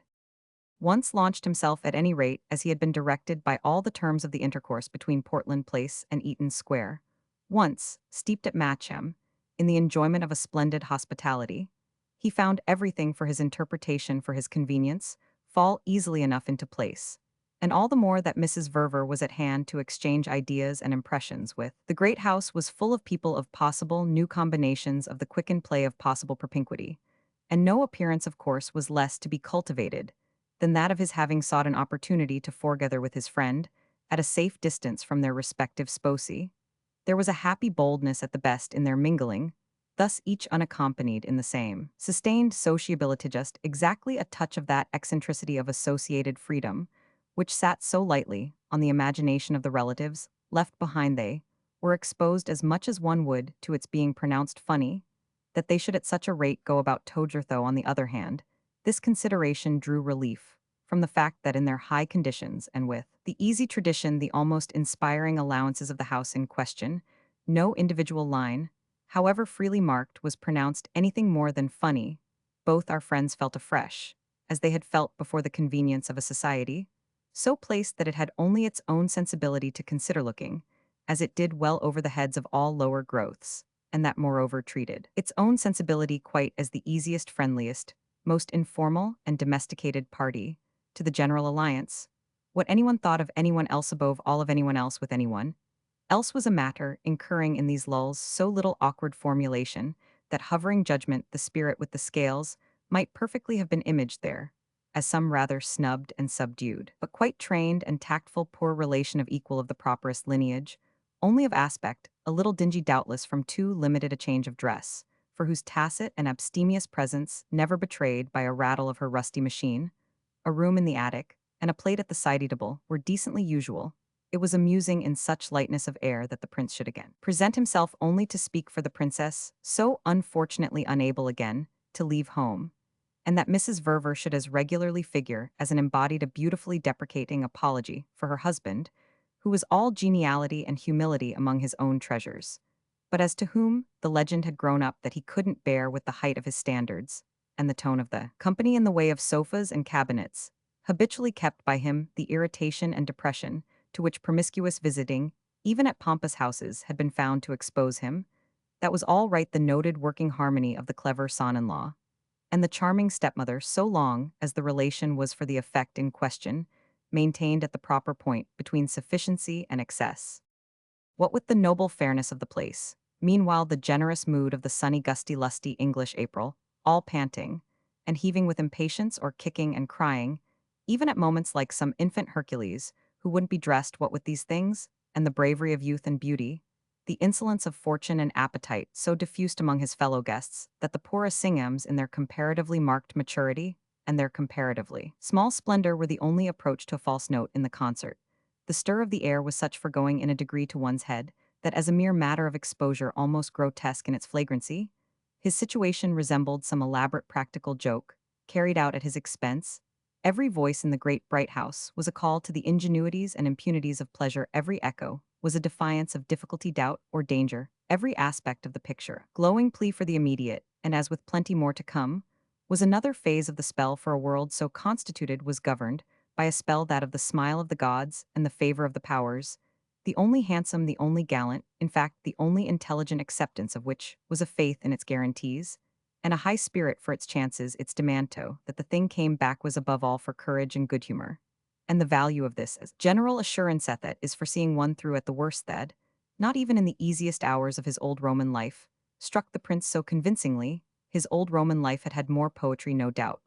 But as he looked back upon it now, it seemed to hang in the air of mere iridescent horizons, to have been loose and vague and thin, with large, languorous, unaccountable blanks, the present order, as it spread about him, had somehow the ground under its feet and a trumpet in its ears and a bottomless bag of solid, shining British sovereigns which was much to the point in its hand. Courage and good humor, therefore, were the breath of the day, though for ourselves at least it would have been also much to the point that with Amerigo really, the innermost effect of all this perceptive ease was perhaps a strange final irritation. He compared the lucid result with the extraordinary substitute for perception that presided in the bosom of his wife at so contented a view of his conduct and coursey state of mind, that was positively like a vicarious good conscience, cultivated ingeniously on his behalf a perversity of pressure, innocently persisted in, and this wonder of irony became on occasion too intense to be kept wholly to himself. It wasn't that at Matcham, anything particular, anything monstrous, anything that had to be noticed permitted itself.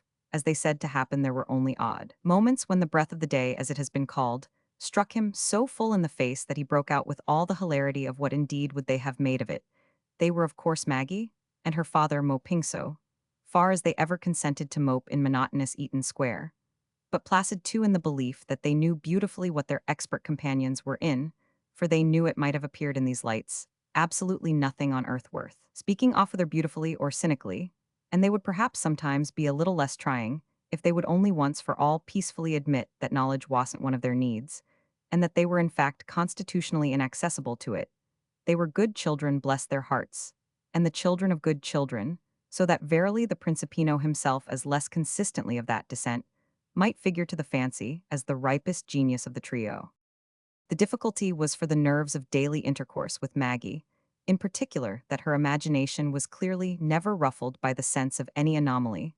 The great anomaly would have been that her husband, or even that her father's wife, should prove to have been made for the long run after the pattern set. From so far back to the Ververs, if one was so made one had certainly no business on any terms at Matcham, whereas if one wasn't one had no business there, on the particular terms of conformity, with the principles of Eaton Square under, which one had been so absurdly dedicated deep at the heart of that resurgent unrest in our young man, which we have had to content ourselves with calling his irritation deep in the bosom of this falsity of position, glowed the red spark of his inextinguishable sense of a higher and braver propriety.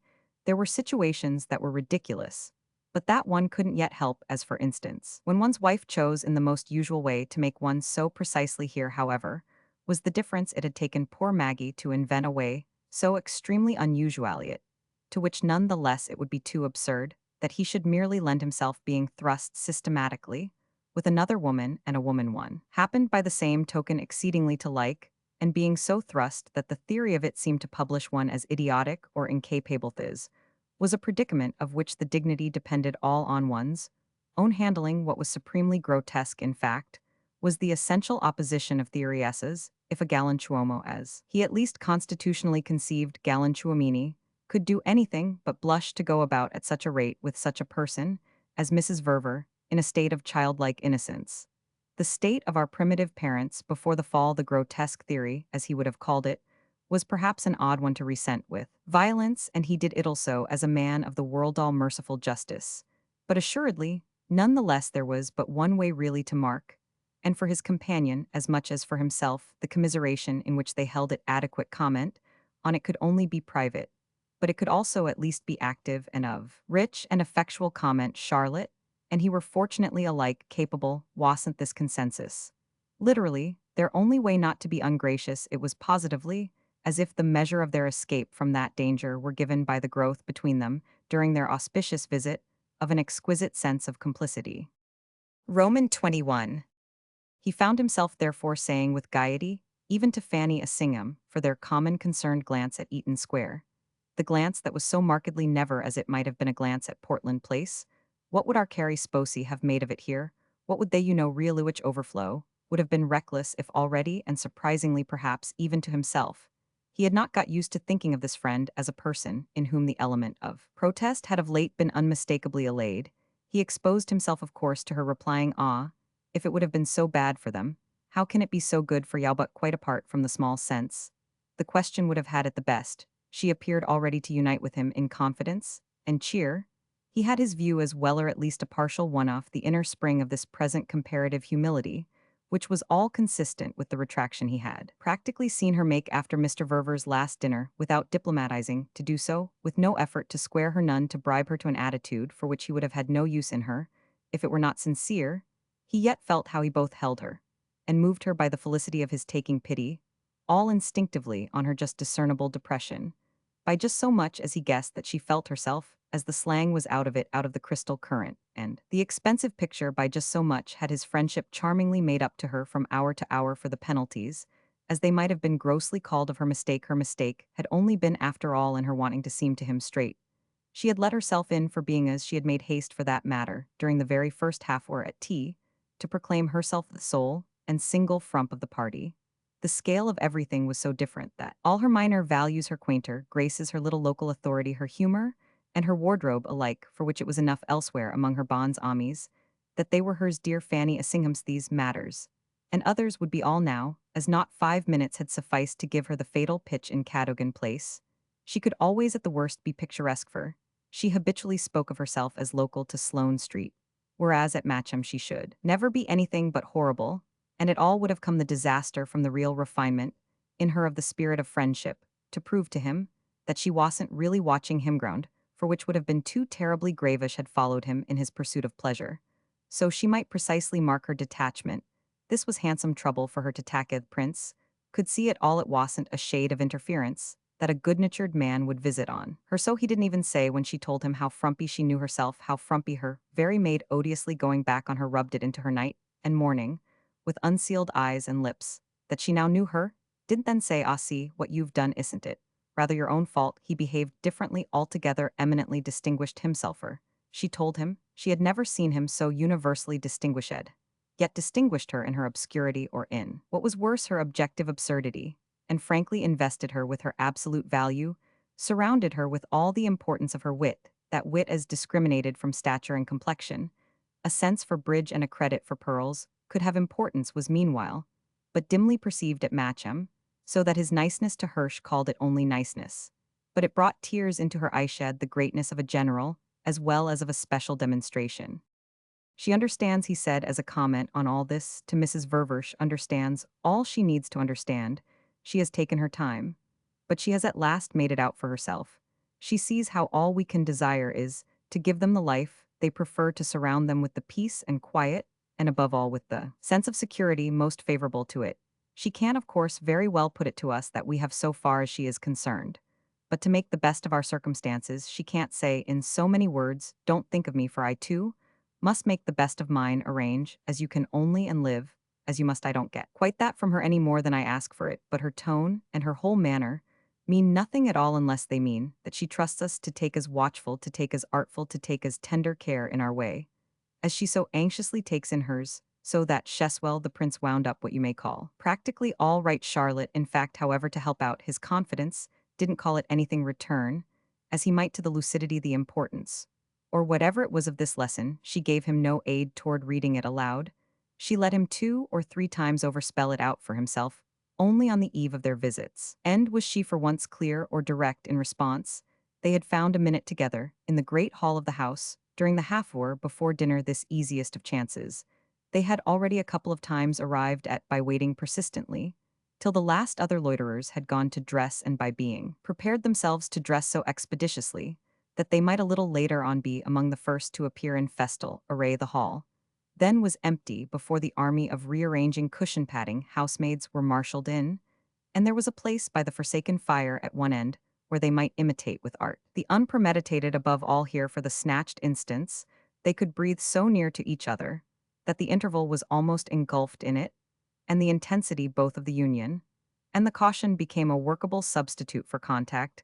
They had prolongations of instants that counted as visions of bliss. They had slow approximations that counted as long caresses. The quality of these passages, in truth, made the spoken word, and especially the spoken word about other people, fall below them, so that our young woman's tone had even now a certain dryness. It's very good of her, my dear, to trust us.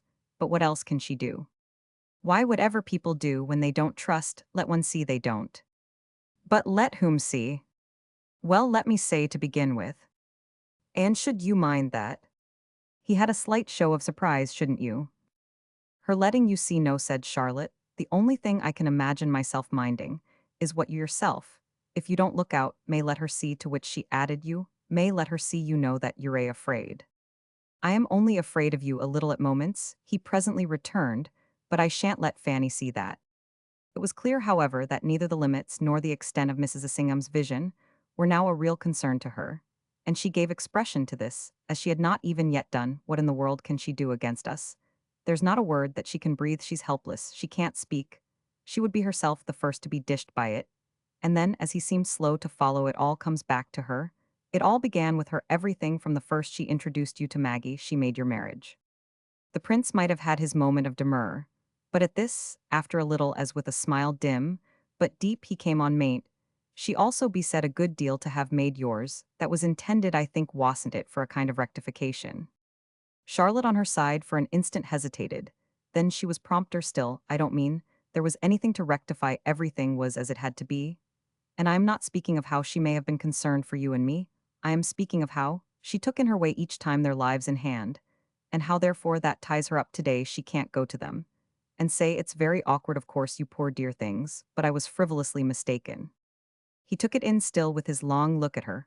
All the more that she wasn't. She was right. Everything's right, he went on, and everything will stay so. Then that's all I say. But he worked it out for the deeper satisfaction, even to superfluous lucidity. We're happy, and they're happy. What more does the position admit of? What more need Fanny Assingham want? Ah, my dear, said Charlotte, it's not I who say that she need want anything. I only say that she's fixed, that she must stand exactly where everything has by her own act placed her. It's you who have seemed haunted with the possibility for her of some injurious alternative, something or other we must be prepared for. And she had, with her high reasoning, a strange cold smile. We are prepared for anything, for everything. And as we are practically so, she must take us. She's condemned to consistency. She's doomed, poor thing, to a genial optimism that, luckily for her, however, is very much the law of her nature. She was born to soothe and to smooth now, then, Therefore Mrs. Verver gently laughed. She has the chance of her life. So that her present professions may even at the best not be sincere, be but a mask for doubts and fears, and for gaining time. The prince had looked with the question, as if this again could trouble him, and it determined in his companion.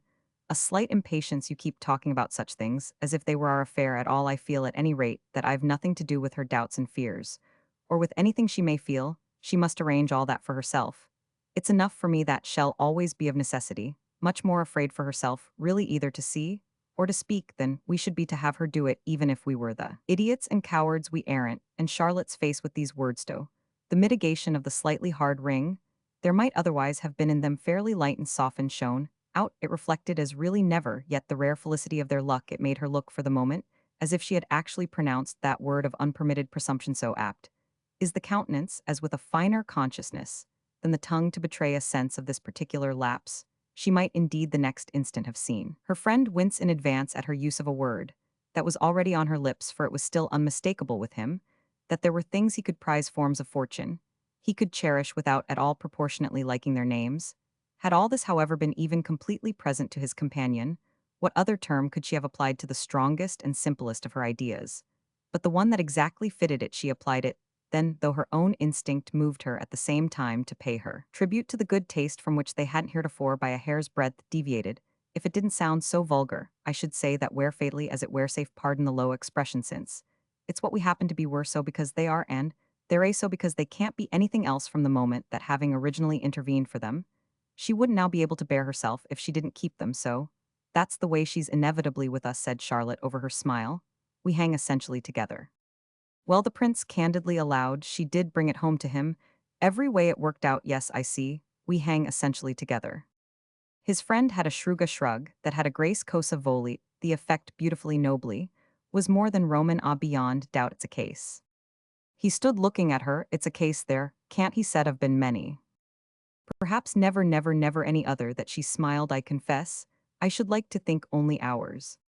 Only ours most probably spiriamo, to which as after hushed connections, he presently added poor Fanny, but Charlotte had already with a start, and a warning hand turned from a glance at the clock. She sailed away to dress, while he watched her reach the staircase his eyes followed her, till with a simple swift look round at him, she vanished. Something in the sight, however, appeared to have renewed the spring of his last exclamation, which he breathed again upon the air, poor Fanny. It was to prove, however, on the morrow, quite consistent with the spirit of these words, that the party at Matcham, breaking up and multitudinously dispersing, he should be able to meet the question of the social side of the process of repatriation with due presence of mind. It was impossible for reasons that he should travel to town with the Assinghams. It was impossible for the same reasons that he should travel to town save, in the conditions that he had for the last 24 hours been privately. And it might have been said profoundly thinking out the result of his thought was already precious to him, and this put at his service, he sufficiently believed the right tone for disposing of his elder friend's suggestion and assumption, in fact equally full and mild, that he and Charlotte would conveniently take the same train and occupy the same compartment as the colonel and herself. The extension of the idea to Mrs. Verver had been precisely a part of Mrs. Assingham's mildness, and nothing could better have characterized her sense for social shades than her easy perception that the gentleman from Portland Place and the lady from Eaton Square might now confess quite without indiscretion to simultaneity of movement. She had made for the 4 days no direct appeal to the latter personage, but the prince was accidental witness of her taking a fresh start at the moment the company were about to scatter for the last night of their stay. There had been at this climax the usual preparatory talk about hours and combinations, in the midst of which poor Fanny gently approached Mrs. Verver. She said, "You," and the prince loved quite apparently without blinking she took for granted their public withdrawal together. She remarked that she and Bob were alike ready in the interest of sociability to take any train that would make them all one party. I feel really as if all this time I had seen nothing of youth that gave an added grace to the candor of the dear thing's approach. But just then, it was on the other hand that the young man found himself borrow most effectively the secret of the right tone, for doing, as he preferred his preference, had during the evening not failed of occasion to press him with mute insistences, practically without words, without any sort of straight telegraphy. It had arrived at a felt identity with Charlotte's own. She spoke all for their friend while she answered their friend's question, but she none the less signaled to him, as definitely as if she had fluttered a white handkerchief from a window. "It's awfully sweet of you, darlinger, going together would be charming. But you mustn't mind us, you must suit yourselves, we've settled Amerigo, and I to stay over till after luncheon."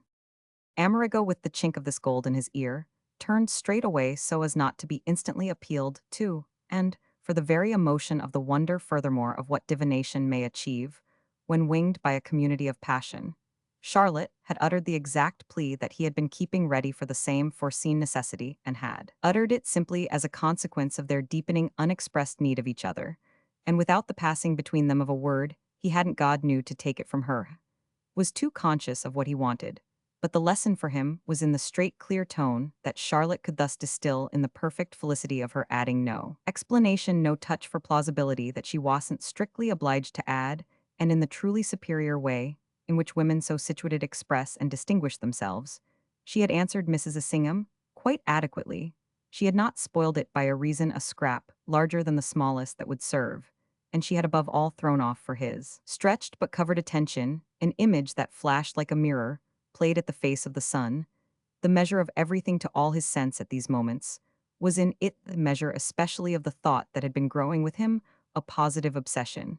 And that began to throb as never yet under this brush of her, having by perfect parity of imagination the match for it his whole consciousness, had by this time begun almost to ache with a truth of an exquisite order, at the glow of which she too had so unmistakably then been warming herself, the truth that the occasion constituted by the last few days couldn't possibly save by some poverty of their own, refuse them some still other and still greater beauty. It had already told them with an hourly voice that it had a meaning, that their associated sense was to drain even as thirsty lips after the plough through the sands, and the sight afar of the palm cluster might drink in at last the promised well in the desert.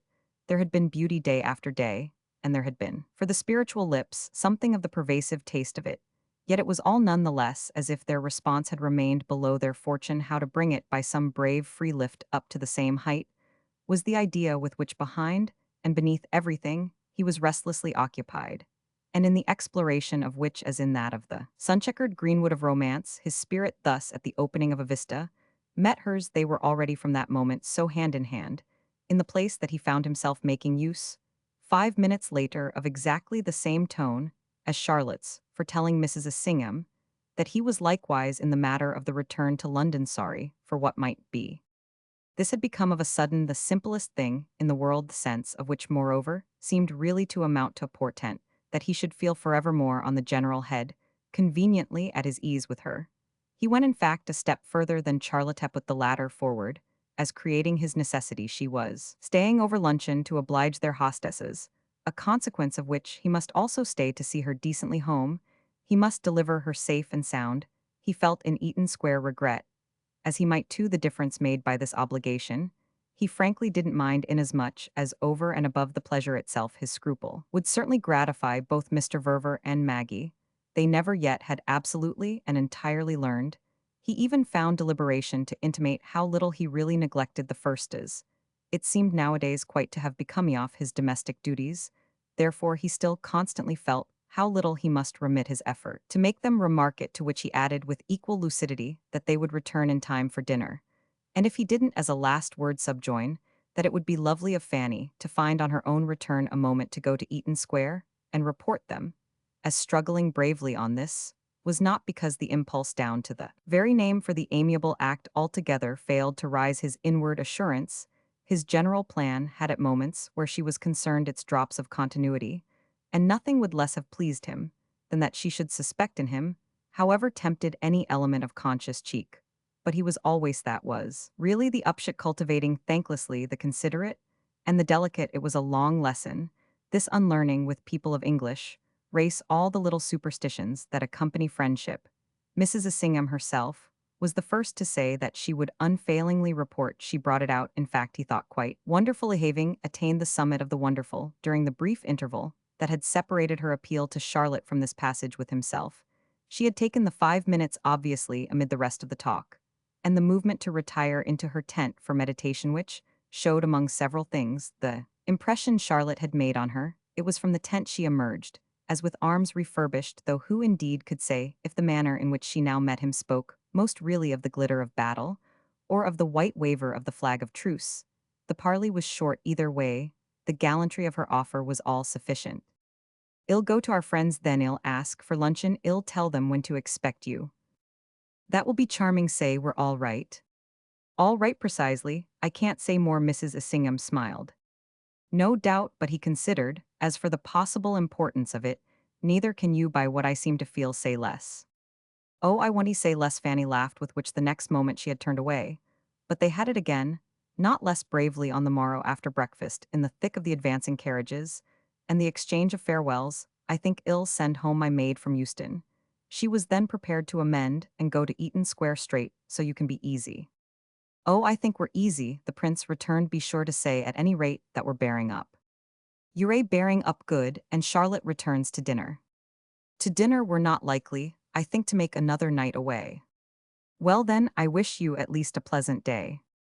"Oh," he laughed as they separated, "we shall do our best for a tafter," which in due course, with the announcement of their conveyance, the Assinghams rolled off. Roman 22. It was quite for the prince after this, as if the view had further cleared, so that the half-hour during which he strolled on the terrace and smoked the day, being lovely, overflowed with the plenitude of its particular quality.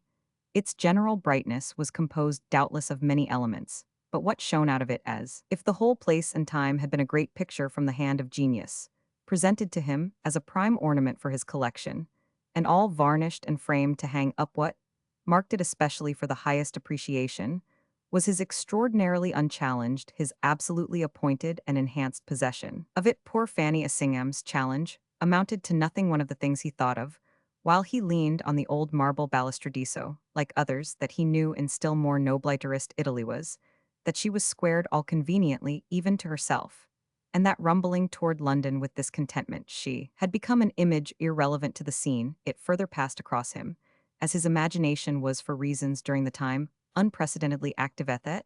He had after all gained more from women than he had ever lost by them.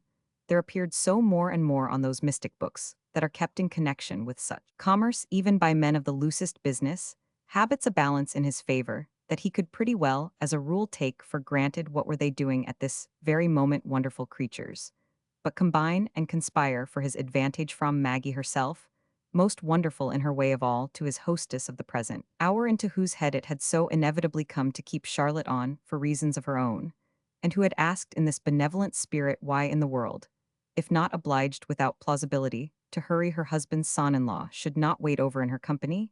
He would at least see. Lady Castledean had said that nothing dreadful should happen to her either while still there, or during the exposure of the run to town. And for that matter, if they exceeded a little their license, it would positively help them to have done so together. Each of them would in this way at home have the other comfortably to blame, all of which besides in Lady Castledean, as in Maggie and Fanny Assingham, as in Charlotte herself, was working for him, without provocation or pressure, by the mere play of some vague sense on their part, definite and conscious at the most only in Charlotte, that he was not as a nature, as a character, as a gentleman, in fine, below his remarkable fortune. But there were more things before him than even these things that melted together, almost indistinguishably, to feed his sense of beauty. If the outlook was in every way spacious, and the towers of 3 cathedrals in different counties, as had been pointed out to him, gleamed discernibly like dim silver in the rich sameness of toned in it, he somehow the more feel it so, because precisely Lady Castledean had kept over a man of her own, and that this offered a certain sweet intelligibility. As the note of the day, it made everything fit. Above all, it diverted him to the extent of keeping up, while he lingered and waited his meditative smile.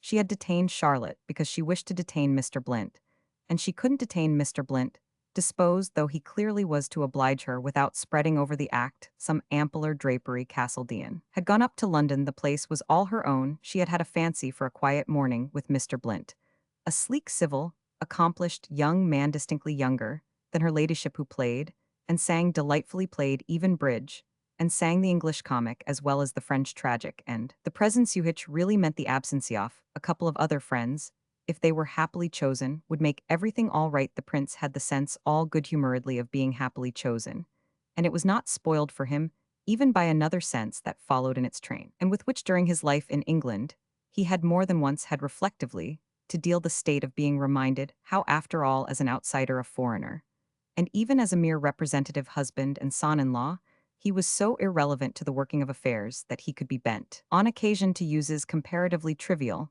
No other of her guests would have been thus convenient for their hostess affairs of whatever sorts had claimed by early trains, every active, easy, smoothly working man, each in his way, a lubricated item of the great social, political, administrative in Greenwich claimed most of all Castledean himself, who was so very oddly given the personage. And the type, rather a large item if he, on the other hand, had an affair it was not of that order. It was of the order, verily, that he had been reduced to as a not quite glorious substitute. It marked, however, the feeling of the hour with him, that this vision of being reduced interfered, not at all with the measure of his actual ease. It kept before him again, at moments, the so familiar fact of his sacrifice stone, to the idea of the very relinquishment, for his wife's convenience, of his real situation in the world, with the consequence thus that he was in the last analysis, among all these so often inferior people, practically held cheap and made light of. But though all this was sensible enough, there was a spirit in him that could rise above it, a spirit that positively played with the facts, with all of them, from that of the droll ambiguity of English relations, to that of his having in mind something quite beautiful and independent and harmonious, something wholly his own. He couldn't somehow take Mr. Blint seriously, was much more an outsider by the larger scale, even than a Roman prince who consented to be in abeyance. Yet it was past finding out either how such a woman as Lady Castledean could take him since this question, but sank for him again into the fathomless depths of English equivocation. He knew them all, as was said. Well, he had lived with them, stayed with them, dined, hunted, shot, and done various other things with them. But the number of questions about them he couldn't have answered had much rather grown than shrunken, so that experience struck him for the most part as having left in him but one residual impression. They didn't like less situations, noticed that, was all he was very sure of. They wouldn't have them at any price. It had been their national genius and their national success to avoid them at every point. They called it themselves, with complacency, their wonderful spirit of compromise, very influence of which actually so hung about him here from moment to moment that the earth and the air, the light and the color, the fields and the hills, and the sky, the blue-green counties, and the cold cathedrals owed to it every accent of their tone. Verily, as one had to feel in presence of such a picture, it had succeeded. It had made up to now for that seated solidity in the rich sea mist on which the garish, the supposedly envious peoples have ever cooled their eyes. But it was at the same time precisely why even much initiation left one at given moments so puzzled as to the element of staleness in all the freshness, and of freshness in all the staleness, of innocence in the guilt, and of guilt in the innocence. There were other marble terraces, sweeping more purple prospects, on which he would have known what to think, and would have enjoyed thereby at least the small intellectual fillip of a discerned relation between a given appearance and a taken meaning.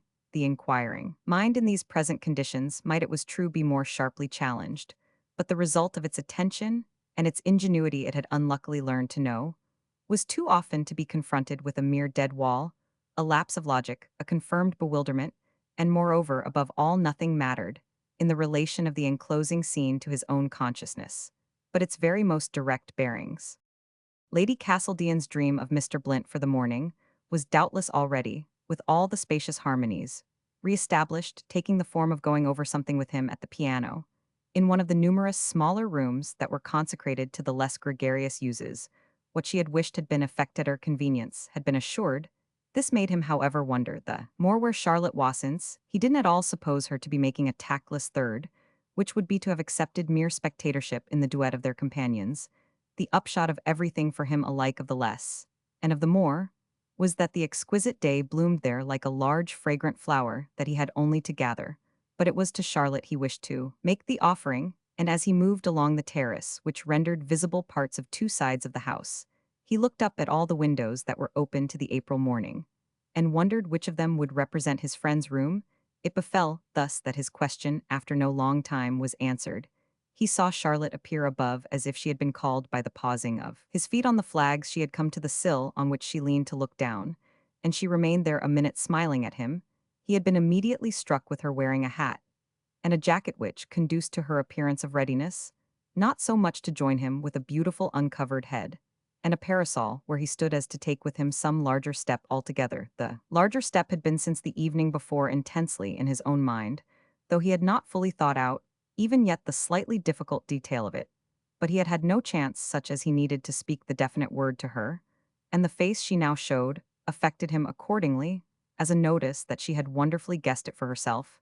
They had these identities of impulse. They had had them repeatedly before, and if such unarranged but unerring encounters gave the measure of the degree in which people were in the common phrase, meant for each other no union in the world, had ever been more sweetened with rightness, what in fact most often happened was that her rightness went, as who should say, even further than his own. They were conscious of the same necessity at the same moment, only it was she as a general thing, who most clearly saw her way to it. Something in her long look at him, now out of the old gray window, something in the very poise of her hat, the color of her necktie, the prolonged stillness of her smile touched into sudden light for him, all the wealth of the fact that he could count on her. He had his hand there to pluck it on the open bloom of the day.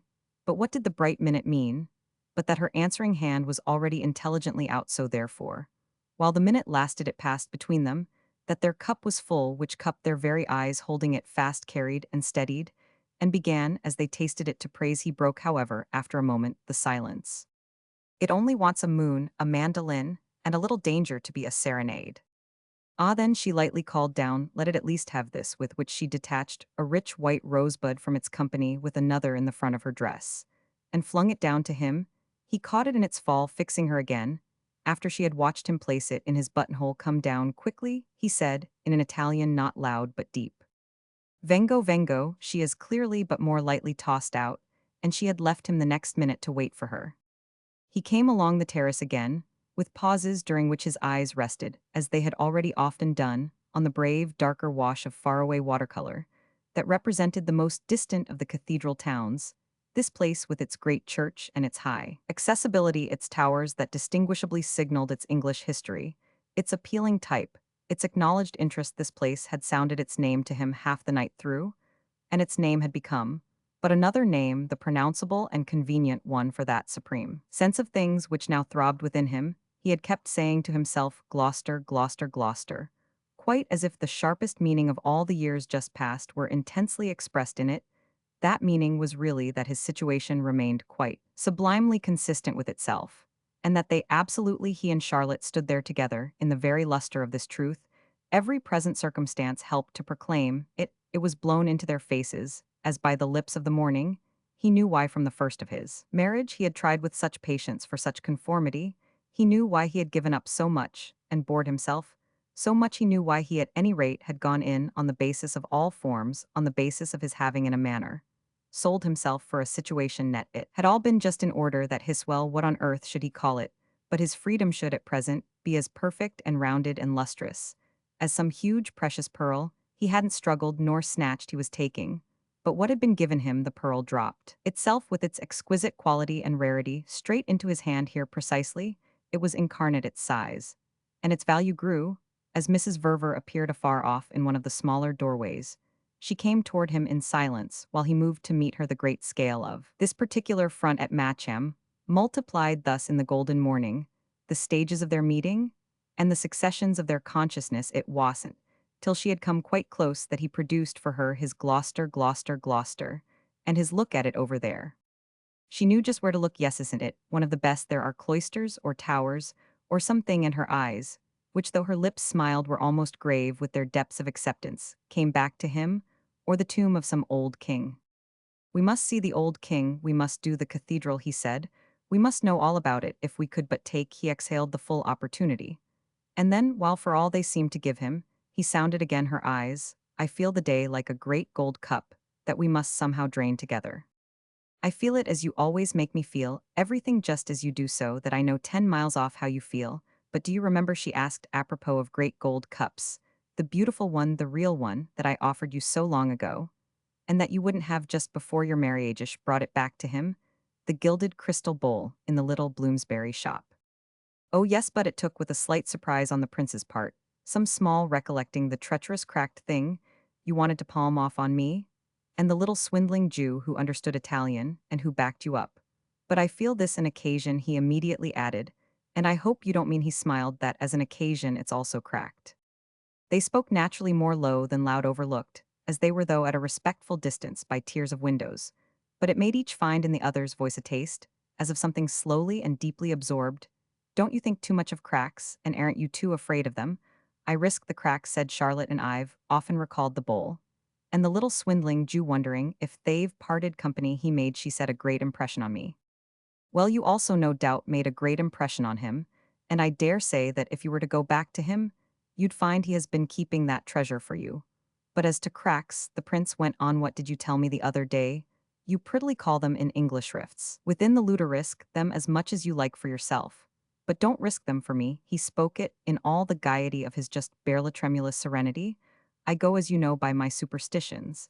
And that's why he said, I know where we are, there everyone today on our side. Resting on the parapet toward the great view, she was silent a little, and he saw the next moment that her eyes were closed. I go, but by one thing her hand was on the sun-warmed stone, so that turned as they were away from the house. He put his own upon it, and covered it. I go by you, she said, I go by you. So they remained a moment till he spoke again, with a gesture that matched what is really our great necessity, you know, is to go by my watch. It's already 11, had looked at the time, so that, if we stop here to luncheon, what becomes of our afternoon? To this Charlotte's eyes opened straight. There's not the slightest need of our stopping here to luncheon. Don't you see, she asked, how I am ready? He had taken it in. But there was always more and more of her. You mean you've arranged? It's easy to arrange, my maid goes up with my things. You've only to speak to your man about yours, and they can go together. You mean we can leave at once? She let him have it all. One of the carriages, about which I spoke, will already have come back for us, if your superstitions are on our side. She smiled. So my arrangements are, and ill back my support against yours. Then you had thought, he wondered, about Gloucester. She hesitate, but it was only her way. I thought you would think we have, thank goodness, these harmonies. They are food for superstition. If you like, it's beautiful. She went on, that it should be Gloucester, Gloucester, Gloucester. As you say, making it sound like an old song. However, I am sure Gloucester, Gloucester will be charming. She still added, we shall be able easily to lunch there. And with our luggage and our servants off our hands, we shall have at least 3 or 4 hours. We can wire. She wound up from there. Ever so quietly she had brought it, as she had thought it all out, and it had to be as covertly that he let his appreciation expand. Then Lady Castledean doesn't dream of our staying. He took it, but thinking, yet then, what does she dream? Of Mr. Blint, poor dear, of Mr. Blint. Only her smile for him, for the prince himself was free. Have I positively to tell you that she doesn't want us? She only wanted us for the other sto show. She wasn't left alone with him now that that's done, and that they've all gone. She of course knows for herself. Knows, the prince vaguely echoed.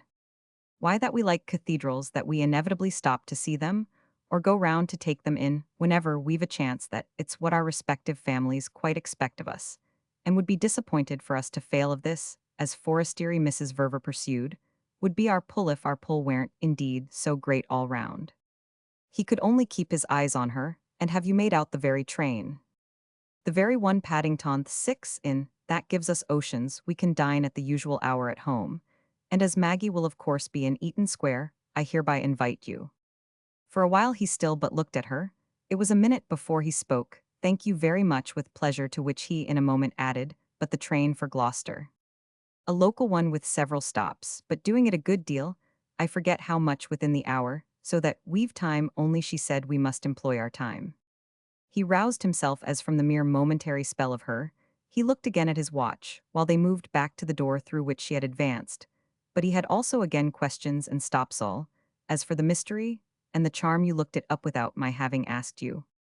Ah, my dear, she laughed, I've seen you with Bradshaw. It takes Anglo-Saxon blood.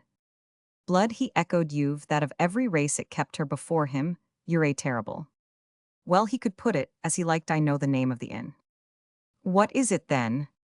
There are 2, you'll see, but I've chosen the right one, and I think I remember the tomb. She smiled. Oh, the tomb, any tomb would do for him. But I mean, I had been keeping my idea so cleverly for you, while there you already were with it. You had been keeping it from me as much as you like, but how do you make out, she asked, that you were keeping it from me? I don't know how shall I ever keep anything some day, when I shall wish to. Ah, for things I mayn't want to know, I promise you shall find me stupid. They had reached their door, where she herself paused to explain. These days. Yesterday, last night, this morning, I've wanted everything. Well, it was all right, you shall have everything. Roman 23. Fanny, on her arrival in town, carried out her second idea, dispatching the colonel to his club for luncheon, and packing her maid into a cab for Cadogan Place, with the variety of their effects. The result of this for each of the pair was a state of occupation so unbroken that the day practically passed without fresh contact between them. They dined out together.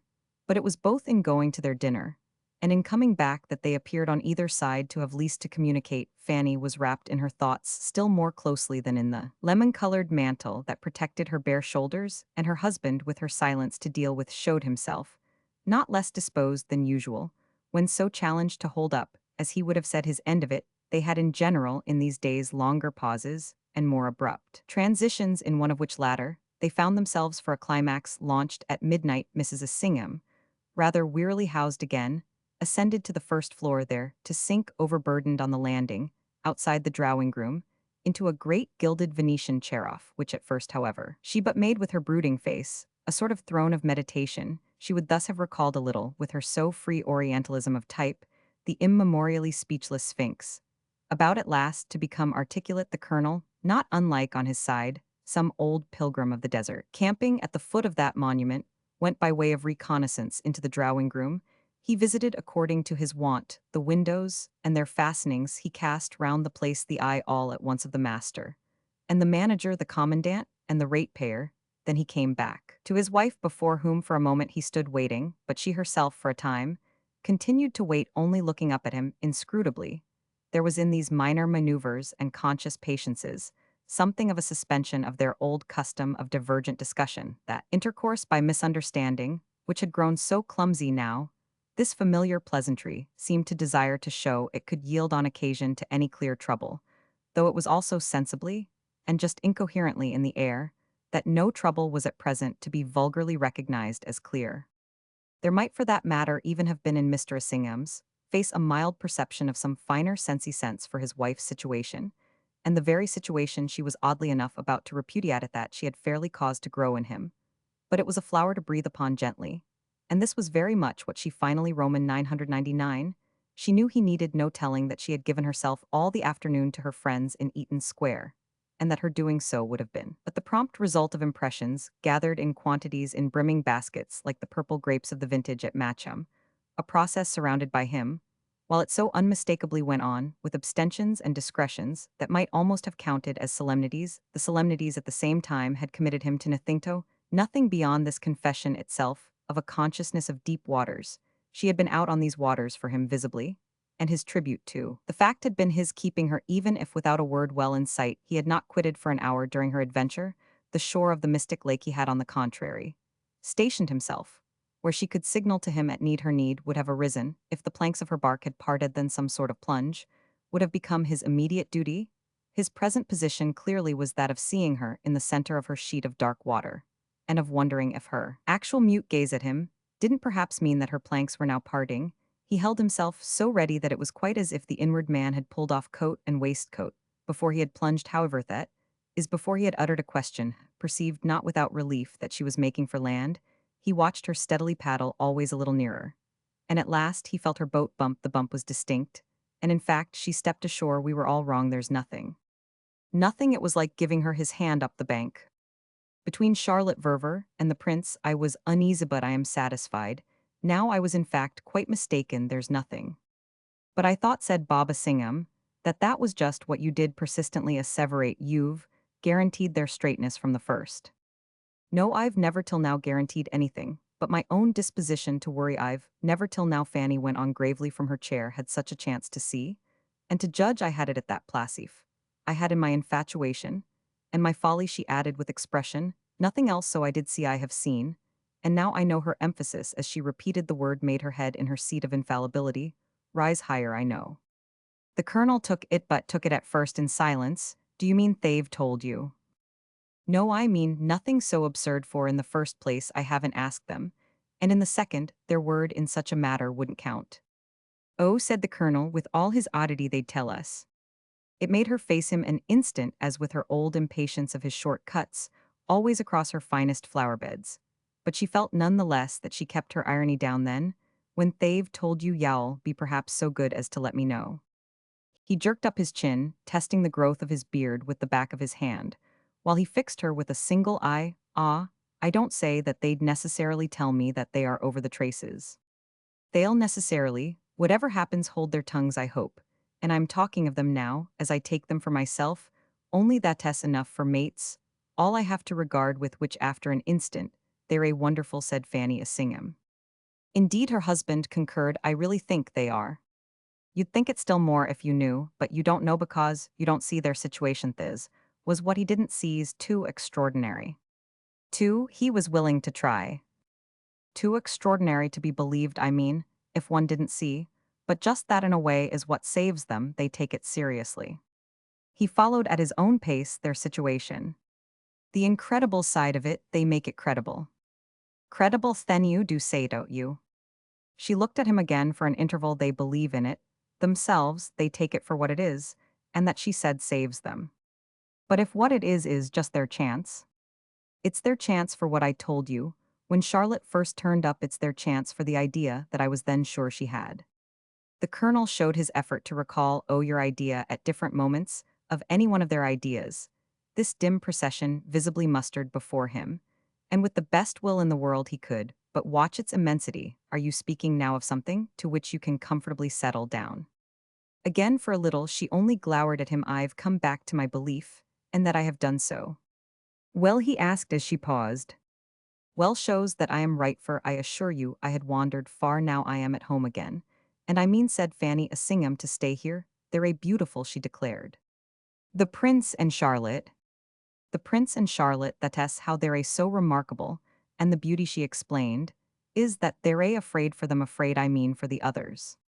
For Mr. Verver and Maggie, it did take some following. Afraid of what? Afraid of themselves. The colonel wondered of themselves, of Mr. Verver's and Maggie's selves. Mrs. Assingham remained patient as well as lucid, yes, off such blindness too, but most of all of their own danger. He turned it over, that danger being the blindness. That danger being their position, what their position contains of, all the elements I needn't, at this time of day, attempt to tell you. It contains luckifer, that's the mercy, everything but blindness, I mean on their part. The blindness, said Fanny, is primarily her husband's. He stood for a moment, he would have it straight, whose husband's? Mr. Verver, she went on, the blindness is most of all his, that they feel, that they see, but it's also his wife's. Whose wife's, he asked, as she continued to gloom at him, in a manner at variance with the comparative cheer of her contention, and then, as she only gloomed, the prince's. Maggie's very own, she pursued as for herself. He had a pause. Do you think Maggie so blind? The question isn't of what I think, the question's of the conviction that guides. The prince and Charlotteuho have better opportunities than I for judging. The colonel again wondered, are you so very sure their opportunities are better? Well, his wife asked, what is their whole, so extraordinary situation, their extraordinary relation, but an opportunity? Ah, my dear, you have that opportunity off their extraordinary situation and relation as much as they. With the difference, darling, she returned with some spirit, that neither of those matters are, if you please, mine. I see the boat they're in, but I'm not, thank God, in it myself today. However, Mrs. Assingham added, today in Eaton Square, I did see. Well, then what? But she mused over it still. Oh, many things more somehow than ever before. It was as if, God help me, I was seeing for them, I mean for the others. It was as if something had happened, I don't know what, except some effect of these days with them at that place, at that had either made things come out or had cleared my own eyes. These eyes, indeed, of the poor lady's rested on her companions meanwhile, with the luster, not so much of intenser insight as of a particular portent that he had at various other times had occasion to recognize. She desired, obviously, to reassure him, but it apparently took a couple of large, candid, gathering, glittering tears to emphasize the fact they had immediately for him their usual direct action. She must reassure him. He was made to feel absolutely in her own way he would adopt it and conform to it as soon as he should be able to make it out. The only thing was that it took such incalculable twists and turns. The twist seemed remarkable, for instance, as she developed her indication of what had come out in the afternoon. It was as if I knew better than ever what makes them. What makes them, had pressed her, as she fitfully dropped.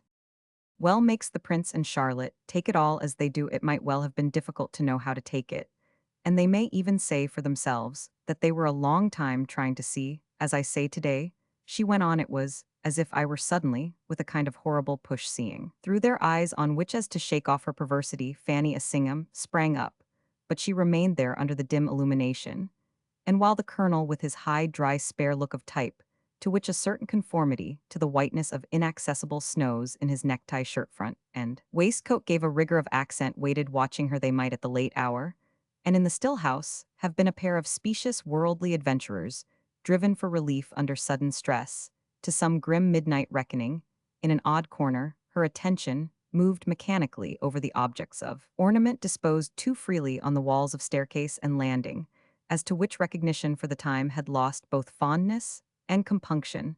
I can imagine the way it works. She said it's so easy to understand. Yet I don't want to be wrong, she the next moment broke out.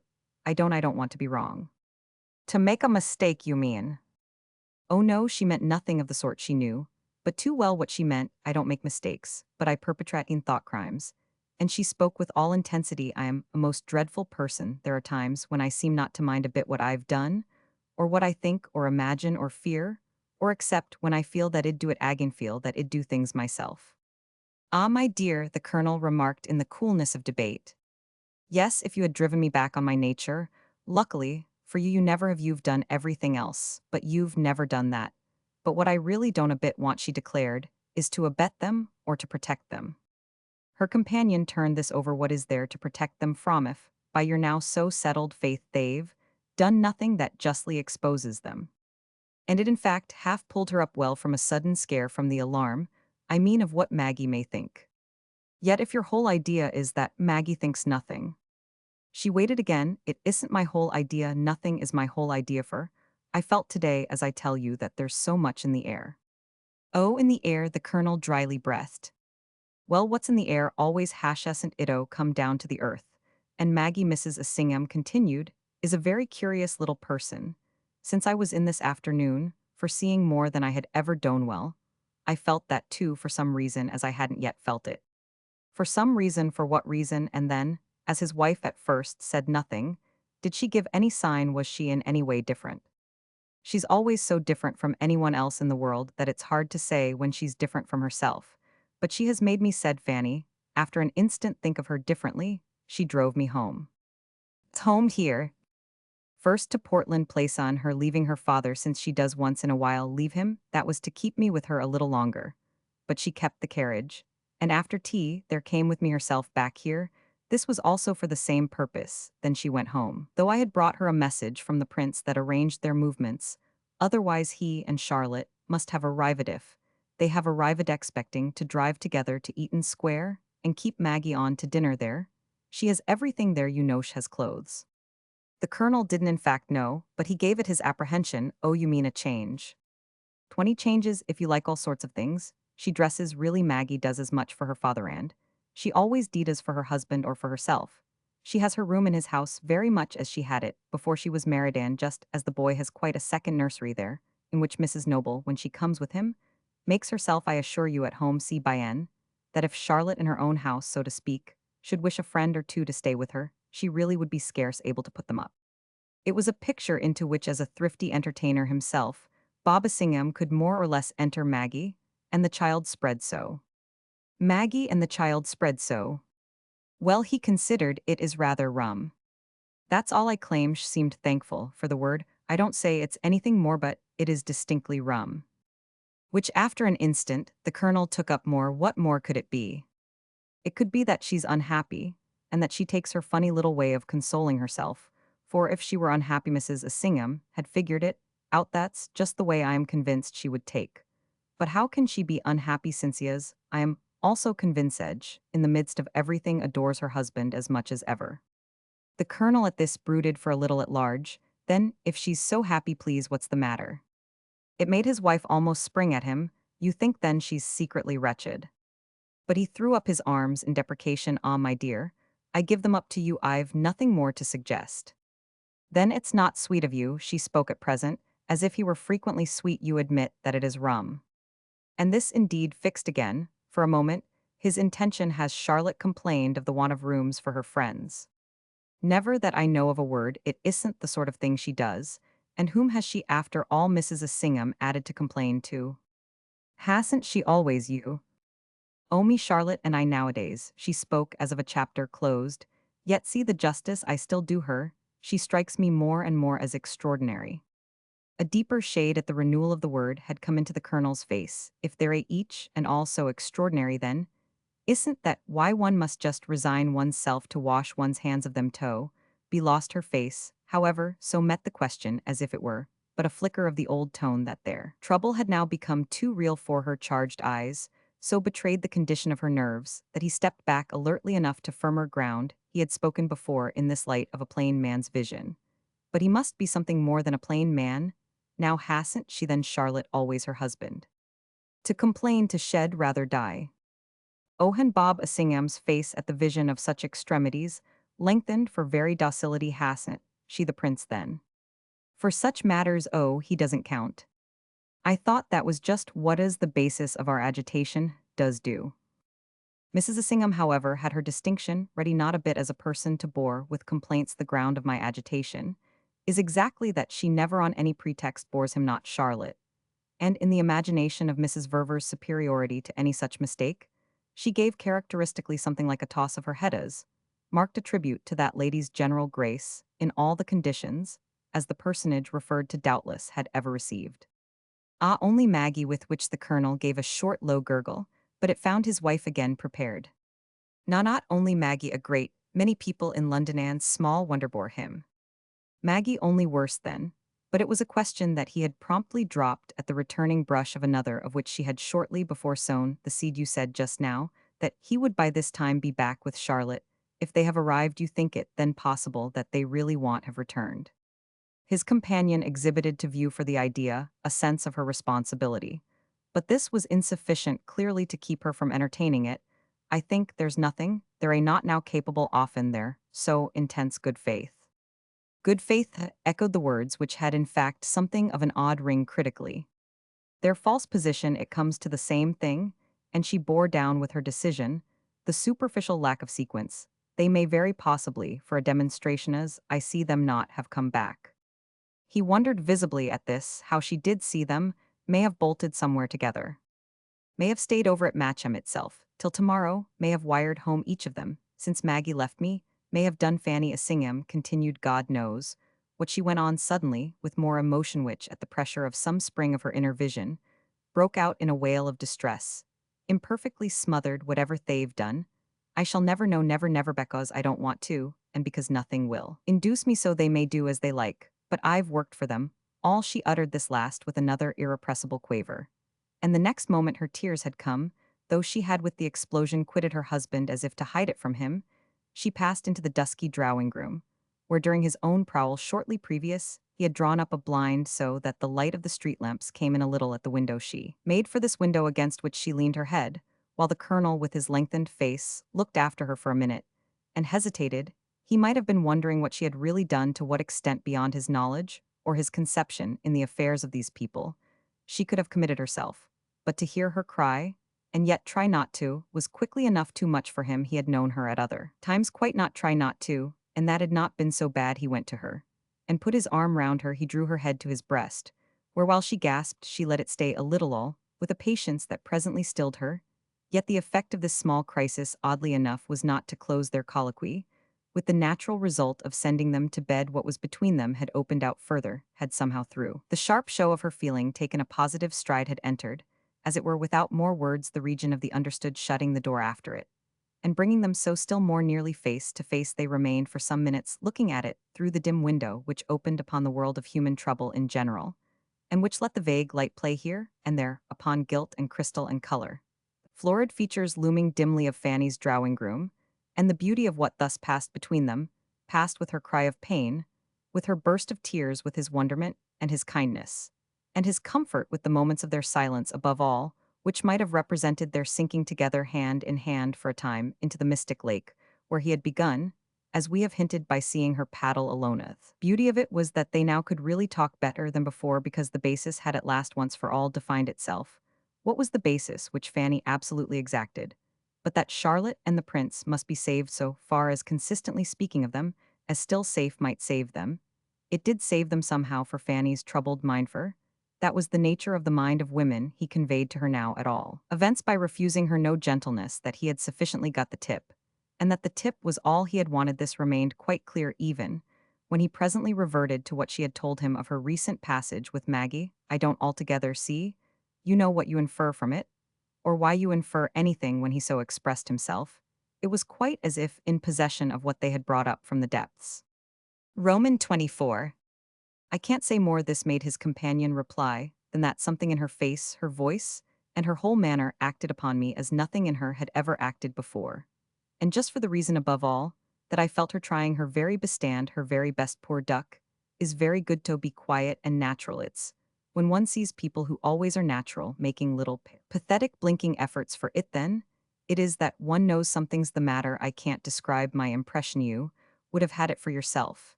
And the only thing that ever can be the matter with Maggie is that by that I mean her beginning to doubt for the first time. Mrs. Assingham wound up of her wonderful little judgment of her wonderful little world. It was impressive. Fanny's vision, and the colonel, as if himself agitated by it, took another turn of prowling to doubt of fidelity, doubt of friendship. Poor duck. Indeed, it will go hard with her. But shall put it all, he concluded, on Charlotte.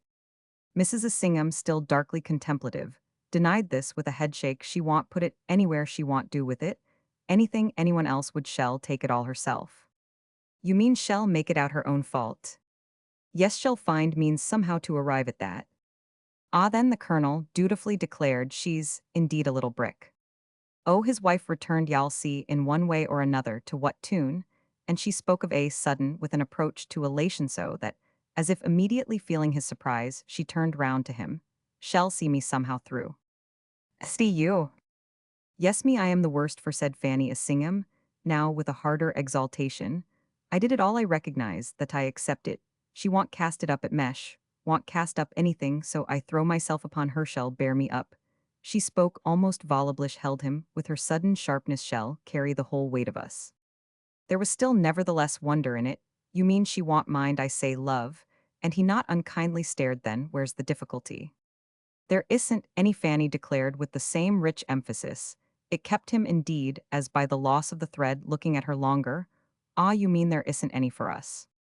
She met his look for a minute, as if it perhaps a little too much imputed a selfishness, a concern, at any cost for their own surface. Then she might have been deciding that their own surface was after all what they had most to consider, not, she said with dignity. If we properly keep our heads, she appeared even to signify that they would begin by keeping them now. This was what it was to have at last a constituted basis. Do you remember what you said to me that night of my first real anxiety after the Foreign Office party? In the Carriagias we came home, yes, could recall it. Leave them to pull through. Precisely, trust their own wit, you practically said, to save all appearances. Well, I've trusted it. I have left them to pull through. He hesitated, and your point is that they're not doing so. I've left them, she went on, but now I see how, and where I've been leaving them all the while without knowing it. To her. To the princess. And that's what I mean, Mrs. Assingham pensively pursued. That's what happened to me with her today. She continued to explain. It came home to me that that's what I've really been doing. No, I see. I needn't torment myself. She has taken them over. The colonel declared that he saw, yet it was as if at this he a little sightlessly stared. But what then has happened from one day to the other to her? What has opened her eyes? They were never really shut. She misses him. Then why hasn't she missed him before? Well, facing him there among their domestic glooms and glints, Fanny worked it out. She did, but she wouldn't let herself know it. She had her reason, she wore her blind. Now at last her situation has come to a head today. She does know it, and that's illuminating. It has been Mrs. Assingham wound up illuminating to me. Her husband attended, but the momentary effect of his attention was vagueness again, and the refuge of his vagueness was a gasp. Poor dear little girl. Ah, na, don't pity her. This did, however, pull him up. We mayn't even be sorry for her. Not no, or at least not yet. It's too soon. That is, if it isn't very much too late. This will depend, Mrs. Assingham went on. At any rate, we shall see. We might have pitied her before for all the good it would then have done her. We might have begun some time ago. Now, however, she has begun to live. And the way it comes to me, the way it comes to me. But again, she projected her vision. The way it comes to you can scarcely be that shell like it. The way it comes to me is that she will live the way it comes to me is that shall triumph. She said this with so sudden a prophetic flair that it fairly cheered her husband. Ah, then we must back her. No, mustn't touch her, we mayn't touch any of them, we must keep our hands off, we must go on tiptoe. We must simply watch and wait, and meanwhile, said Mrs. Assingham, we must bear it as we can, that's where we Arian serves us right, we're in presence. And so moving about the room as in communion with shadowy portents, she left it till he questioned again, in presence of what? Well, of something possibly beautiful, beautiful, as it may come off. She had paused there before him, while he wondered, you mean shall get the prince back?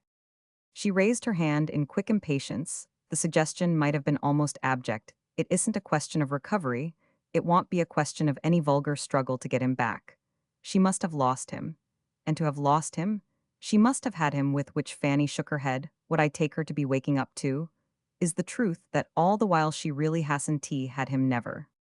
Ah, my dear, the poor colonel panted. Never, his wife repeated, and she went on without pity.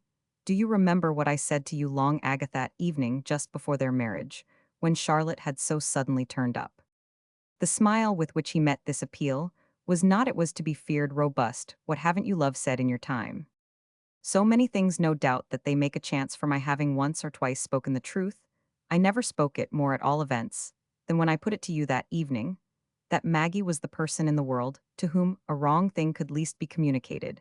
It was as if her imagination had been closed to it, her sense altogether sealed. That therefore, Fanny continued, is what will now have to happen, her sense will have to open. I see. He nodded to the wrong, he nodded again, almost cheerfully, as if he had been keeping the peace with a baby, or a lunatic, to the very, very wrong. But his wife's spirit, after its effort of wing, was able to remain higher to what's called evil, with a very big E, for the first time in her life, to the discovery of it, to the knowledge of it, to the crude experience of it. And she gave for the possibility the largest measure to the harsh, bewildering brush, the daily chilling breath of it, unless indeed, and here Mrs. Assingham noted a limit, unless indeed, as yet so far as she has come, and if she comes no further, simply to the suspicion, and the dread, what we shall see, is whether that mere dose of alarm will prove enough. He considered, but enough for what then, dear, if not enough to break her heart? Enough to give her a shaking. Mrs. Assingham rather oddly replied, to give her, I mean, the right one. The right one won't break her heart. It will make her, she explained it well. It will make her, by way of a change, understand one or two things in the world.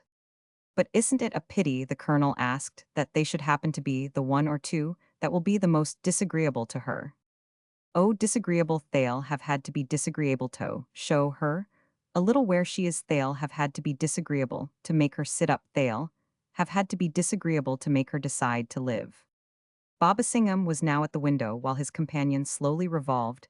He had lighted a cigarette for final patience, and he seemed vaguely to time her as she moved to and fro. He had at the same time to do justice to the lucidity she had at last attained, and it was doubtless by way of expression of this teachability that he let his eyes for a minute roll, as from the force of feeling over the upper dusk of the room he had thought of the response his wife's words ideally implied.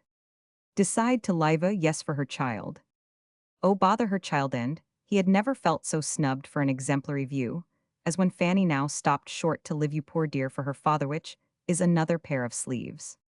And Mrs. Assingham's whole ample ornamented person irradiated with this the truth that had begun under so much handling to glow. Any idiot can do things for her child, shall have a motive more original, and we shall see how it will work. Her shall have to save him. To save him. To keep her father from her own knowledge, that end.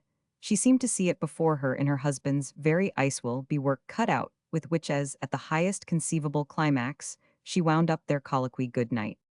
There was something in her manner, however, in the effect at least of this supreme demonstration, that had fairly, and by a single touch, lifted him to her side, so that after she had turned her back to regain the landing and the staircase, he overtook her, before she had begun to mount, with the ring of excited perception.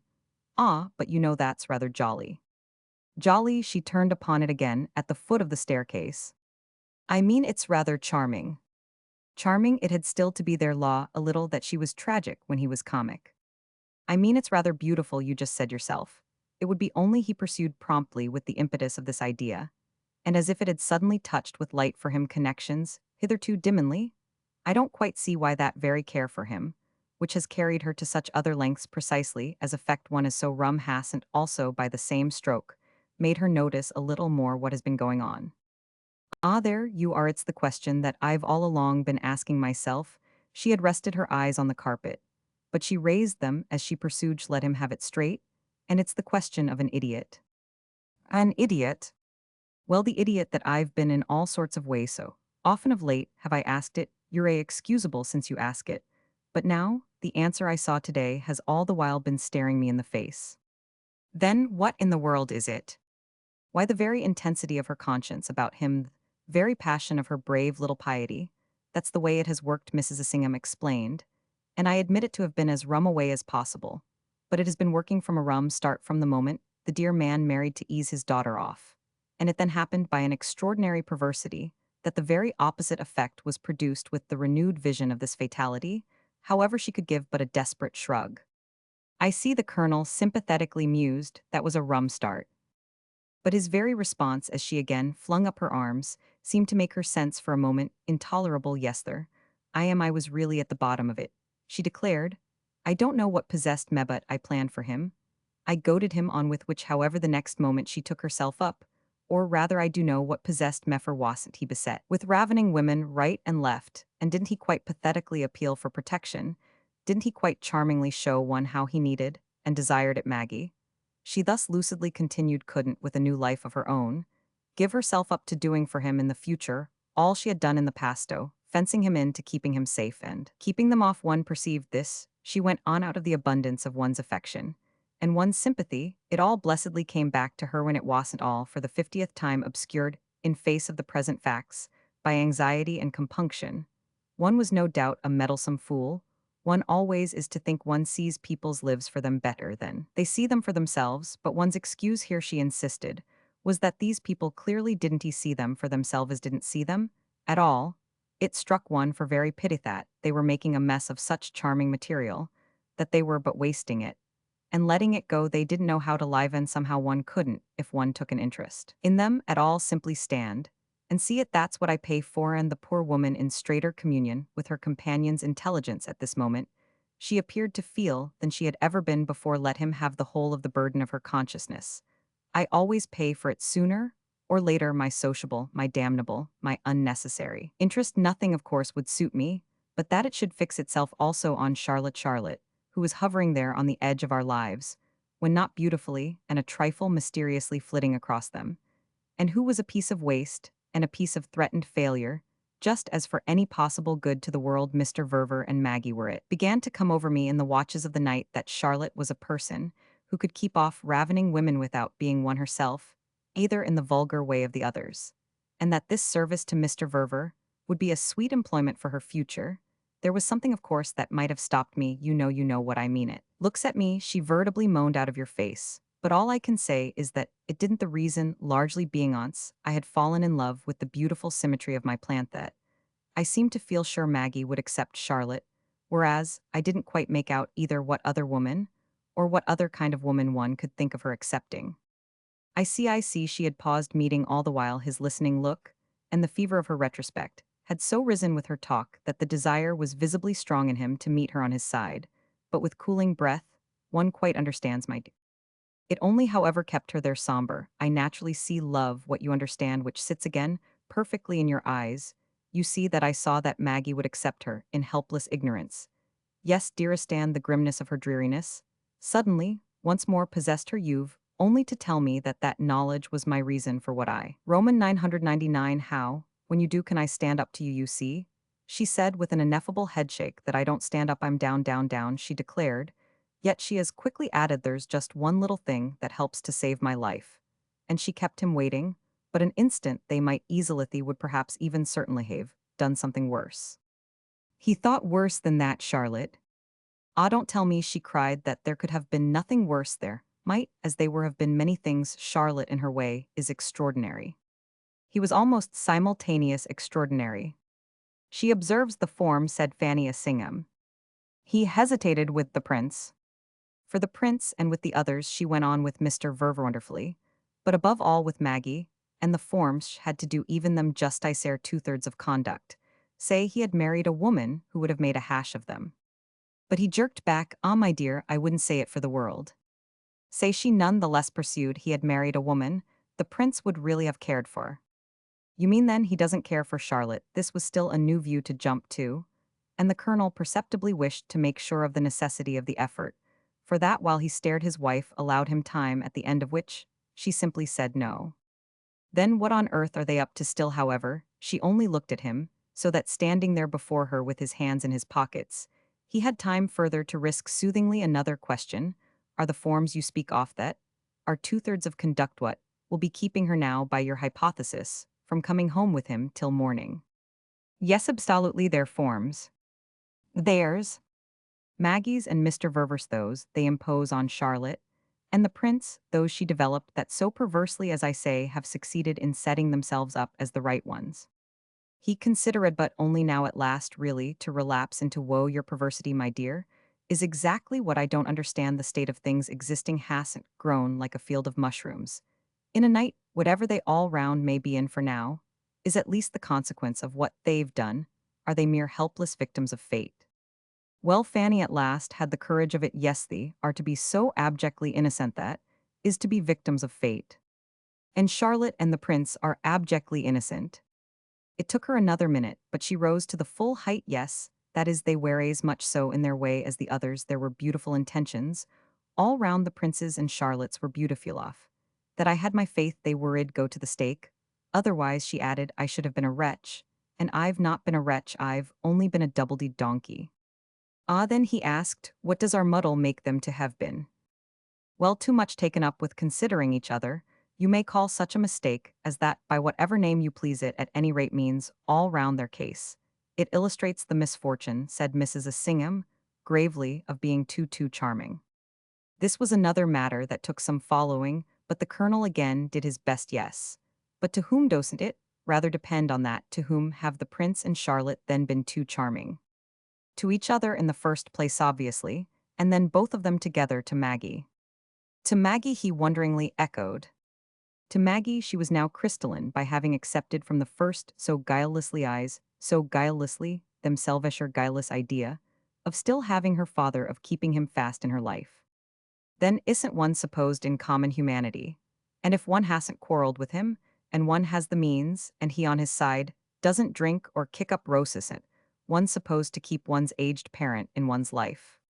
Certainly when there aren't particular reasons against it, that there may be others than his getting drunk, is exactly the moral of what is before us in the first place. Mr. Verver isn't aged. The colonel just hung fire, but it came then. Why the deuce does he, oh poor dear man, behave as if he were? She took a moment to meet it. How do you know how he behaves? Well, my own love, we see how Charlotte does again at this, she faltered. But again, she rose. Ah, isn't my whole point that he's charming to her? Doesn't it depend a bit on what she regards as charming? She faced the question as if it were flippant, then with a headshake of dignity. She brushed it away. It's Mr. Verver, who's really young, it's Charlotte, who's really old, and what I was saying, she added, isn't affected. You were saying, did her the justice that they're all guileless. That they were guileless all at first, quite extraordinarily. It's what I mean by their failure to see that the more they took for granted they could work together, the more they were really working apart. For I repeat, Fanny went on, that I really believe Charlotte and the prince honestly to have made up their minds originally, that their very esteem for Mr. Ververwich was serious, as well it might would save them. I see the colonel inclined himself and save him. It comes to the same thing. Then save Maggie. That comes, said Mrs. Assingham, to something a little different, for Maggie has done the most. He wondered, what do you call the most?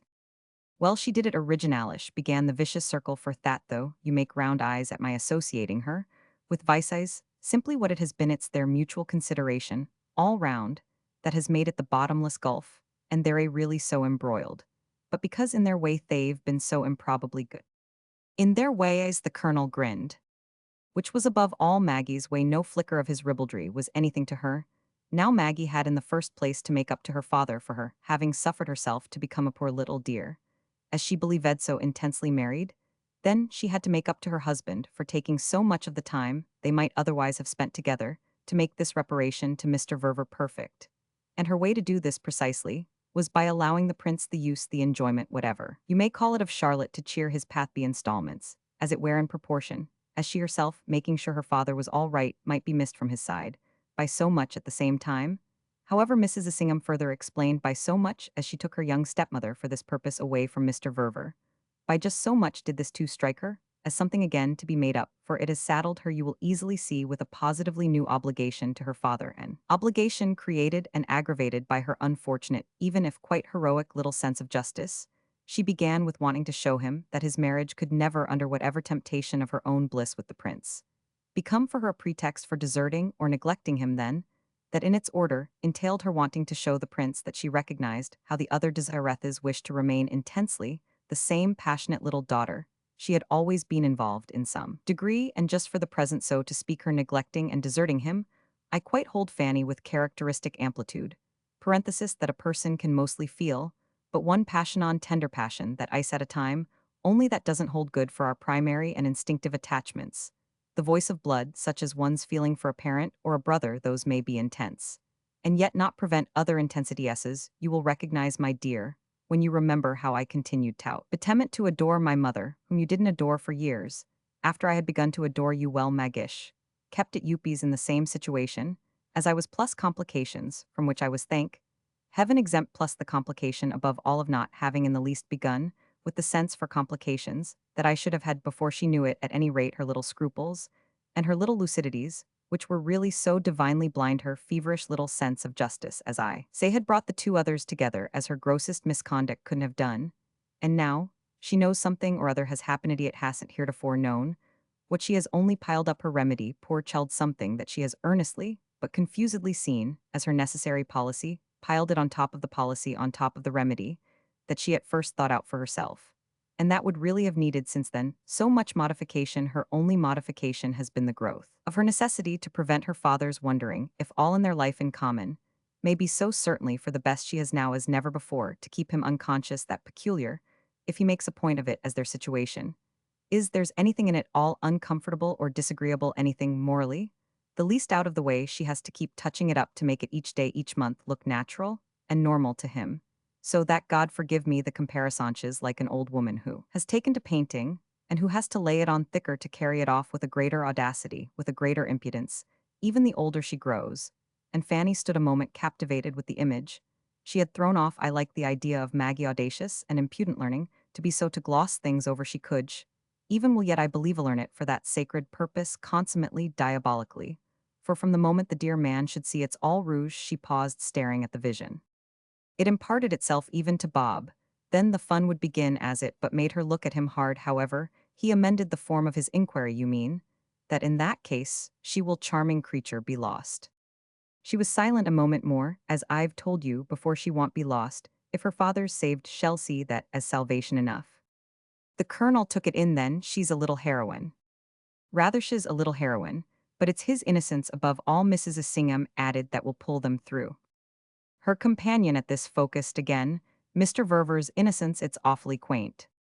Of course it's awfully quaint that the pair are awfully quaint with all our dear old quaintness be, which I don't mean yours and mine, but that of my own sweet country popple, from whom I've so deplorably degenerate that, Mrs. Assingham declared, was originally the head and front of their appeal to me, and of my interest in them. And of course I shall feel them quainter still, she rather ruefully subjoined, before they've done with me.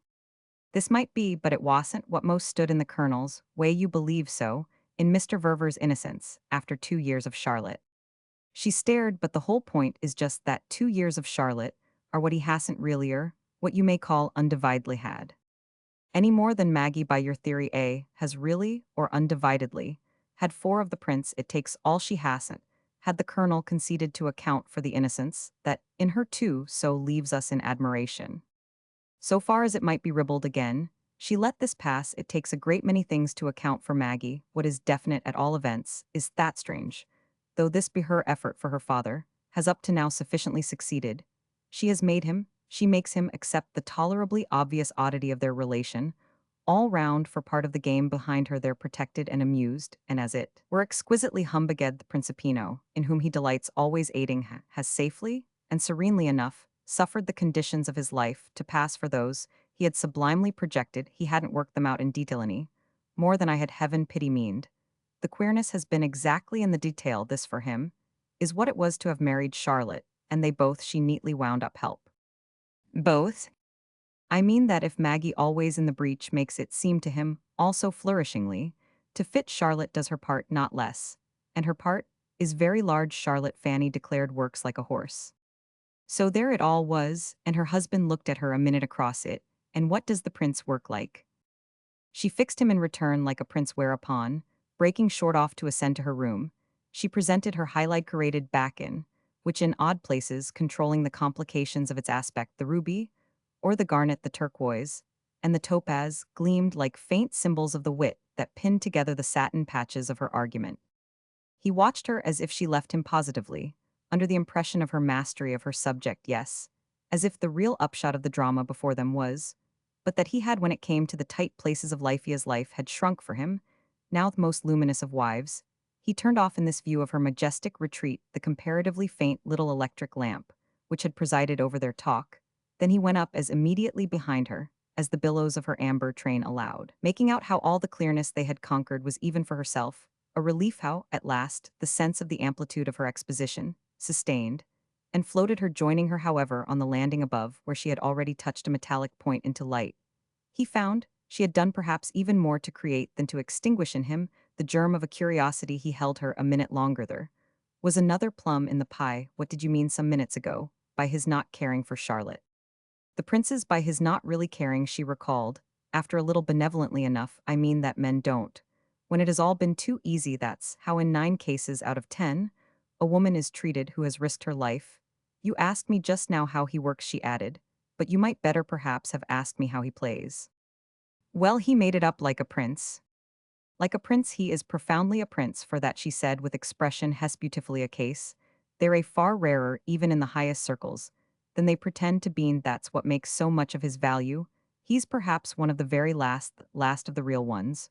So it is we must take him all round. The colonel considered, and how must Charlotte if anything happen stake him? The question held her a minute, and while she waited with her eyes on him, she put out a grasping hand to his arm, in the flesh of which he felt her answer distinctly enough registered.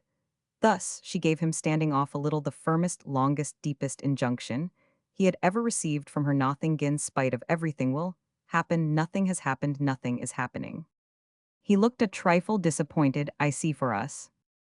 For us, for whom else? And he was to feel indeed how she wished him to understand it.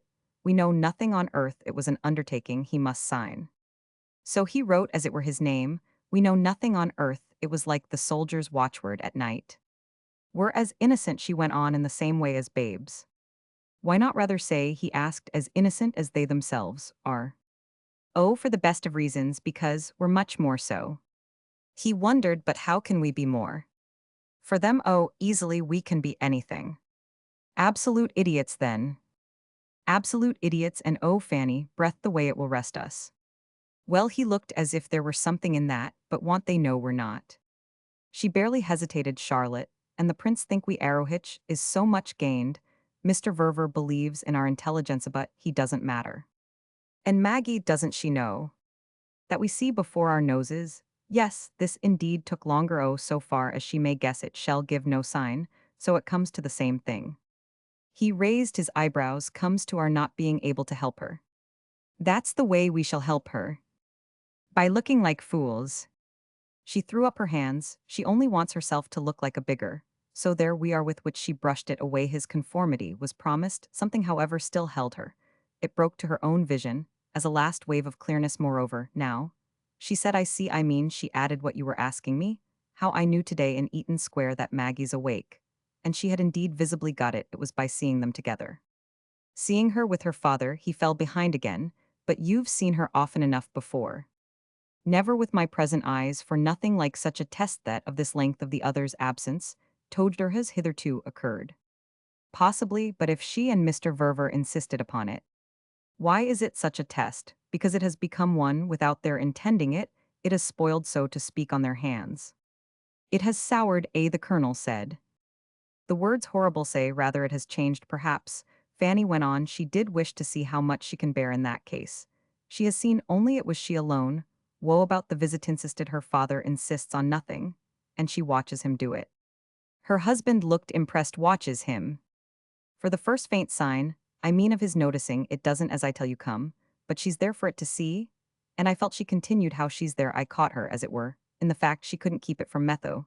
She left her post on purpose came home with me to throw dust in my eyes. I took it all her dust. But it was what showed me with which supreme lucidity she reached the door of her room, luckily. It showed me also how she has succeeded nothing from him has come. You're so awfully sure. Sure nothing will good night, she said shall die first. Book second The Princess. Part fourth. Roman 25. It was not till many days had passed that the princess began to accept the idea of having done a little something she was not always doing, or indeed that of having listened to any inward voice that spoke in a new tone. Yet these instinctive postponements of reflection were the fruit positively of recognitions and perceptions already active of the sense above all that she had made at a particular hour, made by the mere touch of her hand. A difference in the situation so long present to her, as practically unattackable. This situation had been occupying for months and months the very center of the garden of her life, but it had reared itself there like some strange tall tower of ivory, or perhaps, rather some wonderful beautiful, but outlandish pagoda, a structure, plated with hard bright porcelain colored and figured, and adorned at the overhanging eaves with silver bells that tinkled ever so charmingly. When stirred by chance airs, she had walked round and round it. That was what she felt she had carried on her existence in the space left her for circulation, a space that sometimes seemed ample and sometimes narrow, looking up all the while at the fair structure that spread itself so amply and rose so high, but never quite making out as yet where she might have entered had she wished she had not wished, till no such was the odd case. And what was doubtless equally odd besides was that though her raised eyes seemed to distinguish places that must serve from within, and especially far aloft as apertures and outlooks, no door appeared to give access from her convenient garden level. The great decorated surface had remained consistently impenetrable and inscrutable.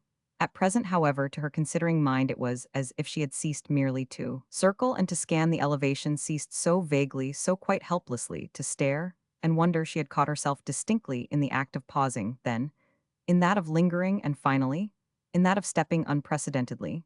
Near the thing might have been by the distance at which it kept her a Mahometan mosque, with which no base heretic could take a liberty. There so hung about it the vision of one's putting off one's shoes to enter, and even verily of one's paying with one's life.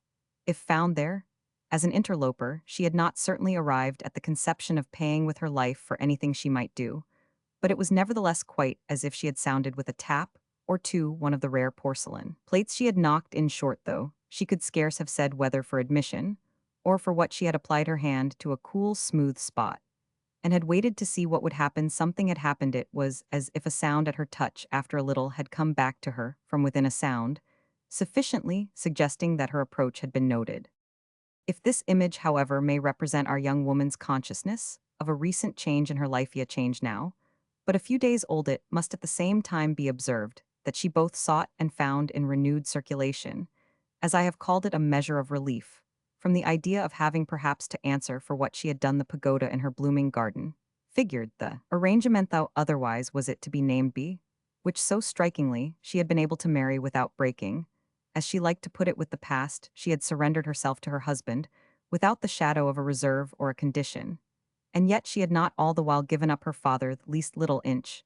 She had compassed the high city of seeing the two men beautifully take to each other, and nothing in her marriage had marked it as more happy than this fact of its having practically given the elder the lonelier a new friend. What had moreover all the while enriched the whole aspect of success was that the latter's marriage had been no more measurably paid for than her own. His having taken the same great step in the same free way had not in the least involved the relegation of his daughter, that it was remarkable they should have been able at once so to separate, and so to keep together, had never for a moment from however far back been equivocal to her.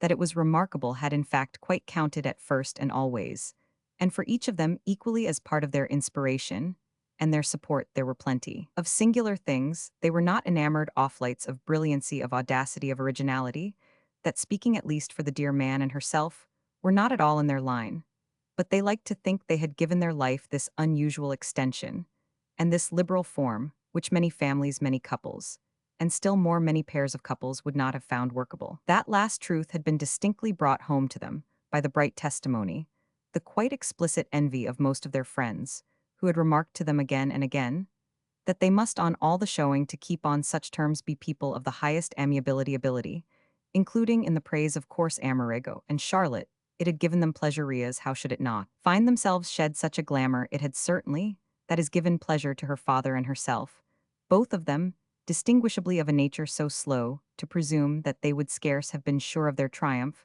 without this pretty reflection of it. So, it was that their felicity had fructified, so it was that the ivory tower visible and admirable doubtless from any point of the social field had risen stage by stage Maggie's actual reluctance to ask herself with proportionate sharpness why she had ceased to take comfort in the sight of it, represented accordingly a lapse from that ideal consistency, on which her moral comfort almost at any time depended to remain consistent. She had always been capable of cutting down more or less her prior term. Moving for the first time in her life, as in the darkening shadow of a false position, she reflected that she should either not have ceased to be right, that is to be confident, or have recognized that she was wrong, though she tried to deal with herself for a space, only as a silken-coated spaniel, who has scrambled out of a pond, and who rattles the water from his ears. Her shake of her head again and again, as she went, was much of that order, and she had the resource to which, save for the rude equivalent of his generalizing bark, the spaniel would have been a stranger of humming to herself hard as a sign that nothing had happened to her. She had not, so to speak, fallen in, she had had no accident, and had not got wet. This at any rate was her pretension, until after she began a little to wonder if she might, with or without exposure, have taken cold.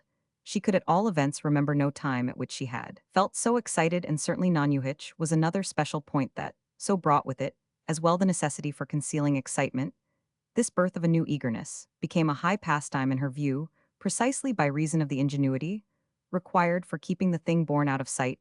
The ingenuity was thus a private and absorbing exercise, in the light of which, might I so far multiply my metaphors, I should compare her to the frightened but clinging young mother of an unlawful child. The idea that had possession of her would be, by our new analogy, the proof of her misadventure, but likewise all the while only another sign of a relation that was more to her than anything on earth. She had lived long enough to make out for herself that any deep-seated passion has its pangs as well as its joys, and that we are made by its aches and its anxieties most richly conscious of it. She had never doubted of the force of the feeling that bound her to her husband, but to become aware almost suddenly that it had begun to vibrate with a violence that had some of the effect of a strain would, rightly looked at, after all but show that she was like thousands of women every day, acting up to the full privilege of passion. Why in the world shouldn't she, with every right, if on consideration she saw no good reason against it? The best reason against it would have been the possibility of some consequence disagreeable or inconvenient to others, especially to such others as had never incommoded her by the egotism of their passions. But if once that danger were duly guarded against, the fullness of one's measure amounted to no more than the equal use of one's faculties, or the proper playing of one's part. It had come to the princess obscurely at first, but little by little more conceivably, that her faculties had not for a good while been concomitantly used. The case resembled in a manner that of her aunt's loved dancing, a matter of remembered steps that had grown vague from her ceasing to go to balls. She would go to balls, agant that seemed freely, even crudely stated the remedy. She would take out of the deep receptacles, in which she had laid them away, the various ornaments congruous with the greater occasions, and of which her store, she liked to think, was none of the smallest. She would have been easily to be figured for us at this occupation, dipping at off moments and quiet hours in snatched visits, and by draughty candlelight into her rich collections, and seeing her jewels again a little shyly, but all unmistakably glow, that in fact may pass as the very picture of her semi-smothered agitation of the diversion, she to some extent successfully found in referring her crisis, so far as was possible, to the mere working of her own needs. It must be added, however, that she would have been at a loss to determine certainly at firsto which order, that of self-control or that of large expression, the step she had taken the afternoon of her husband's return from Matcham with his companion, properly belonged, for it had been a step distinctly on Maggie's part, her deciding to do something just then, and there which would strike Amerigo as unusual, and this even though her departure from custom had merely consisted in her so arranging that he wouldn't find her, as he would definitely expect to do, in Eaton Square. He would have, strangely enough as might seem to him, to come back home for it, and there get the impression of her rather pointedly, or at least all impatiently and independently awaiting him.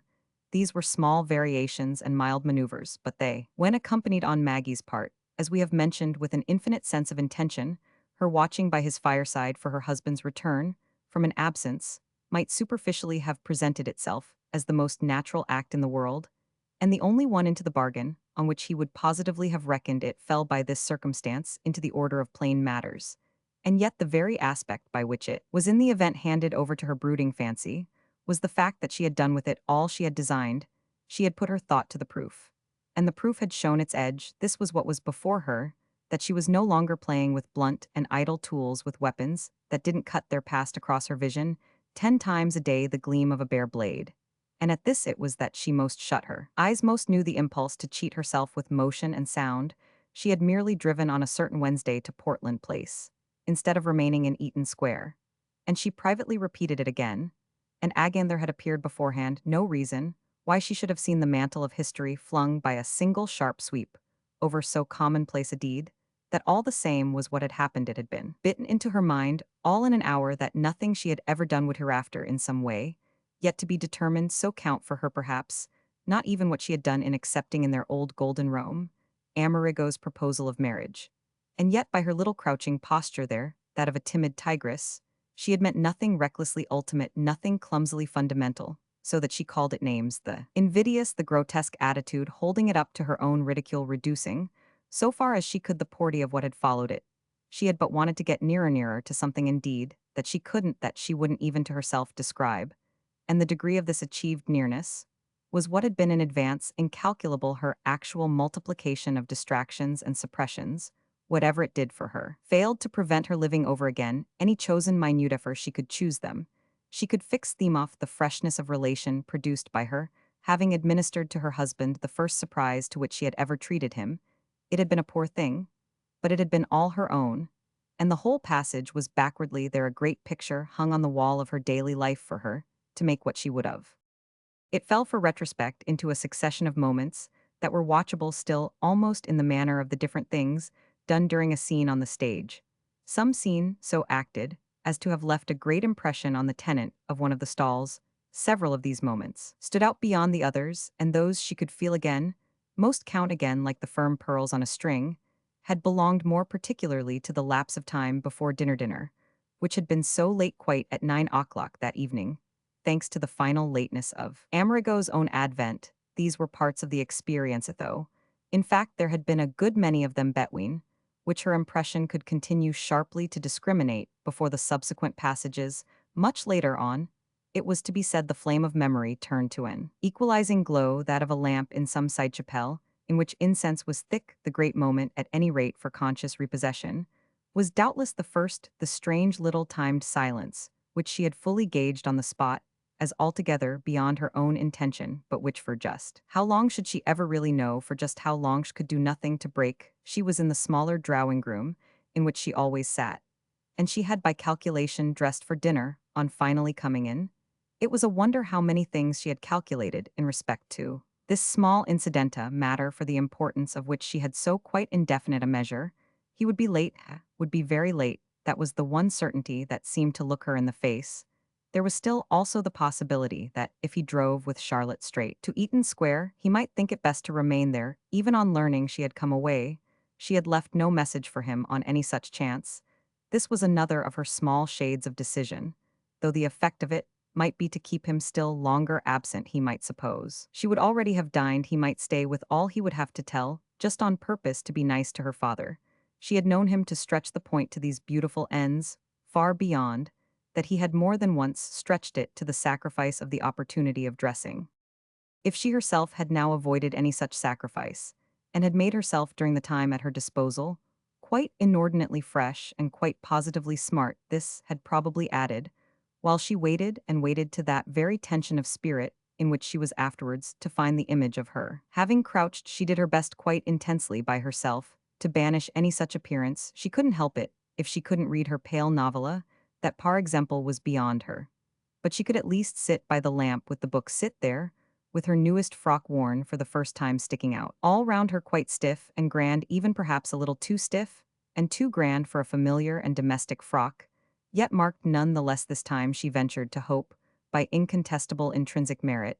She had glanced repeatedly at the clock, but she had refused herself the weak indulgence of walking up and down, though the act of doing so she knew would make her feel on the polished floor with the rustle. And the hang still more beautifully bedecked the difficulty, was that it would also make her feel herself still more sharply, in a state which was exactly what she proposed not to do. The only drops of her anxiety had been when her thoughts strayed complacently with her eyes to the front of her gown, which was in a manner a refuge of beguilement, especially when she was able to fix it long enough to wonder if it would at last really satisfy Charlotte she had ever been in respect to her clothes, rather timorous and uncertain. For the last year above all she had lived in the light of Charlotte's possible, and rather inscrutable judgment of them, Charlotte's own, were simply the most charming and interesting that any woman had ever put on. There was a kind of poetic justice in her. Being at last able in this particular, thanks to means, thanks quite to omnipotence freely, to exercise her genius.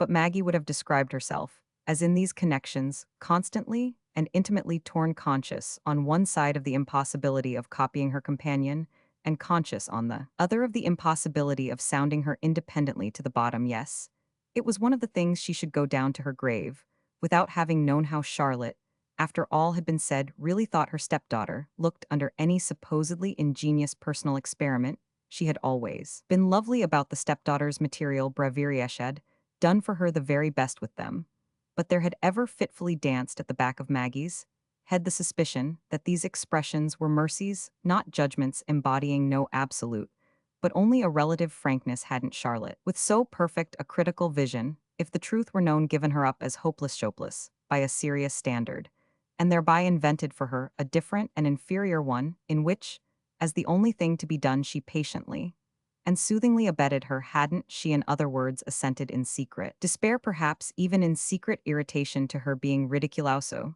that the best now possible was to wonder once in a great while whether one might give her the surprise of something a little less out of the true note than usual? Something of this kind was the question that Maggie, while the absentees still delayed, asked of the appearance she was endeavoring to present, but with the result repeatedly again that it only went and lost itself in the thick air that had begun more and more to hang for our young woman over her accumulations of the unanswered. They were there, these accumulations. They were like a roomful of confused objects, never as yet sorted, which for some time now she had been passing and repassing along the corridor of her life. She passed it when she could without opening the door. Then on occasion, she turned the key to throw in a fresh contribution, so it was that she had been getting things out of the way. They rejoined the rest of the confusion. It was as if they found their place by some instinct of affinity in the heap. They knew, in short, where to go.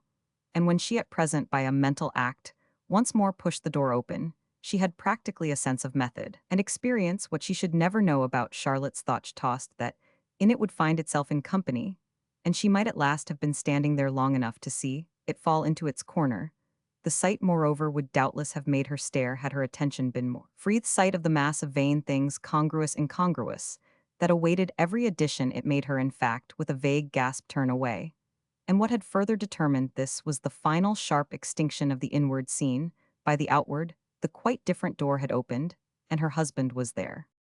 It had been as strange as she could consent afterwards to think it had been essentially what had made the abrupt bend in her life. He had come back, had followed her from the other house, visibly uncertain. This was written in the face. He for the first minute showed her it had been written only for those seconds, and it had appeared to go quickly after they began to talk, but while it lasted, it had been written large, and though she didn't quite know what she had expected of him, she felt she hadn't expected the least shade of embarrassment. What had made the embarrassment? She called it embarrassment so as to be able to assure herself. She put it at the very worst. What had made the particular look was his thus distinguishably wishing to see how he should find her. Why first that had later on kept coming to her? The question dangled there, as if it were the key to everything. With the sense of it on the spot, she had felt overwhelmingly that she was significant, that so she must instantly strike him, and that this had a kind of violence beyond what she had intended. It was, in fact, even at the moment, not absent from her view that he might easily have made an abject fool of her, at least for the time. She had indeed, for just 10 seconds, been afraid of some such turn. The uncertainty in his face had become so the next thing, an uncertainty in the very air. 3 words of impatience, the least bit loud, some outbreak of "What in the world are you up to, and what do you mean?" Any note of that sort would instantly have brought her low, and this all the more that heaven knew she hadn't in any manner designed to be high. It was such a trifle, her small breach with custom, or at any rate with his natural presumption, that all magnitude of wonder had already had before one could deprecate the shadow of it, the effect of a complication it had made for him, some difference that she couldn't measure this meeting him at home and alone instead of elsewhere. And with others and back, it kept coming to her that the blankness he showed her before he was able to see might, should she choose to insist on it, have a meaning, have, as who should say, an historic value beyond the importance of momentary expressions in general. She had naturally had on the spot no ready notion of what he might want to see. It was enough for a ready notion, not to speak of a beating heart, that he did see that he saw his wife in her own drawing room at the hour when she would most properly be. There he hadn't in any way challenged her, it was true. And after those instants during which she now believed him to have been harboring the impression of something unusually prepared and pointed in her attitude, an array, he had advanced upon her smiling and smiling, and thus without hesitation at the last, had taken her into his arms. The hesitation had been at the first, and she at present saw that he had surmounted it without her help. She had given him no help, for if on the one hand she couldn't speak for hesitation, so on the other hand, especially as he didn't ask her, she couldn't explain why she was agitated. She had known it all the while down to her toes, known it in his presence with fresh intensity. And if he had uttered but a question, it would have pressed in her the spring of recklessness. It had been strange that the most natural thing of all to say to him should have had that appearance.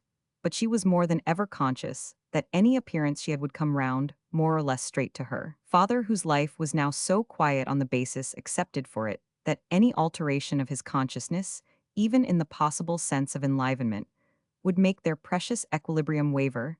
That was at the bottom of her mind, that their equilibrium was everything, and that it was practically precarious, a matter of a hair's breadth for the loss of the balance.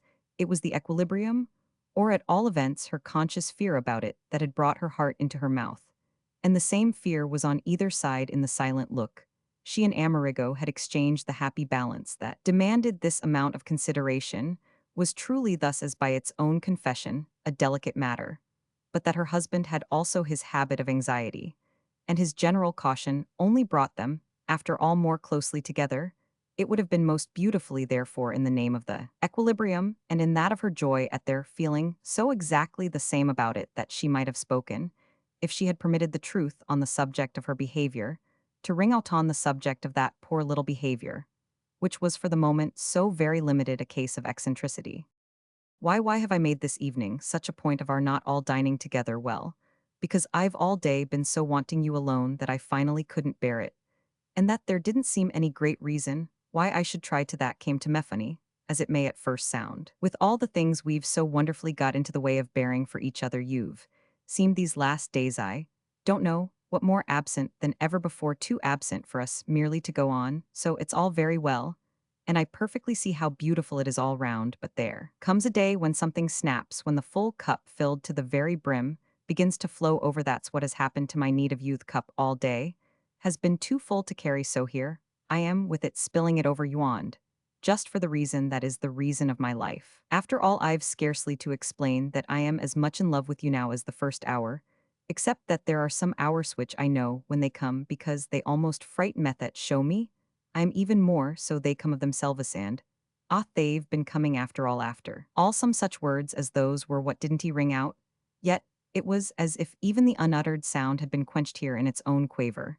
It was where utterance would have broken down by its very weight if he had let it get so far without that extremity at the end of a moment he had taken in what he needed to tack it, that his wife was testifying that she adored and missed and desired him after all, since she put it so. She was right. That was what he had to respond to. That was what, from the moment that, as has been said, he saw he had to treat as the most pertinent thing possible, he held her close and long. An expression of their personal reunion, this, obviously, was one way of doing so. He rubbed his cheek tenderly, and with a deep vague murmur against her face, that side of her face she was not pressing to his breast, that was not less obviously another way, and there were ways enough, in short, for his extemporized ease, for the good humor she was afterwards to find herself thinking of, as his infinite tact.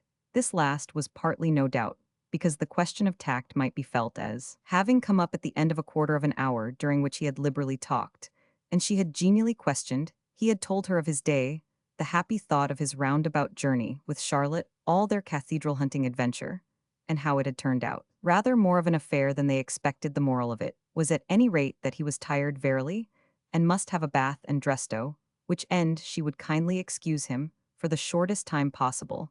She was to remember afterwards something that had passed between them on this show. He had looked for her during an instant at the door, before going out, how he had met her asking him in hesitation, first, then quickly in decision, whether she couldn't help him by going up with him. He had perhaps also for a moment hesitated, but he had declined her offer, and she was to preserve, as I say, the memory of the smile, with which he had opined that at that rate they wouldn't dine till 10 o'clock, and that he should go straighter and faster alone. Such things, as I say, were to come back to Herthy played through her full aftersense. Like lights on the whole impression, the subsequent parts of the experience were not to have blurred their distinctness. One of these subsequent parts, the first, had been the not inconsiderable length, to her later and more analytic consciousness, of this second wait for her husband's reappearance. She might certainly, with the best will in the world, had she gone up with him, have been more in his way than not, since people could really almost always hurry better without help than with it. Still, she could actually hardly have made him take more time than he struck her taking, though it must indeed be added that there was now in this much-thinking little person's state of mind no mere crudity of impatience. Something had happened rapidly with the beautiful sight of him, and with the drop of her fear of having annoyed him. By making him go to and fro, subsidence of the fearsome for Maggie's spirit was always at first positive emergence of the sweet, and it was long since anything had been so sweet to her as the particular quality suddenly given by her present emotion to the sense of possession. Roman 26. Amerigo was away from her again, as she sat there, as she walked there without him, for she had, with the difference of his presence in the house, ceased to keep herself from moving about, but the hour was filled nevertheless with the effect of his nearness, and above all, with the effect strange, in an intimacy so established, of an almost renewed vision of the facts of his aspect. She had seen him last but 5 days since, yet he had stood there before her, as if restored from some far country, some long voyage, some combination of dangers or fatigues. This unquenchable variety in his appeal to her interest, what did it mean but that, reduced to the flatness of mere statement, was married by good fortune to an altogether dazzling person? That was an old story, but the truth of it shone out to her like the beauty of some family picture, some mellow portrait of an ancestor, that she might have been looking at almost in surprise. After a long intermission, the dazzling person was upstairs, and she was down, and there were moreover the other facts of the selection and decision that this demonstration of her own had required, and of the constant care that the equilibrium involved. But she had all the same never felt so absorbingly married, so abjectly conscious of a master of her fate. He could do what he would with her. In fact, what was actually happening was that he was actually doing it, what he really wouldn't. That quantity itself escaped perhaps in the brightness of the high harmony familiar naming and discussing. It was enough of a recognition for her that, whatever the thing he might desire, he would always absolutely bring it off. She knew at this moment, without a question, with the fullest surrender, how he had brought off in her by scarce more than a single allusion, a perfect flutter of tenderness. If he had come back tired from his long day, the exertion had been literally in her service. And her fathers, they too had sat at home at peace, the Principino between them, the complications of life kept down, the bores sifted out, the large ease of the home preserved. Because of the way the others held the field and braved the weather, Amerigo never complained any more than, for that matter, Charlotte did. But she seemed to see tonight, as she had never yet quite done, that their business of social representation, conceived as they conceived it beyond any conception of her own and conscientiously carried out, was an affair of living always in harness. She remembered Fanny Assingham's old judgment, that friend's description of her father and herself, as not living at all, as not knowing what to do, or what might be done for them. And there came back to her with it an echo of the long talk they had had together one September day at Fawn's under the trees, when she put before him this dictum of Fanny's. That occasion might have counted for them. She had already often made the reflection as the first step in an existence more intelligently arranged. It had been an hour from which the chain of causes and consequences was definitely traceable, so many things, and at the head of the list, her father's marriage having appeared to her to flow from Charlotte's visit to Fawn's, and that event itself having flowed from the memorable talk. But what perhaps most came out in the light of these concatenations was that it had been for all the world as if Charlotte had been had in, as the servants always said, of extra help, because they had thus suffered it to be pointed out to them that if their family coach lumbered and stuck, the fault was in its lacking its complement of wheels, having but three, as they might say, it had wanted another. and what had Charlotte done from the first, but begin to act on the spot, and ever so smoothly and beautifully as a fourth, nothing had been immediately more manifest than the greater grace of the movement of the vehicles to which, for the completeness of her image Maggie, was now supremely to feel how every strain had been lightened for herself, so far as she was one of the wheels she had. But to keep in her place, since the work was done for her, she felt no weight, and it wasn't too much to acknowledge that she had scarce to turn. Round she had a long pause before the fire during which she might have been fixing with intensity her projected vision, have been conscious, even of its taking an absurd fantastic shape. She might have been watching the family coach pass, and noting that somehow Amerigo and Charlotte were pulling it, while she and her father were not so. Much as pushing they were seated inside together dandling the Principino, and holding him up to the windows to see and be seen like an infant positively royal, so that the exertion was all with the other's Maggie, found in this image a repeated challenge again. And yet again, she paused before the fire, after which each time in the manner of one for whom a strong light has suddenly broken, she gave herself to livelier movement. She had seen herself at last in the picture. She was studying suddenly jump from the coach, whereupon, frankly, with the wonder of the sight, her eyes opened wider, and her heart stood still for a moment. She looked at the person, so acting as if this person were somebody else, waiting with intensity to see what would follow. The person had taken a decision which was evidently, because an impulse long gathering, had at last felt a sharpest pressure.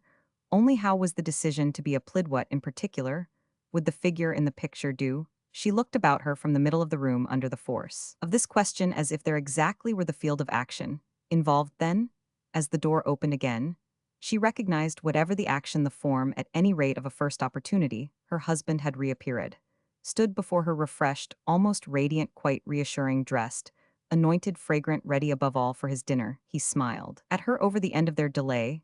It was as if her opportunity had depended on his look, and now she saw that it was good. There was still for the instant something in suspense, but it passed more quickly than on his previous entrance. He was already holding out his arms. It was for hours and hours later on, as if she had somehow been lifted aloft, were floated and carried on some warm high tide beneath which stumbling blocks had sunk out of sight. This came from her being again, for the time, in the enjoyment of confidence, from her knowing, as she believed, what to do all the next day. And all the next she appeared to herself to know it. She had a plan, and she rejoiced in her plan. This consisted of the light that, suddenly breaking into her restless reverie, had marked the climax of that vigil. It had come to her as a question: what if I've abandoned them? You know, what if I've accepted too passively the funny form of our life? There would be a process of her own, by which she might do differently in respect to Amerigo and Charlotte, a process quite independent of any process of theirs. Such a solution had but to rise before her to affect her, to charm her with its simplicity, an advantageous simplicity. She had been stupid for so long not to have been struck by, and the simplicity meanwhile seemed proved by the success that had already begun to attend her. She had only had herself to do something to see how immediately it answered. This consciousness of its having answered with her husband was the uplifting, sustaining wave he had met. Hirsch, so put it to herself, met her, with an effect of generosity, and of gaiety in especial, on his coming back to her ready for dinner, which she wore in her breast, as the token of an escape for them, both from something not quite definite, but clearly much less good even at that moment. In fact, her plan had begun to work. She had been, when he brightly reappeared, in the act of plucking it out of the heart of her earnestness, plucking it, in the garden of thought, as if it had been some full-blown flower that she could present to him on the spot. Well, it was the flower of participation, and as that, then and there, she held it out to him, putting straightway into execution the idea so needlessly, so absurdly obscured of her sharing with him, whatever the enjoyment, the interest, the experience might be, sharing also, for that matter, with Charlotte. She had thrown herself at dinner into every feature of the recent adventure of the companions, letting him see without reserve that she wished to hear everything about it, and making Charlotte, in particular, Charlotte's judgment of Matcham, Charlotte's aspect, her success there, her effect traceably produced, her clothes inimitably worn, her cleverness gracefully displayed, her social utility, in fine, brilliantly exemplified the subject of endless inquiry. Maggie's inquiry was most empathetic, moreover, for the whole happy thought of the cathedral hunt, which she was so glad they had entertained, and as to the pleasant results of which, down to the cold beef and bread and cheese, the queer old smell, and the dirty tablecloth at the inn, Amerigo was good-humoredly responsive. He had looked at her across the table more than once, as if touched by the humility of this welcome, offered to impressions at second hand the amusements, the large freedoms, only of others, if recognizing in it something fairly exquisite. And at the end, while they were alone before she had rung for a servant, he had renewed again his condonation of the little irregularity, such as it was on which she had ventured they had risen. Together to come upstairs, he had been talking at the last about some of the people, at the very last of all about Lady Castledean and Mr. Blint, after which she had once more broken ground on the matter of the type of Gloucester it brought her. As he came round the table to join her, yet another of his kind conscious stares, one of the looks visibly beguiled, but at the same time, not invisibly puzzled, with which he had already shown his sense of this charming grace of her curiosity. It was as if he might for a moment be going to say, "You needn't pretend, dearest, quite so hard, needn't think it necessary to care quite so much." It was as if he stood there before her with some such easy intelligence, some such intimate reassurance on his lips.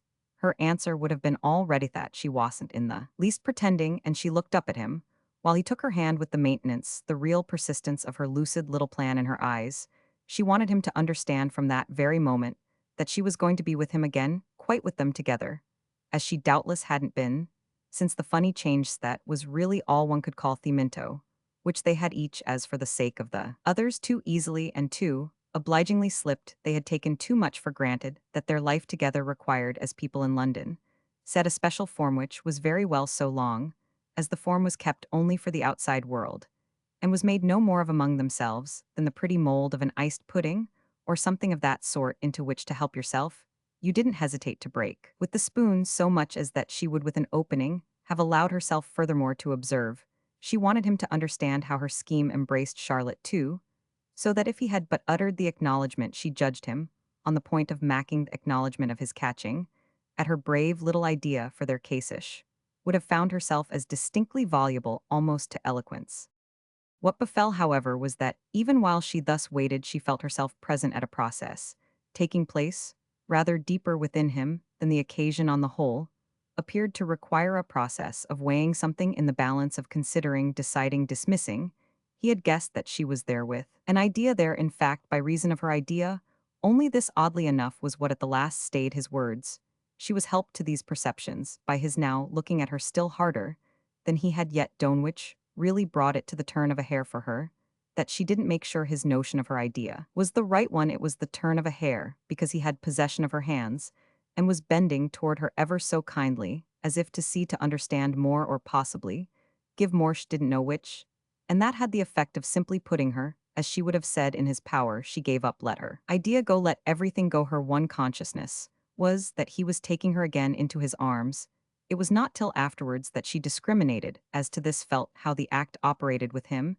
Instead of the words, he hadn't uttered in his view, as probably better than any words, as always better, in fact, at any time than anything. Her acceptance of it, her response to it, inevitable, foredoomed, came back to her later on as a virtual assent to the assumption he had thus made that there was really nothing such a demonstration didn't anticipate and didn't dispose of, and that the spring acting within herself, moreover, might well have been beyond any other the impulse legitimately to provoke it. It made for any issue the third time since his return that he had drawn her to his breast, and at present holding her to his side. As they left the room, he kept her close for their moving into the hall, and across it kept her for their slow return together to the apartments above. He had been right, overwhelmingly right, as to the felicity of his tenderness and the degree of her sensibility. But even while she felt these things sweep all others away, she tasted of a sort of terror of the weakness they produced in her. It was still for her that she had positively something to do, and that she must be weak for this, must much rather be strong for many hours after none. The less she remained weak, if weak it was, though holding fast indeed to the theory of her success, since her agitated overture had been, after all, so unmistakably met. She recovered soon enough on the whole the sense that this left her Charlotte always to deal with Charlotte, who at any rate, however she might meet overtures, must meet them at the worst, more or less differently of that inevitability of such other ranges of response as were open to Charlotte. Maggie took the measure in, approaching her on the morrow of her return from Matcham, with the same show of desire to hear all her story. She wanted the whole picture from her, as she had wanted it from her companion, and promptly in Eaton Square whither, without the prince, she repaired almost ostentatiously for the purpose. This purpose only she brought her repeatedly back to the subject, both in her husband's presence and during several scraps of independent colloquy before her father. Instinctively Maggie took the ground that his wish for interesting echoes would be not less than her own allowing that is for everything his wife would already have had to tell him for such passages between them as might have occurred since the evening, before joining them after luncheon, reaching them in her desire to proceed with the application of her idea. Before they had quitted the breakfast room, the scene of their midday meal, she referred in her parents' presence to what she might have lost by delay and expressed the hope that there would be an anecdote or two left for her to pick up. Charlotte was dressed to go out, and her husband, it appeared, rather positively prepared not to he had left the table, but was seated near the fire with two or three of the morning papers, and the residuum of the second and third posts on a stand beside him more even than the usual extravagance as Maggie's glance, made out of circulars, catalogues, advertisements, announcements of sales, foreign envelopes and foreign handwritings, that were as unmistakable as foreign clothes. Charlotte at the window, looking into the side street that abutted on the square, might have been watching for their visitor's advent before withdrawing, and in the light strange and colored like that of a painted picture, which fixed the impression for her objects, took on values not hitherto so fully shown. It was the effect of her quickened sensibility. She knew herself again, in presence of a problem, in need of a solution for which she must intensely work. That consciousness, lately born in her, had been taught the evening before to accept a temporary lapse, but had quickly enough again with her getting out of her own house, and her walking across half the town. For she had come from Portland Place on foot, found breath still in its lungs. It exhaled this breath in a sigh faint, and unheard her tribute, while she stood there before speaking to realities looming through the golden mist that had already begun to be scattered. The conditions facing her had yielded for the time to the golden mist that considerably melted away, but there they were again, definite, and it was for the next quarter of an hour as if she could have counted them one by one on her fingers. Sharp to her above all was the renewed attestation of her father's comprehensive acceptances, which she had so long regarded as of the same quality with her own, but which so distinctly now she should have the complication of being obliged to deal with. Separately they had not yet struck her as absolutely extraordinary, which had made for her lumping them with her own, since her view of her own had but so lately begun to change, though it instantly stood out for her that there was really no new judgment of them she should be able to show without attracting in some degree his attention, without perhaps exciting his surprise and making thereby for the situation she shared with him some difference. She was reminded and warned by the concrete image, and for a minute Charlotte's face, immediately presented to her, affected her, as searching her own to see the reminder tell.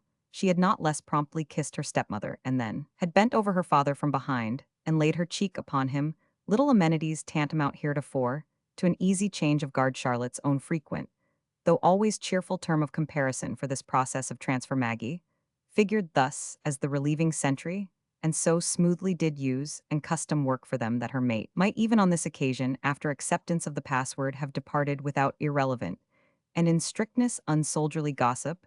This was not none the less what happened, inasmuch as if our young woman had been floated over her first impulse to break the existing charm at a stroke, it yet took her but an instant to sound at any risk the note she had been privately practicing. If she had practiced it the day before at dinner on Amerigo, she knew but the better how to begin for it with Mrs. Verver, and it immensely helped her, for that matter, to be able at once to speak of the prince as having done more to quicken than to soothe her curiosity. Frankly and gaily she had come to ask what in their unusually prolonged campaign the two had achieved. She had got out of her husband. She admitted what she could, but husbands were never the persons who answered such questions. Ideally, he had only made her more curious, and she had arrived early this way, in order to miss as little as possible of Charlotte's story. Wives, papa, she said, are always much better reporters, though. I grant, she added for Charlotte, that fathers are not much better than husbands. He never, she smiled, tells me more than a tenth of what you tell him, so I hope you haven't told him everything yet, since, in that case, I shall probably have lost the best part of it. Maggie, wench felt herself going. She reminded herself of an actress who had been studying a part and rehearsing it, but who suddenly on the stage before the footlights had begun to improvise, to speak lines. Not in the text, it was this very sense of the stage, and the footlights that kept her up, made her rise higher, just as it was the sense of action that logically involved some platform action, quite positively. For the first time in her life, or counting in the previous afternoon, for the second, the platform remained for 3 or 4 days thus sensibly under her feet, and she had all the while with it the inspiration of quite remarkably, of quite heroically improvising. Preparation and practice had come, But a short way her part opened out, and she invented from moment to moment what to say, and to do she had but one rule of art: keep within bounds, and not lose her head certainly.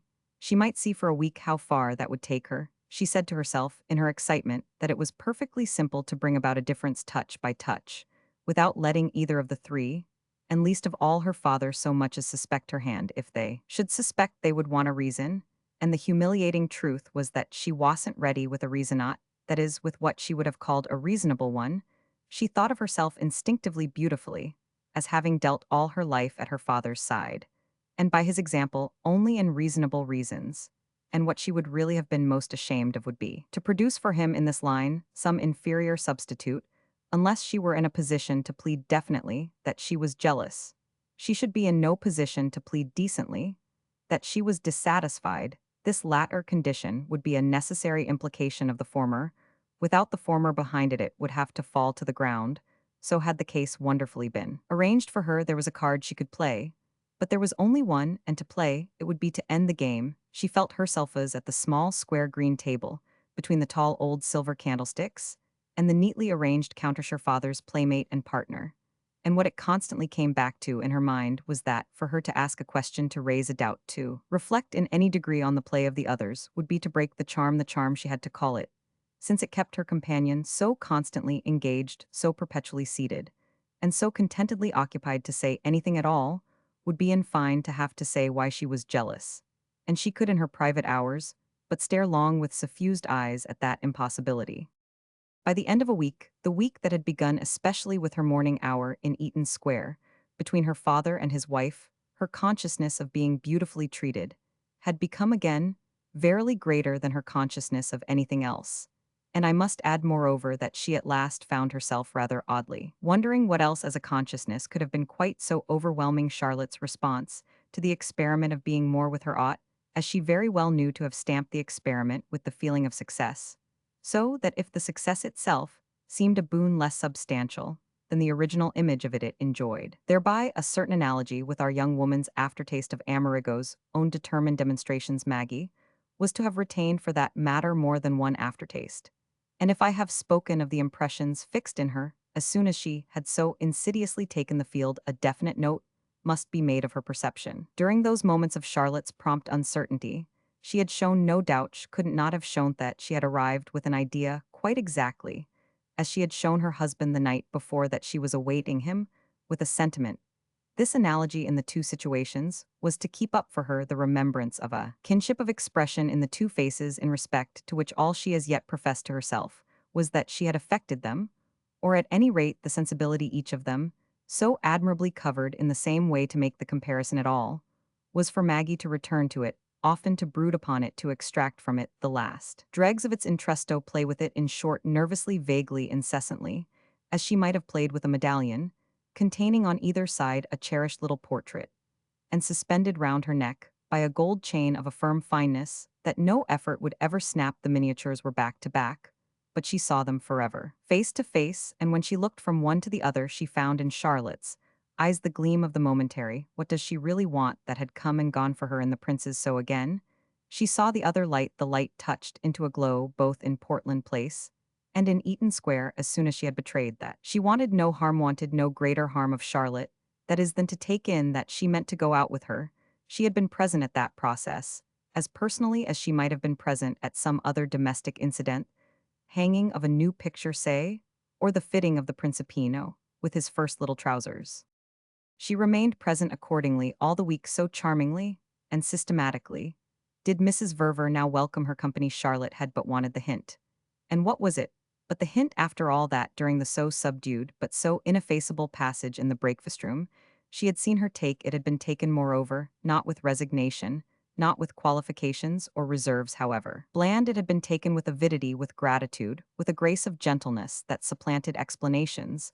The very liberality of this accommodation might indeed have appeared in the event to give its own account of the matter, as if it had fairly written the princess down as a person of variations, and had accordingly conformed, but to a rule of tact in accepting these caprices. For law, the caprice actually prevailing happened to be that the advent of one of the ladies anywhere should, till the fit had changed, become the sign unfailingly of the advent of the other. And it was emblazoned in rich color on the bright face of this period, that Mrs. Verver only wished to know on any occasion what was expected of her, only held herself there for instructions in order even to better them if possible. The two young women, while the passage lasted, became again very much the companions of other days, the days of Charlotte's prolonged visits to the admiring and bountiful Maggie, the days when equality of condition for them had been all the result of the latter's native vagueness about her own advantages, the earlier elements flushed into life again. The frequency, the intimacy, the high pitch of accompanying expression, appreciation, endearment, confidence, the rarer charm produced in each by this active contribution to the felicity of the other, all enhanced, furthermore enhanced or qualified, who should say which, be a new note of diplomacy, almost of anxiety, just sensible on Charlotte's part, in particular of intensity of observance in the matter of appeal and response, in the matter of making sure the princess might be disposed or gratified, that resembled an attempt to play again, with more refinement at disparity of relation. Charlotte's attitude had in short its moments of flowering into pretty excesses of civility, self-effacements, in the presence of others, sudden little formalisms of suggestion and recognition, that might have represented her sense of the duty of not losing sight of a social distinction. This impression came out most for Maggie, when in their easier intervals they had only themselves to regard, and when her companion's inveteracy of never passing first, of not sitting, till she was seated, of not interrupting, till she appeared to give leave, of not forgetting too familiarly, that in addition to being important, she was also sensitive, had the effect of throwing over their intercourse a kind of silver tissue of decorum. It hung there above them like a canopy of state, a reminder that though the lady-in-waiting was an established favorite safe in her position, a little queen, however good-natured, was always a little queen, and might with small warning remember it. And yet another of these concomitants of feverish success, all the while, was the perception that in another quarter two things were being made easy. Charlotte's alacrity in meeting her had in one sense operated slightly overmuch. As an intervention it had begun to reabsorb her at the very hour of her husband's showing her that to be all there, as the phrase was, he likewise only required as one of the other phrases was to the straight tip. She had heard him talk about the straight tip in his moods of amusement at English slang, in his remarkable displays of assimilative power worthy of better causes and higher inspirations, and he had taken it from her at need in a way that certainly in the first glow of relief had made her brief interval seem large, then however immediately, and even though superficially there had declared itself a readjustment of relations to which she was once more practically a little sacrificed. I must do everything, she had said, without letting papa see what I dote least, till it's done. But she scarce knew how she proposed, even for the next few days, to blind or beguile this participant in her life. What had in fact promptly enough happened she presently recognized was that if her stepmother had beautifully taken possession of her, and if she had virtually been rather snatched again thereby from her husband's side, so on the other hand, this had with as little delay entailed some very charming assistance for her in Eaton Square, when she went home with Charlotte from whatever happy demonstration, for the benefit of the world, in which they supposed themselves to live, that there was no smallest reason why their closer association shouldn't be public and acclaimed at. These times she regularly found that Amerigo had come either to sit with his father-in-law, in the absence of the ladies, or to make on his side precisely some such display of the easy working of the family life as would represent the equivalent of her excursions with Charlotte. Under this particular impression it was that everything in Maggie most melted and went to pieces, everything, that is, that belonged to her disposition to challenge the perfection of their common state. It divided them again. That was true. This particular turn of the tide cut them up afresh into pairs and parties, quite as if a sense for the equilibrium was what between them all had most power of insistence, quite as if Amerigo himself were all the while at bottom, equally thinking of it and watching it, but as against that he was making her father not miss her, and he could have rendered neither of them a more excellent service. He was acting, in short, on a cue, the cue given him by observation. It had been enough for him to see the shade of change in her behavior. His instinct for relations, the most exquisite conceivable, prompted him immediately to meet and match the difference, to play somehow into its hands. That was what it was. She renewedly felt to have married a man who was sublimely a gentleman, so that in spite of her not wanting to translate all their delicacies into the grossness of discussion, she yet found again and again in Portland Place moments for saying, "If I didn't love you, you know, for yourself, I should still love you for him."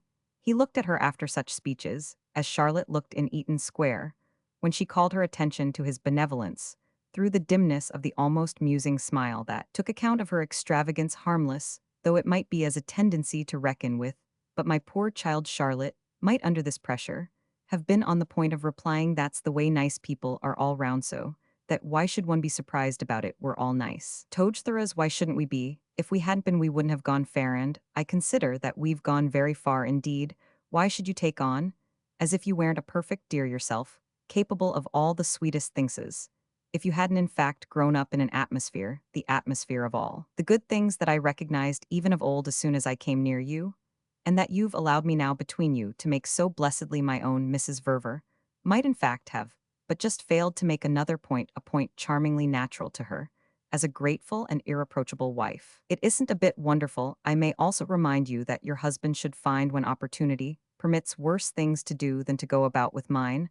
I happen love to appreciate my husband, I happen, perfectly, to understand that his acquaintance should be cultivated, and his company enjoyed. Some such happily provoked remarks as these from Charlotte at the other house had been in the air, but we have seen how there was also in the air for our young woman, as an emanation from the same source, a distilled difference of which the very principle was to keep down objections, and retorts that impression came back it had its hours of doing so, and it may interest us on the ground of its having prompted in Maggie a final reflection, out of the heart of which a light flashed for her like great flower grown in a night. As soon as this light had spread a little it produced in some quarters a surprising distinctness made her of a sudden ask herself why there should have been even for 3 days the least obscurity. The perfection of her success decidedly was like some strange shore to which she had been noiselessly ferried, and where with a start she found herself quaking at the thought that the boat might have put off again, and left her the word for it. The word that flashed the light was that they were treating her, that they were proceeding with Heron for that matter with her father be, a plan that was the exact counterpart of her own. It was not from her that they took their cue butand. This was what in particular made her sit up from each other, and with a depth of unanimity, an exact coincidence of inspiration, that when once her attention had begun to fix it struck her, as staring out at her in recovered identities of behavior, expression, and tone, they had a view of her situation, and of the possible forms her own consciousness of it might take a view determined, by the change of attitude, they had had ever so subtly to recognize in her on their return from Matcham. They had had to read into this small and all but suppressed variation, a mute commenton. They didn't quite know what in it now arched over the princess' head, like a vault of bold span, that important communication between them on the subject. Couldn't have failed of being immediate. This new perception bristled for her, as we have said, with odd intimations, but questions unanswered played in and out of it, as well the question, for instance, of why such promptitude of harmony should have been important. When she began to recover piece by piece, the process became lively. She might have been picking small shining diamonds out of the sweepings of her ordered house. She bent in this pursuit over her dustbin. She challenged to the last grain the refuse of her innocent economy. Then it was that the dismissed vision of Amerigo that evening in a rest door of her Salatino, while her eyes from her placed chair took him in. Then it was that this immense little memory gave out its full power, since the question was of doors she had afterwards. She now saw shut it out, she had responsibly shut in, as we have understood, shut in there with her sentient self, only the fact of his reappearance, and the plenitude of his presence. These things had been testimony, after all, to supersede any other, for on the spot, even while she looked, the warmly washing wave had traveled far up the strand. She had subsequently lived for hours. She couldn't count under the dizzying, smothering welter, positively in submarine depths, where everything came to her through walls of emerald and mother of pearl, though indeed she had got her head above them for breath when face to face with Charlotte again, on the morrow in Eaton Square. Meanwhile, none the less, as was so apparent the prime impression had remained in the manner of a spying servant on the other side of the barred threshold, a witness, availing himself in time of the lightest pretext to re-enter it, was as if he had found this pretext in her observed necessity of comparing the obvious common elements in her husband's and her stepmother's ways of now taking her with or without her. Witness, at any rate, she was led by comparison to a sense of the quantity of earnest intention operating, and operating so harmoniously between her companions. And it was in the mitigated midnight of these approximations that she had made out the promise of her dawn. It was a worked-out scheme for their not wounding her, for their behaving to her quite nobly, to which each had in some winning way induced the other to contribute, and which therefore, so far as that went, proved that she had become with them a subject of intimate study. Quickly on a certain alarm, taken eagerly, and anxiously, before they should without knowing it wound her they had signaled from house to house their clever idea, the idea by which for all these days her own idea had been profiting. They had built her in with their purpose, which was why above her a vault seemed more heavily to arch, so that she sat there in the solid chamber of her helplessness, as in a bath of benevolence, artfully prepared for her, over the brim of which she could but just manage to see by. Stretching her neck, baths of benevolence were very well, but at least unless one were a patient of some sort, a nervous eccentric, or a lost child, one was usually not so immersed save by one's request. It wasn't in the least what she had requested. She had flapped her little wings as a symbol of desired flight, not merely as a plea for a more gilded cage, and an extra allowance of lumps of sugar. Above all, she hadn't complained not by the quaver of a syllable so, what wound in particular, had she shown her fear of receiving what wound had she received it as, to which she had exchanged the least word with them. If she had ever whined, or moped they might have had some reason. But she would be hanged conversed with herself in strong language afe. She had been from beginning to end anything but pliable in Roman 1449. It all came back in consequence to some required process of their own, a process, operating quite positively as a precaution, and a policy they had got her into the bath, and for consistency with themselves which was with each other must keep her there in that condition. She wouldn't interfere with the policy which was established, which was arranged. Her thought over this arrived at a great intensity, had indeed its pauses and timidities, but always to take afterwards a further and lighter spring. The ground was well nigh covered by the time she had made out her husband and his colleague as directly interested in preventing her freedom of movement, policy or no policy. It was they themselves who were arranged she must be kept in position, so as not to disarrange them. It fitted immensely together the whole thing as soon as she could give them a motive for, strangely, as it had by this time begun to appear to herself. She had hitherto not imagined them, sustained by an ideal distinguishably different from her own, of course. They were redoubled for arranged. But what had the basis of their life been precisely? But that they were arranged together. Amerigo and Charlotte were arranged together, but Sheedo confined the matter only to herself, was arranged apart. It rushed over her the full sense of all this with quite another rush from that of the breaking wave of 10 days before. And as her father himself seemed not to meet the vaguely clutching hand with which during the first shock of complete perception she tried to steady herself, she felt very much alone. Roman 27.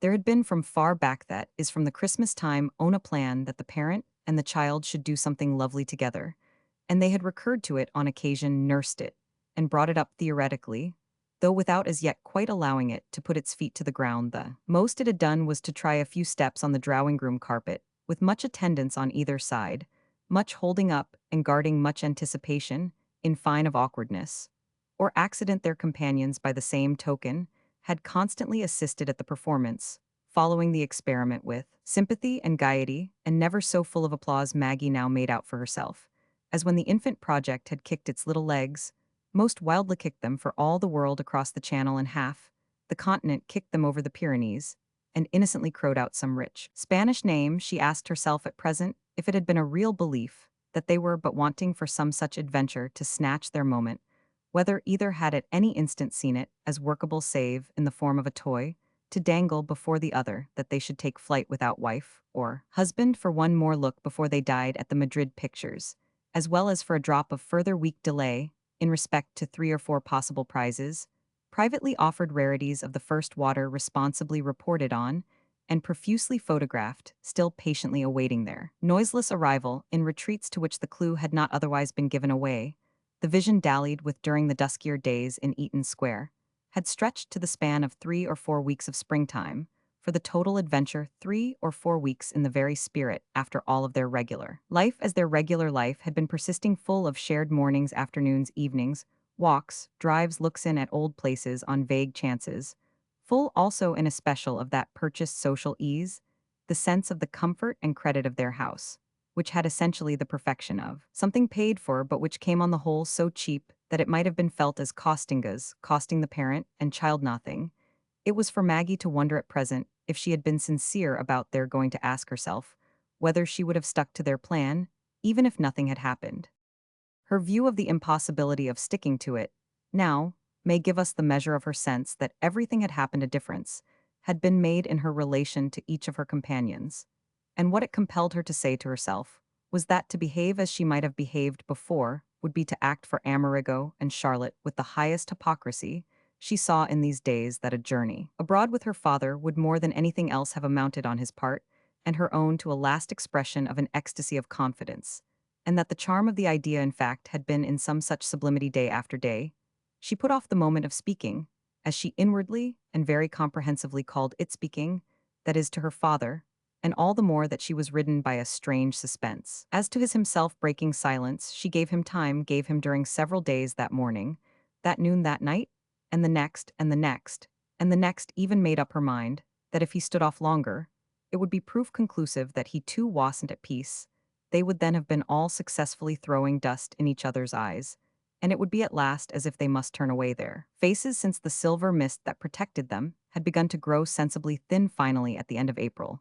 She decided that if he should say nothing for another period of 24 hours, she must take it as showing that they were, in her private phraseology, lost so little possible sincerity could there be in pretending to care for a journey to Spain at the approach of a summer that already promised to be hot. Such a proposal on his lips, such an extravagance of optimism, would be his way of being consistent for that he didn't really want to move, or to move further at the worst than back to Fawns again, could only signify that he wasn't at heart contented what he wanted at any rate, and what he didn't want were in the event put to the proof for Maggie, just in time to give her a fresh wind. She had been dining with her husband in Eaton Square, on the occasion of hospitality, offered by Mr. and Mrs. Verver to Lord and Lady Castledean.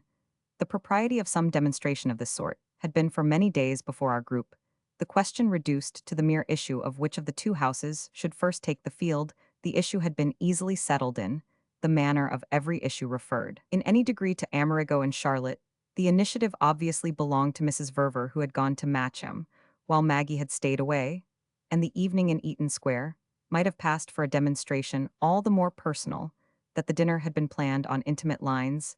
6 other guests only in addition to the host, and the hostess of Matcham made up the company, and each of these persons had for Maggie the interest of an attested connection with the Easter revels at that visionary house, their common memory of an occasion that had clearly left behind it an ineffaceable Charmthigh's air of beatific reference, less subdued in the others than in Amerigo and Charlotte, lent them together an inscrutable comradeship, against which the young woman's imagination broke in a small vain wave.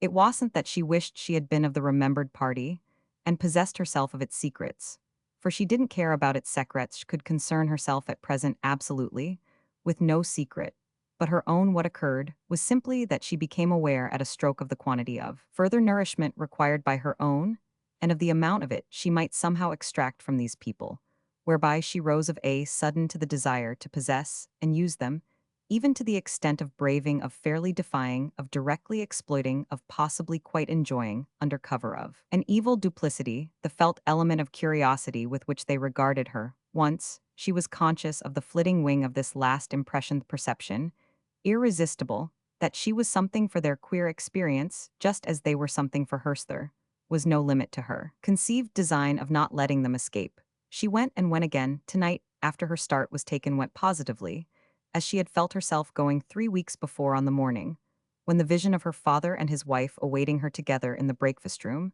had been so determinate. In this other scene, it was Lady Castledean who was determinate, who kindled the light, or at all events the heat, and who acted on the nerves. Lady Castledean, whom she knew she so oddly didn't like in spite of reasons upon reasons, the biggest diamonds, on the yellowest hair the longest, lashes on the prettiest falsest, eyes the oldest lace on the most violet velvet, the rightest manner on the wrongest assumption. Her ladyship's assumption was that she kept at every moment of her life. Every advantage made her beautifully soft, very nearly generous, so she didn't distinguish the little protuberant eyes of smaller social insects, often endowed with such a range from the other decorative spots on their bodies and wings.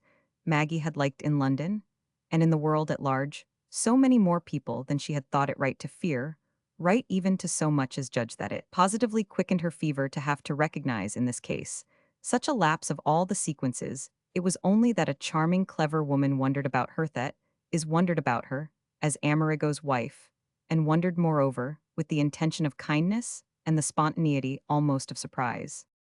The point of view that one was what she read in their free contemplation, in that of the whole 8.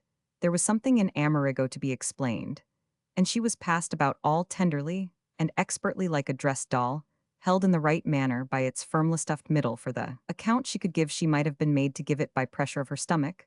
She might have been expected to articulate with a rare imitation of nature, "Oh yes, I am here, all the while, I am also in my way a solid little fact. And I cost originally a great deal of money cost, that is my father for my outfit, and let in my husband for an amount of pains toward my training that money would scarce represent well she would meet them in some such way." And she translated her idea into action after dinner before they dispersed, by engaging them, all unconventionally almost, violently to dine with her in Portland Place, just as they were if they didn't mind the same party, which was the party she wanted. Oh, she was going, could feel it afresh. It was a good deal as if she had sneezed 10 times, or had suddenly burst into a comic song. There were breaks in the connection, as there would be hitches in the process. She didn't wholly see yet what they would do for her, nor quite how herself she should handle them. But she was dancing up and down beneath her propriety, with the thought that she had at least begun something so fairly. Like to feel that she was a point for convergence of wonder. It wasn't after all either that their wonder so much signified that of the cornered six, whom it glimmered before her, that she might still live to drive about like a flock of sheep. The intensity of her consciousness, its sharpest savor, was in the theory of her having, as they said, captured the attention of Amerigo and Charlotte, at neither of whom all the while did she so much as once look. She had pitched them in, with the six, for that matter, so far as they themselves were concerned they had dropped for the succession of minutes out of contact with their function, had in short startled, and impressed abandoned their post. They're paralyzed. She commented deep within so much, it helped her own apprehension to hang together, that they should suddenly lose their bearings. Her grasp of appearances was thus out of proportion to her view of causes, but it came to her then and there that if she could only get the facts of appearance straight, only jam them down into their place, the reasons lurking behind them kept uncertain for the eyes, by their wavering and shifting, wouldn't perhaps be able to help showing. It wasn't, of course, that the Prince and Mrs. Verver marveled to see her civil to their friends. It was rather precisely that civil was just what she wasn't. She had so departed from any such custom of delicate approach, by the permitted note, the suggested, if the accepted vaguenesses would enable the people in question to put her off if they wished, and the profit of her plan, the effect of the violence, she was willing to let it go, for it was exactly in their being the people in question, people she had seemed to be rather shy of before, and for whom she suddenly opened her mouth so wide later on, we may add, with the ground soon covered by her agitated but resolute step. It was to cease to matter what people they were or weren't, but meanwhile the particular sense of them that she had taken home tonight had done her the service of seeming to break the ice where that formation was thickest. Still more unexpectedly, the service might have been the same for her father, inasmuch as immediately when everyone had gone, he did exactly what she had been waiting for, and despairing offhand did it, as he did everything, with a simplicity that left any purpose of sounding him deeper, of drawing him out further, of going, in his own frequent phrase, behind what he said nothing whatever to do. He brought it out straight, made it bravely and beautifully irrelevant, save for the plea of what they should lose by breaking the charm. "I guess we won't go down there. After all, will we, Mag, just when it's getting so pleasant here?" That was all, with nothing to lead up to it. But it was done for her at a stroke, and done not less more rather for Amerigo and Charlotte, on whom the immediate effect, as she almost breathlessly measured. It was prodigious, everything now so fitted for her to everything else, that she could feel the effect as prodigious, even while sticking to her policy of giving the pair no look. There were thus some 5 wonderful minutes, during which they loomed to her sightless eyes on either side of her larger than they had ever loomed before, larger than life, larger than thought, larger than any danger or any safety. There was thus a space of time, in fine, fairly vertiginous for her, during which she took no more account of them than if they were not in the room. She had never treated them in any such way, not even just now, when she had plied her art upon the Matcham band. Her present manner was an intenser exclusion, and the air was charged with their silence, while she talked with her other companion, as if she had nothing but him to consider. He had given her the note amazingly by his allusion to the pleasantness that, of such an occasion, as his successful dinner, which might figure as their bribe for renouncing, so that it was all as if they were speaking selfishly, counting on a repetition of just such extensions of experience. Maggie achieved accordingly an act of unprecedented energy, threw herself into her father's presence, as by the absolute consistency with which she held his eyes, saying to herself at the same time that she smiled and talked and inaugurated her system, What does he mean by it? That's the question. What does he mean? But studying again. All the signs in him that recent anxiety had made familiar, and counting the stricken minutes on the part of the others. It was in their silence that the others loomed, as she felt she had had no measure she afterwards knew of this duration.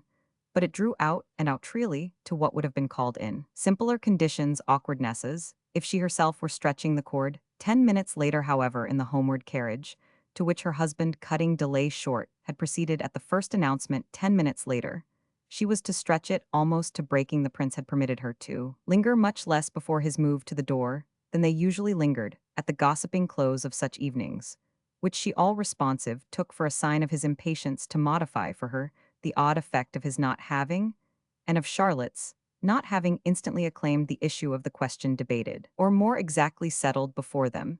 He had had time to become aware of this possible impression in her, and his virtually urging her into the carriage was connected with his feeling that he must take action on the new ground, assert ambiguity in her, would absolutely have tormented him, but he had already found something to soothe and correct, as to which she had on her side a shrewd notion of what it would be. She was herself, for that matter, prepared.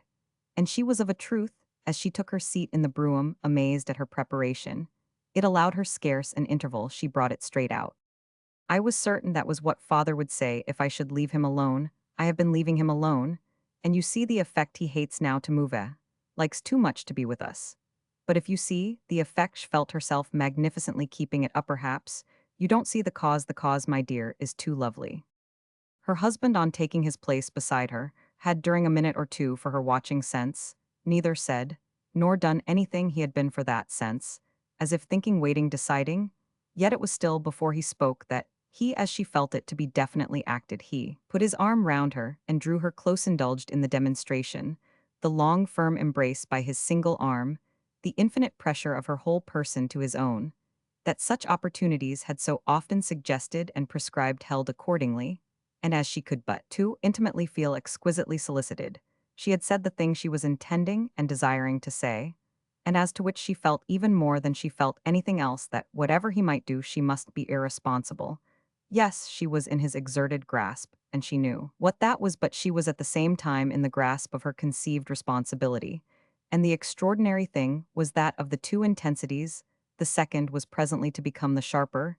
He took his time for it meanwhile, but he met her speech after a fashion. The cause of your father's deciding not to go.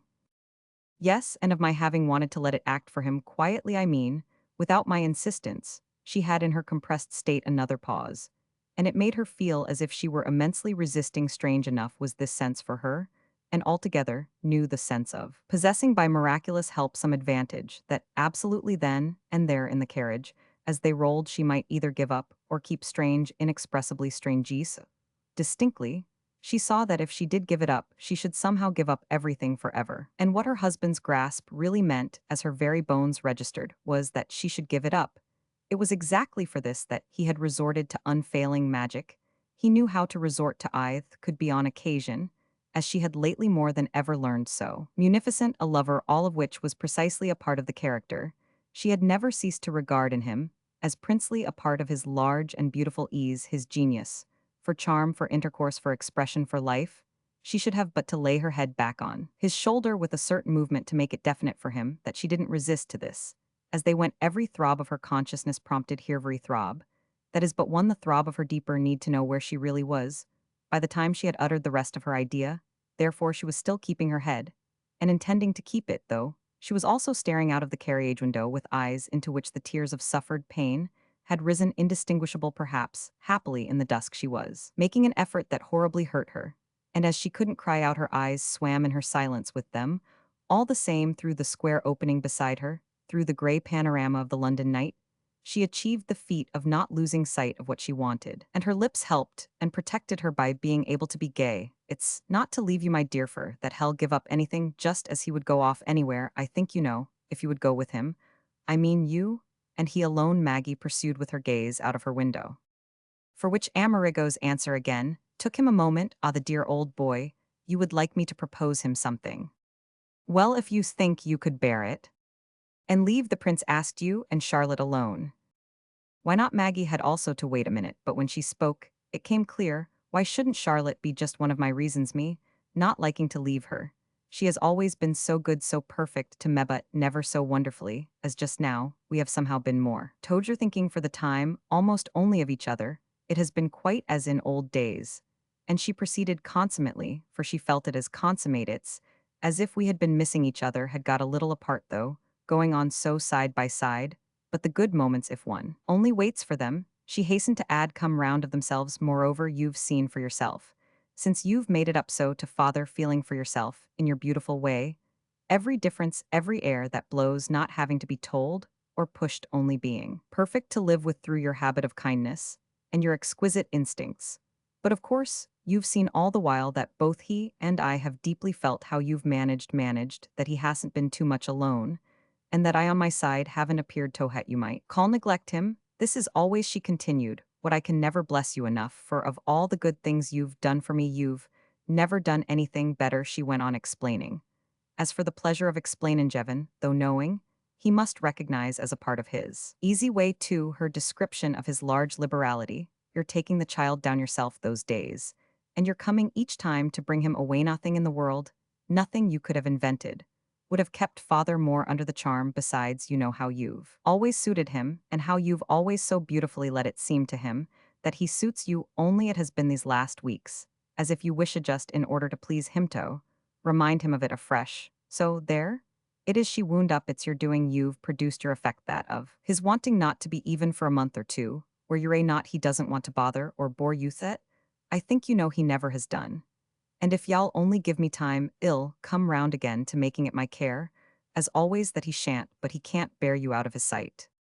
She had kept it up and up, filling it out, crowding it in, and all really without difficulty, for it was every word of it, thanks to a long evolution of feeling what she had been primed to the brim, with she made the picture, forced it upon him, hung it before him, remembering happily how he had gone so far one day supported by the Principino, as to propose the zoo in Eaton Square to carry with him thereon. The spot under this pleasant inspiration, both his elder and his younger companion, with the latter of whom he had taken the tone that they were introducing granddaddy nervous, and rather funking it to lions and tigers, more or less at large touch by touch, she thus dropped into her husband's silence the truth about his good nature and his good manners. And it was this demonstration of his virtue, precisely, that added to the strangeness even for herself of her failing, as yet to yield to him, it would be a question, but of the most trivial act of surrender, the vibration of a nerve, the mere movement of a muscle. But the act grew important between them, just through her doing perceptibly nothing but talk in the very tone that would naturally have swept her into tenderness. She knew more and more every lapsing minute taught her how he might by a single rightness make her cease to watch him, that rightness a million miles removed from the queer actual falling, so short, which would consist of his breaking out to her diviningly, indulgently, with the last happy inconsequence, come away with me somewhere yond. Then we needn't think, we needn't even talk of anything of anyone else. 5 words like that would answer her, would break her utterly down, but they were the only ones that would so serve. She waited for them, and there was a supreme instant, when by the testimony of all the rest of him, she seemed to feel them in his heart, and on his lips only they didn't sound, and as that made her wait again, so it made her more intensely watch. This in turn showed her that he too watched and waited, and how much he had expected something that he now felt wouldn't come. Yes, it wouldn't come if he didn't answer her. If he but said the wrong things, instead of the right, if he could say the right, everything would come hung by a hair, that everything might crystallize for their recovered happiness at his touch.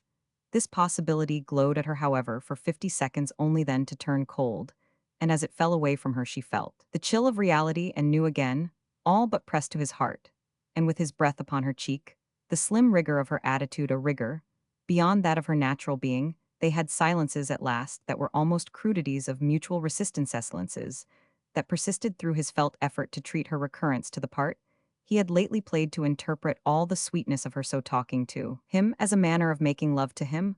Ah, it was no such manner, heaven knew, for Maggie. She could make love, if this had been in question, better than that, on top of which it came to her presently to say, keeping in with what she had already spoken, except, of course, that for the question of going off somewhere he'd go readily, quite delightedly.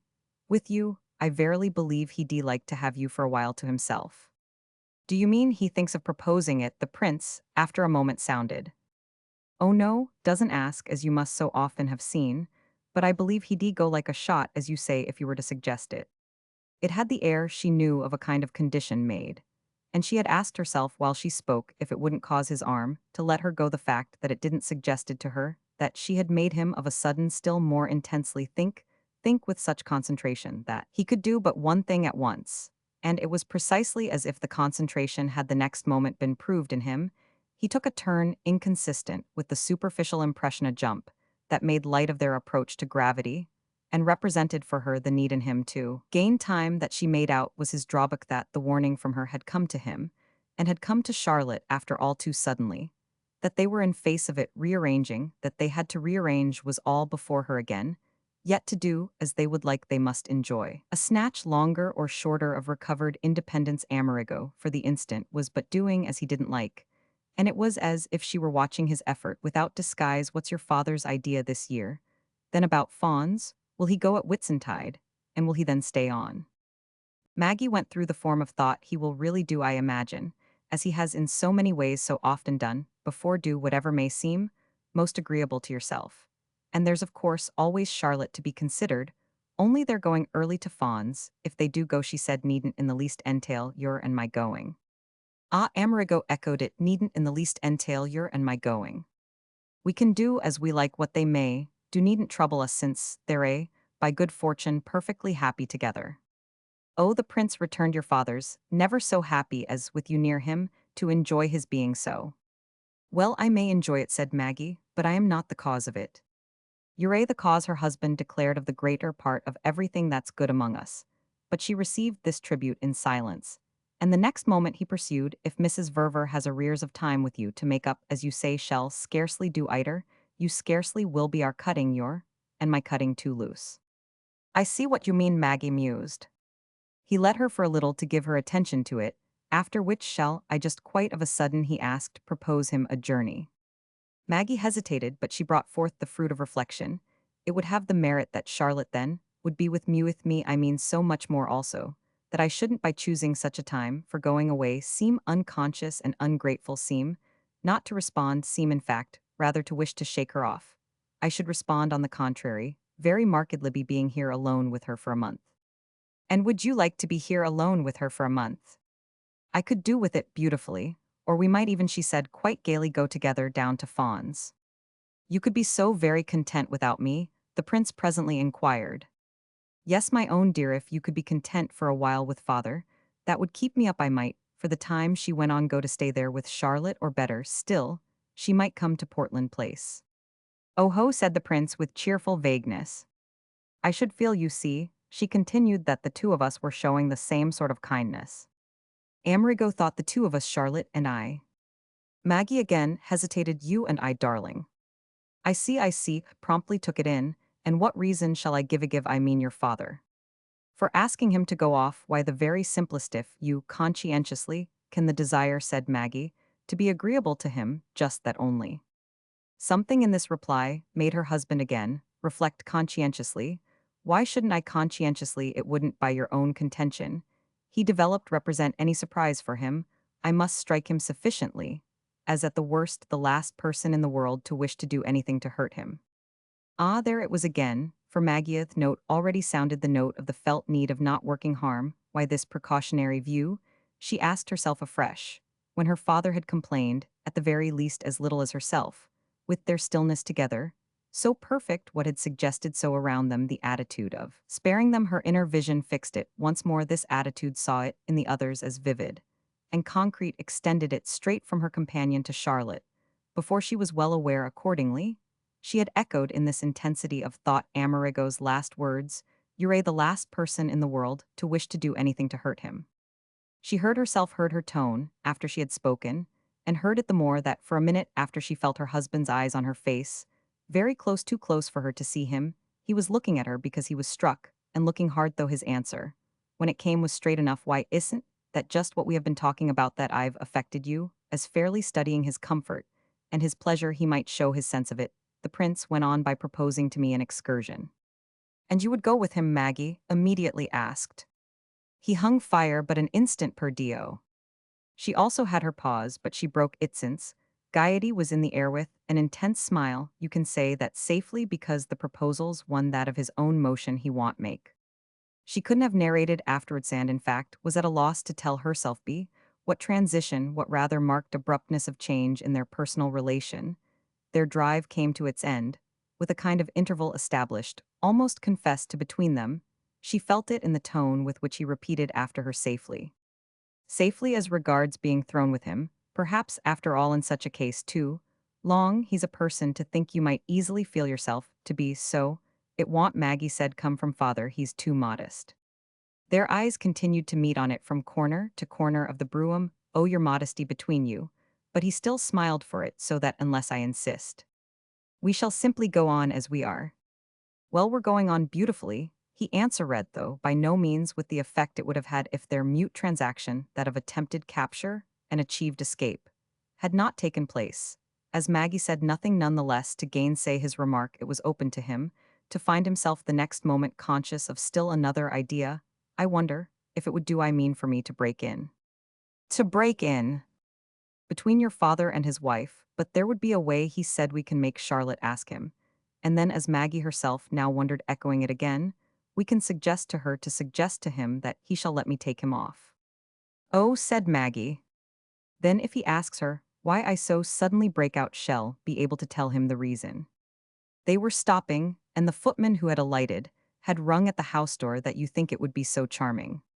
That I think it would be so charming that we've persuaded her will be convincing.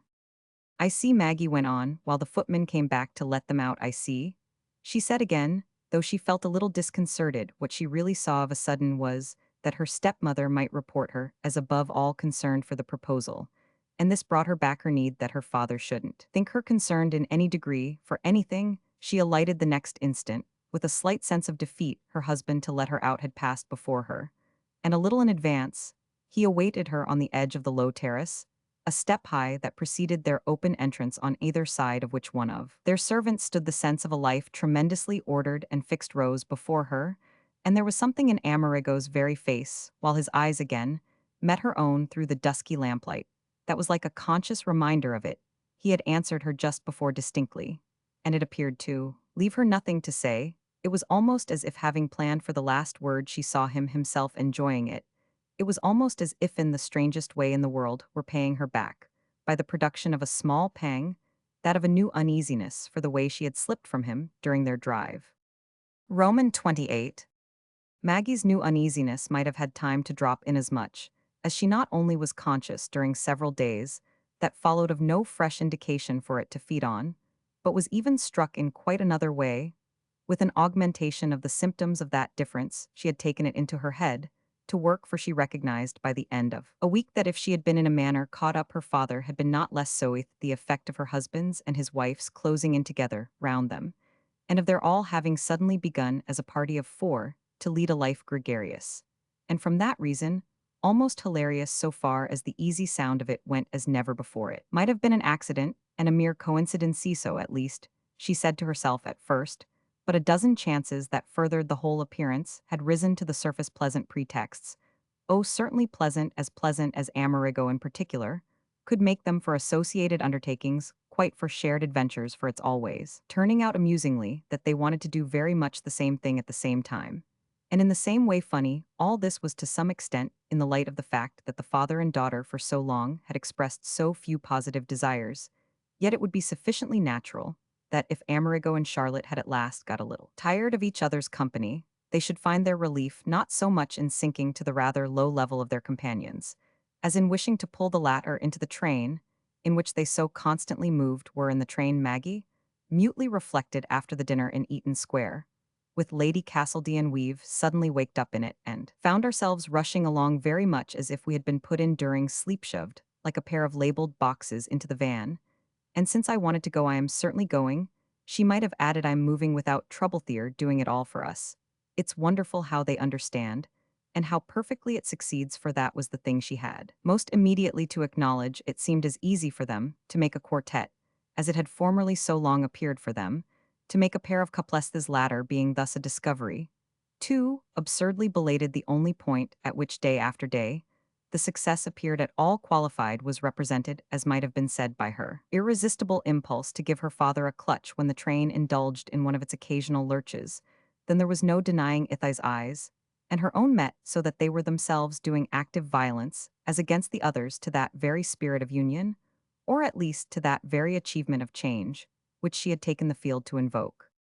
The maximum of change was reached no doubt the day the Matcham party dined in Portland Place the day, really perhaps of Maggie's maximum of social glory, in the sense of its showing for her own occasion her very own, with everyone else extravagantly rallying, and falling in absolutely conspiring to make her its heroine.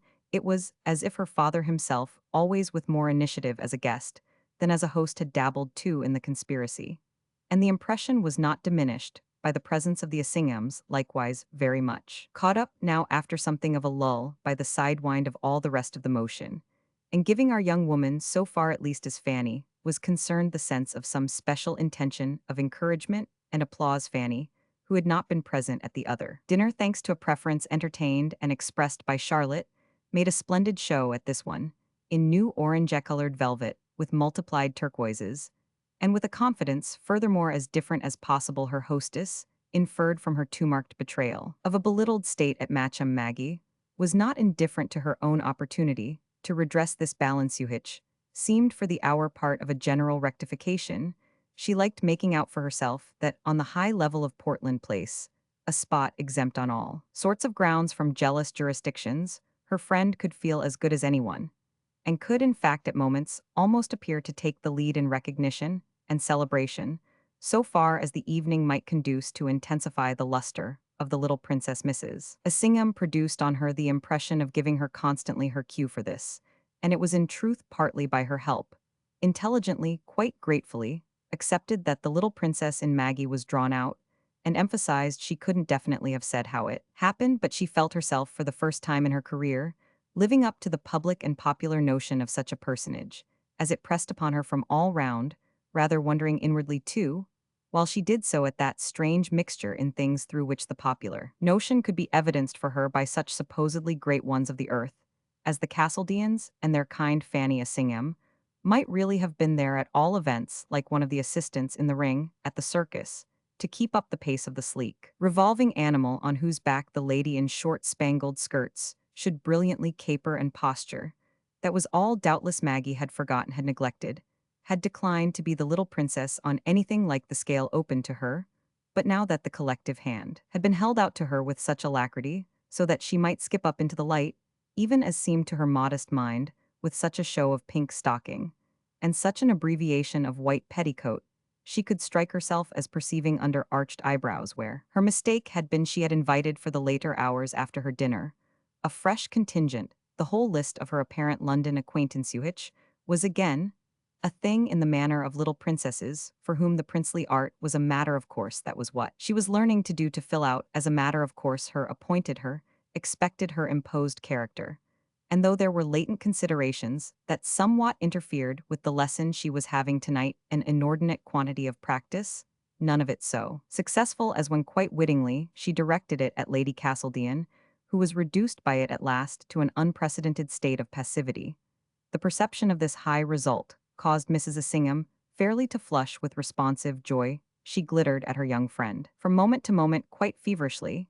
It was positively as if her young friend had in some marvelous, sudden, supersubtle way become a source of succor to herself, become beautifully, divinely retributive. The intensity of the taste of these registered phenomena was, in fact, that somehow by a process, and through a connection not again to be traced, she so practiced at the same time on Amerigo and Charlotteuith, only the drawback her constant check and second thought, that she concomitantly practiced perhaps still more on her father. This last was a danger indeed that, for much of the ensuing time, had its hours of strange beguilement, those at which her sense for precaution so suffered itself to lapse that she felt her communion with him more intimate than any other it couldn't tea, but passed between them that something singular was happening. So much as this she again and again said to herself, whereby the comfort of it was there after all to be noted just as much as the possible peril. And she could think of the couple they formed together as groping with sealed lips but with mutual looks that had never been so tender for some freedom, some fiction, some figured bravery, under which they might safely talk of it.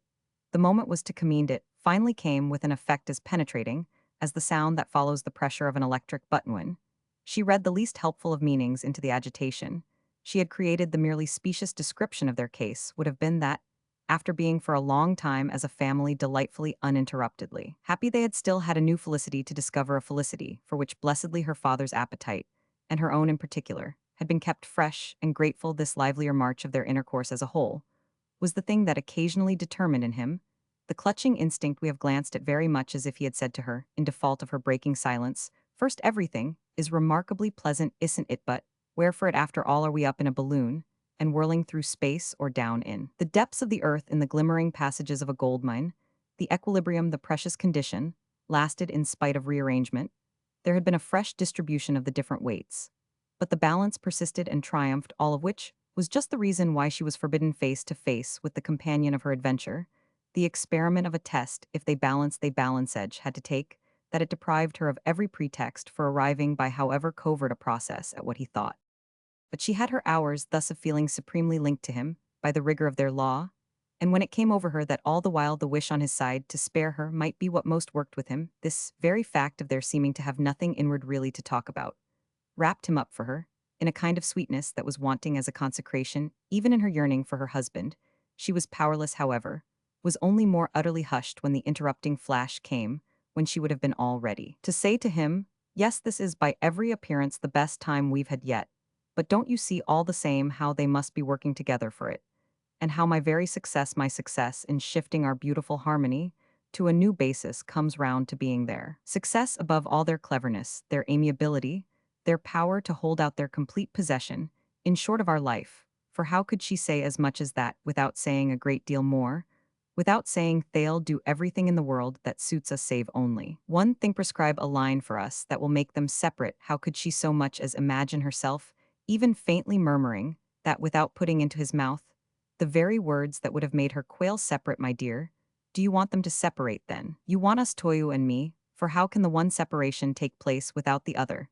That was the question that in spirit she had heard him ask with its dread train, moreover of involved and connected inquiries. Their own separation, his and hers, was of course perfectly thinkable, but only on the basis of the sharpest of reasons. Well, the sharpest, the very sharpest, would be that they could no longer afford, as it were, he to let his wife, she to let her husband run them in such compact formation, and say they accepted this account of their situation as a practical finality acting upon it, and proceeding to a division, would no somber ghosts of the smothered, past on either side show, across the widening straight pale, unappeased faces, or raise, in the very passage deprecating denouncing hands. Meanwhile, however such things might be, she was to have occasion to say to herself that there might be but a deeper treachery in recoveries and reassurances. She was to feel alone again, as she had felt at the issue of her high tension with her husband, during their return from meeting the Castledeans in Eaton Square. The evening in question had left her with a larger alarm, but then a lull had come. Alarm, after all, was yet to be confirmed. There came an hour inevitably when she knew with a chill what she had feared, and why it had taken this hour a month to arrive. But to find it before her was thoroughly to recognize it, for it showed her sharply what Amerigo had meant in alluding to a particular use that they might make for their reaffirmed harmony and prosperity of Charlotte. The more she thought at present of the tone he had employed to express their enjoyment of this resource, the more it came back to her, as the product of a conscious art of dealing with her. He had been conscious at the moment of many things, conscious, even not a little, of desiring, and thereby of needing to see what she would do in a given case. The given case would be that of her being to a certain extent, as she might fairly make it out, menace horrible, as it was to impute to him any intention represented by such a word. Why it was that to speak of making her stepmother intervene, as they might call it, in a question that seemed just then, and their quite peculiarly their own business, it was that a turn so familiar and so easy should at the worst strike her as charged with the spirit of a threat, was an oddity, disconnected for her temporarily from its grounds, the adventure of an imagination within her that possibly had lost its way. That precisely was doubtless why she had learned to wait, as the weeks passed by, with a fair, or rather, indeed, with an excessive imitation of resumed serenity.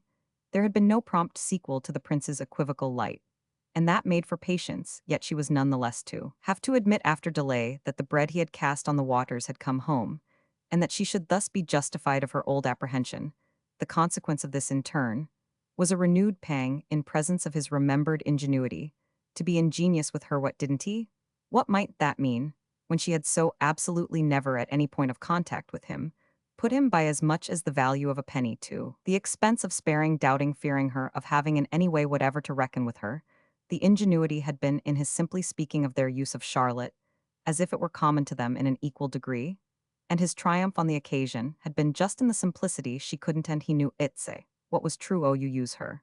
And I use her, if you will, yes, but we use her ever so differently. And separately, not at all in the same way or degree. There's nobody we really use together. But ourselves, don't you see, by which I mean that, where our interests are the same, I can so beautifully, so exquisitely serve you for everything. And you can so beautifully, so exquisitely serve me, the only person either of us needs, is the other of us, so why, as a matter of course, in such a case as this drag in Charlotte.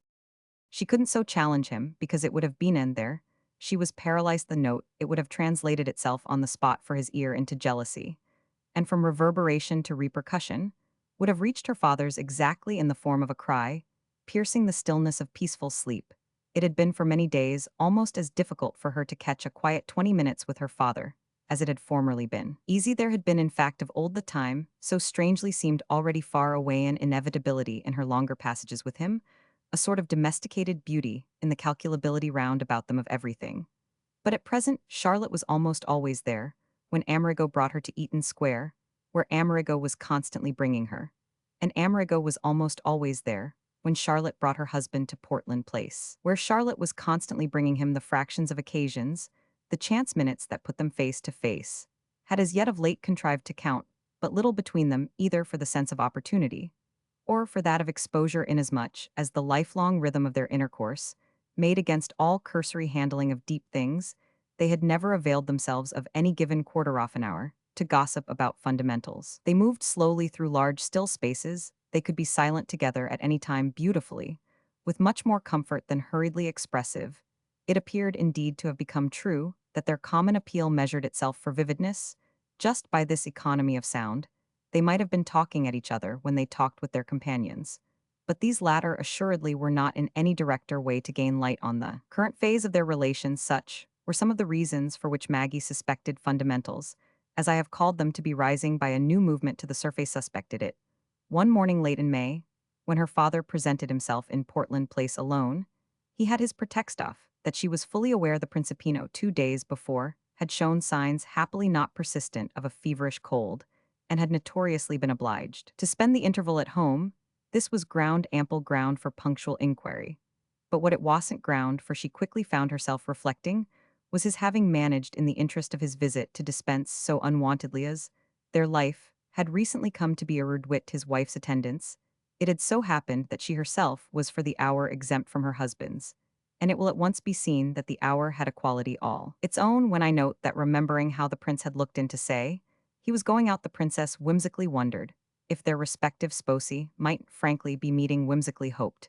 Indeed, they were temporarily so disposed of strange, was her need at moments to think of them, as not attaching an excessive importance to their repudiation of the general practice that had rested only a few weeks before on such a consecrated rightness. Repudiations surely were not in the earthy, had none of them come to that, for wasn't she at this minute testifying directly against them by her own behavior, when she should confess to fear of being alone with her father, to fear of what he might then, with such a slow, painful motion, as she had a horror off say to her then, would be time enough for Amerigo and Charlotte to confess to not liking to appear to together.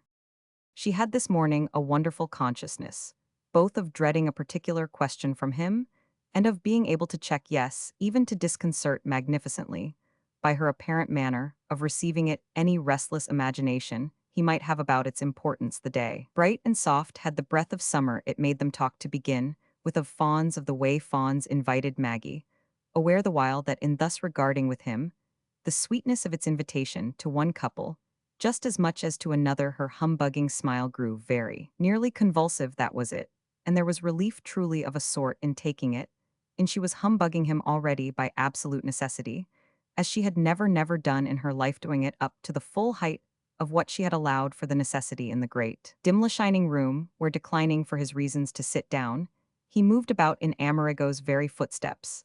The necessity affected her, as pressing upon her, with the very force of the charm itself of the old pleasantness between them, so candidly playing up there again of the positive flatness of their tenderness, a surface, all for familiar use, quite as if generalized from the long succession of tapestried sofas, sweetly faded, on which his theory of contentment had sat through unmeasured pauses beside her own. She knew from this instant, knew in advance, and as well as anything would ever teach her, that she must never intermit for a solitary second her, so highly undertaking, to prove that there was nothing the matter with her. She saw of a sudden everything she might say or do in the light of that. Undertaking established connections from it with any number of remote matters, struck herself, for instance, as acting all in its interest, when she proposed their going out in the exercise of their freedom, and in homage to the season for a turn in the Regent's Park. This resort was close at hand at the top of Portland Place, and the Principino, beautifully better, had already proceeded there under high attendance, all of which considerations were defensive for Maggie, all of which became to her mind part of the business of cultivating continuity.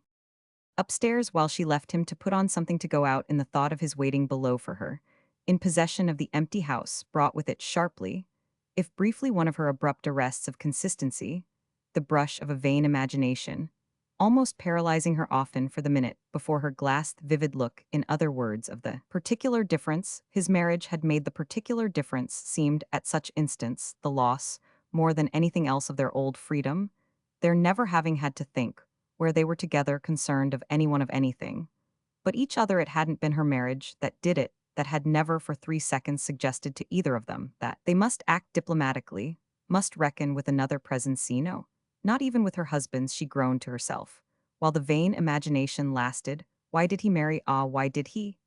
And then it came up to her more than ever that nothing could have been more beautiful than the way in which, till Charlotte came so much more closely into their life, Amerigo hadn't interfered. What she had gone on owing him for this, mounted up again to her eyes like a column of figuresser. Call it, even if one would, a house of cards. It was her father's wonderful act that had tipped the house down, and made the sum wrong, with all of which immediately after her question her, why did he rushed back inevitably, the confounding, the overwhelming wave of the knowledge of his reason. He did it for me. He did it for me. She moaned. He did it exactly, that our freedom, meaning beloved man, simply and solely mine, should be greater instead of less.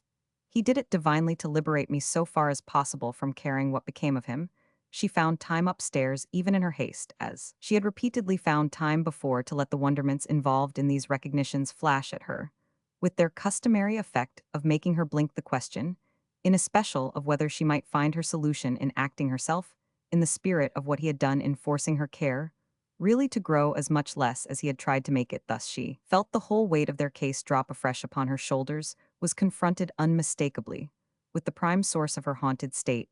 It all came from her, not having been able not to mind what became of him, not having been able without anxiety to let him go his way, and take his risk, and lead his life. She had made anxiety her stupid little idol, and absolutely now, while she stuck a long pin, a trifle fallaciously into her hatch, had with an approach to irritation, told her maid, a new woman, whom she had lately found herself thinking of as abysmal, that she didn't want Hirsch tried to focus the possibility of some understanding between them, in consequence of which he should cut loose. Very near indeed, it looked any such possibility that consciousness too had taken its turn.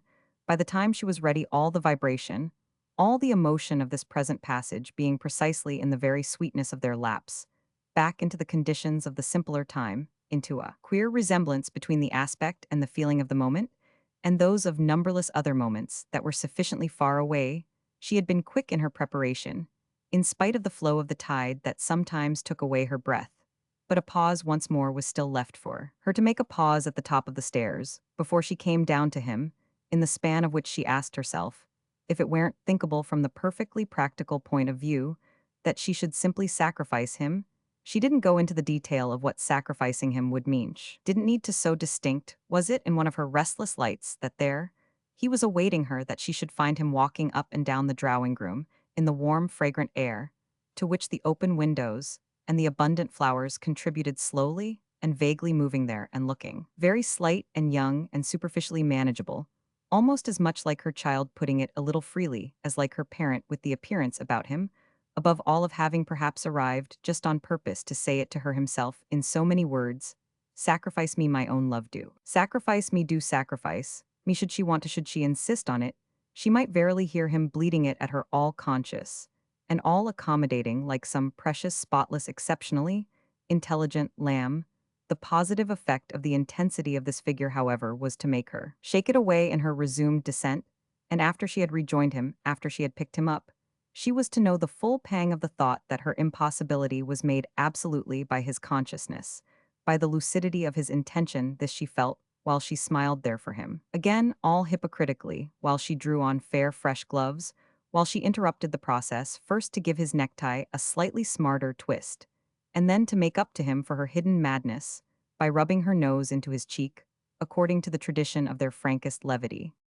From the instant she should be able to convict him of intending, every issue would be closed, and her hypocrisy would have to redouble. The only way to sacrifice him would be to do so without his dreaming what it might be, for she kissed him.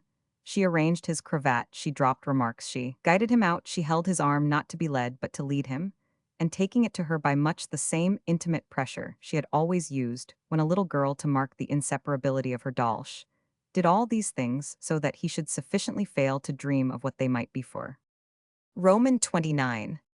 There was nothing to show that her effort in any degree fell short till they got well into the park, and he struck her as giving unexpectedly the goby to any serious search, for the Principino, the way they sat down a while in the sun, was a sign of that. His dropping with her into the first pair of sequestered chairs they came across, and waiting a little after they were placed, as if now at last she might bring out as between them something more specific, it made her, but feel the more sharply how the specific in almost any direction was utterly forbidden her. How the use of it would be for all the world like undoing the leash of a dog eager to follow up a scent. It would come out the specific, where the dog would come out, would run to earth somehow. The truth, for she was believing herself in relation to the truth at which she mustn't so much as indirectly point. Such, at any rate, was the fashion in which her passionate prudence played over possibilities of danger, reading symptoms and betrayals into everything she looked at, and yet having to make it evident while she recognized them that she didn't wince. There were moments between them in their chairs when he might have been watching her guard herself,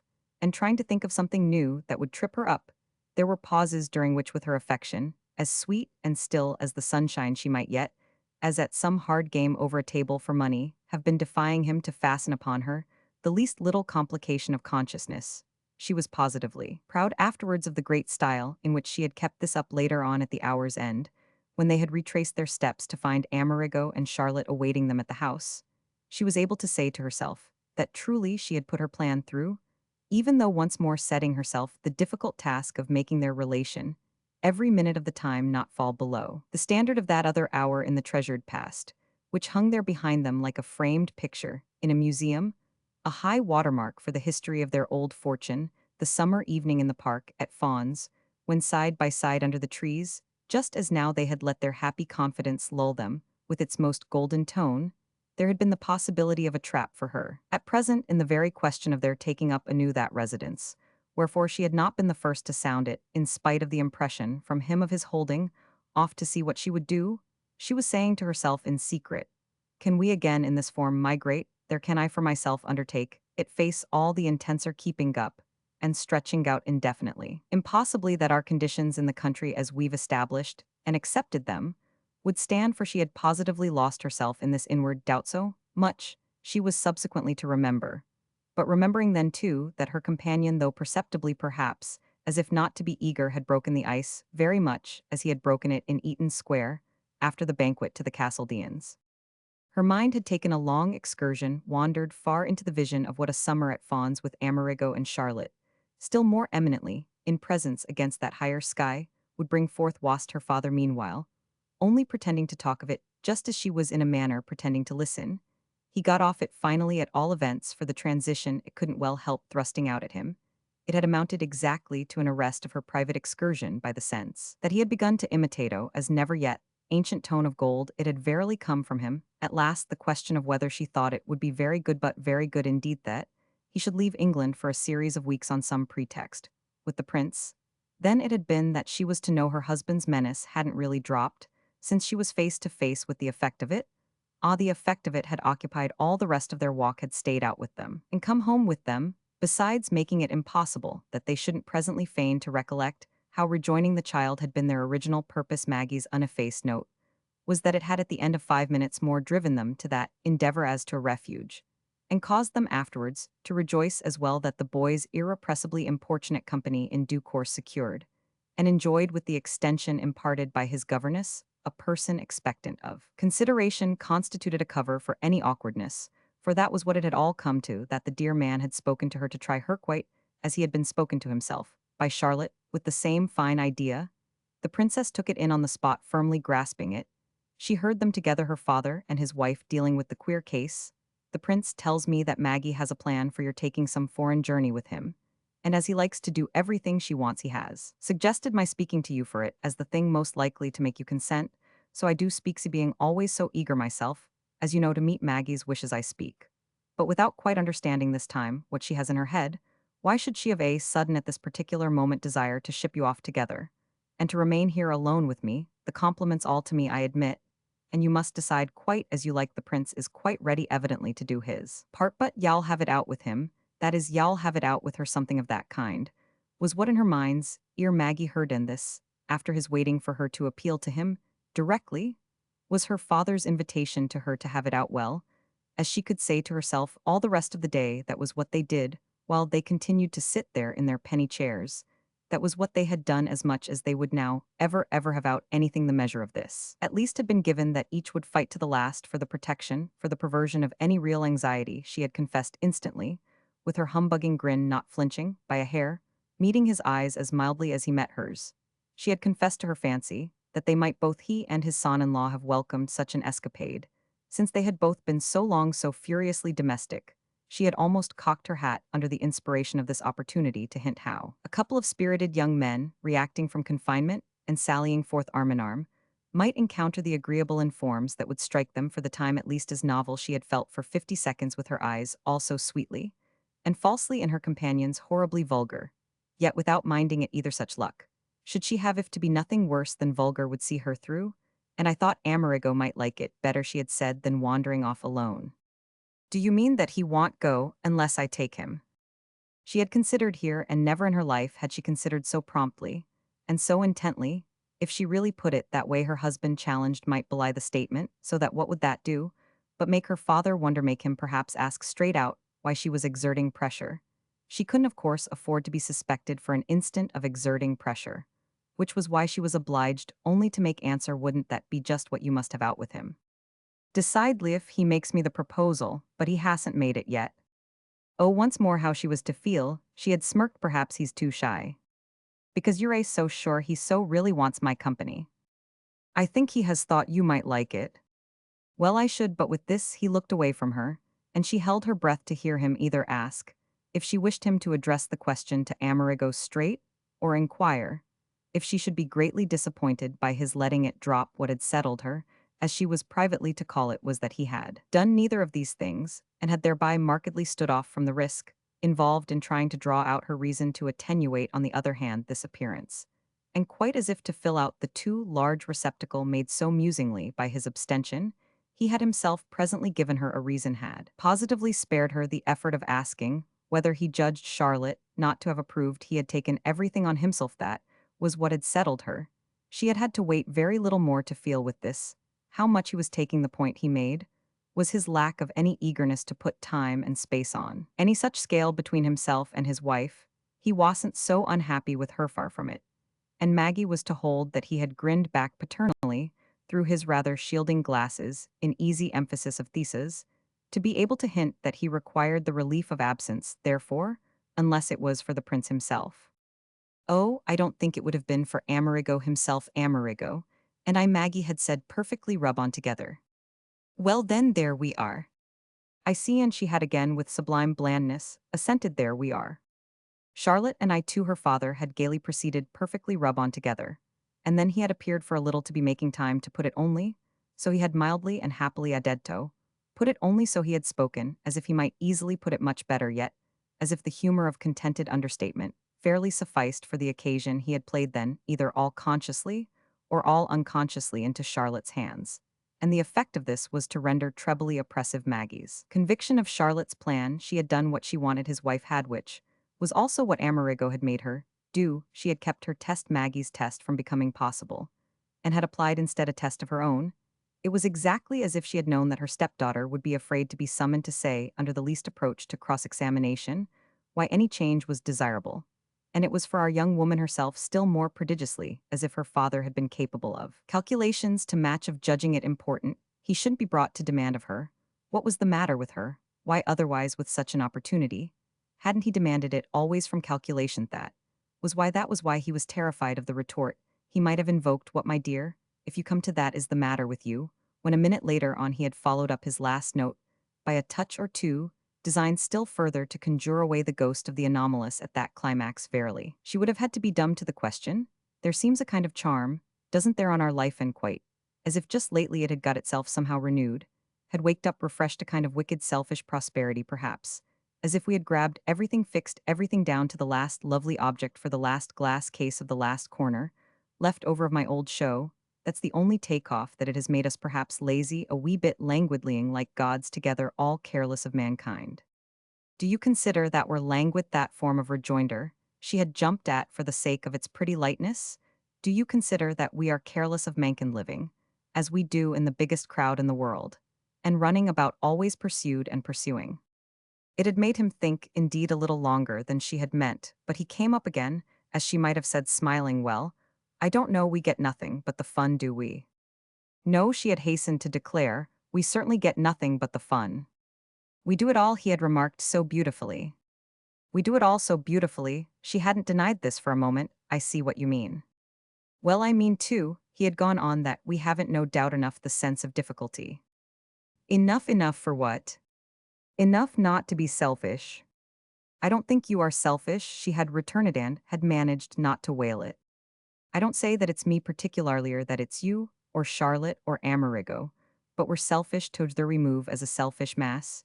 You see, we want always the same thing, he had gone on, and that holds us, that binds us together. We want each other, he had further explained, only wanting it each time for each other. That's what I call the happy spell. But it's also a little possibly the immorality. The immorality, she had pleasantly echoed.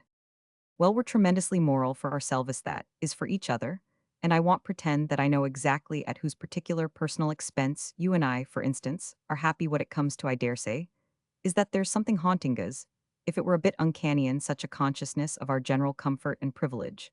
Unless indeed he had rambled on, its only I to whom fantastically, it says so much, that's all I mean, at any rate, at that sort of soothing, as if we were sitting about on divans with pigtails, smoking opium, and seeing visions. Let us then be up and doing what is it Longfellow says, that seems sometimes to ring out like the police breaking in into our opium dento, give us a shake. But the beauty of it is at the same time that we're doing, that is after all what we went in for. We're working at our life, our chance, whatever you may call it, as we saw it, as we felt it from the first, we have worked it.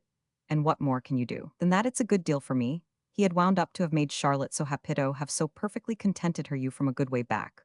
We're a matter of course, I mean your being all right, so that I needn't mind your knowing that my great interest since then has rather inevitably been in making sure of the same success, very much to your advantage, as well for Charlotte.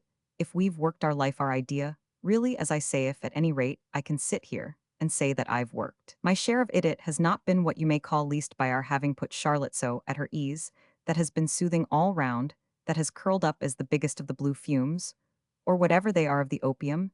Don't you see what a cropper we would have come if she hadn't settled down as she has? And he had concluded by turning to Maggie. As for something she might really have thought of you, darling, in that case, I verily believe would have been the one to hate it most. To hate it, Maggie had wondered.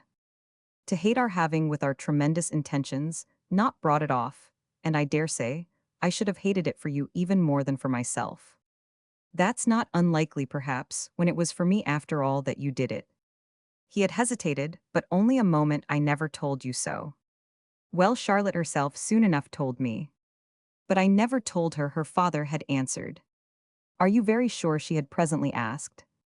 Well, I like to think how thoroughly I was taken with her, and how right I was, and how fortunate to have that for my basis. I told her all the good I thought of her. Then that, Maggie had returned, was precisely part of the good. I mean, it was precisely part of it, that she could so beautifully understand. Yes, understand everything. Everything, and in particular, your reasons, her telling method showed me how she had understood. They were face to face again now, and she saw she had made his color rise. It was as if he were still finding in her eyes the concrete image, the enacted scene of her passage with Charlotte, which he was now hearing of for the first time, and as to which it would have been natural, he should question her further his forbearance to do, so would but mark precisely the complication of his fears, what she does like he finally said, is the way it has succeeded. Your marriage. Yes, me whole idea, the way I've been justified, that's the joy I give her if for her either it had failed that however was not worth talking about he had broken off you think then, you could now risk fawns. Risk it. Well moralifrom, the point of view I was talking of that of our sinking deeper, into sloth our selfishness, somehow seems at its biggest down there. Maggie had allowed him the amusement of her not taking this up, is Charlotte, she had simply asked really ready. Oh, if you and I and Amerigo are whenever one corners Charlotte, he had developed more at his ease, one finds that she only wants to know what we want which is what we got her for. What we got her for exactly. And so for a little even though with a certain effect of oddity in their more or less successful ease, they left it, till Maggie made the remark that it was all the same wonderful her stepmother should be willing, before the season was out to exchange so much company for so much comparative solitude. Ah, he had then made answer that's because her idea I think this time, is that we shall have more people more than we've hitherto had in the country. Don't you remember that that originally was what we were to get her for? Oh yesto give us a life Maggie had gone through the form of recalling this, and the light of their ancient candor shining from so far back, had seemed to bring out some things so strangely, that with the sharpness of the vision, she had risen to her feet well with a life fawn's, will certainly do, he had remained in his place. While she looked over his head the picture in her vision had suddenly swarmed the vibration was that of one of the lurches of the mystic train, in which with her companion she was traveling. But she was having to steady herself this time before meeting his eyes. She had measured indeed the full difference between the move to fawns, because each of them now knew the others wanted it, and the pairing off for a journey of her husband and her father, which nobody knew that either wanted more company at fawns, would be effectually enough the key in which her husband and her stepmother were at work, there was truly no question, but that she and her father must accept any array of visitors. No one could try to marry him, now what he had just said was a direct plea for that, and what was the plea itself? But an act of submission to Charlotte he had from his chair been noting her look, but he had the next minute also risen, and then it was they had reminded each other of their having come out for the boy their junction with him, and with his companion, successfully effected the four had moved home more slowly and still more vaguely, yet with a vagueness that permitted of Maggie's reverting an instant to the larger issue. If we have people in the country, then as you were saying do you know for whom my first fancy would be, you may be amused, but it would be for the Castledeans. I see but why should I be amused? Well I mean I am myself, I don't think I like Herond, yet I like to see her which as Amerigo says is rum. But don't you feel she's very handsome her father inquired. Yes but it isn't for that.